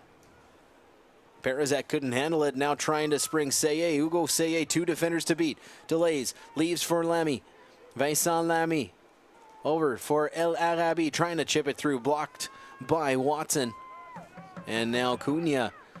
Intercepted near side. A chance for UQTR. Stealing it was Bertrand. It's a really nice piece of pressure as they're looking to just... A drive from Lamy, low and dribbling into the awaiting mitts of Daniel Clark. They're just trying to find a key for this Capers lock at the moment and having the ball in really good areas. But so far the Capers have been able to deal with it. They've had shots from distance, but they can't keep giving UQTR these opportunities because, you know, they're going to put one away. Watson for Cunha, out to the right side. Kilbride, short pass forward. Can't find a man, so they'll slow it down, try and regroup. Long ball goes ahead. Knocked down by the captain, Pianelli. He'll give it for Lamy. They'll come ahead. Vincent Lamy bringing it ahead for Les Patriotes. Steps to the middle. Drop pass off. Pianelli chips it up. Lamy coming in. Well defended by the Capers. Still loose. Cleared by Stolar. Not out of harm's way. Bertrand on it now. Etienne Bertrand with it. He'll play it back for Francis Assouillat to the middle. Jelina outside left for Laplante. Samuel Laplante, long ball in, trying to connect with Lamy, and that one just a touch too far for him. And Clark will squeeze it and roll it for Watson. Yeah, it's a nice idea, looking for the fee of Lamy. Just didn't quite get the right pace on the pass, but here they come again. That one just bounces past Hugo Seye, and that'll come out for a throw-in UQTR near sideline. And he'll just leave it there for Etienne Bertrand to push forward. Bertrand in for Lamy. He'll take it back. Stepping through the middle, poked off the ball by Spizzirri, but that will find its way to his UQTR teammate. Back to the captain, Pianelli up the middle. Bertrand staying with it. He's knocked off the ball, and now Spizzirri trying to lead the charge the other way. It's the halftime sub, Cameron Kilbride, looking to bring it forward. Kilbride delays. He'll play it there for Jakub Perizek. Perizek ahead. Little give and go with Spizzirri. It's knocked down by the UQTR defenders, and it'll bounce out for a near side throw in. Yeah, Kilbride doing well up that right-hand side. Sprinting down, and one of those players lost a shin pad on the way through, moving at such speed. Shepard for Piepgras. I'll go out off of the defender, Bertrand. I'll push him forward, and it'll be Anthony Stolar to play this one in for the Capers. Oh, hold on. You have to be up there. There we go. Third time's the charm.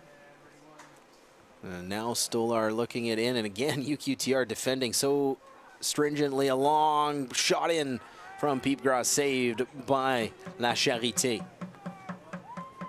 Yeah, nice shot from distance on target. Trying to shake for that far corner. To keep it equal to the task. They bring it ahead. Here come the Patriots. Lamy takes a knock. I think he's popped a shoulder or something. I think he has too. That's devastating for Vincent Lamy. He absolutely has had something go awry with his left shoulder there.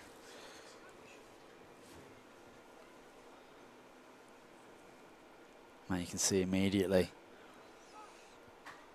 that was a very quick problem. Medics on the scene, fast.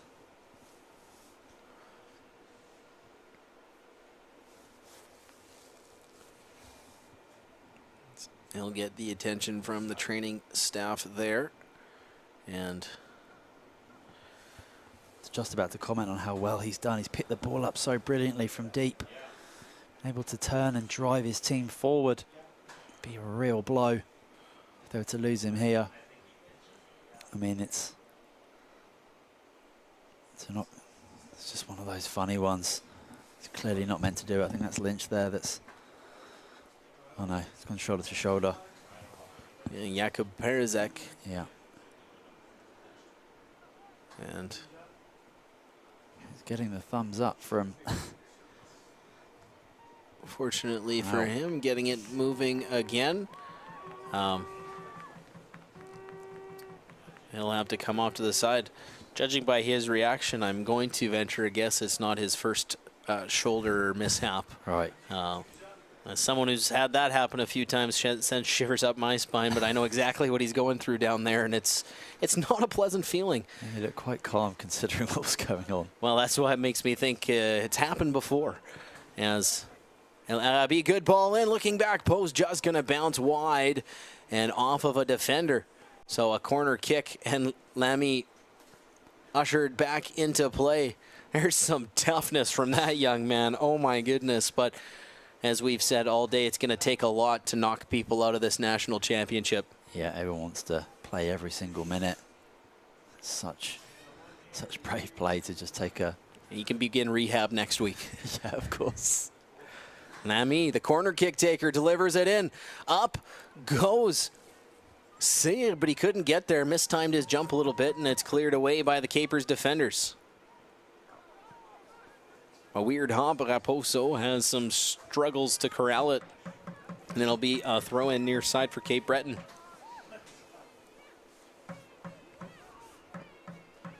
Anthony Stolar to bring it in. Good ball ahead, headed down by Shepard. Lamy on it. Thinking ahead, Stolar knocks it down. Lamy, nice touch, comes ahead. It's a 3-on-3 break here for UQTR. Stepping to the middle. Vincent Lamy trying to give himself some space. Delays, a drive.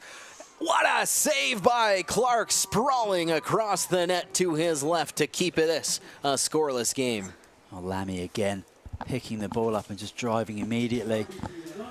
Taking it onto the left foot, and then just as you think the stroke's coming in, dummies it, shimmies it to the right, tries to find the far corner.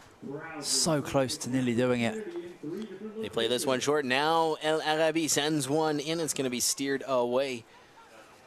And now coming up the other way, Kilbride. Trying to spring an offensive. Shepard getting there first, a chip. And they score! Owen Shepard, the chip shot, puts the Capers on the board. 1-0, they lead here midway through this second half. Just like that. They've taken the lead. They've been second best in this game so far, but that's the quality the #1 ranked team has. Can never switch off, and it's just a simple ball over the top, and Shepard, who's been quiet this whole game, takes the opportunity. It's a fantastic drive from the left back. Beautifully timed ball, onside for me, and the flick over the keeper is perfectly timed. And just like that, it's 1-0. What a finish, what a touch. And a perfect finish. You're right, he's been quiet but sneaky. One of those guys that you could tell at any moment he might break through, and there he does, and gives the Capers the 1-0 lead here in the second half. Of course, the winner of this game advancing to face the host TRU Wolfpack in tomorrow night's semi-final action. And the best of women's university soccer is on display this weekend with the U Sports Women's Soccer Championship presented by Ocean Group from Laval University in Quebec City. Of course, the host Rouge et Or also advancing to the semi-finals through the quarterfinal action there today. Catch all of the action daily through the weekend on cbcsports.ca and CBC Gem. And of course, all of the men's championship action continues on those same platforms for the next 3 days, as that one cleared out of harm's way by the defender Cyr.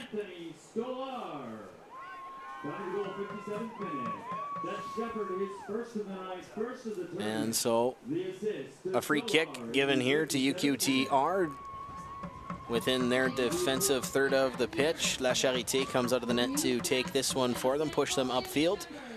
And though they've controlled much of the chances, nothing on the scoreboard yet to show of it, and they're going to need that here through the final 30 minutes of action. Yeah, you mentioned it before. You can have all those opportunities, but it's so important that you take one of them, because just like that, the other team can go at the other end and get one, but still plenty of time for something to happen and some quality players. It's a free kick, yeah. Asuyat taken down hard by Zekunia. And again, this will require the UQTR training staff to come out and tend to their player, as the second player in just a few moments to be grasping at a shoulder definitely had a hard tumble after taking the contact, and you could see Zekunia having some words with our referee Dave Barry after that contact. Yeah, just going back to Owen Shepard for the goal, taking up a little bit more of a central role in the attack. He was playing far on the far left-hand side in that first half and was not getting a whole lot of joy. Clearly an explosive, fast player, but wasn't getting the space to work his magic. As we see that foul again, just gets his body across And the nudge in the back, off balance. Maybe hits the solid icy ground with the shoulder. Not the first time today that we've mentioned, but it's just not going to be the same surface you're going to fall on. And as Francis Assouillat continues to get tended to from the medical staff down on the field, of course, we hope the best for this young man. He's played a stellar game for UQTR thus far. And looks like there is some action off the bench. A couple players starting to get warm. And whether that will be a substitution here for Assouillat or just something precautionary, as the elements definitely taking a toll on everybody involved here throughout the day. As you mentioned, Simon, that it's that much more challenging when you have that contact with the ground with an opponent, or even with the ball, as we've seen some players take some particularly hard knocks throughout every game here today. Yeah, absolutely. Every single player out there so committed for their team to do everything they can possibly can to win, and no one's shrugging from tackles, no one's shrugging from challenges. And with that goal again, Shepard, I just want to give a big shout out to Stoller, who has been absolutely fantastic up the left-hand side, defending brilliantly, but every time he's been asked to attack, he's done that well, and that drive forward and the perfect pass really created that opportunity for Shepard to make it 1-0. So a good goal all round. Well, Lamy to bring this one in. Pianelli corrals it. Seye getting through, but it's cleared away by Watson. And now perhaps a chance for the Capers. No, it's stolen away. Well played by Bertrand. He looks to bring it the other way. Raposo giving chase to the near sideline. Keeping it in. Big boot forward. Seye's on it. Ball's loose and now cleared. Not far enough. Very high, in fact. Taking a funny bounce. Peepgrass on it. And that'll be cleared out. And just taking some eyes along the far sideline, it looks like a substitution will be pending. Somebody getting warmed up, and the training staff continuing to tend to Francis Assouillat. So UQTR playing a man short for the moment, but it does not look like Assouillat will be coming back into this one. So whatever ailing him in his right shoulder or right arm after that tumble, we wish him nothing but the best moving forward. Barron is proud to be the official championship and celebratory ring supplier to U Sports for championship team rings. So a throw in near side here for the Capers. Peepgrass playing it on for Lynch. Nicely poked off the ball by Gelina. A chance to bring it forward for Laplante, trying to spring Lamy, but he knew that one was just a bit too far ahead of him. A goal kick to come here, and it looks like a chance for UQTR to execute their substitution. We will see. Number 15, Dan Jotanovic, coming into the game to replace Francis Assouillat. Jotanovic, the rookie from Gatineau, Quebec. A long drive. What a save from Clark. Is that one almost materializing out of nowhere? Vincent Lamy with a heavy right-footed drive from about 40 yards out from goal. Beautiful save. Not only blocks the shot, but controls it with his hands and keeps hold of the ball. Very impressive. Watson with a touch, but not out of harm's way, is El Arabi trying to come forward with it, and poked off the ball by Jacob Spaziri coming back in support. There'll be a throw-in for the Capers along the far side, as Canada's best cross-country runners head to Halifax next Saturday afternoon for the 2022 U Sports Men's and Women's Cross-Country Championships. Catch every second of the races beginning at 11 Eastern only on CBC Gem, cbcsports.ca, and the CBC Sports app. As a chance coming in, and a penalty going to be awarded here to the Capers, as Shepard continuing to cause havoc offensively, getting through. Not sure if he was going to get that chance away, but absolutely got enough to draw some contact. And our first penalty kick seen during regulation play here tonight.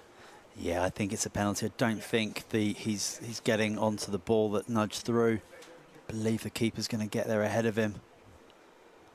But it's clearly contact. Not a whole lot of arguments from UQTR, and Lynch with a massive opportunity to give Capers a little bit of insurance. Cian Lynch stepping forward to take this penalty. A shot, he scores, and it's 2-0 Capers here in the 66th minute. Yep, nice penalty. Strong strike into the goal. And it's 2-0 to the number one ranked team, and they punish teams even though they've been second best. I said it for the first goal. But UQTR find themselves 2-0 down. It's a good penalty.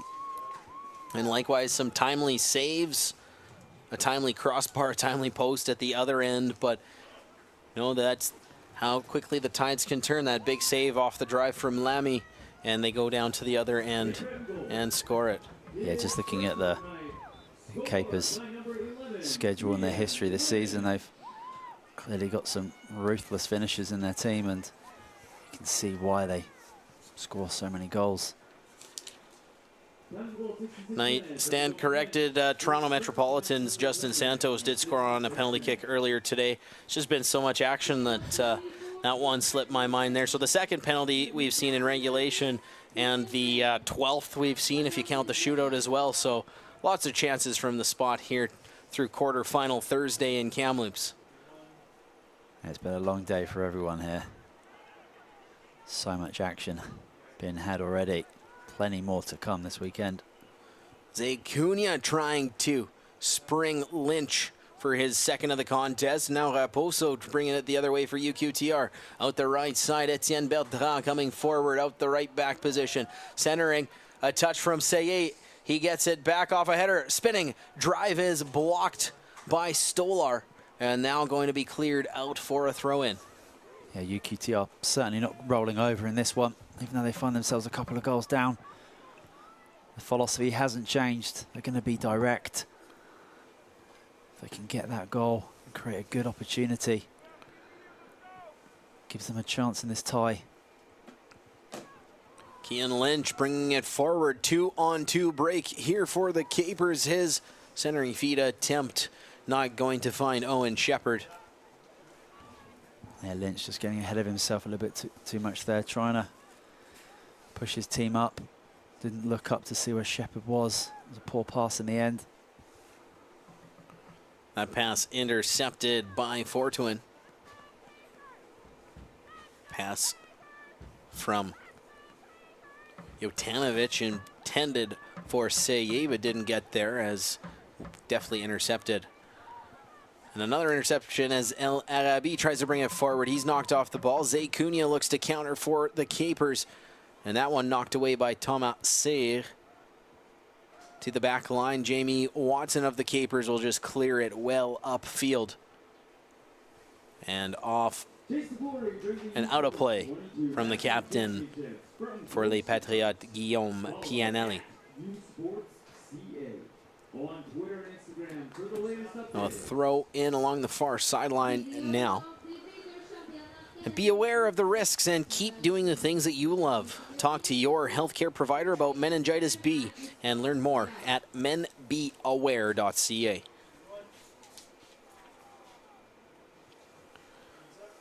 Throw in played for Shepard. Scramble for it along the far side. It's going to be Jotanovic coming away with it for UQTR. Plays it back to Serre, who plays it over for Pianelli. Now up the near side, Bertrand brings it forward. Bertrand, watched closely by Piepgras, has a second defender in support. 1-on-2, he'll be poked off the ball, but a friendly bounce as it'll come back for Raposo. Jelena, Bertrand, Raposo. Big chip up. Vincent Lamy giving chase. It goes skyward, and Cape Breton able to come away with it. And it was Jakub Perizek who was able to originally break that one up defensively. Raposo coming near side, Lamy giving chase. Got deflected defensively, so he lets it roll out, and not surprised to see the guy with the shoulder not taking the throw in. That'll go up instead from Bertrand for Seye. Upfield, Kian Lynch battles against Olivier Gelina and wins that throw in for the Capers. Inside 20 minutes to go, Cape Breton leading 2-0 if you're just joining us here on the CBC streaming network. 2 second half goals. Owen Shepherd, the catalyst behind both of them. And that's the score, 2-0. Now as Thomas Cyr tries to bring it ahead, that'll go off of a player and out of bounds as we have another substitution coming in here for UQTR. It will be Hugo Raposo heading off to the bench. Émile Boivin coming in for Les Patriotes. And we'll see if that is a freshness tactic, if that's a skill set tactic, or something along the lines for Shani Black's squad as they look to push towards equalizing this game through the final 18 minutes and change. Yeah, I think it's very important that they continue with their high pace and pressure in the middle of the pitch if they want to get back into this game as they're forced back. Just crept out. Going to be a corner. You know, Pianelli did everything in his power to keep that one in. And the assistant referee right there to make the call. So Zay Cunha heads to the corner to deliver this one in for Cape Breton. Leading by 2, looking to extend it to 3. That could really be the dagger in the hearts of these Patriots. Ball coming in. Pianelli does well. A drive from Shepherd gets blocked again. So 2 great defensive plays from UQTR on that series. El Arabi tries to send it ahead. Perizek sliding to break that up. Cyr intercepts the other way, and now Raposo sends that well upfield. Well, I stand corrected. It was not Raposo, but it was Dan Jotanovic, the 15, not the 18, that came out on that most recent substitution. Shepherd spinning. A drive from Spaziri. It was an interesting play. It's almost like Owen Shepherd didn't realize that Pianelli was standing right over top of him, turned and ran right into the much taller UQTR defender's chest. Yeah, absolutely. It was a good opportunity there to get that third goal. Clearly pushing for it would absolutely seal this tie. Spaziri giving chase. Somebody blew a shin pad in the process. And it'll come out near side for a Capers throw-in.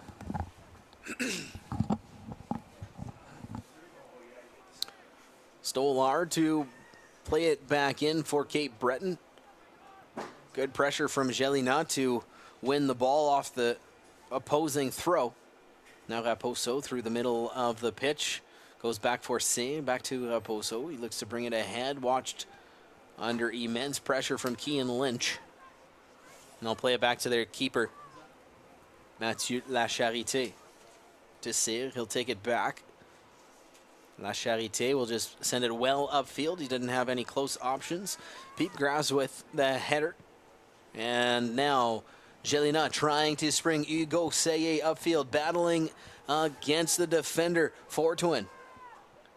Seye playing it back. Vincent Lamy. Pass attempt knocked down.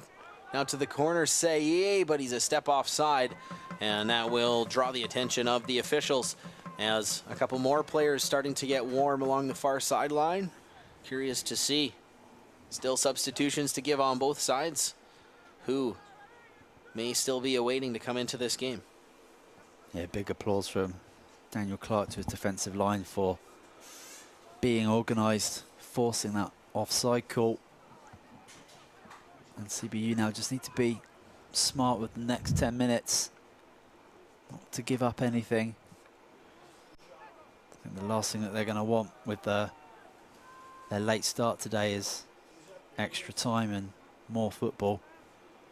They'll be back on the pitch tomorrow night, and I think the longer they can rest, the better.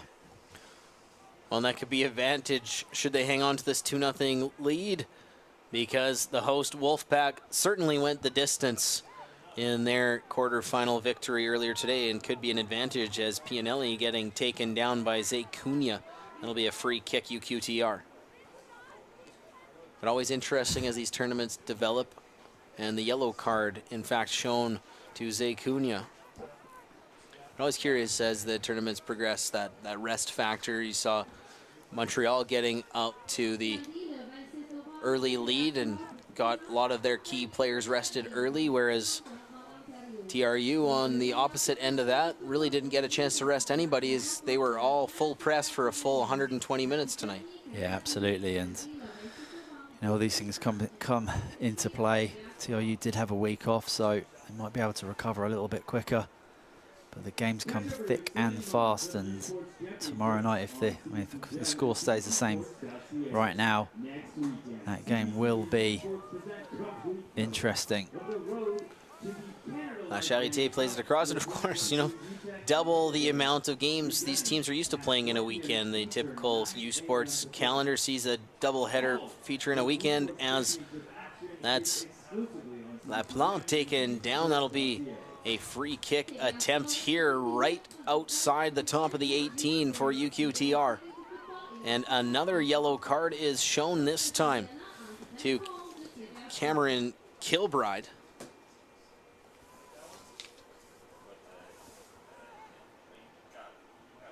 And so an opportunity for the Patriotes.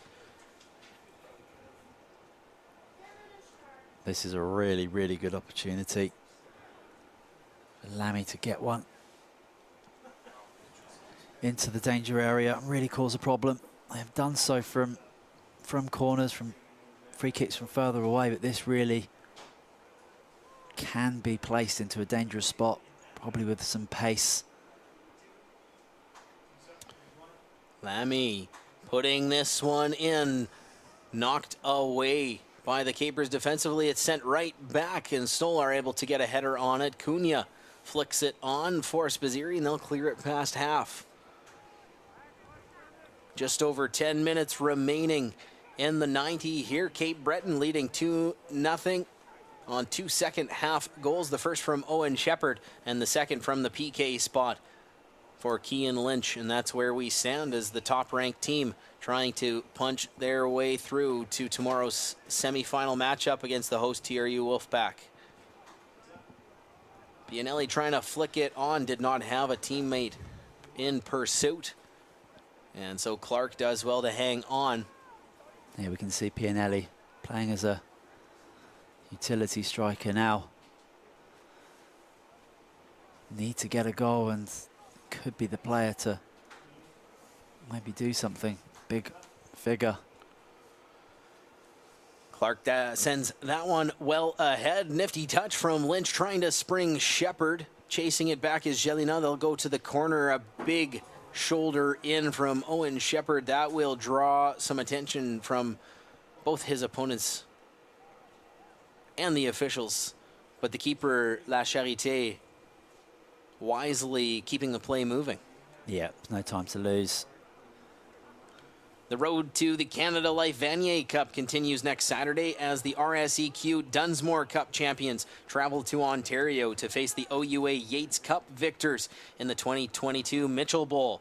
Catch all the action on CBC Gem and cbcsports.ca beginning at 3 p.m. Eastern, noon Pacific. The road to the Canada Life Vanier Cup only on CBC Sports. This one bouncing out to the recent substitution, Emile Boivin. The back and forth from Raposo. He'll send it back to Raposo. Now manning the back line is a complete change of personnel as UQTR desperately looking to get themselves on the scoreboard with fewer than 10 minutes remaining. LaPlante streaking forward with speed, leaving a play there. No penalty, says referee Dave Barry. And another big kick from Thomas Cyr, this time wisely caught and held onto by keeper Dan Clark. Yeah, the referee gets that spot on. It's not a penalty for me. Well timed. Plant's speed, such a problem. Big goal kick well past center. Kean Lynch knocks it down. Played now for Peepgrass near side. They'll play it up Shepherd. Peepgrass. Now for Stoller, they'll have relentless pressure coming from UQTR, but certainly want to maintain possession and kill as much of the clock as they can. Big ball up now for Kilbride. Chips it forward, Shepherd going. Nicely knocked down by Jelena. Everybody wants a call, and now they'll get it. Yeah, I think just a handball there. See another substitution coming in. Another substitution as we're going to have to figure that one out. Looks like the light's starting to die on the substitution board there. Seeing Hugo Sayet out of the game. And Alessandro Bertacchini coming in, I believe, as his replacement. And on the other side, it's the end for, I believe that was the 6 of Max Peepgrass being subbed for Daniel Stoller. As that one corralled by Clark, he'll hang on and watch a few more precious seconds tick off the game clock as he hopes to help lift his Capers to victory and a berth in tomorrow's semifinal. Cyr ahead for LaPlante. Lays it back. Thomas Cyr, Raposo in the middle. Playing it to the near side. Jelena bringing it ahead. Olivier Jelena with it now for UQTR. Plays it through. It's Emile Boivin trying to spin away from his defender. He'll roll it back for Jelena. A touch, takes a weird hop up Spazziri. He'll get a teammate in support. Chipping it well ahead so that Spazziri can give chase. He's got the recent sub in Bertacchini right on him. Spazziri, Bertacchini. And it's a good call from the referee, just falling over. That one goes out for a throw-in, then play it back in, and Raposo brings it well ahead. Nice header there from Watson defensively. Boivin keeping it in on the near sideline, playing it to the center for Lamy. He brings it ahead. Makes the short play to the captain, Pianelli. Just over 5 minutes remaining here. Still a 2-0 Capers lead. A big chip ahead from Jelena. Pianelli flicks it on a drive. Oh. And Elias El Arabi sends it wide of target. It's a big chance. I mean, it's exactly why Pianelli's gone into that position to get that flick. And with the quality of left foot that El Arabi's got, he'll be super disappointed there. The technique was all wrong, leaning back. But it really was a great chance with 5 minutes left in the match to turn those last 5 minutes into something quite dramatic.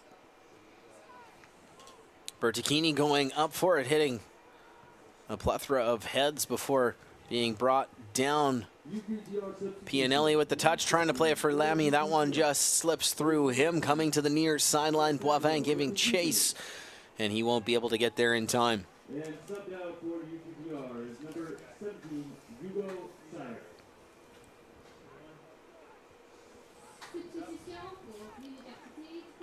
Played in. Shepard bringing it down. Bertolini steals, leaves for Bertrand. They'll play it ahead. El Arabi has a man streaking forward in Laplante. Here comes Laplante. Samuel Laplante, big drive, but that's going to go high and wide of the target. Yeah, beautiful pace on that left-hand side. It's nice, patient play. Laplante just opting for some sort of chip shot rather than putting his foot through it hard and low towards the goal of Clark. They've just not been clinical enough in front of goal, whereas CBU absolutely have. Another substitution as Mateo Goldstein comes in. Goldstein, the Winnipeg product, replacing Jacob Spaziri for the remaining 4 minutes and change here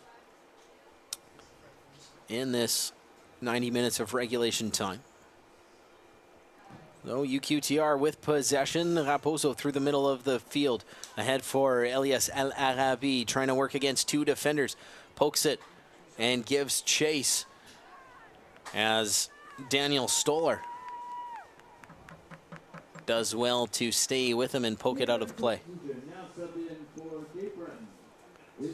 That one will be taken by the recent sub, Alessandro Bertocchini. Gloves are coming off.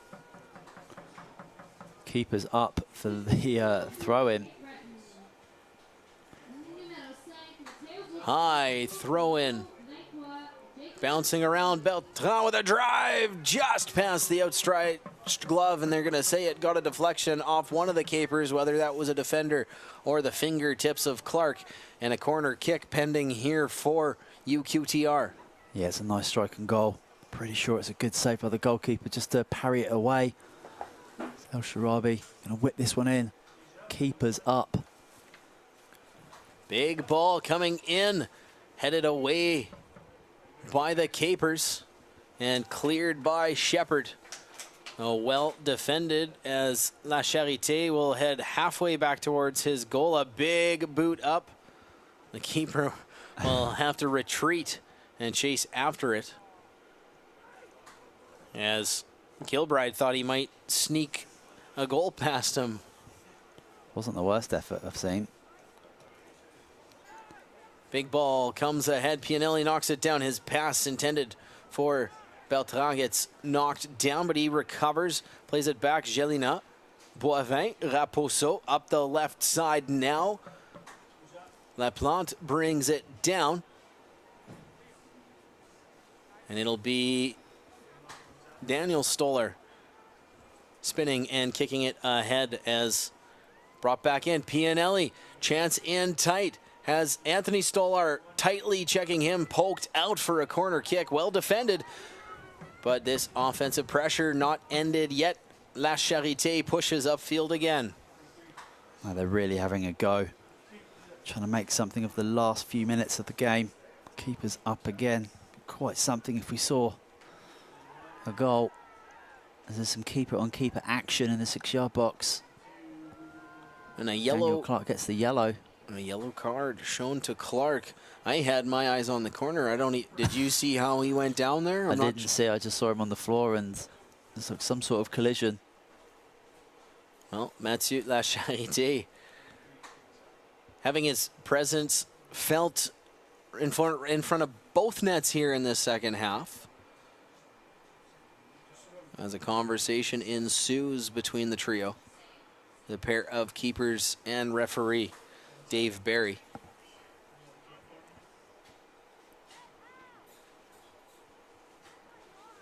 As La Charité just trying to be a nuisance in tight.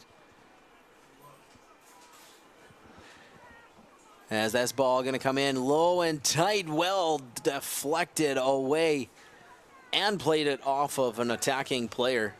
As we're going to see 5 minutes added on, but kudos to Ben Fortuin on that last defensive effort. 5 minutes to be added here as we hit the 90.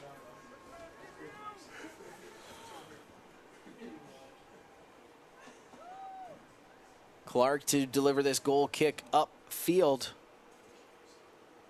into a sea of white UQTR uniforms. Played ahead. Bertacchini, he's going to draw a foul as he went up strong and was upended by Lynch going up for that airborne loose ball. Jelena chips it forward, knocked down by the UQTR defense. That'll go off the hand of El Arabi and be a free kick here for the Capers. Yeah, if you're a Capers fan, it's exactly what you want to see. Just big breaks in the play, cutting up the flow. So Clark's going to take his time to have a deep kick, I'm sure, into the corner. Looking for Lynch on that far side. He's certainly taking his time. Already gone into the book. Big ball comes ahead, knocked down by Les Patriotes. El Arabi mishandles the ball. It'll go back for Cyr on the defensive line to Bertacchini. Now back for the keeper, La Charité. Short pass, Jelena, now into the middle. Raposo look to bring it ahead. Chips it forward, headed by Stoller defensively.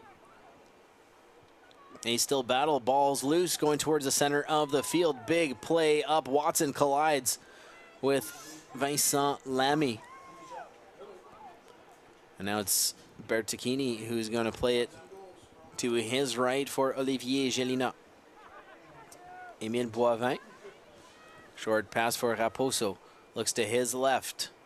Thomas Cyr brings it ahead. High ball looking back post. Lamy's there. Takes it off a hop. Doesn't have room for a shot. Looking again for a pass. But the only players waiting in that vicinity were Cape Breton Capers defenders. Yeah, Lamy does really well to get across into the box. And he puts it in a really dangerous position. Just unfortunate. There was no attackers in that actual area.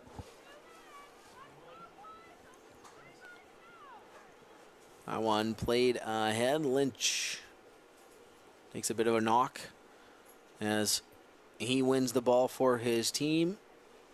Looks like it'll be a free kick just inside the boundary. As we are approximately halfway through our added 5 minutes of play. And the Capers continue to lead by 2 as that high ball goes in. A touch from Shepard. The flag went up from the far assistant referee. But they will play on. Boivin coming through the middle of the field. Plays it to his right. Lamy trying to work on Stoller. Plays it back. Beltran puts that ball in. Cleared away by the Capers. And now back out Alessandro Bertacchini with it. Looks right. Jelena plays this one forward. Headed away by Anthony Stolar. Again through the middle of the field. Jelena will corral it here for Les Patriotes. Over for Cyr. Lamy back to Cyr. Thomas Cyr. Vincent Lamy. Taken down as he was poked off the ball by the Cape Breton defenders. And now some good ball protection there from Cian Lynch.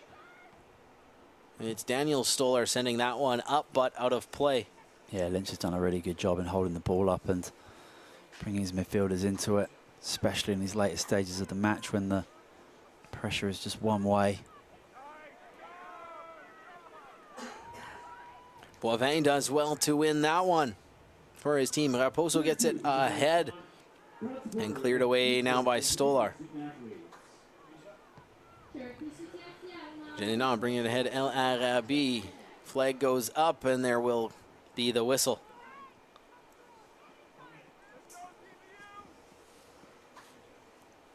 As it'll be in the hands of Dave Barry.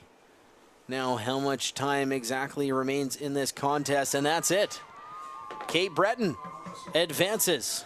They will face the TRU Wolfpack tomorrow night in semi-final action here in Kamloops. And so the semis have been set. Montreal versus UBC, and then TRU for CBU in the evening.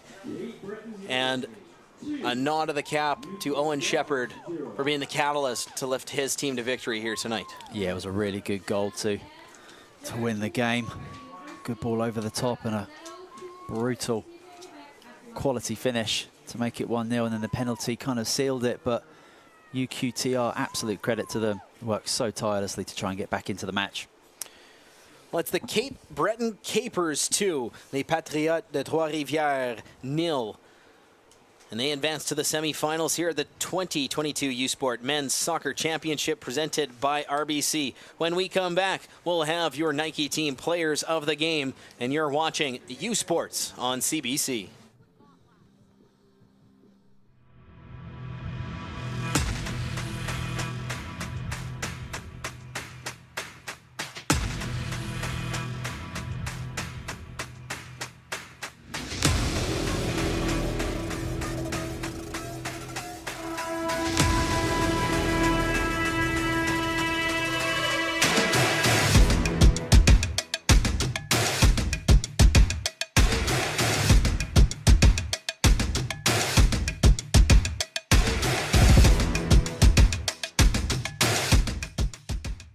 Hey U-Sports fans, check out shop.usports.ca for this week's promotional item from the Nike Team Collection. Visitez le shop.usport.ca pour en profiter de la promotion de la semaine de la collection Nike Team.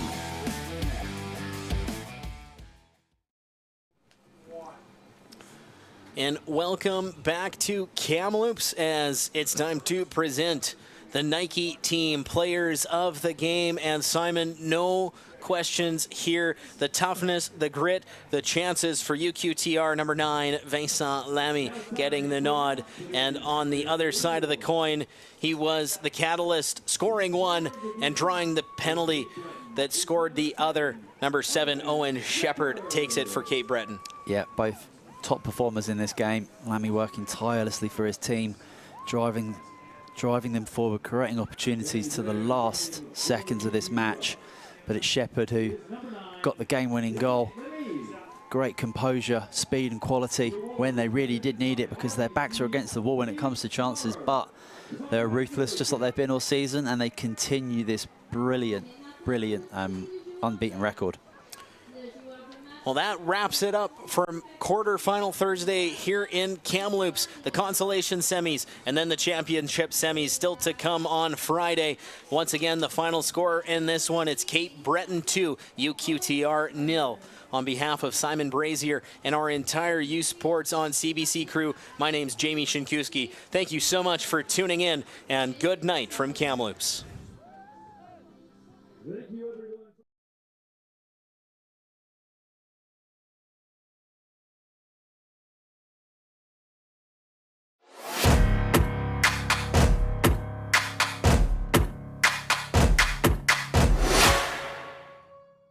U-Sports on CBC, presented by Les Championnats U-Sport, une présentation de Fox 40, title partner of the U-Sports Coach of the Year Awards, fier partenaire des prix des entraîneurs de l'année U-Sport, Veraburn Medical Supply, exclusive sports medicine and medical supply partner of U-Sports, le partenaire exclusif de U-Sport en matière de médecine sportive et des fournitures médicales. Nike Team, exclusive performance apparel provider, just do it, fier partenaire de U-Sport, faites-le. Baron, exclusive championship rings and recognition jewelry provider to U-Sports, le fournisseur officiel des bagues et bijoux commémoratifs des championnats U-Sport. Sport Canada, funding partners of U-Sports. Sport Canada, partenaire financier de U-Sport.